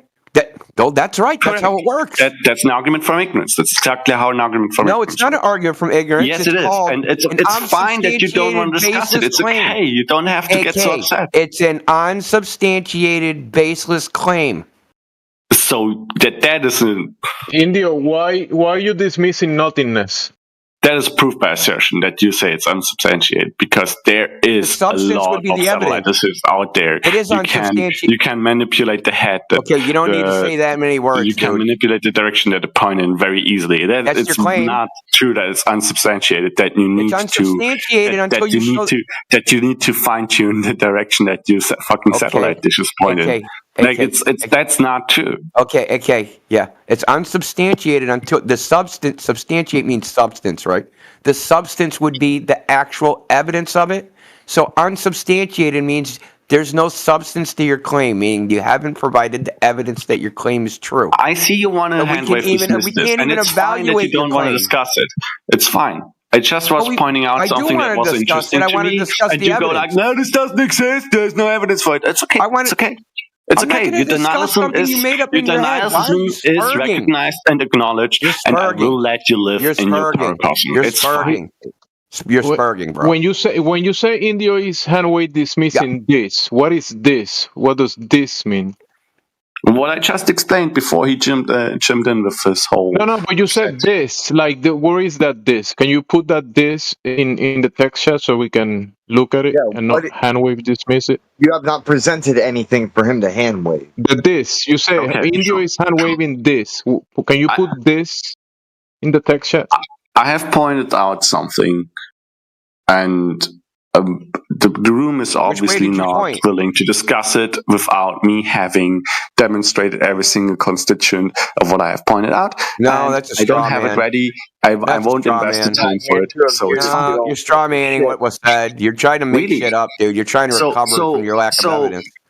So you're not crying and constantly pointing out my lack of evidence instead of discussing what I've said. If I say to you, AK, I say, hey, look, I pointed an antenna at the sky right at a satellite, and I didn't get no signal when I was supposed to.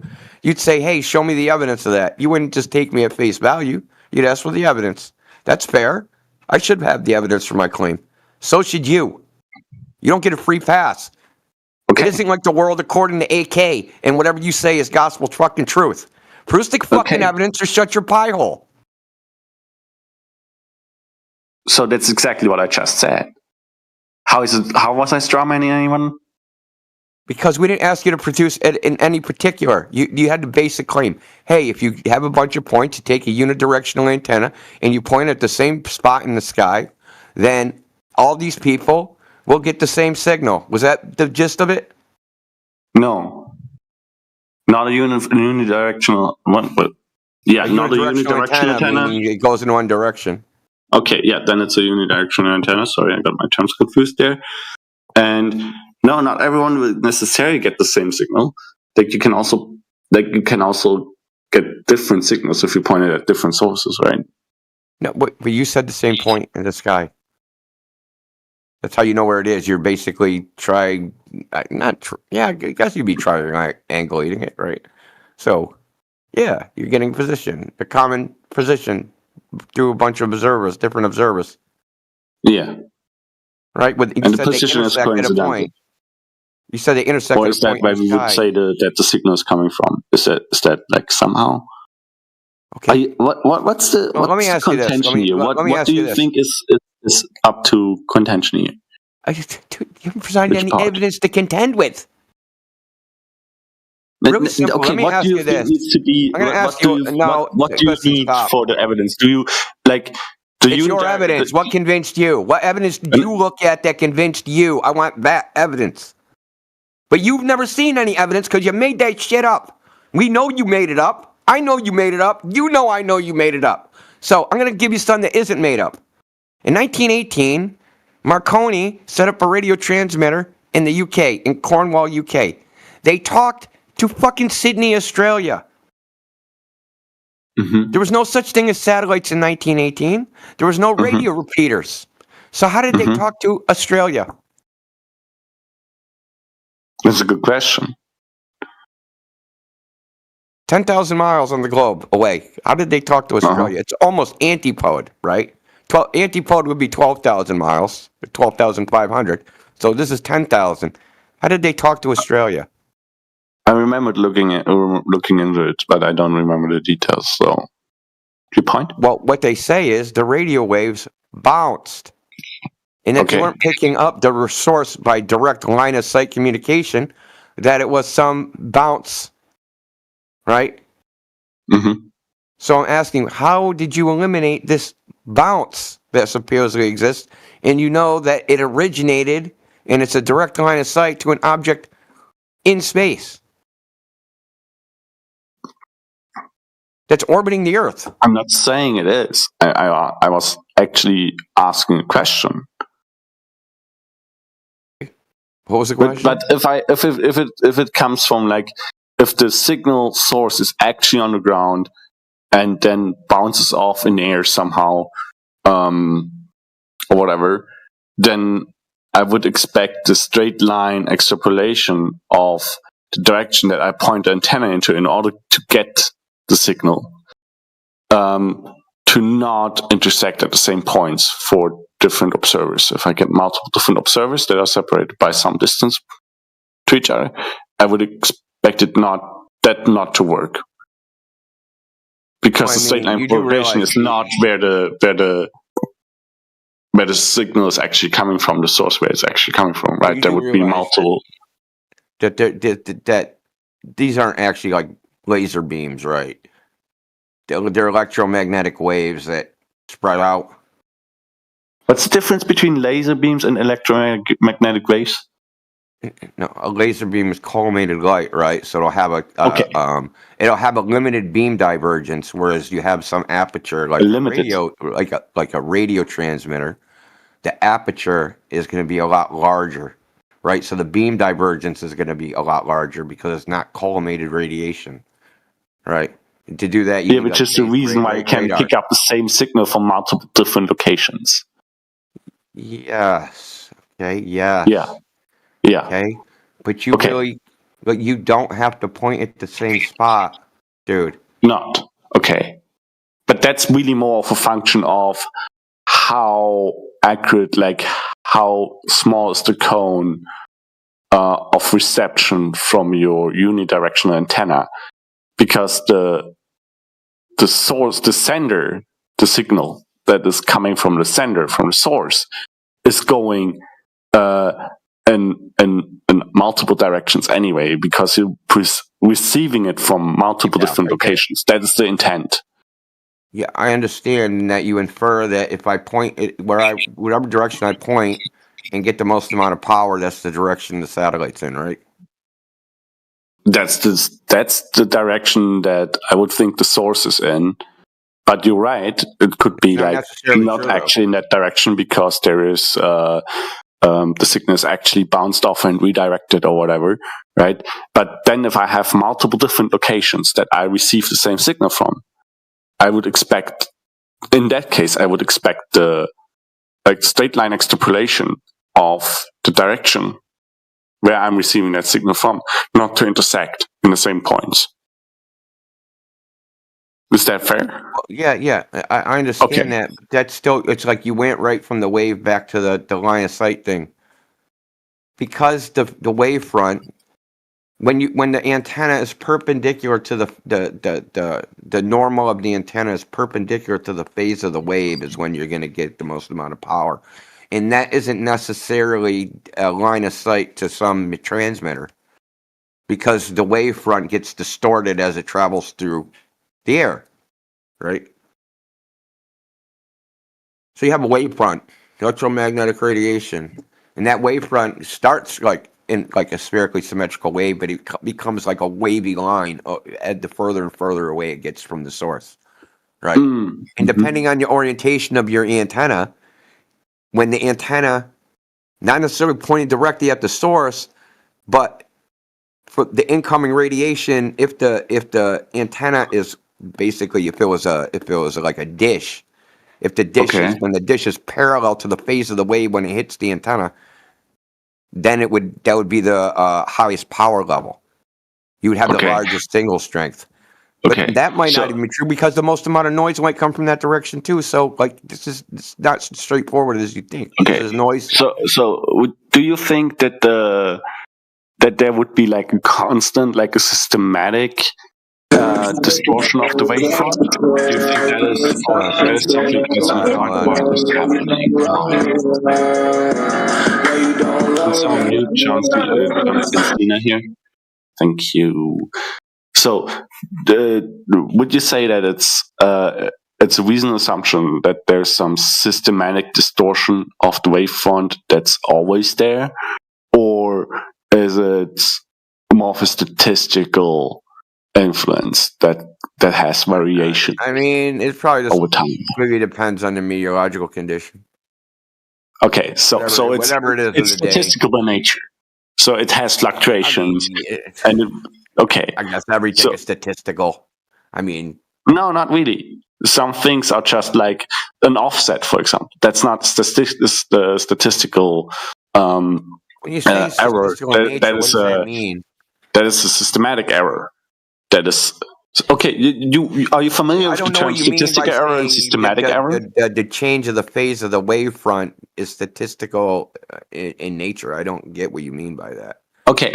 So you're not familiar with the term statistical error and systematic error? I'm not. Yes, I'm familiar with the term. I don't know how it applies to the phase, the shape of the wavefront. Okay, the meteorological distortion, the distortions of the wavefronts due to meteorology, due to the air that the wavefront is traveling through from source to target to observer, is statistical in nature because it changes and it's not always the same. There's not like an offset to it or something, or the way we measure it distorts it in like a way that's always the same. That would be a systematic error, and the statistical error is one that changes over time, and we can't know what it is, what exactly it will be at one specific point in time.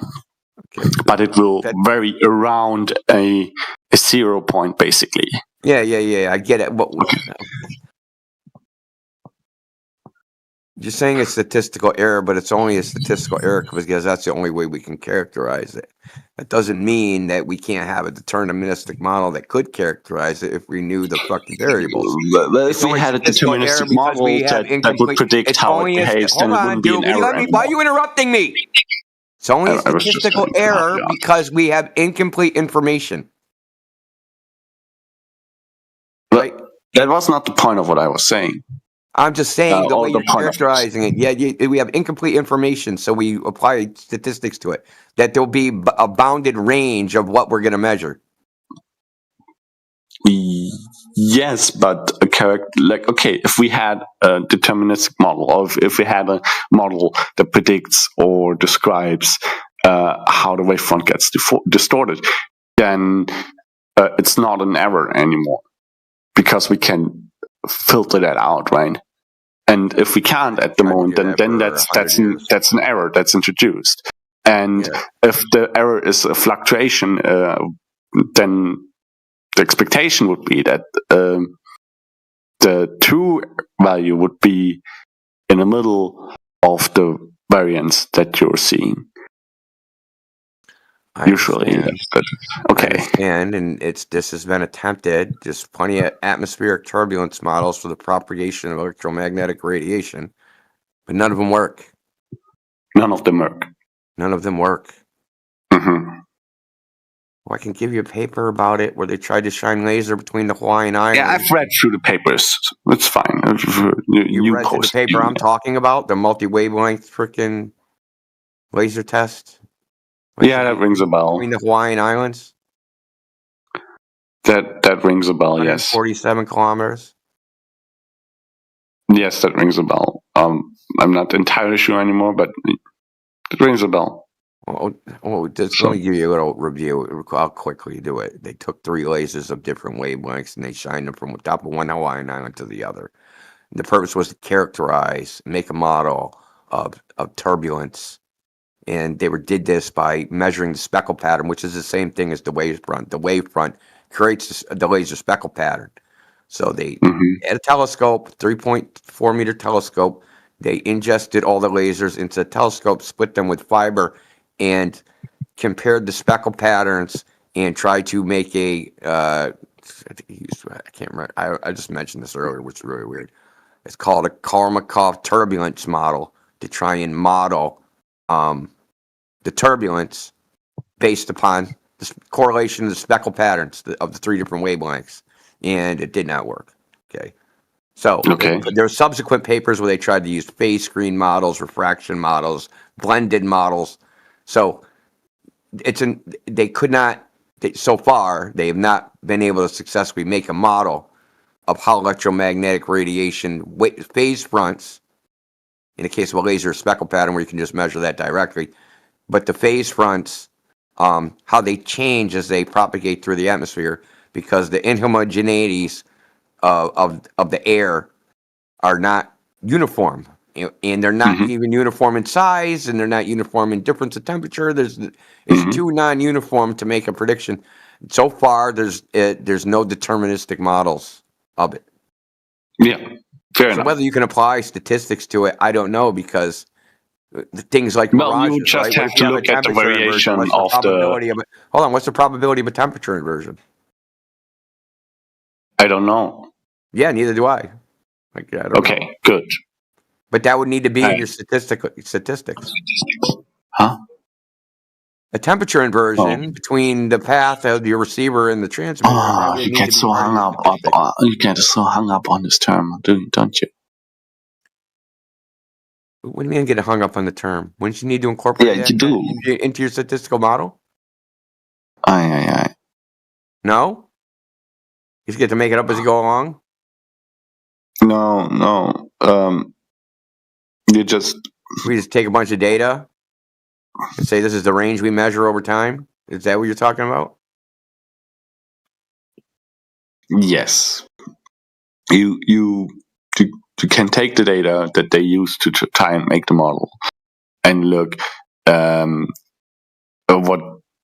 what the occurrence of the values of the variance is, and if that is if that is distributed without like some preference, some bias, some noticeable pattern which they apparently weren't able to find because there's no model for it. You said the models didn't work. Then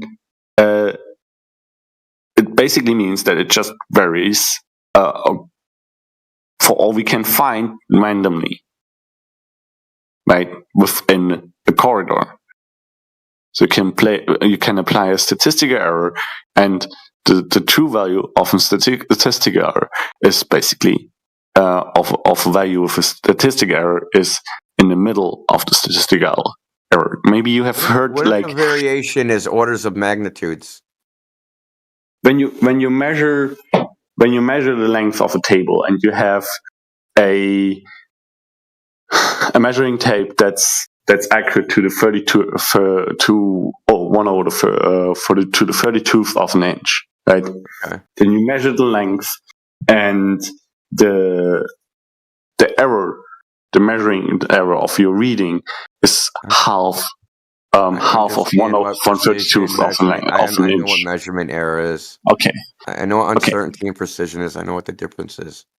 Okay, what I'm saying is, can you make a statistical model that makes predictions if your errors, if the difference in measurements are orders of magnitude?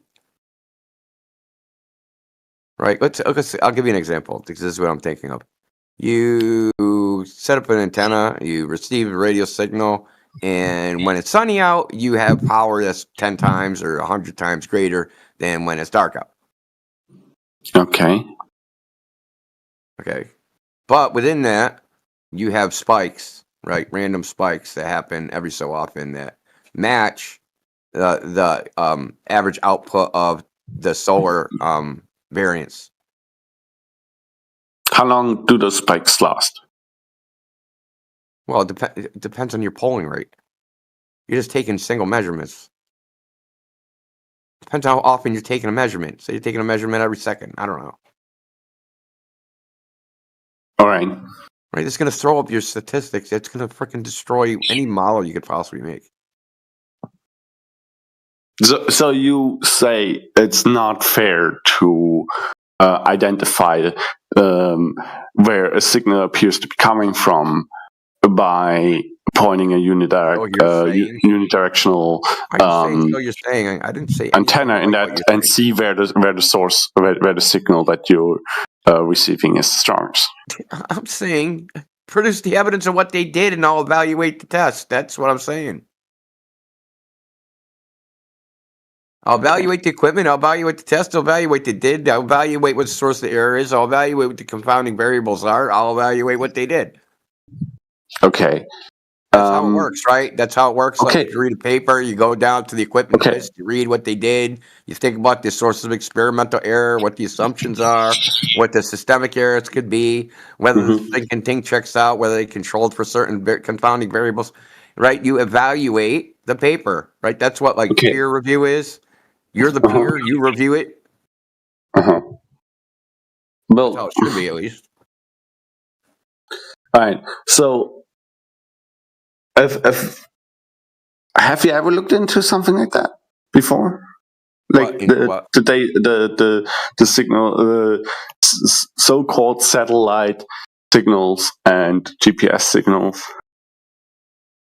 What about GPS signals? Where they come from? Have you ever looked into them? Where? In what way? Yeah, I know how GPS works. What? How does it work? Uses trilateration. Okay. It uses time of flight of the signal. Okay. It puts you in it uses a preferred reference coordinate system called Earth centered, Earth fixed, and your coordinates are on a plane. Did you know that? Did you know that GPS uses Earth centered, Earth fixed, tangent plane, and you're on the plane, the receiver? And that the latitude and longitude that it shows on your phone is just a coordinate conversion? Yeah, you didn't know any of that, did you? Sure. How did you think it worked? I didn't know. It was talking to a satellite? Did you think your phone was talking to a satellite? I don't know. I'm being serious. Did you think your phone was talking to a satellite? I don't know. Okay. Which part of that confuses you? GPS is a passive beacon, right? So it's just a beacon that just sends out a signal over and over again. Your phone is usually you'd use location services. In the event you shut those off, you can use the GPS that's in it. Some phones don't even have GPS in them anymore. They just all location services. Anyway, that's not the point. The point is your GPS receiver, right, gets a message from the GPS satellite that it keeps sending out over and over again. It's called a RINEX message. And in that RINEX message, that has a time. And based upon that time, there's a calculation that your receiver does that says, hey, it took this long to get here. That satellite must be X far away because the speed of light is 300,000 meters per second. Okay? And it does this through from multiple satellites. That's how it's supposed to work. I'm telling you how they say it works. I'm not saying I believe this. Okay? Because all this shit can be spoofed and is spoofed. It's spoofed for $300. Like fucking all Lithuania is fucking dead. Russia's been jamming their GPS going on fucking 2 years. Anyway, well, but so that's not really what's happening. Let me finish. You have so now, like when you have 4 satellites, you have 4 overlapping circles, and where those circles overlapping spheres, you should say, overlapping spheres, and where those spheres overlap is where your position is. Okay, but that position they place on a plane because they need to know the orientation of the receiver relative to the plane. That plane's coordinates are called up, down, east. Okay, now the rest of the coordinate comes as it places your plane within a global coordinate system called Earth centered, Earth fixed.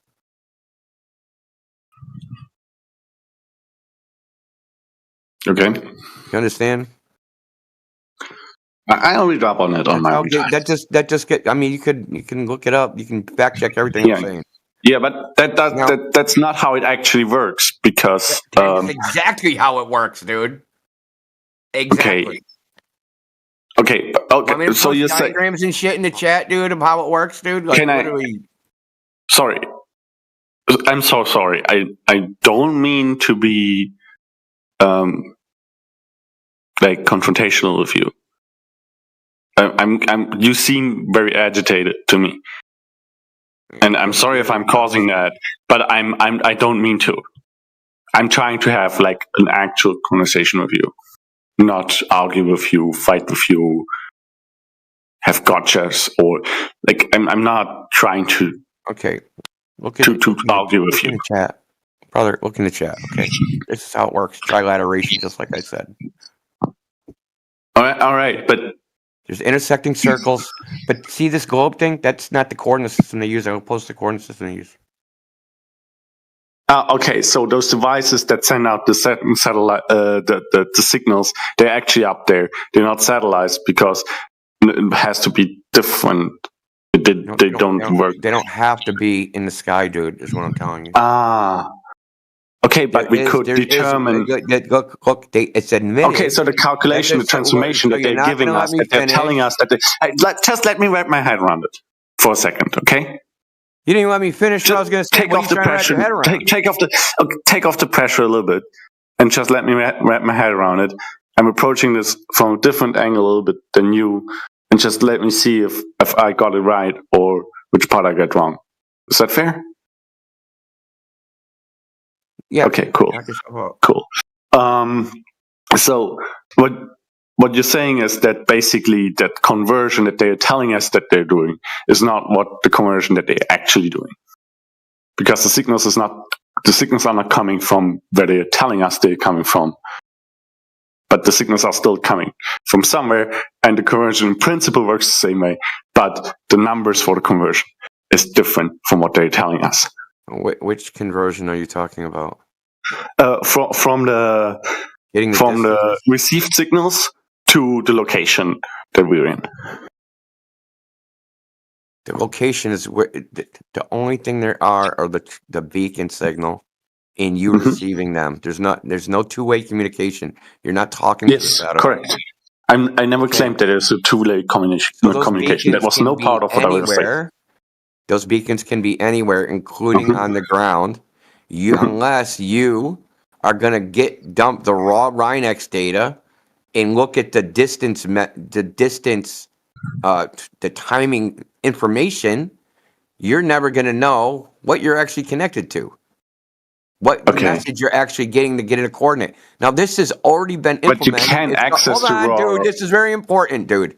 Okay. It's already been implemented in something called differential GPS, which is admitted to be on the ground, but your freaking phone can't tell the difference. Your phone doesn't know if it's in the air, on the ground, freaking up your ass. It doesn't know. Okay, so satellites for GPS to work are not necessary, and in fact, they're being phased out. The U.S. Geological Survey is phasing out that method, going to something called CORS, which is a whole nother fucking system, which is completely ground-based. Okay. I will have to read up on that. The thing is, you can access the raw data that you're receiving in order to get your position with GPS. I know that much. So in principle, you should be able to determine if they are lying about where the signals are coming from, in order to triangulate your or try position in order to get your position from those received signals. You know, the way I described it is, I described it simply in the most basic way. Okay, in principle, how it's supposed to work. It's actually more complicated than that, because they use something called pseudo ranges. not actual ranges. So these timing signals aren't the actual position, it's a pseudo range. You know, pseudo means fake, right? Yeah. Okay. I clearly have more reading up, more to read into on this one. Anyway, the point why I was bringing it up is pseudo range is the pseudo distance between a satellite and a navigational satellite receiver. For instance, global positioning receivers. Because there's timing error estimations in the propagation due to tropospheric scattering and tropospheric refraction and all these things, and they add these to the calculation. Now they have no way to even know if these things are even happening. I'm just saying. Okay. Some of these you could look into look into what magnitude, what difference the additional terms they import in order to get the pseudo range have on the actual position, and see if that makes a difference of like being 30,000 miles up in the sky or being on the ground. I think.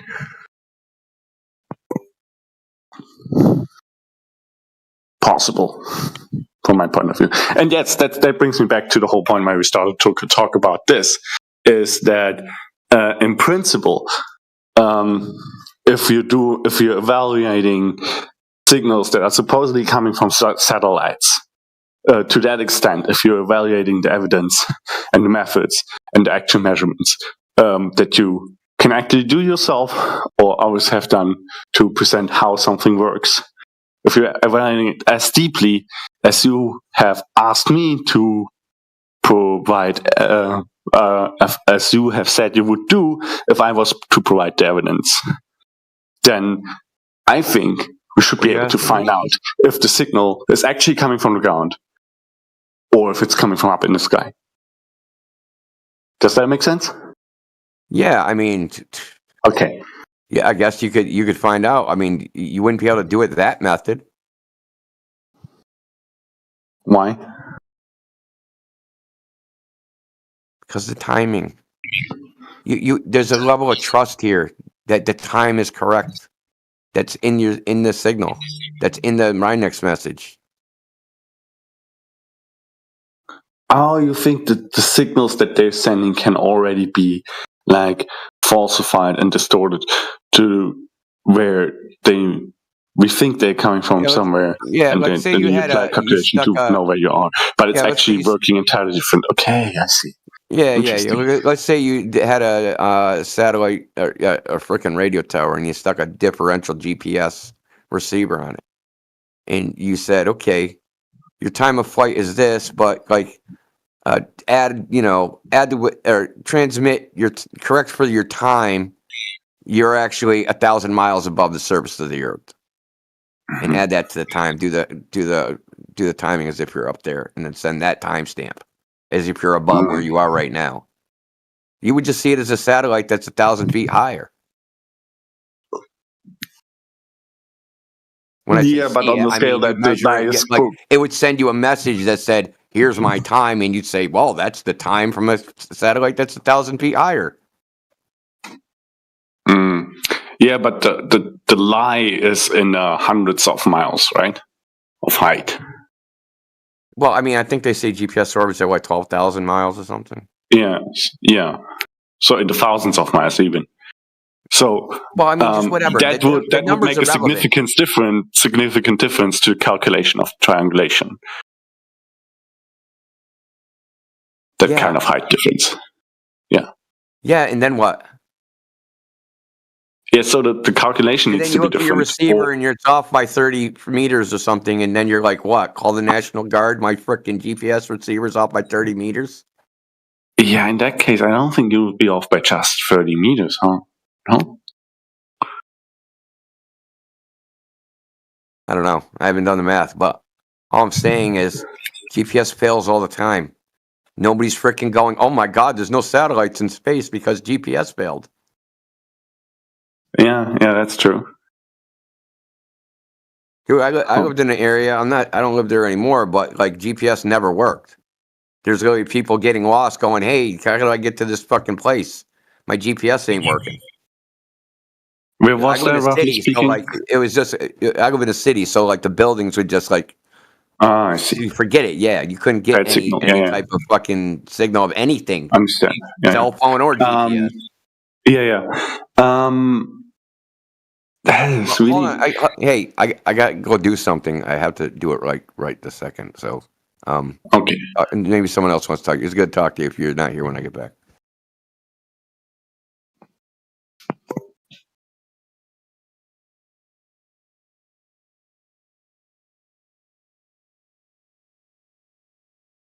It's a shame he had to jump off. So I just want to leave one more thought here. And we probably are not going to get to the bottom of that either, but it's food for thought, I think. Did India run away? Shame. And he got to do something. He said it's fine. He's gonna miss this glorious destruction of his entire worldview. I'm sure he'll look forward to it. I'll tell him, and he'll come back. I don't even know what it is, but my word will use, but it's fine. So it's actually over. But okay, keep going. What is over? Just carry on, my master. What are you saying? Okay, so he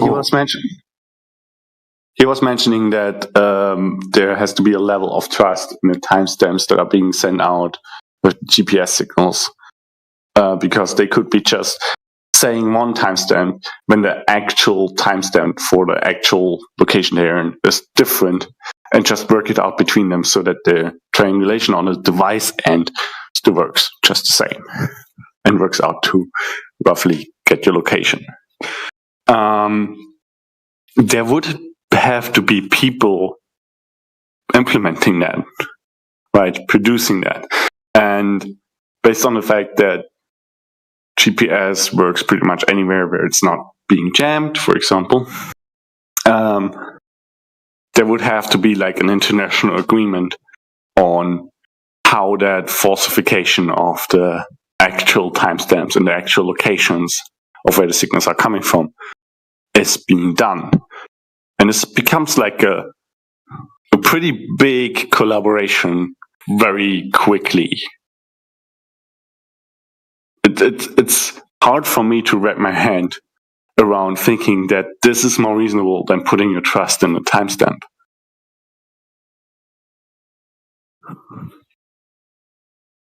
Yeah, weird topic. Do you have any evidence of Earth curve? Nope. Not for you. Cool. Well, do you have any evidence of like gravity or Earth spin? No, not for you. No, perfect. Okay, so you don't have any evidence for any of your claims. Got it. I didn't make any of those claims. You don't believe in a planet? My bad, GG.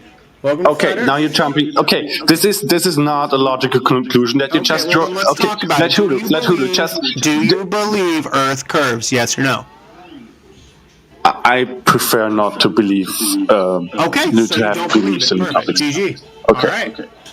Yeah, that is again a misrepresentation of what I said, Let but me ask you again. fine. Do you believe Earth curves? I prefer to stay agnostic in terms of my belief towards topics like that, because they are that's in the my entire topic of this entire show. because they are in my opinion because they're in my because you're talking through me. You're interrupting me, and I'm stopping and repeating a point where you don't talk through me anymore, and then I continue my sentence. That's my stick. Sorry. So, I think those are factual topics that you can actually investigate and find an objective truth. So my belief doesn't influence those. It's not a matter of my belief. Utterly irrelevant. And I try to stay conscious about that and not form unfounded beliefs.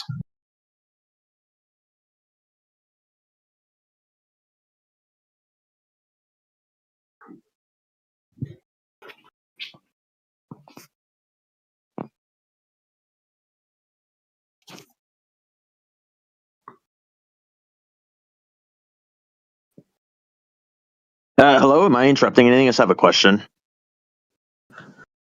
What's your question, mate? I'm just curious, how exactly would a bicycle function if the world were to be flat? If there was how would the acceleration of the bicycle wheel, how would that maintain the capacity on a flat Earth? Oh, that's a tricky question. How do bicycles work on flat surface? Fuck.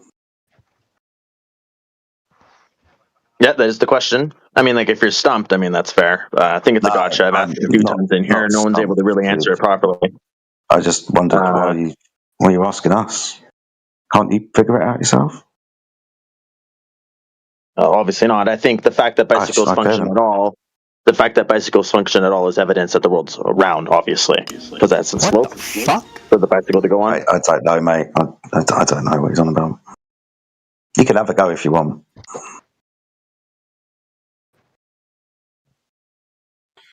How is it evidence that the world is round?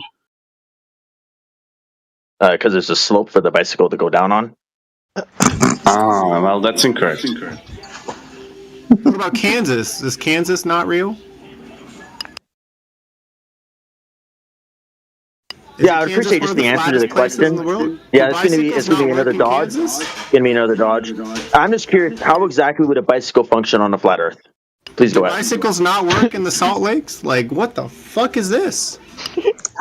How do you think bicycles function? If I put a toy car on a table, will it not roll? Yeah, it's going to be another Dodge. It's going to be another Dodge to the question. Apparently, he thinks that bicycles need to have a slope to roll on in order to function. But that would mean that you can't cycle anywhere uphill, which you can do. So, I know he's clearly never ridden a bike before. So I asked him, does he think bicycles work? I mean, you've never been on an airplane before, but that's a kind of a low blow, right? God damn, I went from bicycles to airplanes in fucking 5 seconds? Holy shit. I know, it's a big jump for you. I know it's a huge jump for you, a leap in intellect, right? But yeah. I mean, God damn. It was a joke. It was a joke. Obviously, I've ridden a bike before because I know that the world's round. So how else would you be able to ride a bike? This is the weirdest troll this week. We should maybe give him a medal or something. He's trolling. You can scroll up, and he posted a picture mirroring, and he's like, "This is Earth curve at 18 km." And I said, "So you're claiming that 11 miles that's Earth curve?" And he said, "Where did I say 11 miles?" He's either literally dumb as fuck or answer the question. Answer the question. Wait, answer the question. Hey, where did I say it was 11 miles? You're dumb as fuck, buddy. Yeah. You said 18 km. What's 18 km in miles? Yeah, keep yelling in your microphone, man. That's all you can do. Keep yelling, man.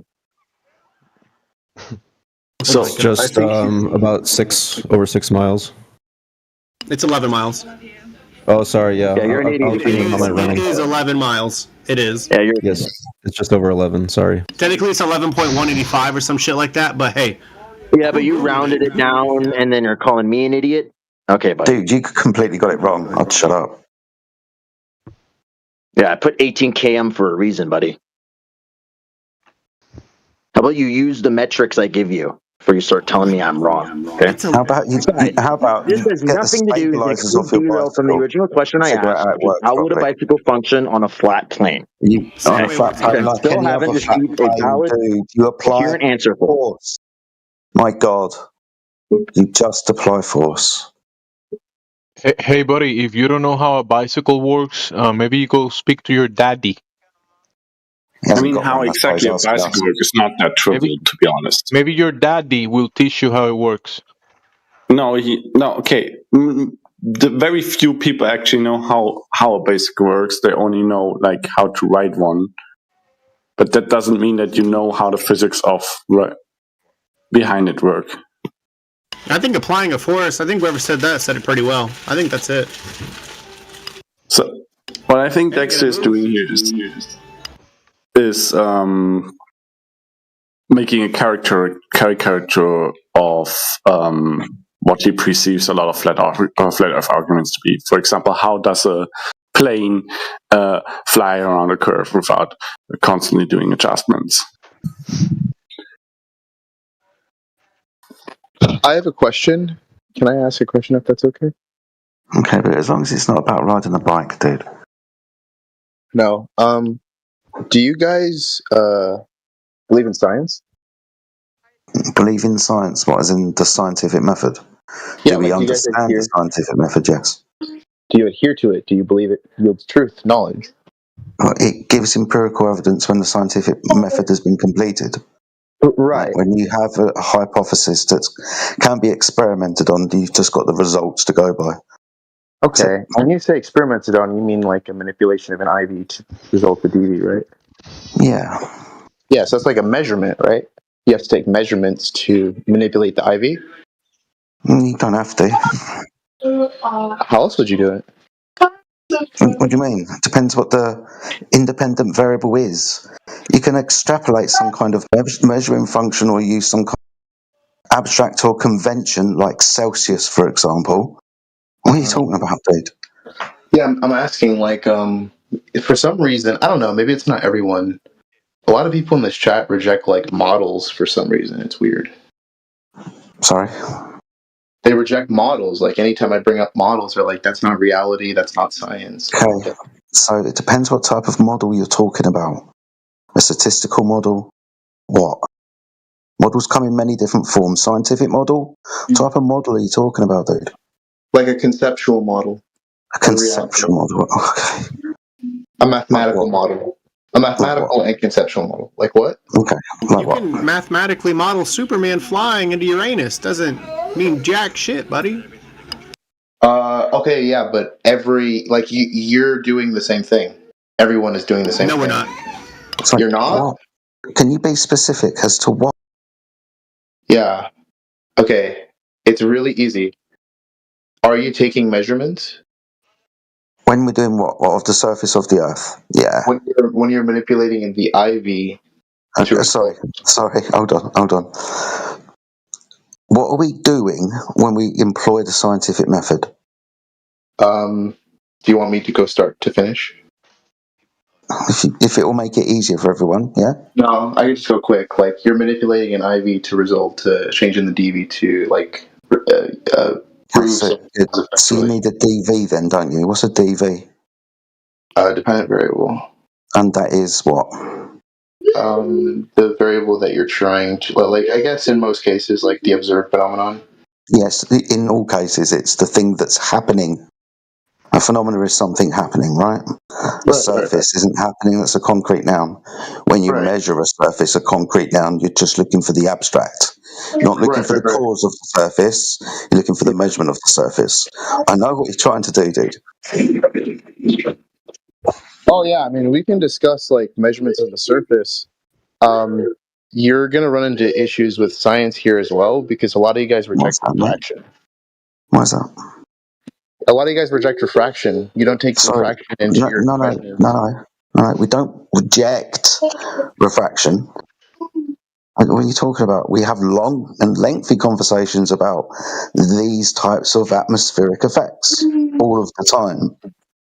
Yeah, so why don't you guys, like, take the measurements into account when you do your measurements? Dude, measurements of what? The atmospheric conditions between us and the target? Yeah. Okay, do you? When you just slide a slider along to backwards engineer your observation to fit your preconceived Earth curve?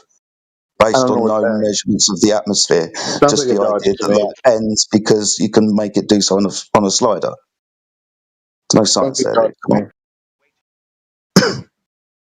If you're going to start claiming science and you're going to start claiming refraction and you're going to tell us that we ignore it, then give us the measurements of the light refracting or deviating through the atmosphere with the atmospheric conditions measured. Proof is on you. You're the one taking the measurements. You just made the fucking claim. What claim? You said that you need to take it into account? We ignore. Then you provide, and let's see if it happens. Yeah, there's plenty of papers on observed refraction. No, we're talking about for an observation where the atmospheric and meteorological conditions are measured between the observer and the target distance. If you're going to say refraction, then instead of just saying the word, show me the measurements of the conditions and show me they're adhering to some kind of model.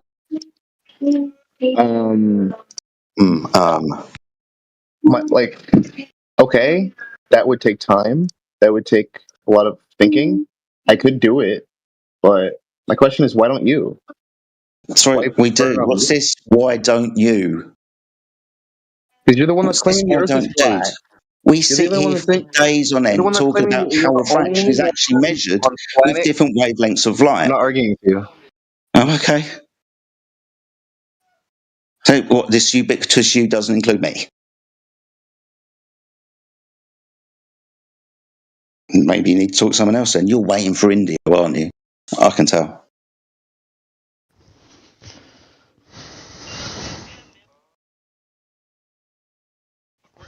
Yeah, he asks you, why haven't you done what he hasn't done? Well spotted, Jamesy.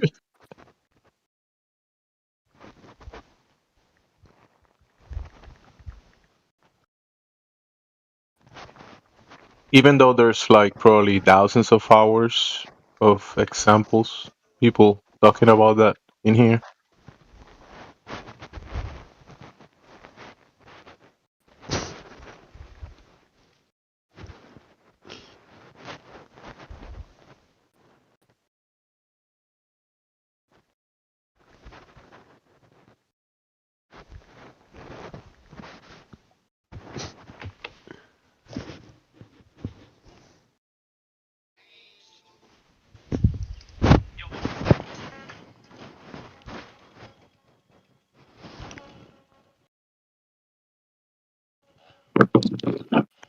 You're the only ones. I think he was. You're the only ones on the asking- planet claiming the Earth is flat. The burden of proof is on you. Sorry, it's our lived experience that the Earth is flat and stationary. It will be incumbent upon those who claim it is something outside our senses to demonstrate that that is the case. So can you demonstrate that the surface of the Earth is curving, and can you demonstrate with measurements there is an actual Earth where we don't perceive one? Yeah, I could. You seem to get confused with this. The positive claim is the Earth is a sphere. Positive claim. What does the claim being positive have to do with anything? Burden of proof is on whoever makes the claim. I haven't said anything yet. You just jumped in. You said that we made this claim. Maybe you should wait for somebody to open their mouth first. You are making the claim that there's no measured curvature. I haven't said anything. I'm just defending a point at the moment. I made a claim. Do you want me to? I'm good. Yo, let me know when Indio comes back. I'm more interested in him. Yeah, we know you got a bit of a crush on India. That's fine, dude. I'm just fluffing you up. I mean, when he comes back, he's either gonna be like, no, he's gonna be destroyed. It's over for him. I mean, dude, the amount of times I've heard that. I mean, forgive me, but I'm not as excited as I used to be. There's no destroying these people because they live in their own fucking box, dog. You can give them all the evidence you have, and they're just gonna dance around and scream at you. This is more than evidence. This is one thing that even the flat earther cannot deny. This is pure They can, logic. and they will, dog. They straight up will. No, they can't. No, they can't. This is pure It doesn't matter that they can't. They just will, and then they just deny pure logic. Listen, if they deny pure logic on stream, everyone that's will how denying pure logic. Show me that's how their entire fucking like group operates. They ignore logic from the beginning. None of this nonsense. Talk to me about that logic. Go ahead. Huh? What logic? What logic do you think we deny? Jesus Christ, this guy's mic sucks.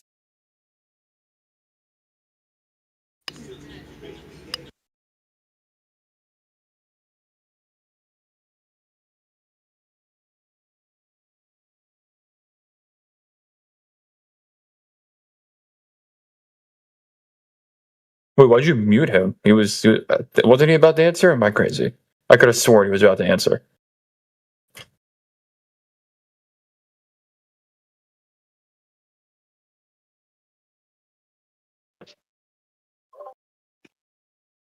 Yeah, it's in the side chat. Period is in the voice chat. Look at that. Mage, what logic were you talking about that we deny? Was that you?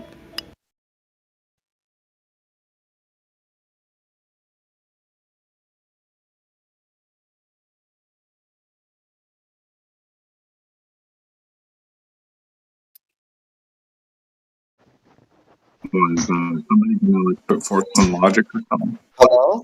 Can you guys hear me? Yeah, we hear you now. Yeah, I put it in the side chat. It's right there. Your logic is what? Nope. Read it it's out loud completely for me. valid. It's completely valid. So all you have to do is pick a premise to disagree with, which you won't because they're all proven. They're all proven. Just You're name cooked. one. Name the first one and let's talk about it. Yeah, The first premise. Maybe iterate through them all for the voice. Do you want me to? Can I stream? Can I share my screen? You can if you want. Yeah, do whatever you want, dude. Do you guys want to go over this? Can you guys see my screen? Oh, just Yeah, just go through it, dude. one at a time. Read through All right. Yeah. So, hi everyone. Welcome to my lecture. I'm Professor Mage. Let's keep it to the globe, though, right? Can we keep it to the globe topic? Yeah. Well, this applies to the globe as it applies to all science because every objection that the flat earther presents ultimately stems from some objection in science or physics. What's number one? Gravity. Yo, why got the ChatGPT font? Let's just go. What is it? Number one. All right. Here's what you guys got for number one. You guys denied the existence of gravity, the most basic thing. Excuse me. Do you have, being as you keep saying that we're going to deny the evidence, do you have a scientific experiment where a hypothesis is validated through experimentation for gravity? I do. Do you? Are you ready for it? Yes. We are. It's called the Cavendish experiment. Okay.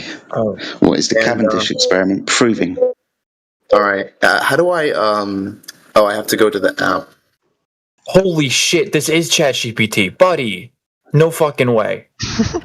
I just had it formatted with the nice emojis. Oh, come on, man. I'm not with this guy. Fuck me. I thought we had good representation. Turns out we don't. This guy can't fucking think for himself. He's gonna. Oh, I can't think for myself, buddy. You can't. No, that's why you had ChatGPT like explain it to you. Okay, hold on. Give me a second.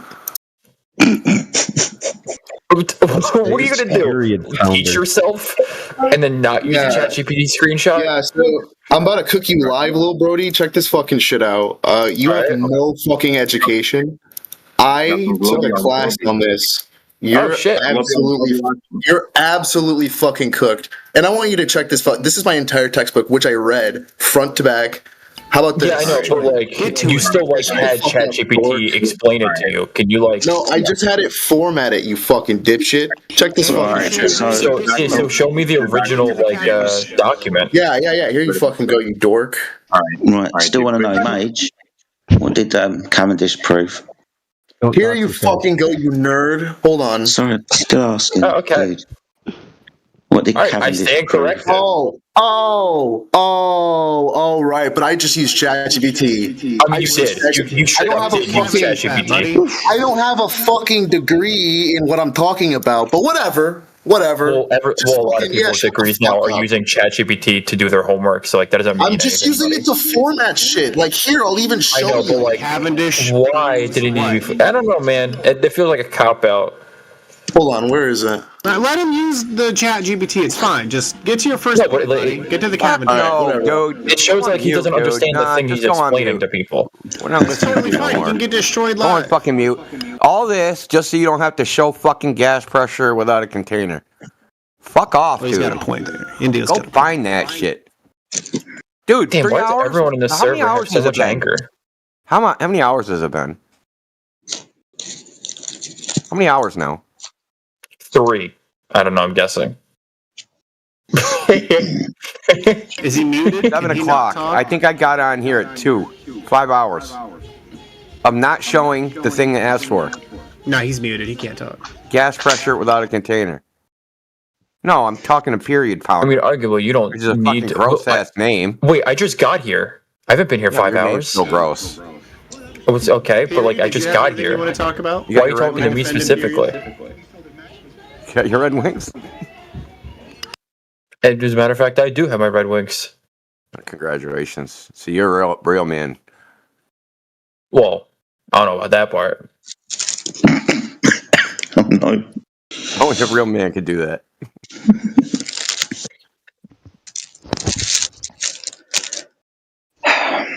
Welcome back, Indo. You've been. You've got some fans. I got a fan club. Yeah, all waiting for you to come back because they want to prove their manliness to you or destroy you or something. Sounded gay anyway, said it. Abel sent me something. Yeah, what's wrong with being gay? What do you got against being gay, my guy? Didn't say there was something wrong. I just said that it sounded. You kind of did use it like in a derogatory manner. I'd listen very carefully. Don't put. Yeah, no, I did listen carefully. That's how I came to that conclusion. There's no you use point, it in a derogatory manner. There is literally no point in talking. What's wrong with that? Huh? What's wrong with that? What's wrong with him using it in a derogatory manner? Because it's kind of fucked up. What does that mean? It's like I Is mean, that your it's personal like preference. Why should we listen to you? I mean, all morals are subjective. So, like, yeah, but it is most people's personal preference to like not use. We don't care about your fucking opinion.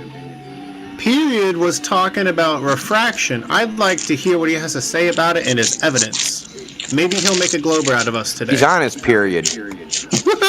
Well, yeah, maybe a little bit. He caught the period. I asked you, period, for an example of it, for the evidence for it, and you never replied. So now that you're listening and not talking, do you want to share the evidence for refraction, period? Stop saying period at the end. I can't help it. His name is Period Pounder.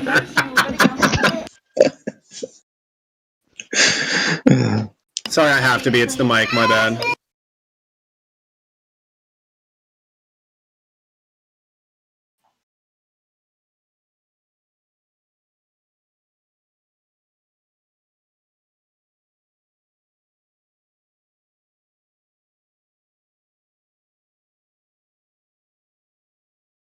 Did we cut out?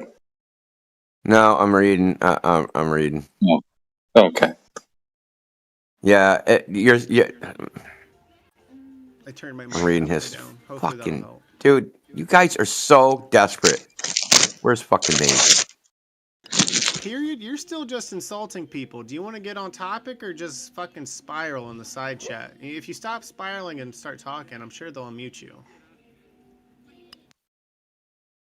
We haven't banned you, dude. Fucking stop, dude. We don't want to have conversations about people placing the things. This is the Flat Earth channel. And the more you people deflect, I'm just muting you. I'm sick of this shit. All day long. Stick to the topic. Yeah, exactly. What he said. So I'm gonna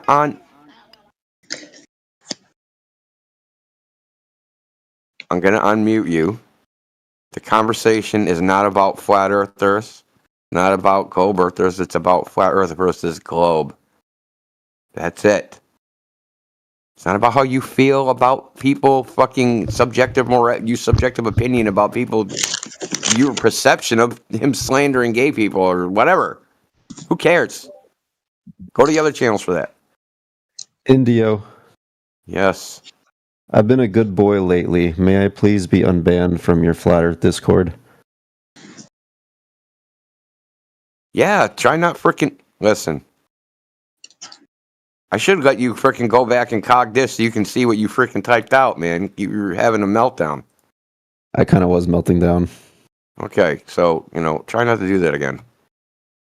I'm chill now. I'll do you one better to show my magnanimous nature. I'm actually going to give you the globe Earth roll. Though if I actually quiz you, whether you knew the globe Earth, you'd fail.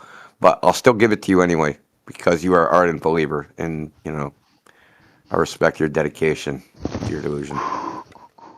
I'm open-minded. I'm considering getting a P900. I got some pretty good.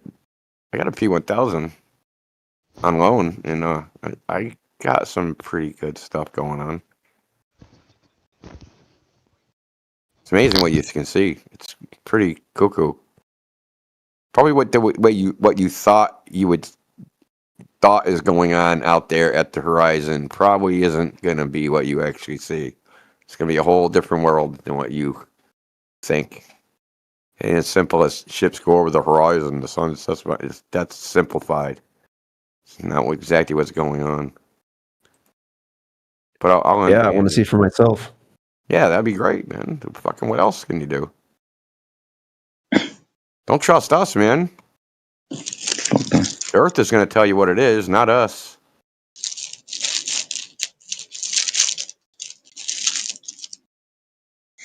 Who said flat You Earth can was a unmute that claim? dude if you want, period guy.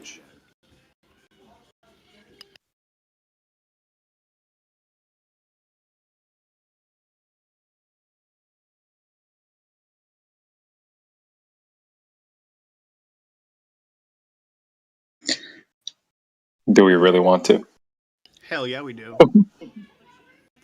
We gotta show the live stream who the losers are. So, Mansky, I revoked your ban. Now, if you try the regular invite. If it doesn't work, sometimes there's a delay in unbanning people. It's just the way it is. And no one's complained about that in a long time, but sometimes it happens. I'm just warning you. Hey, Flashulu. Yeah, you're coming in real quiet, bro. I just wanted to let you know. Like, yeah, you're super hard to hear. I've got you full volume up. Tito, you been here the whole time? I'm halfway. I'll turn it up. Sorry? Have you been here the whole time? I've been listening on and off, yeah, mostly. We're still waiting. For what you asked for. That's why I joined. I heard you on the live stream on YouTube, and I'm like, oh, I got to join on this. I got to hear this evidence. And it's 5 hours later. We're still waiting. And he's posting like logical nonsense in the chat. Illogical logic. I hear the evidence was supposed to be gas pressure. That's supposed to come in demonstration. Okay. Okay. Just wait a little bit longer. I'm sure it'll turn up. Guys, is it just me, or is this period guy the only guy in the chat that you can't unmute or mute? I don't have the options on my phone for him. It's weird. Yeah, no, neither do I. I'll unmute him. I'll unmute him, bro. What's up with that? I don't know. You either? Yeah, same here. I went to unmute him and couldn't. Okay, period pounder, you're unmuted. God, I can't say that. Let's go, freedom. Okay. So, you been in this channel before? Yes, I have been in here many times. What's your regular name? Hold on, let me look. They there? Yikes. What's yikes? Why are we doing ad hom? Can we keep it on topic? I thought that's what you said we were going to do. Like a location. Yeah. And? I didn't know you could have a location as a pronoun. I'm fucking sorry. Excuse me for a living. I thought it was just a refer to human being, not freaking. I mean, there can refer to a person, you know, them over there. Anywho, not important. So you're not the their thing is more of a joke. Over there type. I get you. All use. No, use. What do you mean all use? So your pronoun can be use. Oh, use guys. I mean, use guys. Where are you from? Me? I'm in Boston. Oh, okay.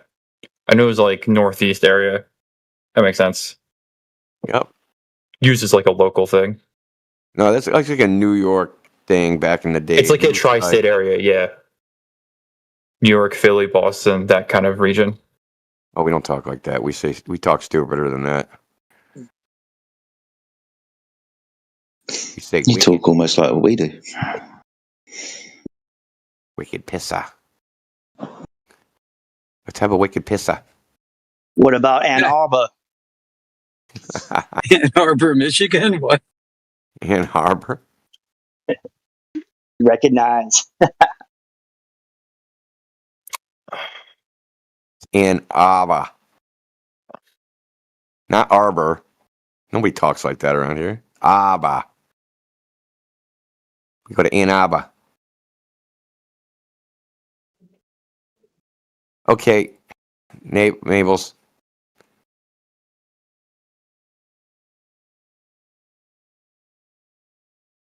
Did I? Oh.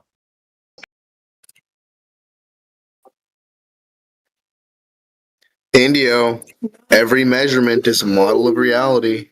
It's Horseshit. proven. It's deductive. No, it's deductive No, logic. your premises are false, dude. Oh, they're proven. Make a premise. The premises used in your deductive syllogism are false. Holy shit! Someone's got speakers on. God. Excuse me.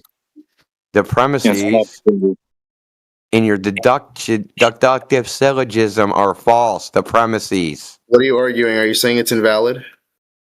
Yes. All right. Because measurement is a comparison of two values. It's of the form if A equals B and B equals C, A also equals C. Right? That's the form of a measurement. The logic behind it, the deductive logic. It isn't theoretical. There's no equals. It's a deductive. No, because measuring is comparing two things that are equal. Read the argument. There's no equals. Read the argument. I mean, there's no equal. There's no equals in any of the premises. Read the argument. Idiot. This is measurement. I'm an idiot. This is pure logic. And your premises are false. The Greeks have you beat. Just because your form is correct doesn't mean it's sound, dude. Then pick a premise. They're all proven. Why would I pick your premise? They're all proven. Yeah, they just chant it a bunch of times. I win. Pick one. Fight or die. This is your last hill.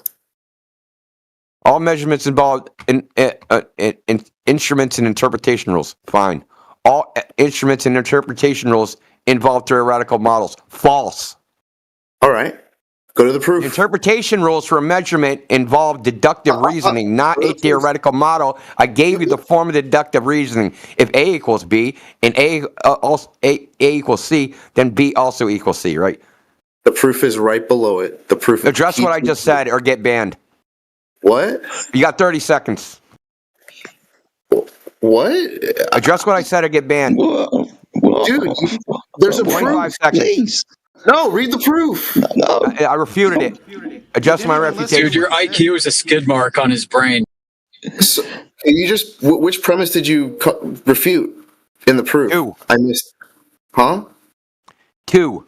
2. All interpretation All instruments and interpretation rules involve theoretical models. That's false. Wait, that's not 2. All interpretation rules are mappings from P2, physical. dude. All instruments and interpretation rules involve theoretical models. P2, that premise is false. There's a proof for P2. Where's your objection to the proof? It's not a proof. That P means premise. It doesn't mean proof, retard. No, oh my god. Holy shit. That's pretty funny. Dude, there's a proof. Read the argument. There's a proof for it right below.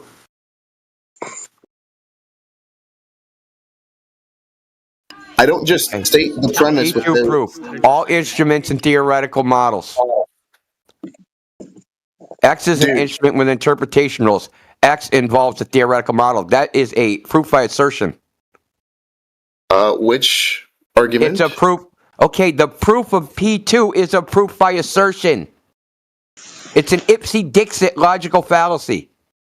Oh, you mean because there's axioms? No, shut up, dude. Just cut it out, dude. Dude, I don't go on mute. Go on mute. Do what you promised to do. Like, you're wrong. Never come back, dude. Just stop.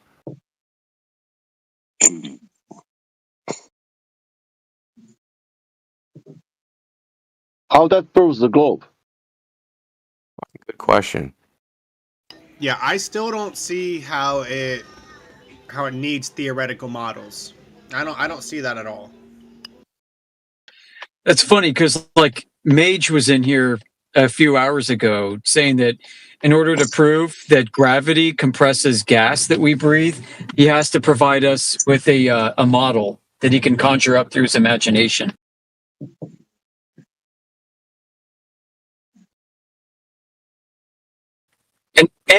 And somehow this is modern science. And in the past, they all got it wrong because they didn't come up with the idea in the past that all you had to do was conjure up an idea in your brain and model it and use that as the formation of your foundation of your hypothesis that you're going to test.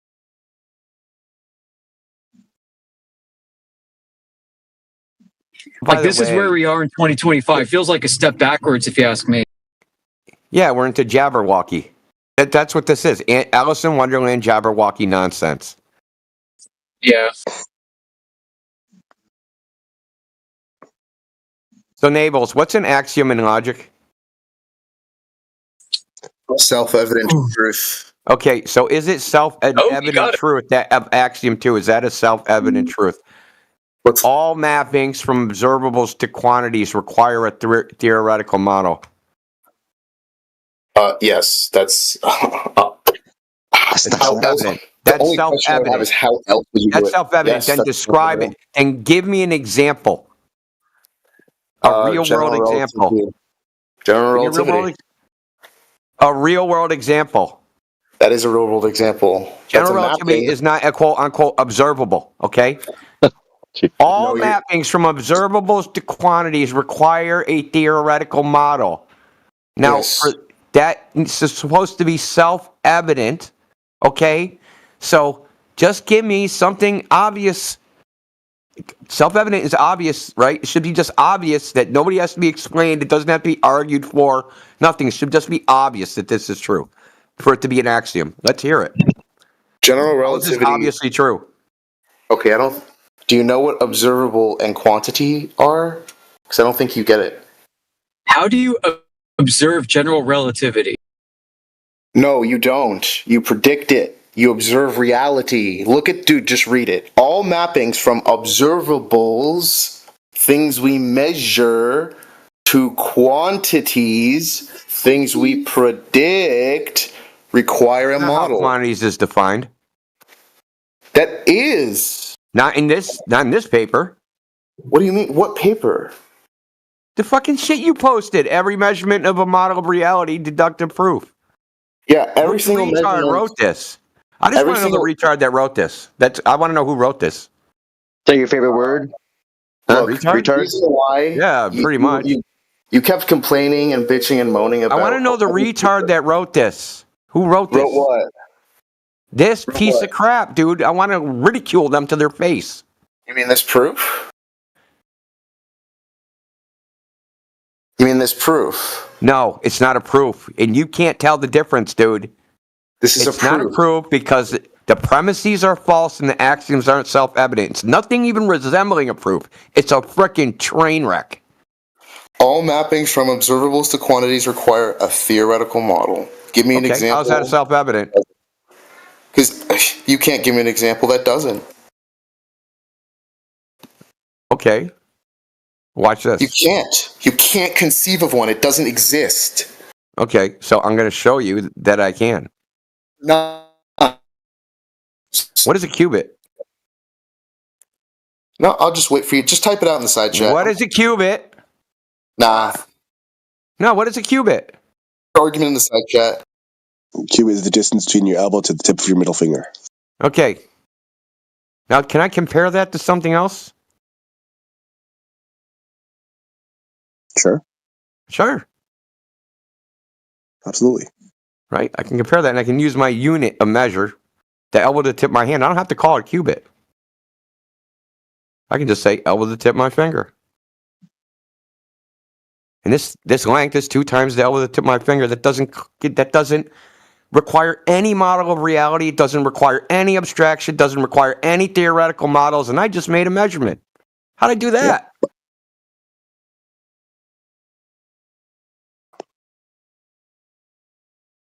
I want to find the person who wrote this and ridicule them. Where are they? He deafened. Of course. I think they he deafened protest? Goodbye. That's it. That's how that I don't know if he's goes. protesting, but maybe he just have to go do something. He keeps having to do something. This is like the 9th time he comes in here, gets cooked, deafens, mutes, disappears for freaking 10 minutes, then comes back with his next greatest and greatest. Yeah, I walked away. He's deafened. What did I miss? What'd you say to him? Holy shit. Nothing really. It was kind of anticlimactic this time. I'm willing to bet that the person who wrote that is probably not even a person, but somehow they're affiliated with OpenAI there. Yeah. No.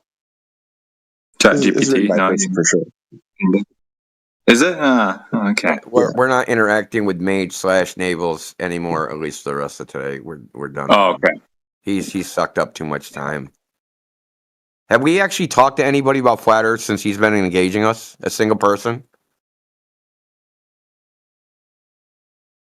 Have we talked about flat Earth since he's engaged, like been in here? No. Not that I can remember. In fact, what happened? When we were about to talk to Period Dude about flat Earth, what happened? He came back in the chat and ran interference.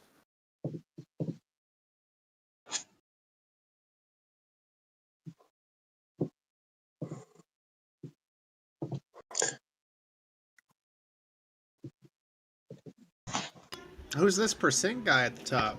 It's a Mossad psyop. Busted. Just for clarification, that response was not for your question right there. I'm not a Mossad psyop.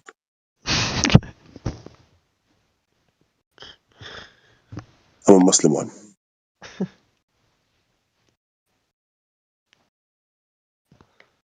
Actually, there's apparently some guy on TikTok who made a video about how in Islam it's flat Earth. Like, it was the unanimous consensus at the time of the Prophet was that there was a flat Earth, and they thought I made the TikTok because I'm the only flat earther he knows apparently.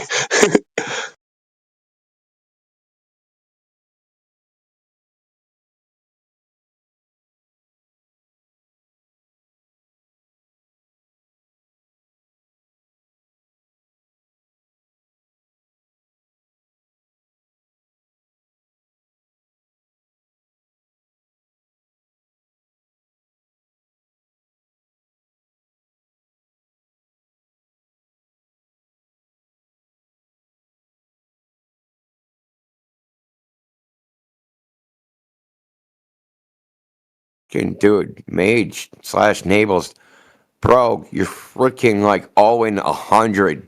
Take the L. Go home. You like. All right, Dude, you're punching out of your weight class. Slow down. Slow down. I don't need to slow down, dude. I hear you stuttering. Hey, bro. Who made you mod? Who? I want to know who made you mod. Is it guest mod day? I'm not mod. Hey, I know. Why are you telling me to slow down then? Shut up.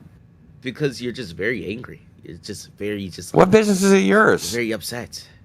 No, I'm not upset. I'm disgusted, dude. Ears right now. Disgusted.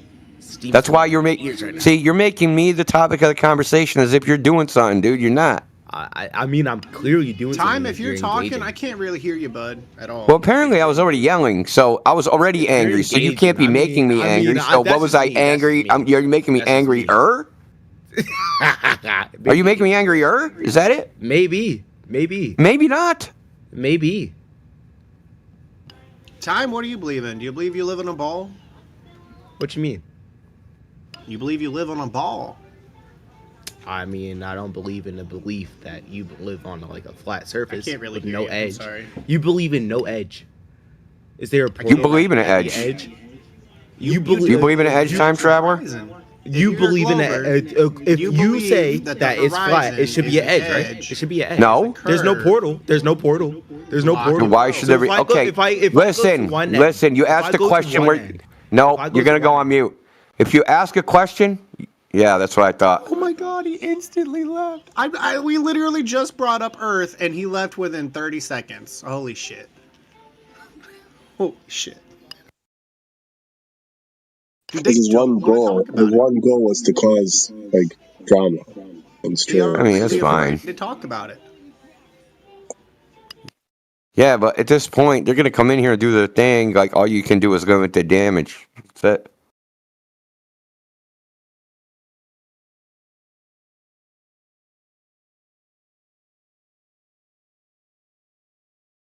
So all the other trolls that are in the chat lurking, just open your mic and say something stupid, so I can just kick you out. Just get this over with. Rip the Band-Aid off. What about this Dexter dude? This Dexter dude talking a lot. Anybody want to ask about gravity or curve or anything like that? Any basic globe questions?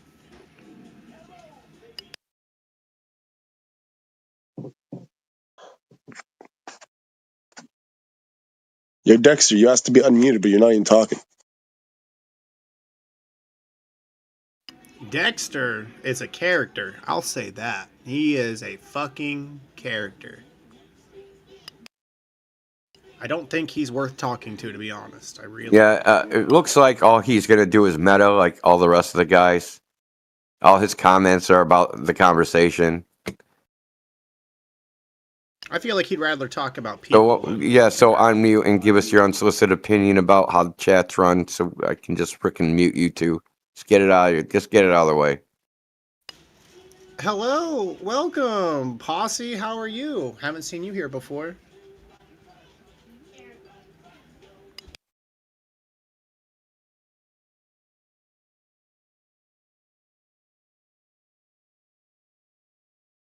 Isn't he the guy that was in here earlier? The one living in Japan? Were you in here earlier? Well, the Australian guy talking to Jin. Yeah, I think that's the same guy.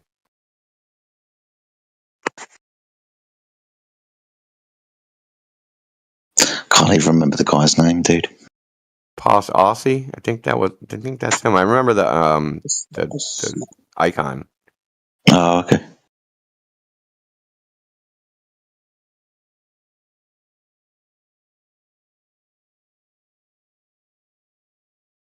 Oh yeah, I remember that. Yep.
What's up, Dexter? Yeah, hello. I just have a question regarding flat Earth.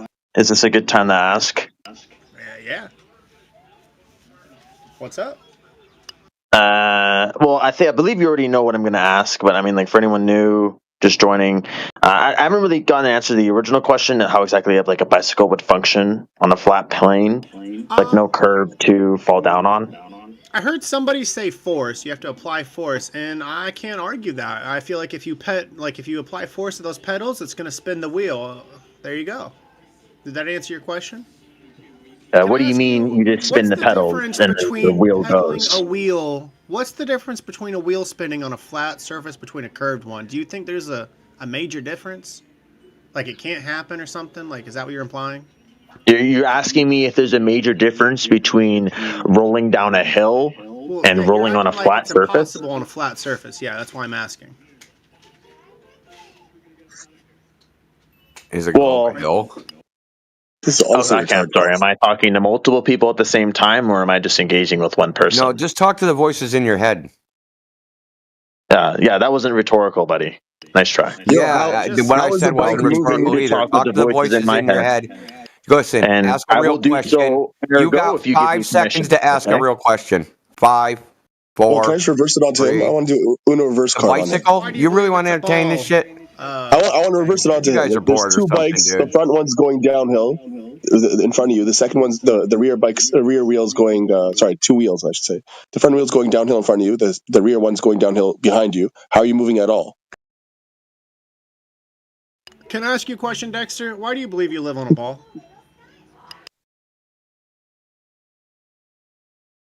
Why do I believe I live on a ball? Yeah, why do you believe that? Because when I ride a bike, I can actually ride it and it goes down the hill. Okay, are you saying hills don't exist on like a flat Earth? Is that what you're saying? Well, if it's measured to be flat, how would there be any hills? Hold on. Are you saying that there's no topography on a flat Earth? Is that what you're implying? What I'm implying is that how would a bicycle function on a flat plane if there are no curves to go down on? It's just a simple question. It's a simple question. Pedals. I don't know why you got to spend it on me and ask me a million. It's a retard fallacy of composition. You, man. You're the one that says the Earth's flat. Yeah. Dexter, is anything flat? In reality, is anything perfectly flat? What a ridiculous question. Yeah, that's what I thought. That's a ridiculous question, Dexter? Holy fucking shit, dude. Dexter, I did post the instructions to cycling. Dude, literally, we've gone through this. Hold on. Listen, Dexter, you're late to the party. Vev has been doing this for like 4 years. Like, you're late, dude. The whole nothing's flat thing, or it's not really a flat Earth because there's hills, or because there's a fucking rock on the ground. Come on, dude. Really, There's do no better. hills in NASCAR. I mean, but you know they're all fucking non-stop moving, buddy. Are you denying NASCAR is real? I think a lot of people like NASCAR, Dexter. Oh, I'm gonna ask Dexter a question. I've been waiting to ask one of these dumb people that there's nothing's flat up for a while. Dexter, if you're flatlined, are you still alive? Because there's nothing is flat.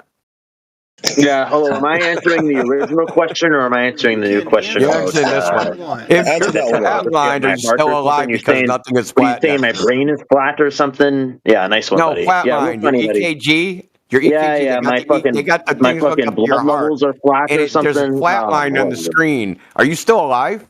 Bro, he's a flat brain. He doesn't even know what flat line means. Yeah, the brain is flat, right? It's just like flat, retarded. It's the back of your head flat. No, I bet you it is. I bet you $50 probably is, dude. I think that's a fair question. What is if you have a flat brain? No. Flat back of your head. It's implying you were just left in a bed as a baby. I mean, like, if there was a miniature bicycle riding on your head, would it be able to ride if it's flat? I don't think so. Look at the GIF in chat. Is Mr. Pee-wee like never rode a bike on a sidewalk? Did that just never happen? Was that CGI in all those movies? What's happening? Is this GIF supposed to be evidence that the Earth is flat? This is embarrassing. This is from a movie, you fucking idiot. This is from a movie. Manning, what he said, that's pretty embarrassing. I've seen a Pee-wee movie. I've seen him ride a bike. Are you denying that he ever rode that bike? Yeah, I don't get my like science and evidence for Newton's laws from Pee Wee Herman. Okay. Pee Wee Herman and Newton's laws, buddy. What are you talking about? Hold on, which Newton's law? Which law? I don't know. I was told that it was forces. Also, it was forces acting on the bicycle. That's as far as I got into answering the question how the bicycle functions on a flat plane. And maybe you should go to Pee Wee Herman because Pee Wee Herman at least has a science degree. You don't. You're gonna get your science from Pee Wee Herman. Well, I'm not gonna get it from you. You just said you didn't pay attention. To Pee Wee Herman in the movie. I don't think this is. He's more intelligent than you, dude. You should get your information from someone more intelligent than you. Where else should you get it? I don't think you should get your information from movies and media and from actors. I think that's like a very poor way of getting your information. It's just my opinion. It's way I mean, like, do you believe everything you see on like the internet or like TV? Because like that's no, but you do. Do you believe in pictures from space? I mean, like, you literally believe. You believe in pictures from space? Of like Bigfoot. I mean, like, do you believe in pictures from space? Talking to flat earthers and asking us to believe things that we see on TV. Yeah, no shit, bro. Mate. Did they go to the moon, Dexter? Did they take a picture from the moon? Okay, how exactly would a bicycle function on a flat plane? Yeah, you better run away, Dexter. You better run away from that stupid statement. Watch him dodge this one. Dexter, retard. It functions the same as on a curve with force that you put into it with your pedal, with your feet. And how exactly would you do that? I mean, like, obviously you need a chain in order to transfer the energy to the wheel. I mean, like, come on, guys. Not all bicycles have chains, dude. Oh, okay, well, enlighten me about it instead of calling me an idiot. Okay. They make bicycles where the pedals are right directly welded to the. That's a fucking accurate. Why are you asking a question and then answering it for yourself, dude? You said, "Hey, enlighten me." I'm gonna. They weld the fucking pedals right to the axle, dude. There's no chain involved. You're pedaling the wheel directly. And even if there was, how does a chain prove globe Earth? I don't get that. I don't think he understands what an axle is, or chains, or pedals, or wheels. I don't think he's ready for that yet. He's asking us how bikes work if the Earth is flat. I mean, come on. Okay, let me ask this: does a tricycle, the one that you have in the other room, does your tricycle have a chain? You know, your primary mode of transport. A tricycle is one too many wheels for this guy. I don't think he's ready for that. Oh yeah, real funny, guys. Yeah, keep it up. Instead of answering the question. I did. Answer the question.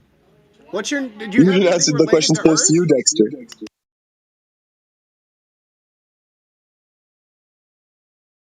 Dexter, why do you believe The best thing you can do is just bow out, mute up, and touch yeah, I've been asking the same question for weeks Dexter, now. I did post 3 times, you moron. Moron, Dexter, I did post 3 times in the side chat. You are blind?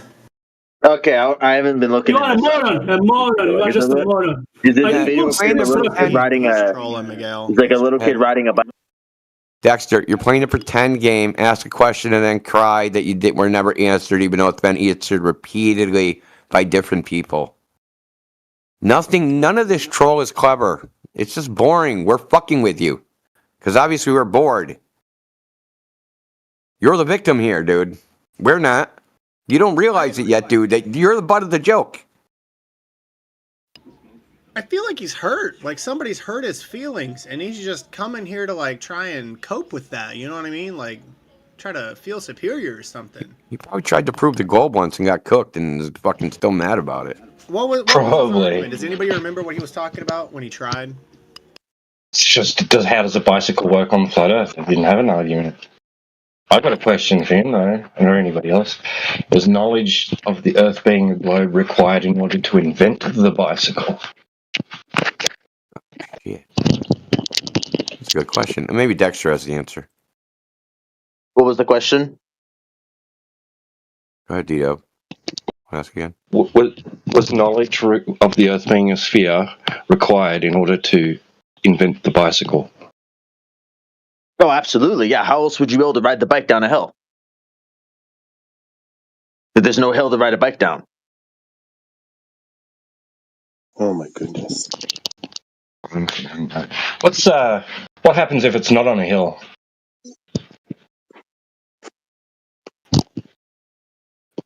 Well, like if the world was flat, like what you're saying? Yeah, if it's on a flat surface, what happens and there's no force applied? Does it go anywhere? I would assume if there's no force applied to the bike, that it would just fall over. You wouldn't be able to ride it. Is what I was kind of asking you guys, like where you guys, like how would you? Does that mean?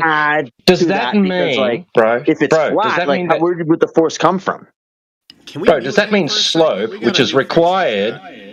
Does that mean slope, which is required for your bicycle to go downhill, right, is measured against a flat line?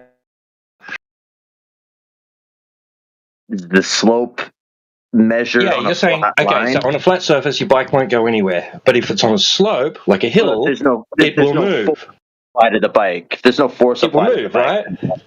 It will move. Yeah, if there's no force applied to the bike, it won't. Does that mean that slope is measured with respect to horizontal? I'm not really sure the question. Maybe dumb it down. I don't know. Maybe dumb it down for me. Does anyone else understand what he's saying? And give everybody understands what he's saying. I think they're new. I don't think. Another question: is force required for it to be on when you're riding a bike on a globe?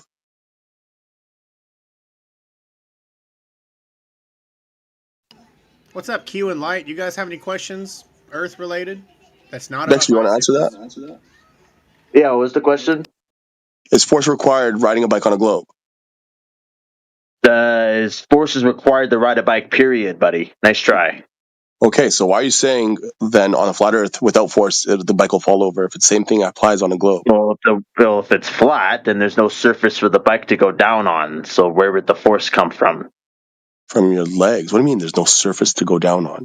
The pedals. Is that you mean like the retarded? pedals? I can push off the ground, buddy. Wait, hold on. I think this guy actually answered the question. Wait, I think this guy actually answered it. So the bicycle functions on a flat Earth because you get the force from the pedals.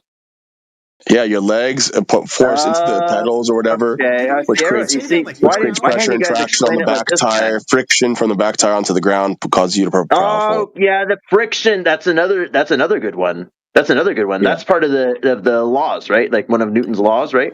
Do you not think friction can happen on a flat? I thought he was trolling in the beginning, but maybe he's just dumb. I was just called a retard 100 times instead of being told how a bicycle functions. I was just called a retard. Sorry.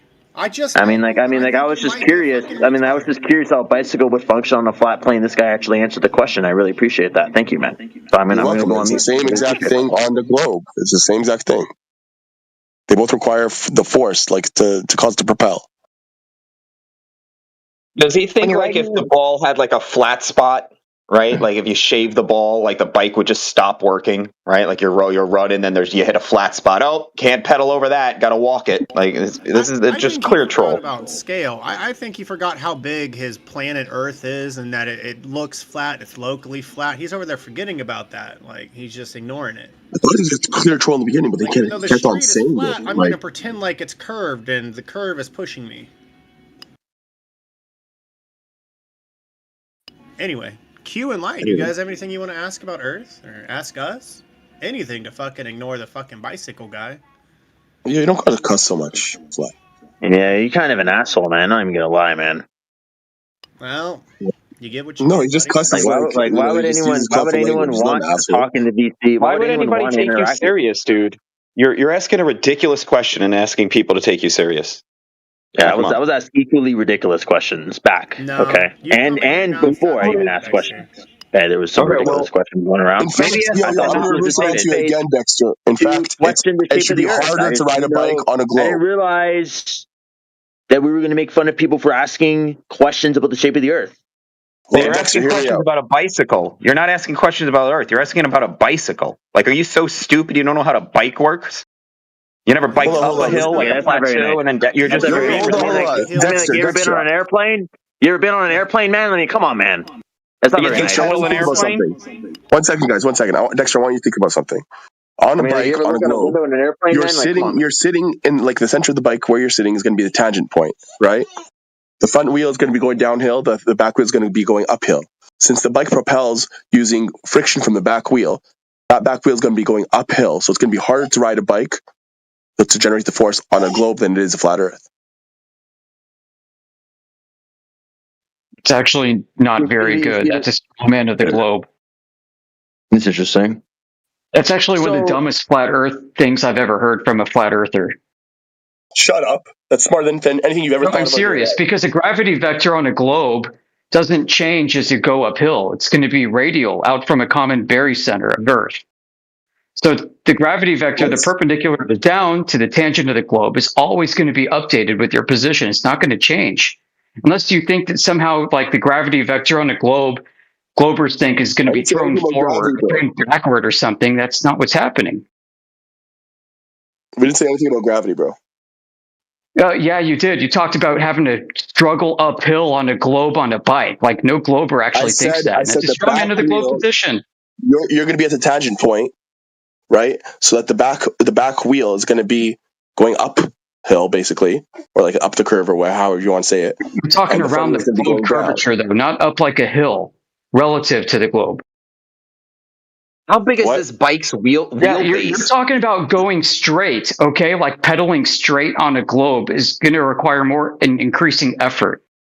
Hey, Yoda, but the guy that brought up the bicycle it's not like thing... there's an actual difference. Listen, Jemsy, I don't care. We got a flat earther making dumbass arguments, okay? You're dumb for actually reacting to this. But the guy that brought up the bicycle, he said that he's in the globe, the bicycle is going down the hill. The guy that brought up the bicycle example. He said the So front wheel. the guy was arguing that on the globe he's going on the bicycle down the hill. Only the front wheel. That's how the back bicycle wheel's works going on the uphill. globe. He thinks the front wheel's going downhill and the back wheel's going uphill. Yeah, well, he exposed a flat earther for making the same dumbass argument. Remember the Glober when he brought the bicycle example? That he said it works on the globe because on the globe he's going down the hill. So it's all that's why Indio said don't entertain this. You see, guys? Exactly. Yeah, I'd rather have silence than listen to him anymore. Dexter, if you're gonna try, I would gladly listen to you. Maybe even have a conversation with you. But buddy, you need a friend or something. Because he's not bringing up the globe. Like Joder brought the example that the gravity vector is towards the center of the globe. So the globe that he's bringing up, he's making his own globe. This is this is his own version of the globe. So not the actual globe that everybody knows about. It's a different one.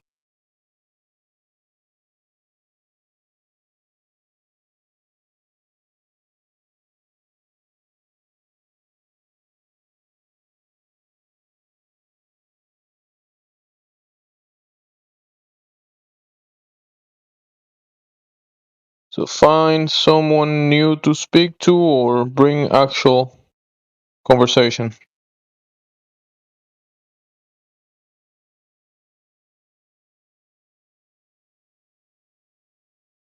How long have you guys been with Flat Earth?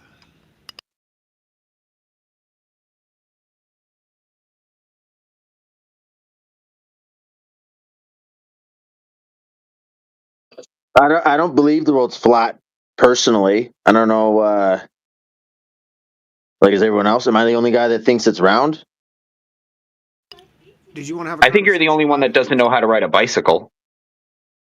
Yeah, you ever been on an airplane? Why do you believe you live on a ball, Dexter?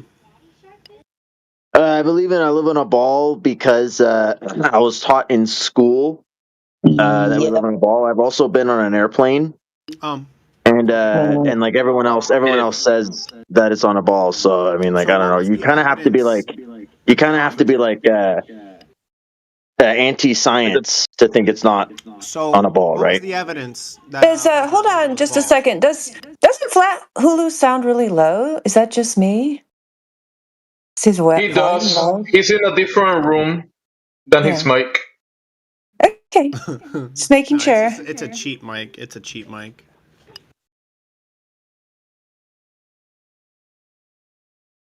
What were you taught in school? All right, so if just because I've flown in a plane, how does that? I never did a loop, right? I got in the plane. We took off. We went horizontal, then we landed. What did you see? What did you see outside the window? Like it was like the top of a table. It was like I was flying over a big table. Yeah, I never went down the sides. You're an idiot. Oh my god. What are you talking about? What's this guy talking about? What is a horizontal flight? What is he talking about? I have a drone, dude. I fly myself. You fly straight. You don't fly in curved lines, my man. You should try it. You got a plane. No, I don't mean. No, you don't fly an airplane in your living room, man. I'm talking about. Outside. Man. I'm talking about flying an airplane outside. No, not a drone, man. You ever been on an airplane, like a plane, dude? Plane. What's the difference between a plane and a drone? Size. But we're talking about viewing the ground on a plane. One's controlled from inside, the other one's remote controlled. So you're saying we can't see the curve? It's probably easier to get from a high altitude. I was just saying, like, look out the window. Wait. Can I see the globe, right? You'd see you're on a globe if you look out the window of an airplane. Can I see curve from the drone? Have you ever been on an airplane? No, from the drone. I don't know. Is the Earth big and is the Earth small enough? Someone just said they saw curvature of the Earth out of an airplane. What liar was that? He said that's what he said. That's what Dexter's saying. That's what I'm asking. That's just a flat out liar. I mean, you might have some kind of. What do you mean? I've been on an airplane. I looked out the window. I mean, like, you guys asked me why I think the Earth is round. I mean, sorry that I've been on an airplane before, and you guys haven't been on an Let's airplane. walk through And you guys this. haven't looked at the window. Let's I mean, walk am I through this. privileged? Hello? Am I privileged Can we to have walk looked through out the this? window of an airplane? Can we I don't walk understand. through This this? guy's using his $20 drone from Hello? Walmart. I'm talking about an airplane, I man. know. Let's go back to your observation in an airplane. Did you consider turning around? $2,500. Oh, fucking hell. Yeah, Did you whatever. You're a did you fucking kid's consider toy. It's going a the toy, man. other It's a window? fucking kid's toy. Oh dear, this is impossible, isn't it? The whole room is retarded. I drive my RC car. Is there anybody The else fuck? besides Dexter? I mean, it's some kind of confirmation bias when we go in an aircraft and we look at that horizon, because I'm so far up in an airplane, that horizon, that's the curvature of the Earth. And you think maybe because you've got some kind of bias that you're going to see curvature at that altitude, that you misunderstand what you're seeing. The horizon, if you were thinking an airplane and it was transparent like Wonder Woman's aircraft, if you were to turn around 360 degrees, you'll notice that it's an even distribution between your eye level and the surface level below. There's no curvature measured when you turn around 360 degrees. It's just a limitation of your view, 360 degrees. And even when we start looking at the mathematics that are applied and so on, really, from an aircraft at 39,000 feet, we're really not far enough from the surface of the Earth, even if it was a sphere, to perceive that left to right curvature. So it's a common misconception, dude. A Jedi. If I'm in an airplane, I'm that much closer to being an astronaut. Yeah, just one step away. If only I could go a little bit beyond. Yeah. And because I can't get that high, guess what? I'm going to watch NASA TV on Dish Network, and I'll be able to see curvature there and get off that way.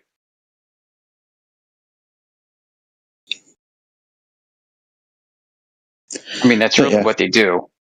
Mm-hmm. They provide that salacious curvature that everybody wants to see.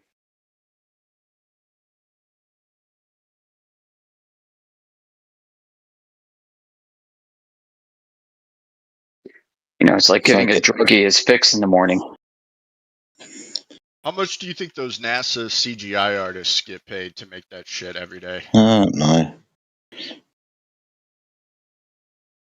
I don't know. You could probably find a job on usajobs.gov and you can see.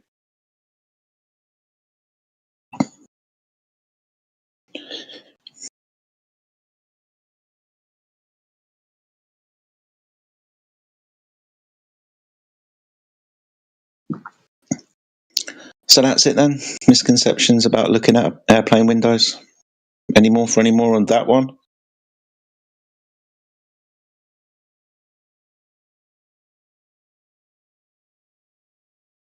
I guess not. I guess as a final thought, when we're given images, photographs from high altitude aircrafts, it would be poignant to remember that we're going to be looking for a curved lens, but we're also looking for a window, a few panes of perspex or glass or whatever that may or may not be curved, but will definitely distort the view of a horizontal line at distance, especially around the edges of those lenses. But yeah, all worth considering.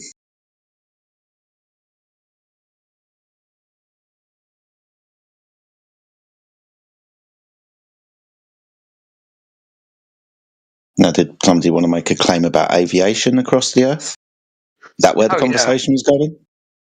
That was interesting. We're ready for that one. You know, for the moderation team, I posted a bunch of stuff on our mod back chat on Gyros. You should go take a look. There are 4 videos. One of them is actually by Honeywell.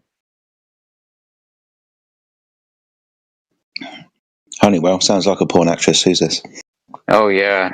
Yeah, it's funny. Like the company Honeywell that makes thermostats and box fans.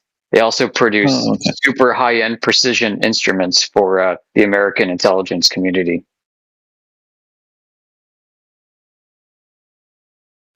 I mean, it's not anything new. Like General Mills, the cereal company, produced nylon sheets that were used for America's first spy satellites that were hoisted on balloons. Nobody saw that coming. Like Captain Crunch is freaking,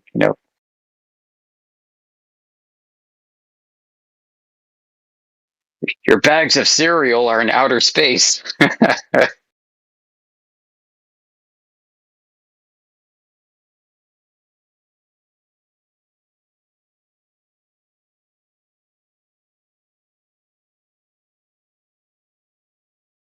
Is there a way for us to give people image perms here, or do they just have to wait the amount of time in politics?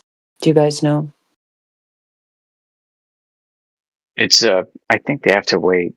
It's not that long. I think at level 3 you can start doing that, and your default is like level 2. And I think that might be a week or two, maybe at the most. Okay, thank you. I mean, barring that, the staff should have DMs open. You could probably email a moderator or DM a moderator, and they'll happily repost it. But make sure you ask first.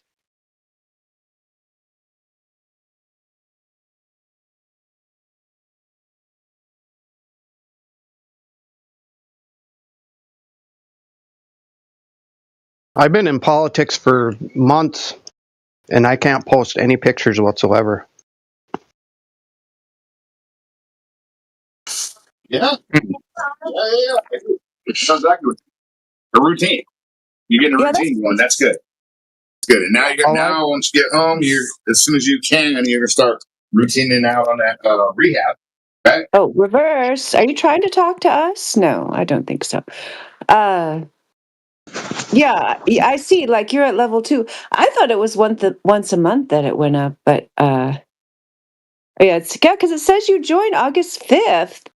Seems like you should have gotten up there by now. Yeah, It's with participation, Dandelion. So if he logs in once a week, it's going to take a while. So I thought he'd be in here all the time. I log in here. Sorry, I log in think here if you send a few messages in the general chat, maybe one or two, just hi and bye, shows a little bit more activity. If you can't use any text rooms, it kind of suffocates your activity just in voice chats or in the main server chats. If you're just using the guest room, it takes a little bit longer. But try the general chat, just post a couple of times in there, it might put your activity up. Yeah, I talk in here all the time and post and text chat like every day almost. All right, dude, I tell you what, give me 5 minutes, I'll see if I can find out. Thank you, Jedi. yeah, because a lot of that takes about stuff, a week. the politics server itself, so it's not. Yeah, we don't have control over all that stuff, but maybe Jedi will be able to pull a mind trick on them and get you what you want. Yeah, I was just curious because, sometimes I want to post a picture or whatever. But yeah, I'm in here almost every day and I, go in the chat all the time. And I don't know. It's just weird. I can do polls. That's funny. I mean, Break I up don't your know. comments. If you have especially in the beginning, if you're going to have a long comment, instead of doing one paragraph, just do 4 individuals because it'll count as more messages and you'll get your, you know what I mean? So instead of saying 2 things in one sentence, say it, send it, say it, send it, and that'll double, just by doing that, you'll get twice as quick. And you do it three times as quick. Okay, cool. Thank you.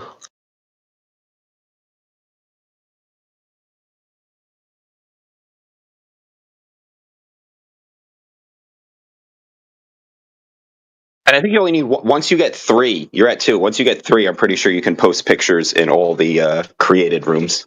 So you're almost there.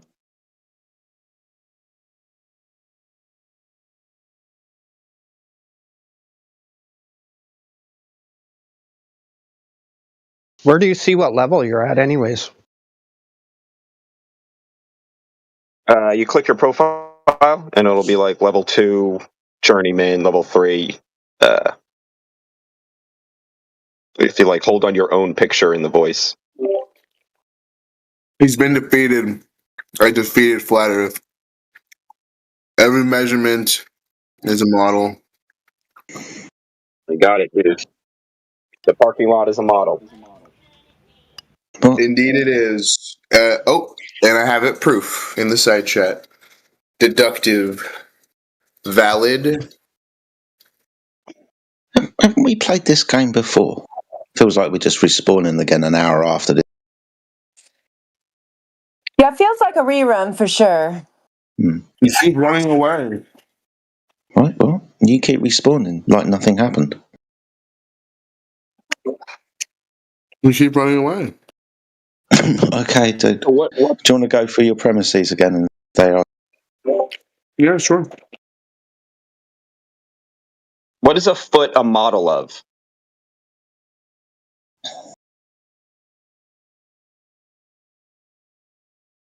I think foot models get paid like $200,000-300,000 a year. Is that what you're asking? All right, guys, go ahead, check the side chat. Anyone, any disagreements? It doesn't even sound like a coherent question. Well, I don't think you don't need to interpret a tape measure, right? You just sense the tape measure, right? Like you don't, there's no interpretation necessary. Like that's the point of a standard of measurement. It's objective for everybody. There's no interpretation. What kind of selfish shit is this? So you know the exact measurement of everything you take, like every tape measure. The inch is the inch is an inch on every tape measure. It's all the same. Yeah, nobody buys a tape measure and then has to interpret.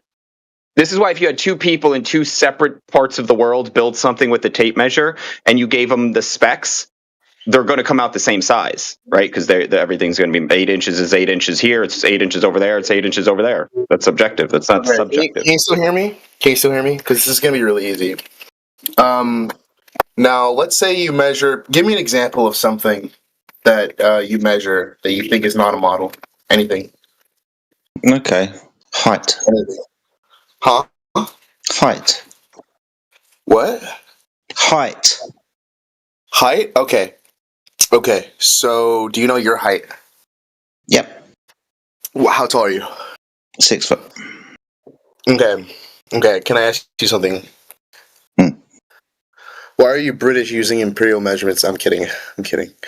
Are you 6 foot or are you 6'1"? 6 foot.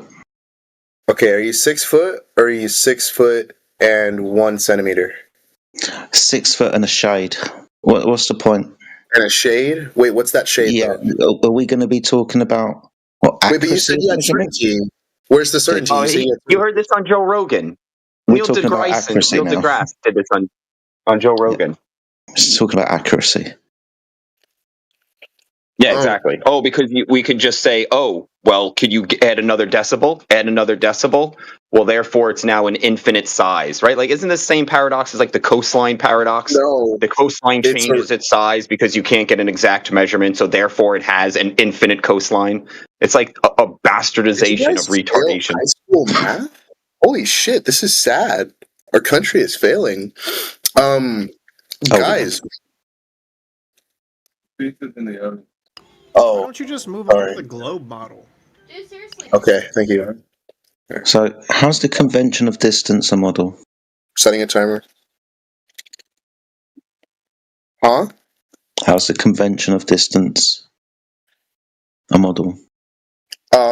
Because you don't know the exact. No, that's accuracy. What are you talking about? Yeah, what is accuracy? Do you want the layman's term? You know what? That's fine, actually. That's fine. You don't have the exact value. That's all we need. So now you have a model. Got it? You don't have reality, pal. Sorry, you have a model of reality. Hold on. You've just made a declaration that now you've got a model. Can you walk me through it to how a distance measure is a model? Yeah. Let's say, for example, I'm accurate with my measurement. Now what? Now you have probably a useful model. How is it a model? It's just a distance measure. Yeah, it's a mapping from something that you observe to something you're trying to measure or calculate, right? Trying to do later. Sorry, no. So hold 2 seconds. Something I'm going to try and do after I've made the measurement. My bad. Sorry. Yes, you will, but That's not the point I wanted to make. What I want to say. I gathered that, yeah, because the measurement's the measured. You can make models out of measurements if you, but you're trying to prove that the measurement is the model. No. Or sorry, yeah. The measurement is. Cool. Yeah. The measurement is the model. Yes. Okay. This is the third time this evening. Is counting? If I count the number of people in a room, is that a measurement? That would be a trivial measurement. Yeah. Okay. Well. Okay.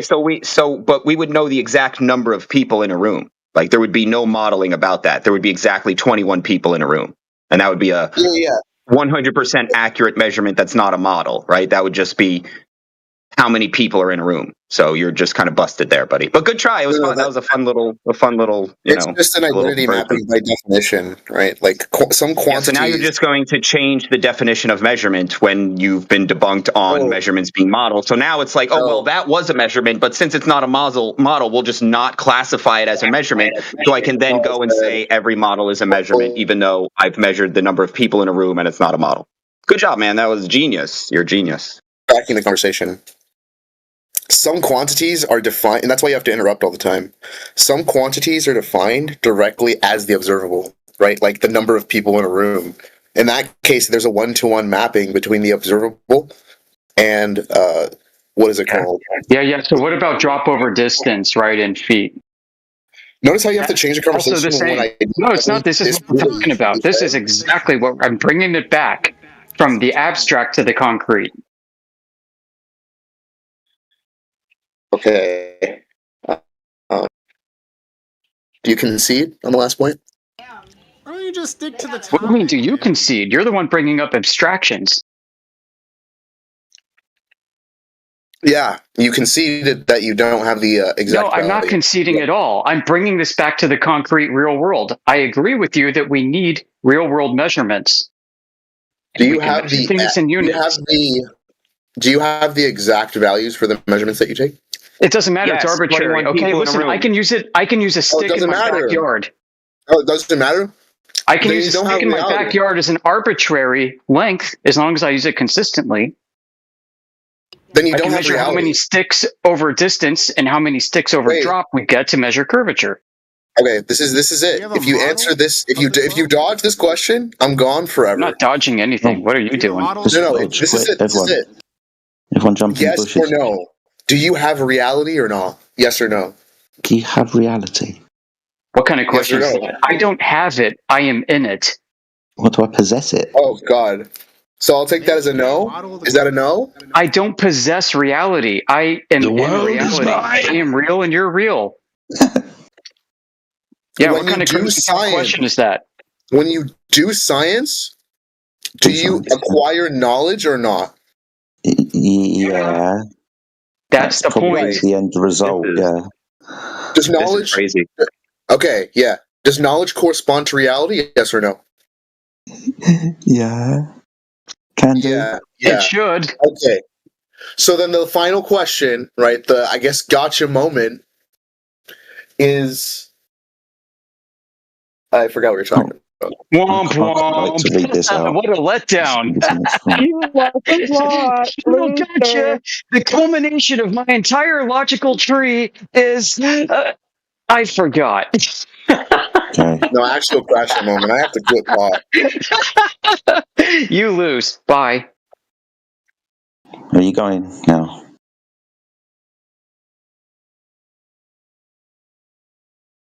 Oh yeah, I remember now. It's that you don't have reality. You don't have reality. Your entire premise hinges on the fact that we can't take exact measurements, but we can. And I already demonstrated one where you count the number of people in a room. So, you can take exact measurements. Give me an example of an exact measurement. 21 people in a room. I counted. There's 21 people in a room. That's an exact measurement of people in the room. So now what you're going to do, like I said before, is you're going to have to change the definitions of the words you were just using to make, now you got to change it so it can fit this exact measurement. Okay, so now what definition are you going to change? Measurement, exact, reality? I haven't changed any definitions. Though, okay, fine. Though, you're right. Discrete. Okay, so then you're wrong. If I'm right, then you're wrong. Hold on. No, I got to interrupt you because you said that no measurement is exact. And when you're saying I'm right, you are now saying there are exact measurements, which means you were wrong. I should have clarified. Continuous. Well, no, so you were wrong. So you were wrong. For continuous measurements, like height. The other guy. No, wait. I can continue to measure that there's 21 people in the room. Then somebody can leave, and I can hold on, and I can update that measurement to 20 people. So again, you're now. So you had to backtrack, right? You started with all measurements are not, and then we showed you that there are, and now you're backtracking. You're trying to so your point really is just kind of stupid, right? You really don't have a point. So the point is like height. You're changing it now, just so you know. You're now changing your point. It went from all measurements are models to, well, it's got to be a consecutive ongoing measurement, right? Like, so you've changed. Because you were proven wrong. So now you're just doing something else. Now you're just on a new thing now. So all right, start your new one. Now what's the new bullshit you're starting? His point is having no point. That's the point. He's arguing. You can see that height requires a model, yeah? No, I'll call it this. We'll trade. I'll concede that you can count the number of people in the room, and you don't need a model for that.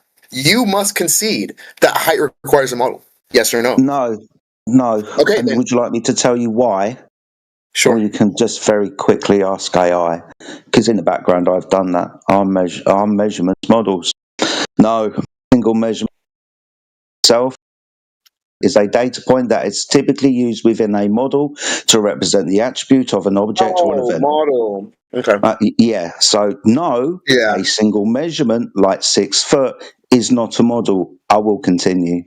A model is an abstract representation that describes a relationship or process, such as a system of equations or a statistical framework. For example, a single measure of a person's height is a number, but the model of a measurement is the entire system of rules and comparisons that give us the number its meaning. Measurement versus model. Measurement, a single quantitative value or data point obtained by comparing an object or event to a standard, like 6 foot or 27 Celsius. Model, a more complete representation of a system, which can be mathematical equations, a statistical relationship, a theoretical framework. Models incorporate one or more measures to provide a coherent picture of a process or phenomena. So, would you like me to continue demonstrating that no measurements like 6 foot, a person's height, is not a model? That was a whole lot of yap. Is 6 foot the exact measurement, or is the exact value or not? Are we just, dude? This is fucking shit. Now I've told you, it's none of that matters, dude. Is it the exact? You're doing what globe earthers do. I've told you, it's exactly 6 foot. Now what? It's exactly 6 foot. How do you know that? Back to Earth. Because we measured it exactly 6 foot. Whatever it is, we used the most exact measure that we've got, and it's 6 fucking foot. You mean with a ruler? Whatever measuring device, it's accurate to the standard that's required. Now tell me that this accurate measurement is a model. Go on, I dare you. Yeah, all of your devices have uncertainty built in. Are you please just going to leave us for 6 years like you keep promising when you demonstrated to right? Like I just told you how it's a model, dude. They all have uncertainty built in. None of them are reality. If it's not reality, it's a model. Mate, go and argue with yourself in the mirror. Dude, what are you doing now? You're not listening to what I've said. You're just yapping, hoping that something, somehow, some gold is going to fall out of your mouth. It's not because of anything that you thought up. It's just going to be a fucking accident. It's not going to happen, sunshine. If it's not reality, it's a model. Your measurements are not reality. Therefore, it's a fucking model. Of measure is not a model. A single measurement, 6 inches, is not a model. Is it reality? A model, is it exact? It's like I'm going to have to go through this again. A model comprises a set of equations, a framework, for example, which builds on the measurements that are taken to give you an overall view of a system at hand.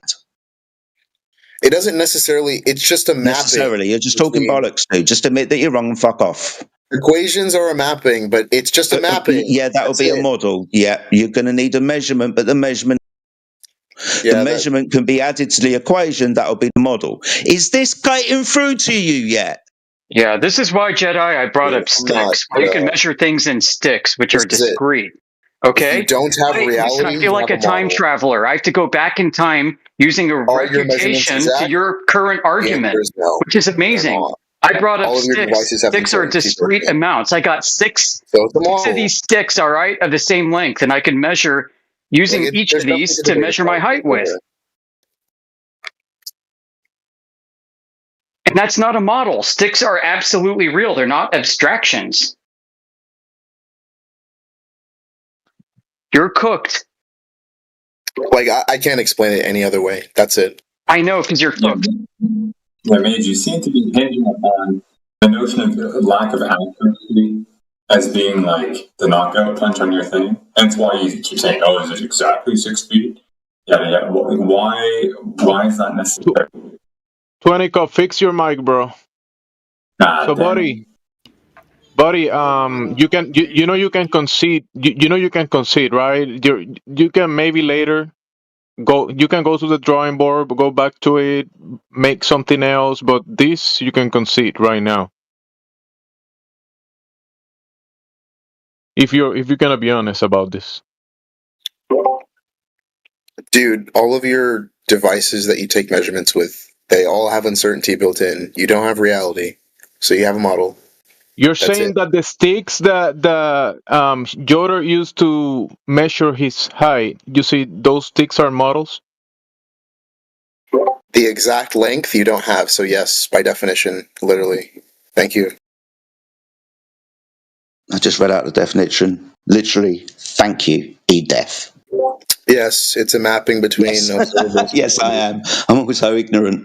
Well done. You didn't even understand what you read because you didn't finish primary school. I tell you what, I'll post it in the side chat. Why don't you read it? Out for the class. All right. In the meantime, Mage, maybe I can. If you guys can hear me now, there. Mage, it seems like your argument. It sounds like your argument is hinging on the notion of inaccuracy, right? If something is 6 inches or 6.000001 inches or whatnot, like why is that important? If you got a measurement, you got a value, right? Yeah. You got a parameter. Okay. Yeah.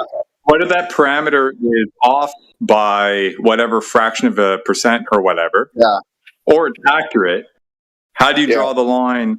Like, let's say it is accurate. Are you saying it's not a model? But if it is not accurate, it is a model? If it's not reality, it's a model. So if you have any degree of imprecision, you don't have reality. Like, I don't get why this. Bro, I was telling you about sticks. How do you know how long the sticks are? It doesn't matter. The stick is Oh, an it doesn't arbitrary matter. length. I'm using it consistently. Arbitrary What now? length? Then you don't have reality. Reality's not No, arbitrary. this is reality. Guess what? This is how the Greeks actually built their temples. Yeah, They used a gnomon, and they would go out in nature and find an arbitrary unit of measure. This is pretty They used a sad, gnomon man. pole, and they draw circles on the ground, creating templates for the temples they would build. I'm usually impressed with flat earthers' ability to like destroy borders, but You have no idea what you're talking about, or the history of mathematics and geometry. You have no idea how to argue any of this. How about this, Mage? Do you consider all abstractions models? Yes. Okay. So then you would have to concede that even a precise, accurate measure would be also a model, whereas before you said it's not because it's actually accurate. I never said that. I literally always said the opposite. Dude, I asked you. I asked you if you have something that is 6 inches, but you're measuring it 6.0001 or the other way. You said, "Oh well, 1 because it's not, it's not actually measured. It's not accurate reality or whatever." Well, that's a model. So as to kind of make a delineation between something that is accurate, precise to the T without any error, compared to something that may have error. No, accurate and precise. Now you're saying that all abstractions are models. Yes. But then that means that if you have something that is precise, right? It's still a number. It's a number. Excuse me. Yes, I'm tired of this. Is precise exact? Yes or no? Right. Okay. So even then, if it is exact, it's still a number, and therefore still should be a model because a number is a model. Exactly. Because a number All right, dude, you're not going to talk over me. All right. You're dodging. Even if it, no. Even if it is exact, it's still a number. A number is abstract, and therefore it should be a model. Yes or no? That's not. I don't know who's saying that. Sounds like you're undermining what Jedi said, dude. Just saying. I know. I just wanted to hear him kind of like squirm. Hey, well, let me ask him this. So we know there's 21 people in a room. Like, do all of those people have an objective height? Not if he's muted well. All right. But so the idea that yeah, whatever. But yeah, the idea is that I get what he's trying to say, right? If it's not exact, it's not reality. And I agree with that. That's why geometry is not reality, because in geometry, everything is perfect, right? The triangle is exactly, not precise, exactly a triangle. Every side is the exact same side as the other ones. Where in reality, we're off a little bit, right? So it's technically, right? If you want to be precision engineering now. Fucking. I mean, still, it's a little ridiculous. But I get the sentiment of the argument. But at the end of the day, these people do have objective heights, just like there is an objective number of people in the room, and we can get exact figures on all of those things, right? And it's just arrange them by highest to lowest, by tallest to shortest. Done. And okay, maybe we can't get to the nanometer, right? But that doesn't mean we haven't quantified with reality the differences between these people, right? Yeah. I mean, the whole point, me stepping in is because I thought I heard Mage say something that kind of like stepped on his own foot. So I wanted to clarify there. I don't mean to undermine what Jedi was saying, right? Because what he's, what I understood from him, what he was saying, you need kind of like a coalescence of various measurements or numbers to create a model, or at least one, right? Yeah. Right. So if you go by that, that's sufficient. But then if you're trying to go by what Mage was saying, like I was saying before, it sounded a little bit contradictory, so I just wanted to clarify that. He couldn't even handle it, so fuck it.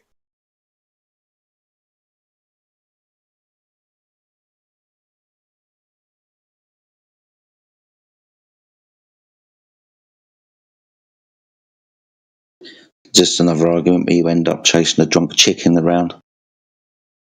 It's impossible sometimes. Yeah, you got to have a foundation, right, for any argument, right? You got to be, okay, well, we're not going to argue reality, right? Because there's no arguing it. So we'll start there. And I feel like he's trying to. He says if you don't have reality, you don't have it. But I feel like he's the one that's trying to reality. Like, we know how tall people are. Like, you can see the difference in height. You don't need to put an exact number to it to quantify measurements, right? Like, the quantification of the number helps when talking to somebody else. But I can tell if I know my dad's taller than my mom. There's no modeling on that. It's exactly true. He's taller, Yeah,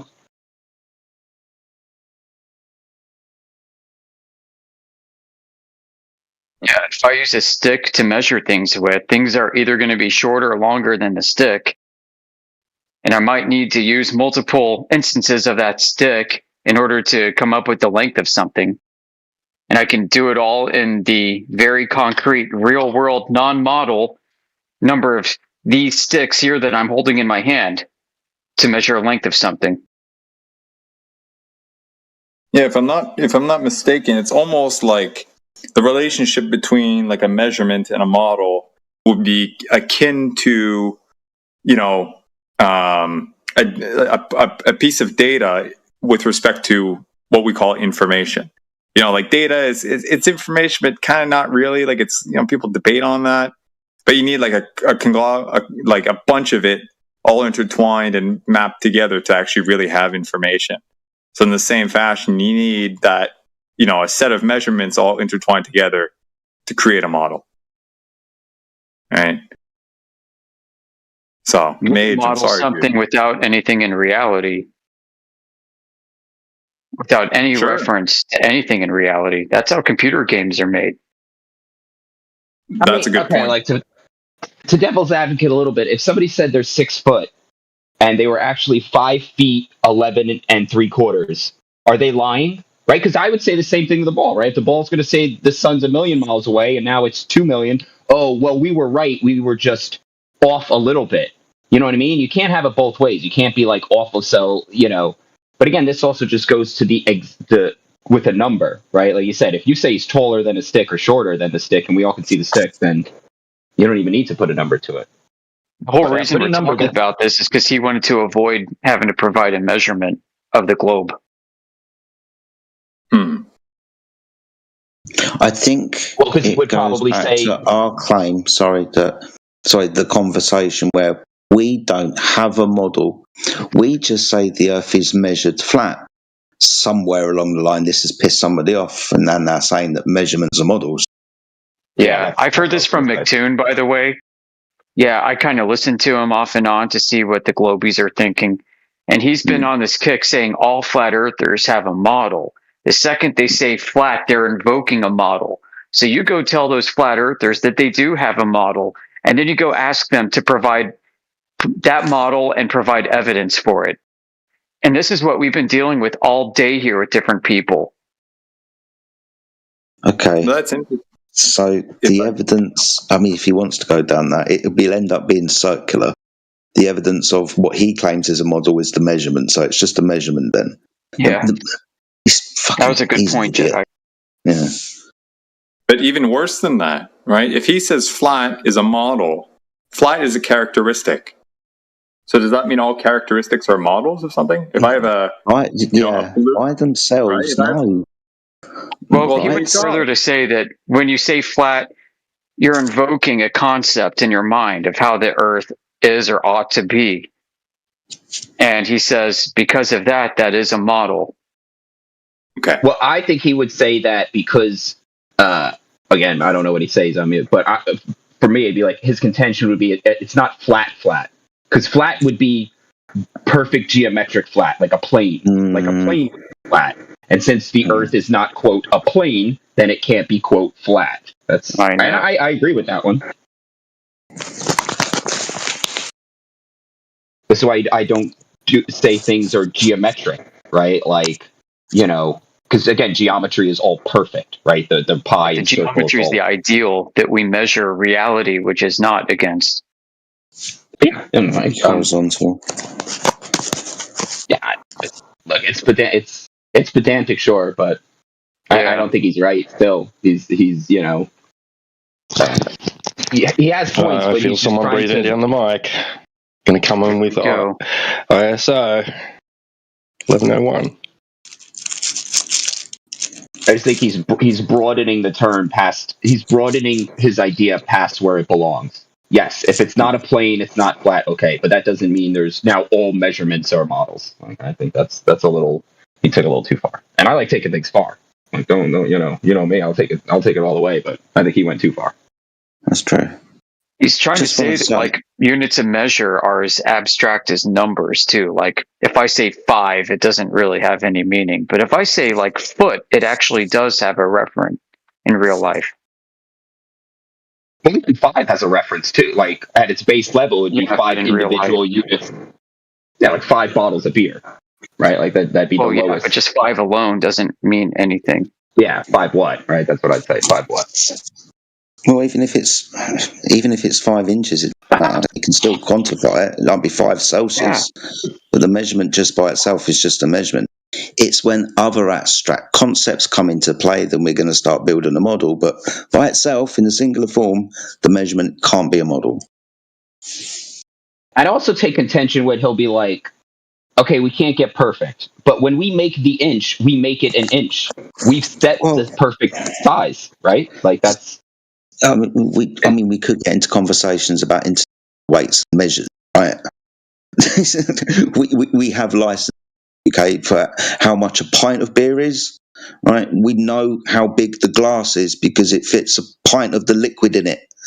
Right? It's international states and measures, man. I mean, how accurate do you want to fucking be? This used to be a thing back in the day, right? Where you'd have a butcher putting his thumb on a scale when he was weighing the mince to get couple of few pence out of the old widow. It's international states and measures, man. If he's arguing this, then he is an idiot.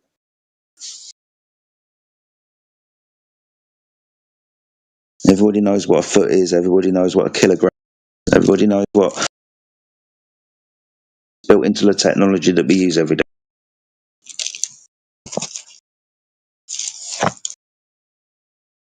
Hello? or conventions. You might argue that a convention somewhere down the line is based upon some kind of abstract model, but it's maybe some kind of false equivalency. It's not it's not the model that we're speaking about. The model of measure, the model of kilograms, the model of temperature. Somewhere in there, that there might be room to argue, possibly. But the measurement by itself is not a model. Yeah, temperature I would say is kind of arbitrary, right? You could we have Celsius, we have Fahrenheit. We're just applying numbers so we can know. Oh, this will burn my skin. This will freeze my skin, right? Okay, that's his point, and that I'm with. But he's trying to just say that for everything, and it inch doesn't work like temperature works. Yeah, and this is where I think maybe the word convention. And I'm fucking reaching out of a knowledge branch. Maybe that's where there's an area of conventions and models. Maybe that's it. But anyway, I did want to say, RTO, it's good to actually.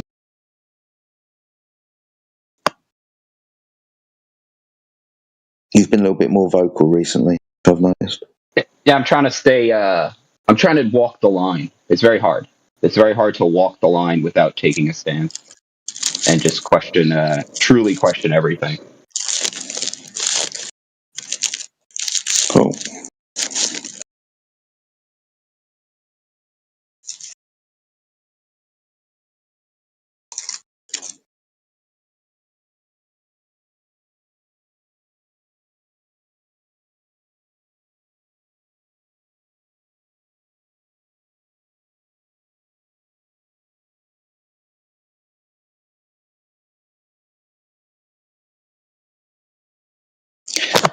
See, Ice, JJ Fish is back. What's up, Ice? Hey.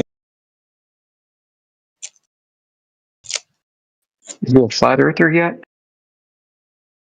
Not yet.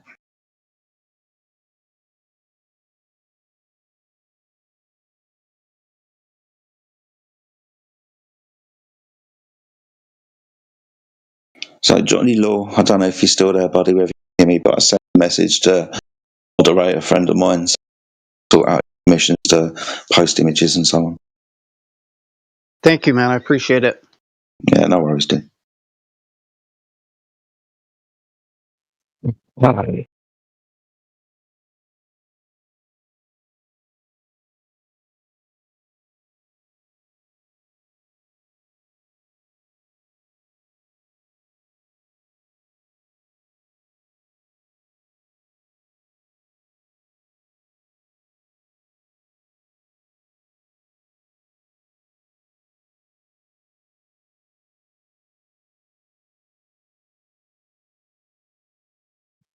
Well, I can start yakking to try to fill the dead air, but I'm not really one for small talk.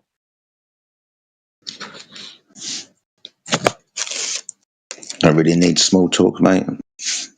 Sometimes it's the deeper the conversation will start triggering.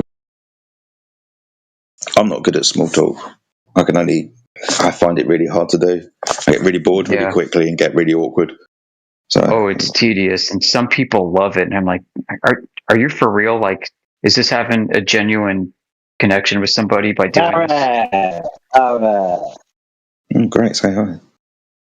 All right, take my quiz. Yay. There's my quiz.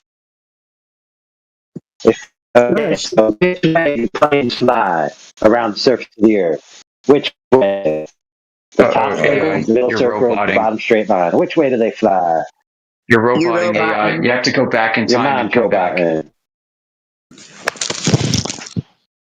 I really love your Mitch Hedberg impression, but unfortunately it was all broken up. That is the quiz. Trying to comprehend a robot. Oh, is it a code? Have we got to decipher it? Gotcha. I think T-Dub got the answer. Mitch Hedberg, that's it.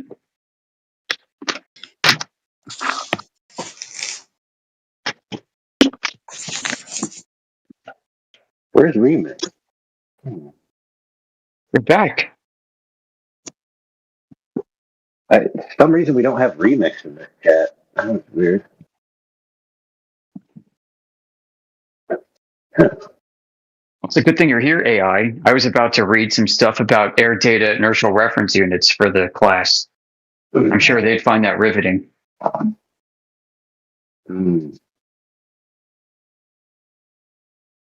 I can still do it though.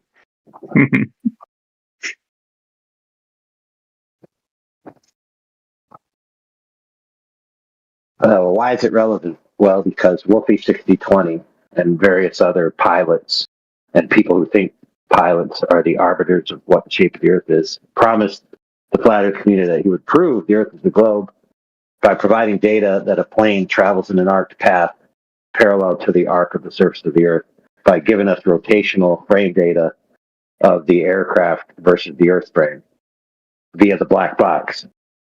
And he never has. And not only that, but the only data that's ever been released in any form shows that the plane isn't rotating, right? It just shows it being straight. Nothing in there with any rotational information. So the rotational information is still illusory. Right. True. It's round. It's not flat. True.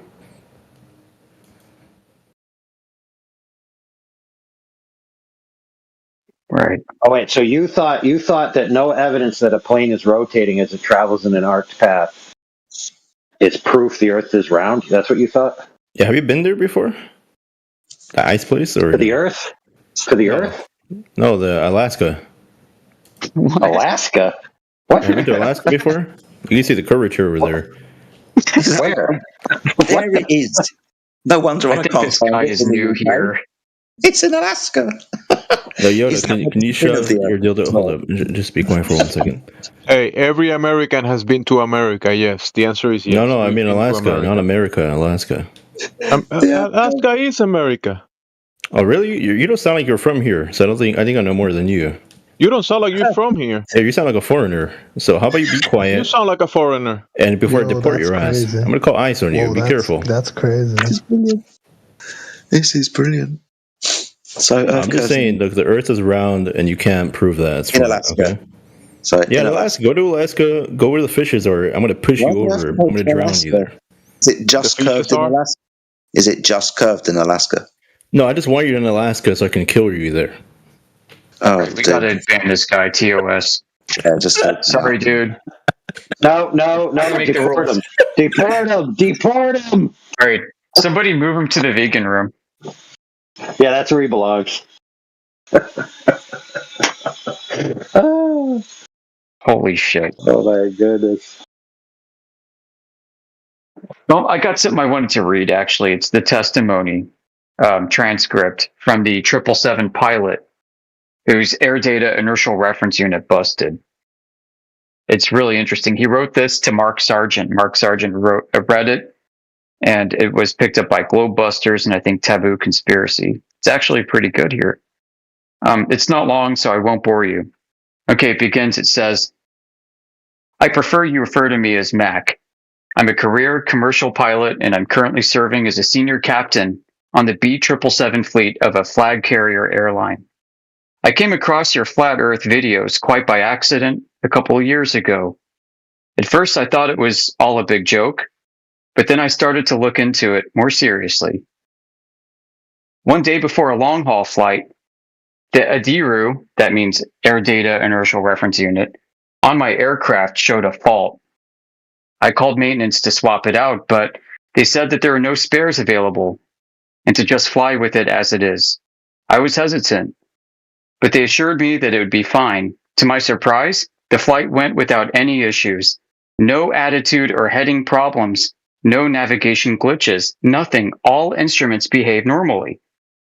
After the flight, I started asking around about what the ADIRU really does. I learned it's a sealed unit, and only a couple of companies in the world make them. As a senior captain, I'm used to getting VIP treatment from aviation suppliers. But when I contacted the manufacturer, I won't name them, they gave me the cold shoulder. No details, no explanations, just stonewalled.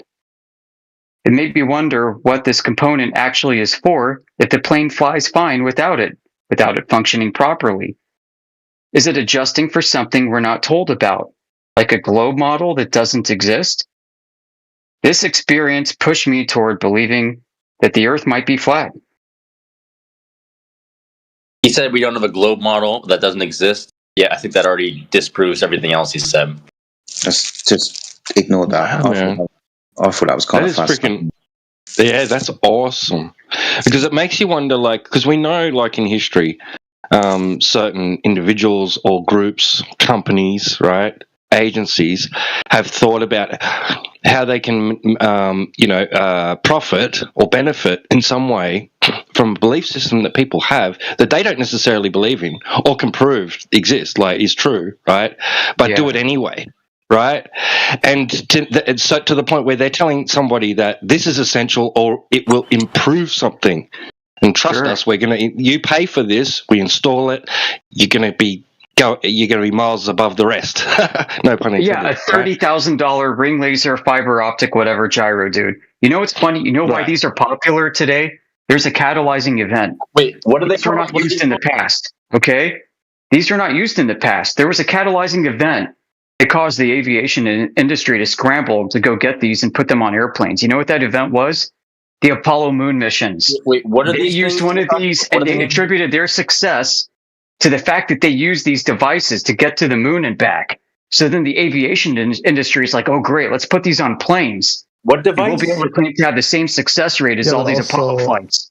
And what also, device? if I may point out, those devices are just like an extra safety hazard, right? But even without them, you're directed by like the air traffic control, right, to what device is this? Adjust altitude and all that. So you'd be fine without it, but it's just like an extra thing on it. What is the name of this device? It's called an Air Data Inertial Reference Unit. It's an airframe gyro. It's an optical gyro that computes. It takes physical measurements, because it is a gyro, and then it computes all kinds of data to portray the location of the aircraft in a spherical coordinate reference system. That's really all its main purpose is. They're built by Honeywell and Boeing. It gives you data such as airspeed, altitude, angle of attack, and not airspeed, no. But I mean, it collects airspeed data. It integrates airspeed. It integrates airspeed from other components. So it's something that shows you a lot of data integrated together. Right, and then it calculates three things. It has a Schuler tuning subcomponent, Coriolis subcomponent, and a transport rate subcomponent that are calculated in different modules. And then all that's combined and then processed with the Kalman filter and sent and passed to the black box. Yeah, so if you lose track of air traffic control, I'm sure something like that might be useful. Yeah, I mean, as with GPS. It's got a gyroscope in it, right? Yep. And this gyroscope lets the aircraft know its orientation. Yep. Whether it's pitched up, whether it's yawing, and so on. Yeah? Yeah, yep, and there are different levels of enrichment that the data goes through. Cool. Nice, JJ. You're not going to get that from the fucking tower, dude. This is essential to the aircraft's orientation in three-dimensional space, dude. It's how you and the aircraft know what it's doing at any one time. Yeah, it's another way of confirming what's going on. Yeah, it's kind of the standard of measure apart from the optical measures that you get. Is this guy always going to talk through me? I think so. I He was talking through me stand it. earlier.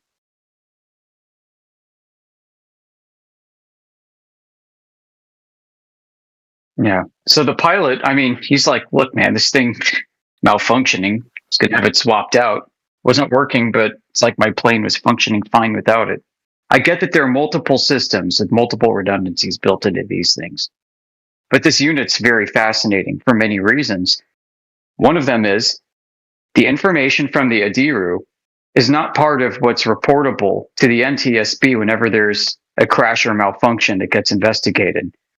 The data from this black box within the black box is sealed, and a FOIA request, Freedom of Information Act request, must be sent to the NTSB to gain access to it, which can be denied.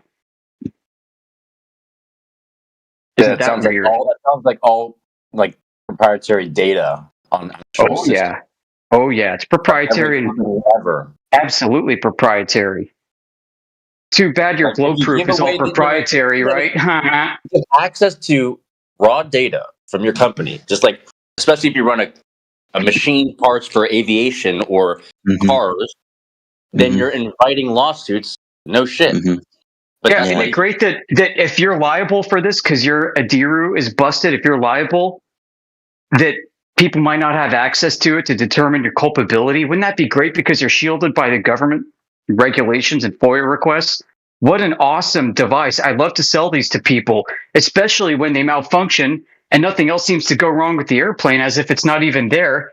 I just like upsold a $40,000 to somebody that nobody knows anything about, that's sealed and protected by government regulation. Isn't that great? Oh, yeah, a fucking toy yo-yo inside. Everything it's a little black box of a toy yo-yo. That's not just government regulation. That's private information too. Like, again, the whole plane is private. What makes this so special? The whole plane is private. What makes this so special? No, it's not special. It's not. Well, it is. No, because it's not part of the releasable data that gets investigated in crash investigations. That's an auxiliary part. There's many things that aren't included in many things. How do you know that?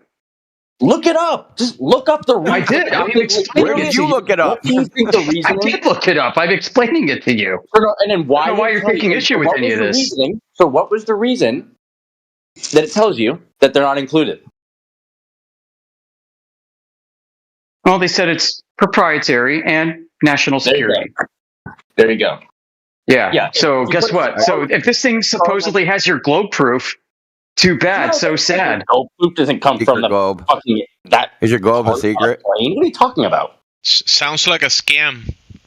Well, I need to interrupt for a second. You're reacting to so I have to put you on mute, bro, because this is a point of parliamentary order. I'm doing a record-keeping venture right now. What does this dude owe you again? Because I want to do my update. So if I got the person correct, it's direct measurement surface. Yeah, JJ, isn't it JJ? This guy here? Yeah. So direct measurement that the surface of the Earth is curved from a satellite, and proof that the satellite is rotating around us 300 degrees. Really? Still waiting for that. Oh, I'd love to hear this. You got that, JJ? The surface of the Earth is curving. And what was the other one? Oh, from a satellite. Hold on. Curving from a satellite specifically. Because the second one is that satellite is rotating around the sphere. That might be the inertial reference unit from the satellite. Oh, I can't get into that. Protected. Proprietary, guys. I could try freedom of information request. I'm sure they'll honor it. What date? How long ago did he say he was going to do this? This was a few days ago. I'll give it within the last week. Definitely within the last week. 4 days or so. Okay, so direct measurement. The surface of the Earth is curving from a satellite, and the satellite is rotating around the sphere. Yep. Okay. All right. It's going to be moved. I'm gonna just confirm with this guy that that's what he understands. Now, Ice J, do you understand what he said? What you do you agree that's what he asked for, and you said you were going to provide? One of them, and I did provide it. Okay, which one? Satellite measurements to long-range measurements from a satellite to the Earth at different points of the day, showing where its relationship is to that thing, and measuring those distances and plotting it out. You see an Earth curved, and it cuts out.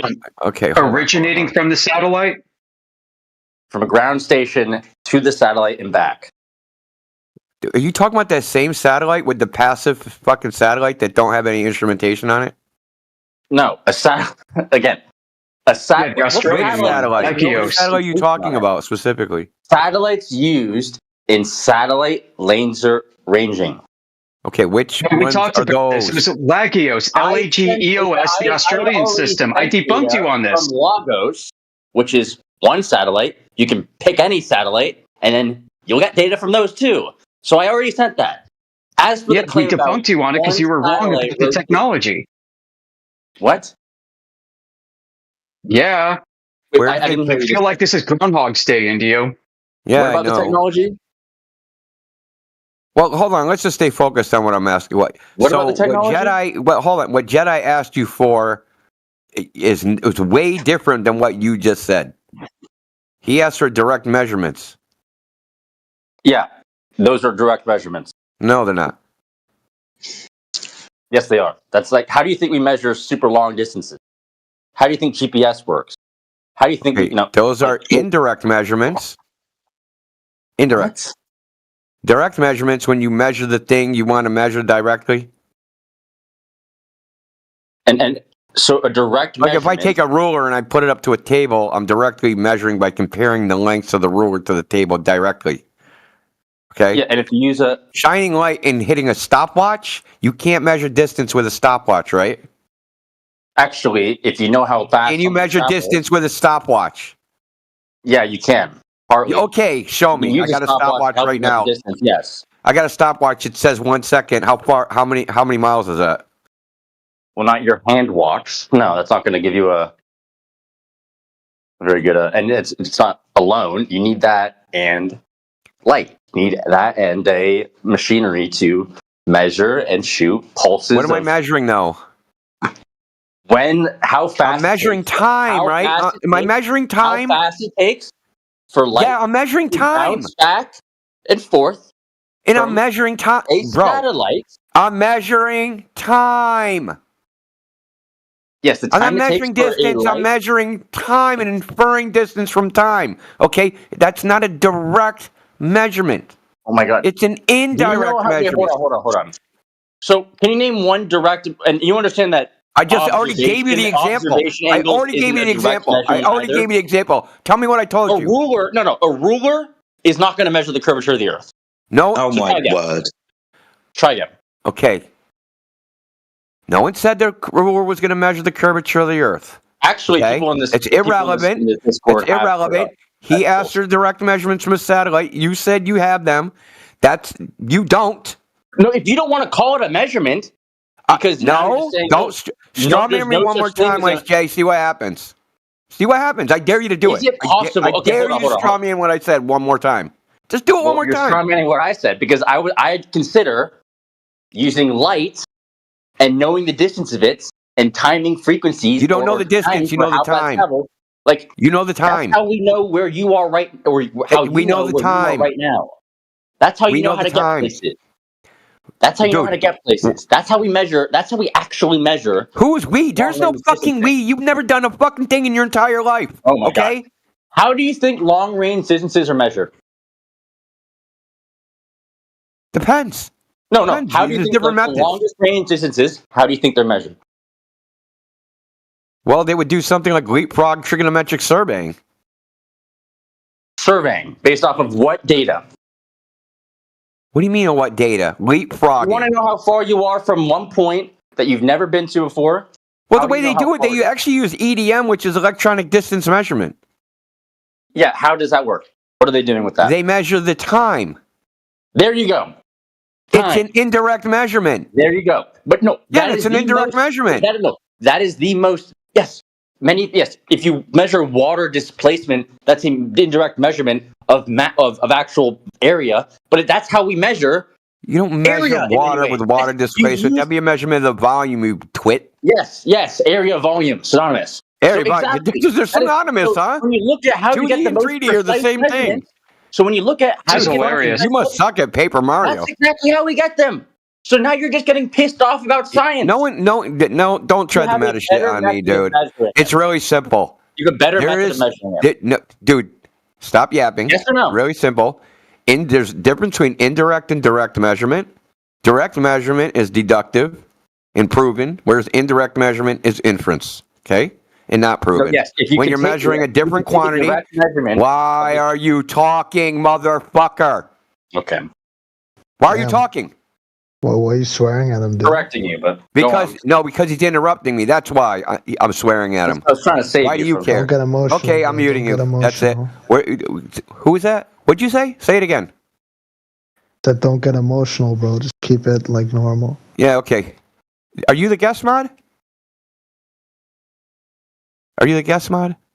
He sounds like he's on Quaaludes. He's telling you not to get emotional. You're not the guest mod? Oh, okay, then shut up. I don't care. Okay, Ice J. The point is, Jedi was very specific in what he asked for. What you provided is not that. There's no amount of asking me questions, shucking and jiving, say, yes, we did this or yes, we did that. The fact remains is the methodology from which you infer distance measures directly, it measures time. But it doesn't directly measure distance. He asked for a direct measurement of curvature. That's what you said you had. Now, say you spoke wrong and that you actually can't provide that, or I don't know what to tell you. What do you think measurement of curvature means? Rate of change of slope, and the measurement of that rate of change of slope from zero. Of the Earth? Of the Earth. You don't. Yeah, no, if you were to, how would you measure it? How? How do you measure curvature of a body over a super large distance? Well, you could use a laser and just measure the height of the laser with a fucking ruler above the surface of the Earth. That's indirect. That's indirect. No, it isn't. Yes, it is. You're That's measuring the height of the laser above the surface. It is not measuring the curve of the ground. It is direct. You are not measuring the curve of the ground. It's a direct comparison. How far you're looking at. It is. You are seeing, you're going to overtalk me. Keep doing it, dude. No, you're I'm about interrupting fed me. up with you. You're interrupting me. You asked me a question, and I'm telling you. And that's you not asked direct. me a question, and then you fucking decide to answer it and say, nope, you can't do that. Bro, So, it's okay, a direct what do you use for your measurement. So when I'm you look- directly when you look at the measuring laser- a distance between the laser and the Earth. Directly. Yeah, like directly No. place a yardstick directly on the Earth to directly measure the height of the beam that's shown directly at it.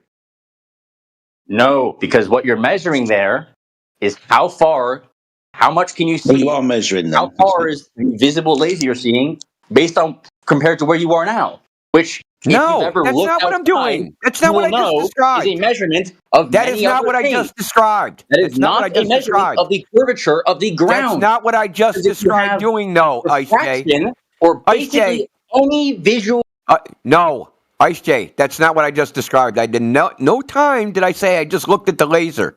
I said I measured the height of the laser above the surface of the Earth. I didn't say I looked at the laser to see if it was curving. Pay more attention. I can't believe he's the same guy that wanted to talk about like optical gyros. Holy crap! Like, we had to step back from college to like grade school That level. shit's like a of script, gyro. dude. Anytime this dude talks about anything technical, he's no, reading I'm from saying- something he already wrote. So really simple, Ice J. If I measure the height of a laser above the surface. If you won't accept, no, hold on. Looking at how, don't say about what I'll how accept, high dude. a laser is from up to you is not measuring the change in the curvature of the ground. What did you You just are say? not measuring that. Okay, so I am not measuring. If I You can measure the use that height, measurement. why did you start to talking arrive after at I that, started talking? But you are not measuring that. So the best you got is dog shit. Okay, I have actual long range precise measurement techniques. They present data that shows we do not live on a flat surface. We live on a globe. Are you Now, gonna let you me can deny talk? that all you want. Now you're going on mute. Listen, I ain't gonna unmute you, and you're gonna listen to me fucking talk. Then I'm gonna ask you what I said, and if you can't repeat it back to me, I'm banning you off the channel. Oh, he already left. What a loser! Like, why do they do that? You guys having fun or what? It's fun to listen to. If fun is like stabbing fucking imaginary bugs out your arms with a needle, yeah, we're having lots of fun. Got nothing else to do. Yeah, why not? I know. That's good, man. You taught the audience that like this guy wasn't capable of having a higher level discussion at all. Dude, That's how's what they got. parallelism a fucking high level discussion?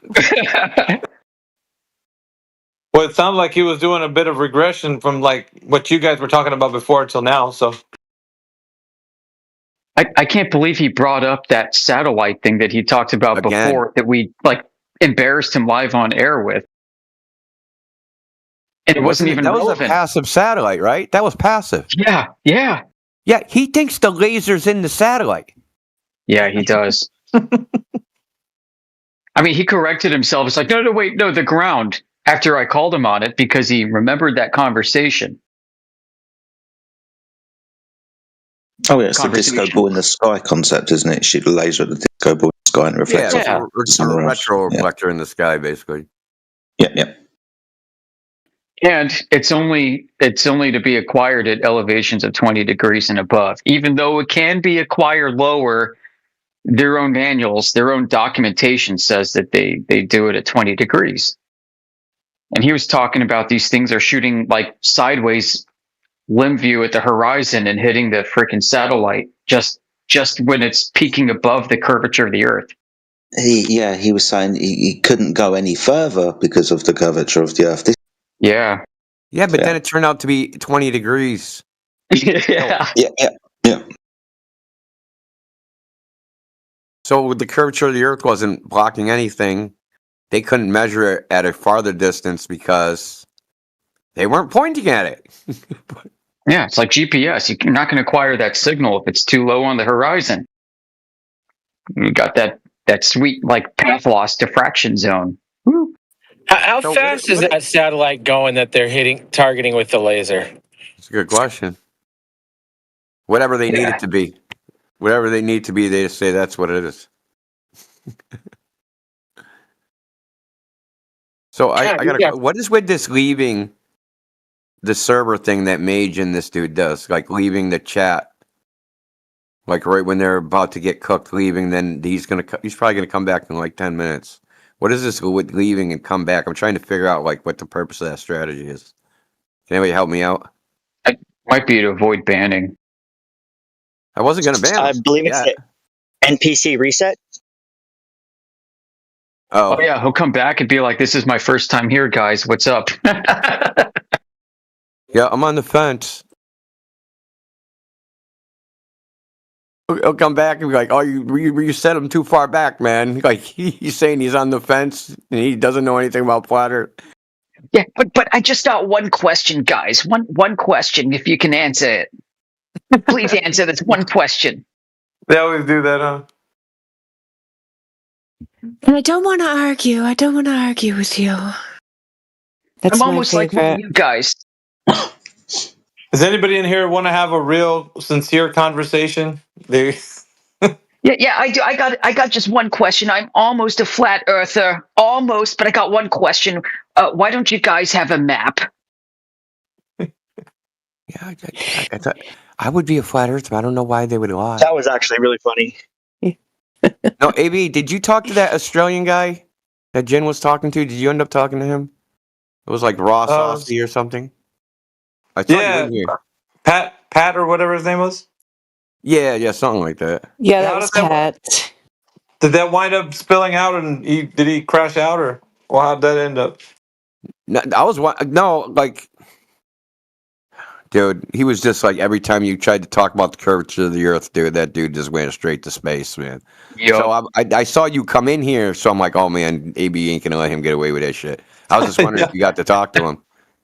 Yeah, he was it like 2 hours in? He was really just kind of softened up.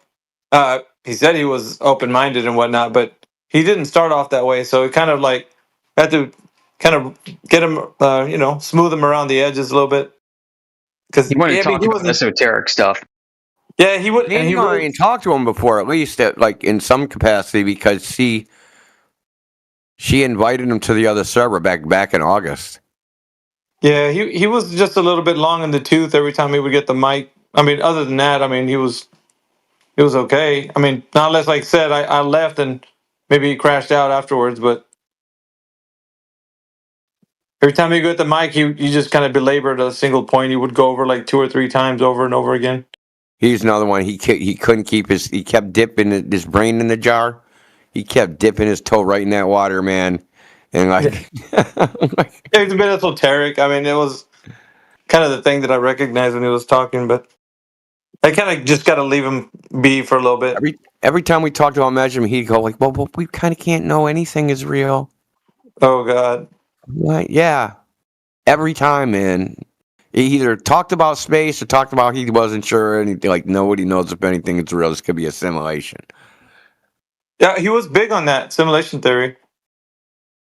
I think Yoder don't popped get in it. and said something like, well, isn't the Earth flat in simulation theory? I love saying that to these guys. Like, come on, it takes less processing power. I mean, that's why NASA, right, uses flat Earth models. Well, I use my Even that- simulated ruler with my simulated self and measure a simulated flat Earth. Then we have to. Hey, you got to tell them the hollow dick is flat. Remember that you're going. Jeez. I mean, if they want to go that way with it, it's like the hollow dick's flat. No, that's just a local tangent plane on the ECEF coordinate system. The whole thing is globular, I promise. No, they would say something like, "Did you measure the floor of the holodeck? There's a slight curve to it." I might have to use the holodeck as an analogy for GPS, honestly. It's starting to get stunning how many people think that like their GPS device is talking to a satellite. It's really starting to like kind of like bug me out. Like, dude, are you serious? You think you're fucking communicating with a satellite with your freaking little guy? Yeah, they're reading stuff on the internet that's kind of giving them the impression that they can say that.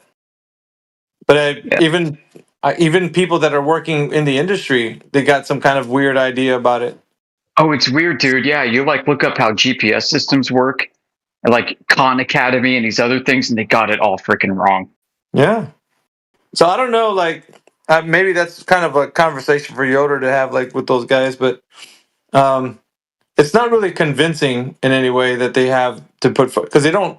Like, everything's like every time we talk about what systems they're using and stuff, well, it's proprietary. We can't really talk about it. Otherwise, I'd be able to tell you how the Earth is a globe. I'm like, dude, you know how many times we heard that in the Did past? you just hear them talking about that, AB? Did you just hear Yoder talking about that? Just right now? Like with JJ Fish? Yeah. About 40 minutes ago. Yeah, he was just talking about that. It's crazy. Yeah. Yeah, the Air Data Inertial Reference Unit, baby. The black box inside the black box. We were talking about that earlier today, but he probably mentioned it again. Yeah, I did. We were talking about it a few hours ago as well. I mean, this thing is almost like a key. That's news to me. Speaking of that, Spurg, Spurgy, Spurgmeisty. Hey, have you conceded that all measurements are models yet with my proof? Hey, hold on, bro. Bro, I didn't rudely interrupt for you to take the floor. Oh, sorry. Yeah, you're bad. You're right. I agree. So anyway, check out my quiz here. This is for AV. Let me post it again. Look right there. See that? Yeah. Green lines and whatever, right? So I want to add to the list of bad arguments. Here's the argument. If the Earth was a globe, planes would have to fly in straight lines. They couldn't fly in curved lines if the Earth was a globe. That is really dumb. It's dumb. Really dumb. Hi, Mage. You coming back to replace your idiot friend? So, well, I'm really waiting simple. for you I'm gonna destroy your proof that measurements are abstract theoretical things. I have soup cans. My units are soup cans. I take the soup cans and I line them up against a broomstick. The broomstick's 5 soup cans long. Where's the abstract theoretical model in there? So I which part of that? argument. Which part of what I just said is the abstract theoretical model? So I corrected the argument to only apply to discrete. Answer the fucking question. The question is, it doesn't require a model for discrete values. Okay, so the premise in P2 is wrong. I updated it. It's no longer all. It's just for all continuous. I'm not chasing you, dude. So you wrote that? Great. He updated it. You wrote that. Yeah. So that's still going to be a huge problem for you because you use continuous values all the time. There's no problem. You don't understand what measurement is. You don't understand how measurement works. It's a deductive argument. Okay? It's not abstract. I made a deductive argument. In the sense that the logic itself is transcendentally abstract, but it's not abstract in the sense of some theoretical model where it's artificially abstract. The way measurement works is you're comparing two things. I don't know what to tell you, dude. My argument entails that for all continuous It involves the law of equality, dude, or the law of identity. Yeah, you're not engaging with the argument. No, you don't understand. I am. Your argument is a logic argument. Measurement can't possibly be defined the way you're defining it because that's not what measurements are, and that's not how measurements operate. When you take a measurement, operate on the law of identity. Okay, when you measure what is the height, law of identity, A Mage? A equals A. Yes. Right. When you A measure equals A. Is that abstract? I don't know why that matters. Is that abstract? No, because that's how measurement works. That's what a measurement is. When you measure You're height, finding an equality, dude. Can you just answer my question? No. Can you Why not? concede that your definition of measurement's incorrect? And Well, can't this is possibly funny. be true? This is so funny. Listen, Mage, Indio independently gave you the same reputation I gave earlier. I invoked the law of identity, except I used sticks and he used soup cans.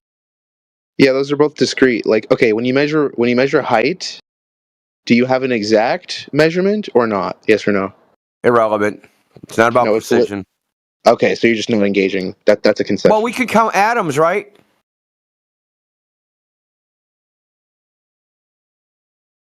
We can count atoms, right? Want to do it that way? Yeah, love then it. it's exact, okay? Fine.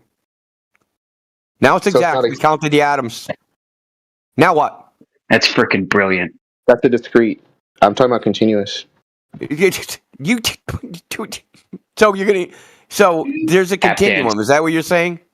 Yeah, of lengths called height. Really? It's a continuum.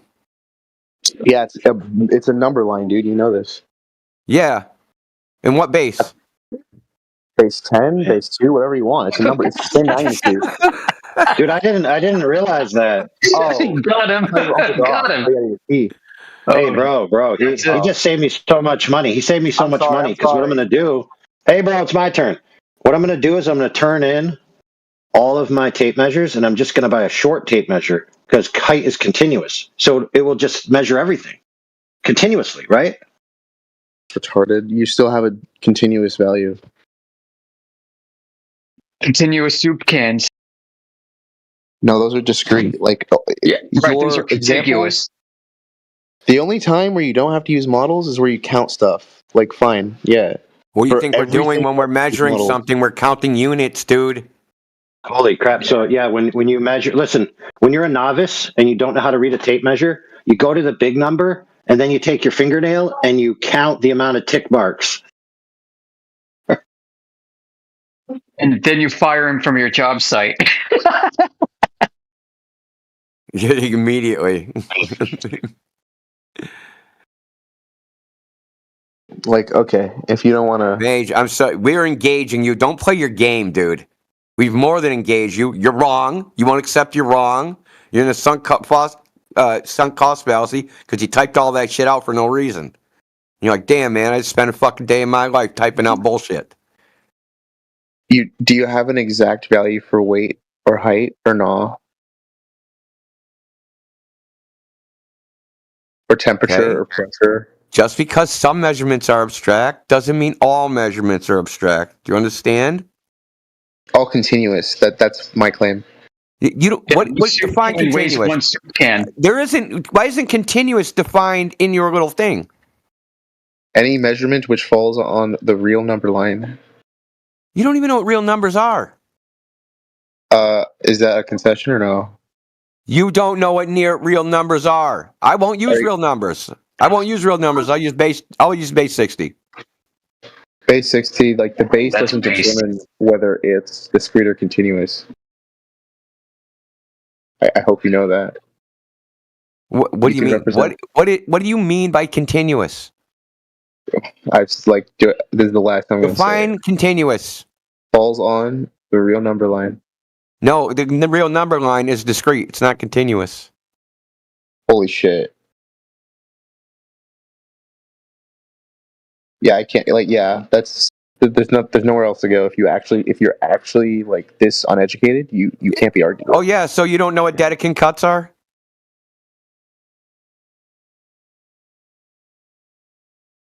Yeah, Google it real quick, Mage. Google Dedekind cuts and then tell me that the real number line is continuous.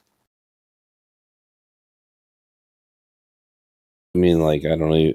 I'm not arguing this. You can open any discrete map. Yeah, I just told you Dedekind cuts are a proof of the real numbers. Well, not a proof, right? It supports the real numbers, the existence of the real numbers, to give it some sort of foundation. And Dedekind cuts branch out all the real numbers and all the spaces in between into discrete units. Okay? They're all discrete. They're not continuous. Real numbers are not a continuum. Okay? Otherwise, you wouldn't have transcendental numbers and irrational numbers. You don't know what you're talking about, Mage. You're talking out your ass. I don't know how you can do this for so many fucking hours a day of talking out your ass. Irrational numbers are real numbers. Like this is like brain dead. I'm like I can't argue with you anymore. What is an irrational number? What is a property? A number What's that the property of an irrational number? It's defined as just a number that can't be represented as the quotient of two integers. Okay. What does that mean, though?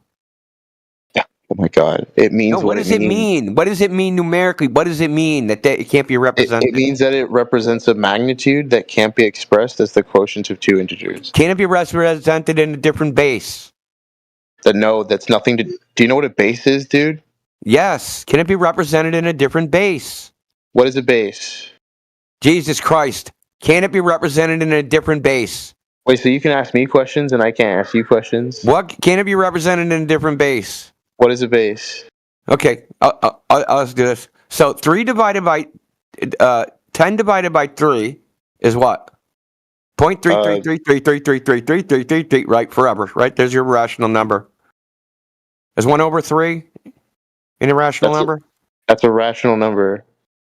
Well, it's 10 divided by 3, dude. It's repeating. It's 10 divided by 3. It's the same thing. It's in a different base. That's not a base. Dude, you really are fucking. You don't understand. I'm sorry. Base is a positional notation to represent magnitude. No, that's not a base, dude. Dude, it's not where you put the fucking decimal, dude. Yeah, okay. That's funny. You have a go, man. That was a good talk. Yeah, good talk. Go leave for 10 minutes and come back with another fail. Fucking dude, you're like honestly, a 0 and 100, Mage. Honestly, you're a 0, 100. You're like batting 0. At this point, it's pretty much over. There's nothing I can say that's going to change your mind. You literally cannot be. Why would I make myself stupider by listening to you? You can't be convinced. Of course, because you're fucking wrong. Dude, you're right. You can't convince me that I'm wrong. You can't gaslight me into becoming retarded. You're right. You are absolutely correct. You cannot gaslight me into being as stupid as you. Right. You're correct. You don't know what a number base is, dude. What base is binary? Base 2. Oh, okay. What's the decimal representation of that? Base 10. I said, what's the decimal representation of that? You said base was a decimal. Oh my God! There is no decimal representation of that, right? That's why we have floating point errors in arithmetic in computers, right? Because there's a you have no idea what you're talking about. Because base 2 and base 10 are not exactly commensurable. It's the same problem. The problem that you have with fractions and using fractions. Shut up, dude. The same problem you have with the rational numbers as fractions is the same problem that you have in base conversion and floating point. It's the same problem. Irrational numbers can't be represented with fractions. Okay, go back to like fucking 10th grade algebra, dude. Like seriously. This is like pearls before swine shit. I can't fucking take it anymore. How much time has we like? How did Mage get unbanned? Did you unban him, AI? Just curious. I'm not gonna complain if you did. I'm just wondering how he got unbanned. I don't know. I thought you banned Listen, I don't even know that he was banned. Yeah. Or that he existed. Does he have hands? Is he in a jar? I thought you banned the alter ego of Mage. Naples? Oh, yeah, maybe. Yeah. Maybe I didn't Yeah, I think that's Mage. what happened. Yeah, you banned that's possible. his other account. I think that He's could be the wasted case. like 6 hours of our time, dude. I can't take it anymore. He's been wasting. Well, that depends on the goal.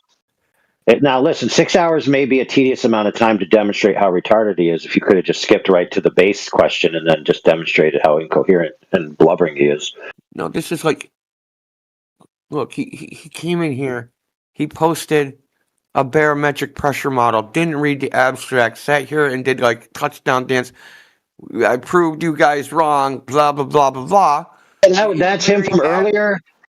In the very abstract, it says that it doesn't work over 20 kilometers. And it wasn't based upon empirical data, it was based upon a model.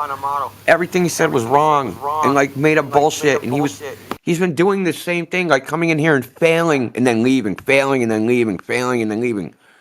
It's I don't know. JJ. I just don't want to do it no more. Like we get a change of plan or tenor or something, man, because it's like quite boring at this point. We've got Yate with nice bulgy eyeballs. If he wants to talk to us. Hello, Yate. Welcome to Flat Earth Channel. Hugh Drew, 561. Welcome. If you have any questions about Flat Earth, you've come to the right place. I don't know. Yay, dude, you got big, beautiful eyes, Nate. I know. Aren't those nice? Yeah. You must get wet in the rain. Can't tell if he's crying, though. That's right.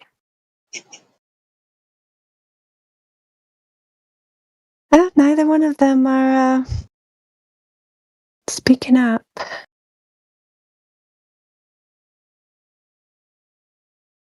Yeah, if there's anybody else that's got a question or comment regarding the flat earth, by all means, we're here for you. Mansky is here. Q. Good to see you. Light. Still can't hear from Light. I guess you guys talked to Homo Ape earlier. How'd that go? I didn't talk to him. Hello, Homo Ape. I don't even remember. I remember the. Can't remember personally. Yeah, and then we've got a wonderful panel of flat earthers here for Saturday night. Hello, guys. I am almost a flat earther. I just got one question, though. Just one question holding me up. If Earth is flat, how can you have seasons? I swear, I'm almost there, guys. Just need this one question answered. So what you do is you get to the grocery store, go down the baking aisle, and the seasons are in the bottom right corner usually. Usually McCormick. Sometimes you get Betty Crocker.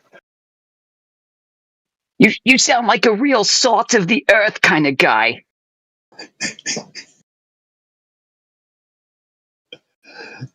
Oh, dear.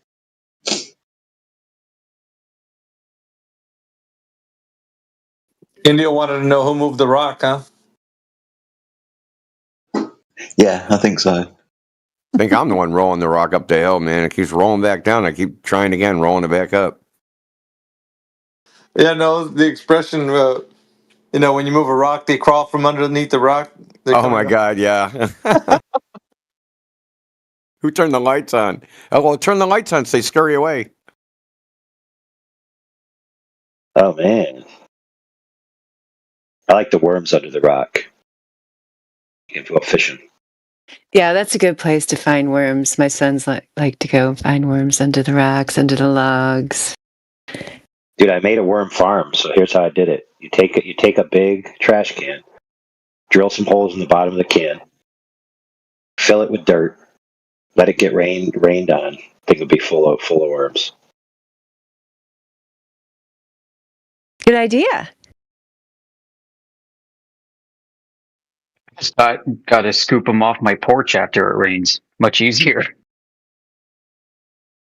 Now, do you keep the trash in the trash can before you fill it with dirt? No, it's more like, this one was like the big, contractor style trash barrel.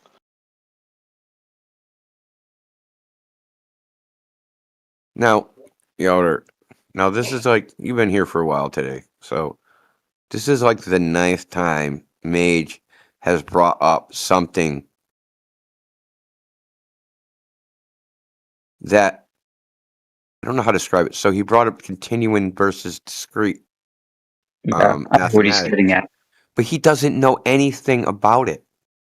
Now, I don't know. Is he like throwing a dart at a mathematics textbook and like just saying the words that the dart sticks in? Like I wondered. I don't understand how he would eat. How is he bringing up things he don't understand? Oh, he's I being think prompted. he is reading.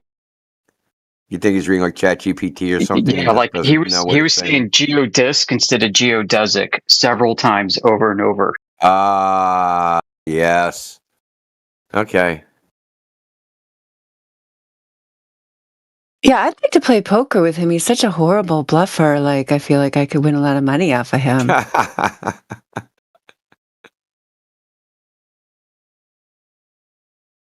He is a horrible bluffer.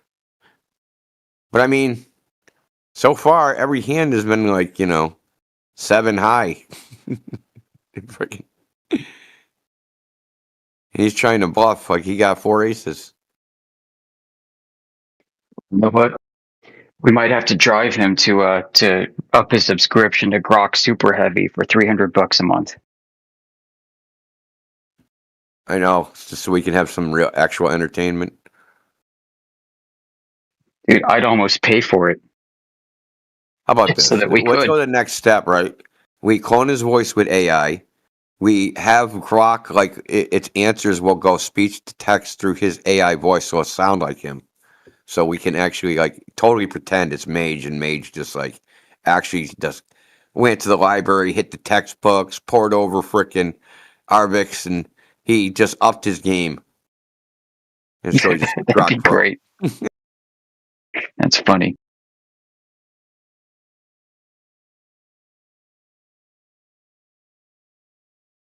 He could have spent the 6 hours he spent in here talking out his ass, like researching just one of the things he talked about, and he'd probably be like, he seems intelligent enough to like comprehend the stuff, right? And he could have just like, learned actually about the subject and then discussed it. Yeah, I'd say so. He's got a good a base of foundation and some, like philosophy and mathematics. He really does. Yeah, it's like he missed some of it, man. Yeah, isn't that weird? That's what I was saying to him. Remember, I was saying like it's like you skipped 2 classes or something. Like you jumped the foundation classes, and like now you're like in an upper level class, spitting out their terminologies, but like you don't understand what they actually mean. Right. But you can talk as if you're doing it. Right. Yep. Like Frank Abagnale. Who was that guy? I think it's a freaking. Yeah, from Catch Me If You Can. Yeah. Yeah, exactly. Yeah.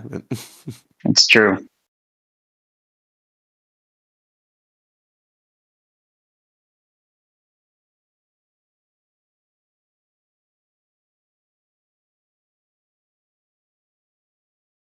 Yeah, I mean, you can always kind of tell who's had a formal education in certain subjects and who hasn't, and where their strengths and weaknesses are. I mean, they would just tell you if they're honest and just tell you, yeah, I'm self-taught in this stuff. We've got lots of people who like to pretend. There's lots, but I mean, there's ways. Like if you self-teach yourself with the textbook, you're still gonna, right? You're gonna sound like you have a formal education. It just depends on people. Typically, yeah. I mean, the way they'll learn, they'll self-learn is they'll only learn about the one thing they're interested in, and like, right. That's kind of what I mean. Yeah. Whereas, like education allegedly is like more general. You know what I mean? Allegedly. I gotcha.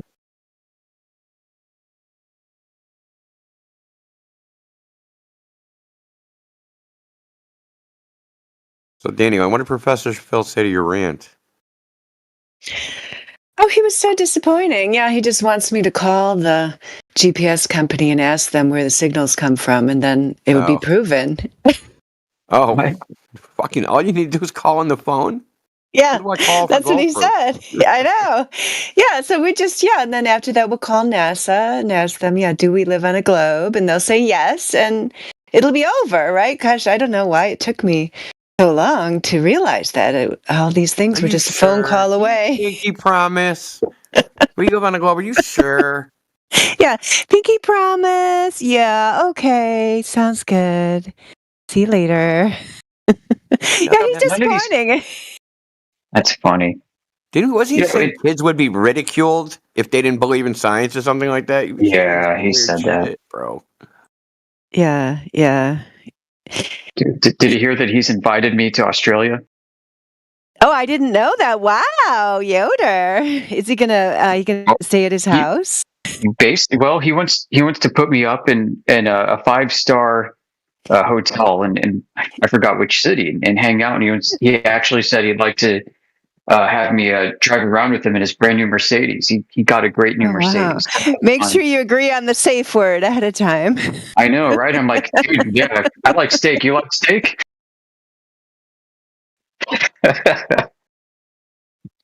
Here, smell this cloth. Does it smell like chloroform? Yeah, let me check, just in case. Yeah. When people bring up GPS, not a single person ever talks about the backhaul. You know what I mean by that? It's not brought up in like anything that you'll read mainstream on the internet. You have to start digging for it. The SAT side coordinates, right? Exactly, and the uplink, the highly encrypted uplink. What's going on there? I mean, there's public data about it, but I mean, there's this widespread opinion that GPS is like the freaking open source Linux of navigation systems, and it's not the case at all. Yeah, it's a military system. I mean, there's a whole freaking story about that band. Just the band that GPS uses. I've told this story before. There's this hedge fund guy made several $1 billion. He wanted to start with the same thing like Starlink, except for it was going to be a little bit different. It wasn't going to be individual base stations. There'd be a ground station, and the satellite would communicate with basically the ground tower. Right, so he'd have a satellite internet. The internet but the connection would be satellite to basically a tower with wire going to the home, right? Or maybe even wireless going to that antenna or whatever. To accomplish this feat, the FAA or the FCC sold a bunch of bandwidth, and part of that bandwidth was the GPS bandwidth. And they bought it. They bought the GPS bandwidth because they're operating on an unlicensed bandwidth. So they bought the license. Well, needless to say, GPS still exists and their company don't. You didn't know that.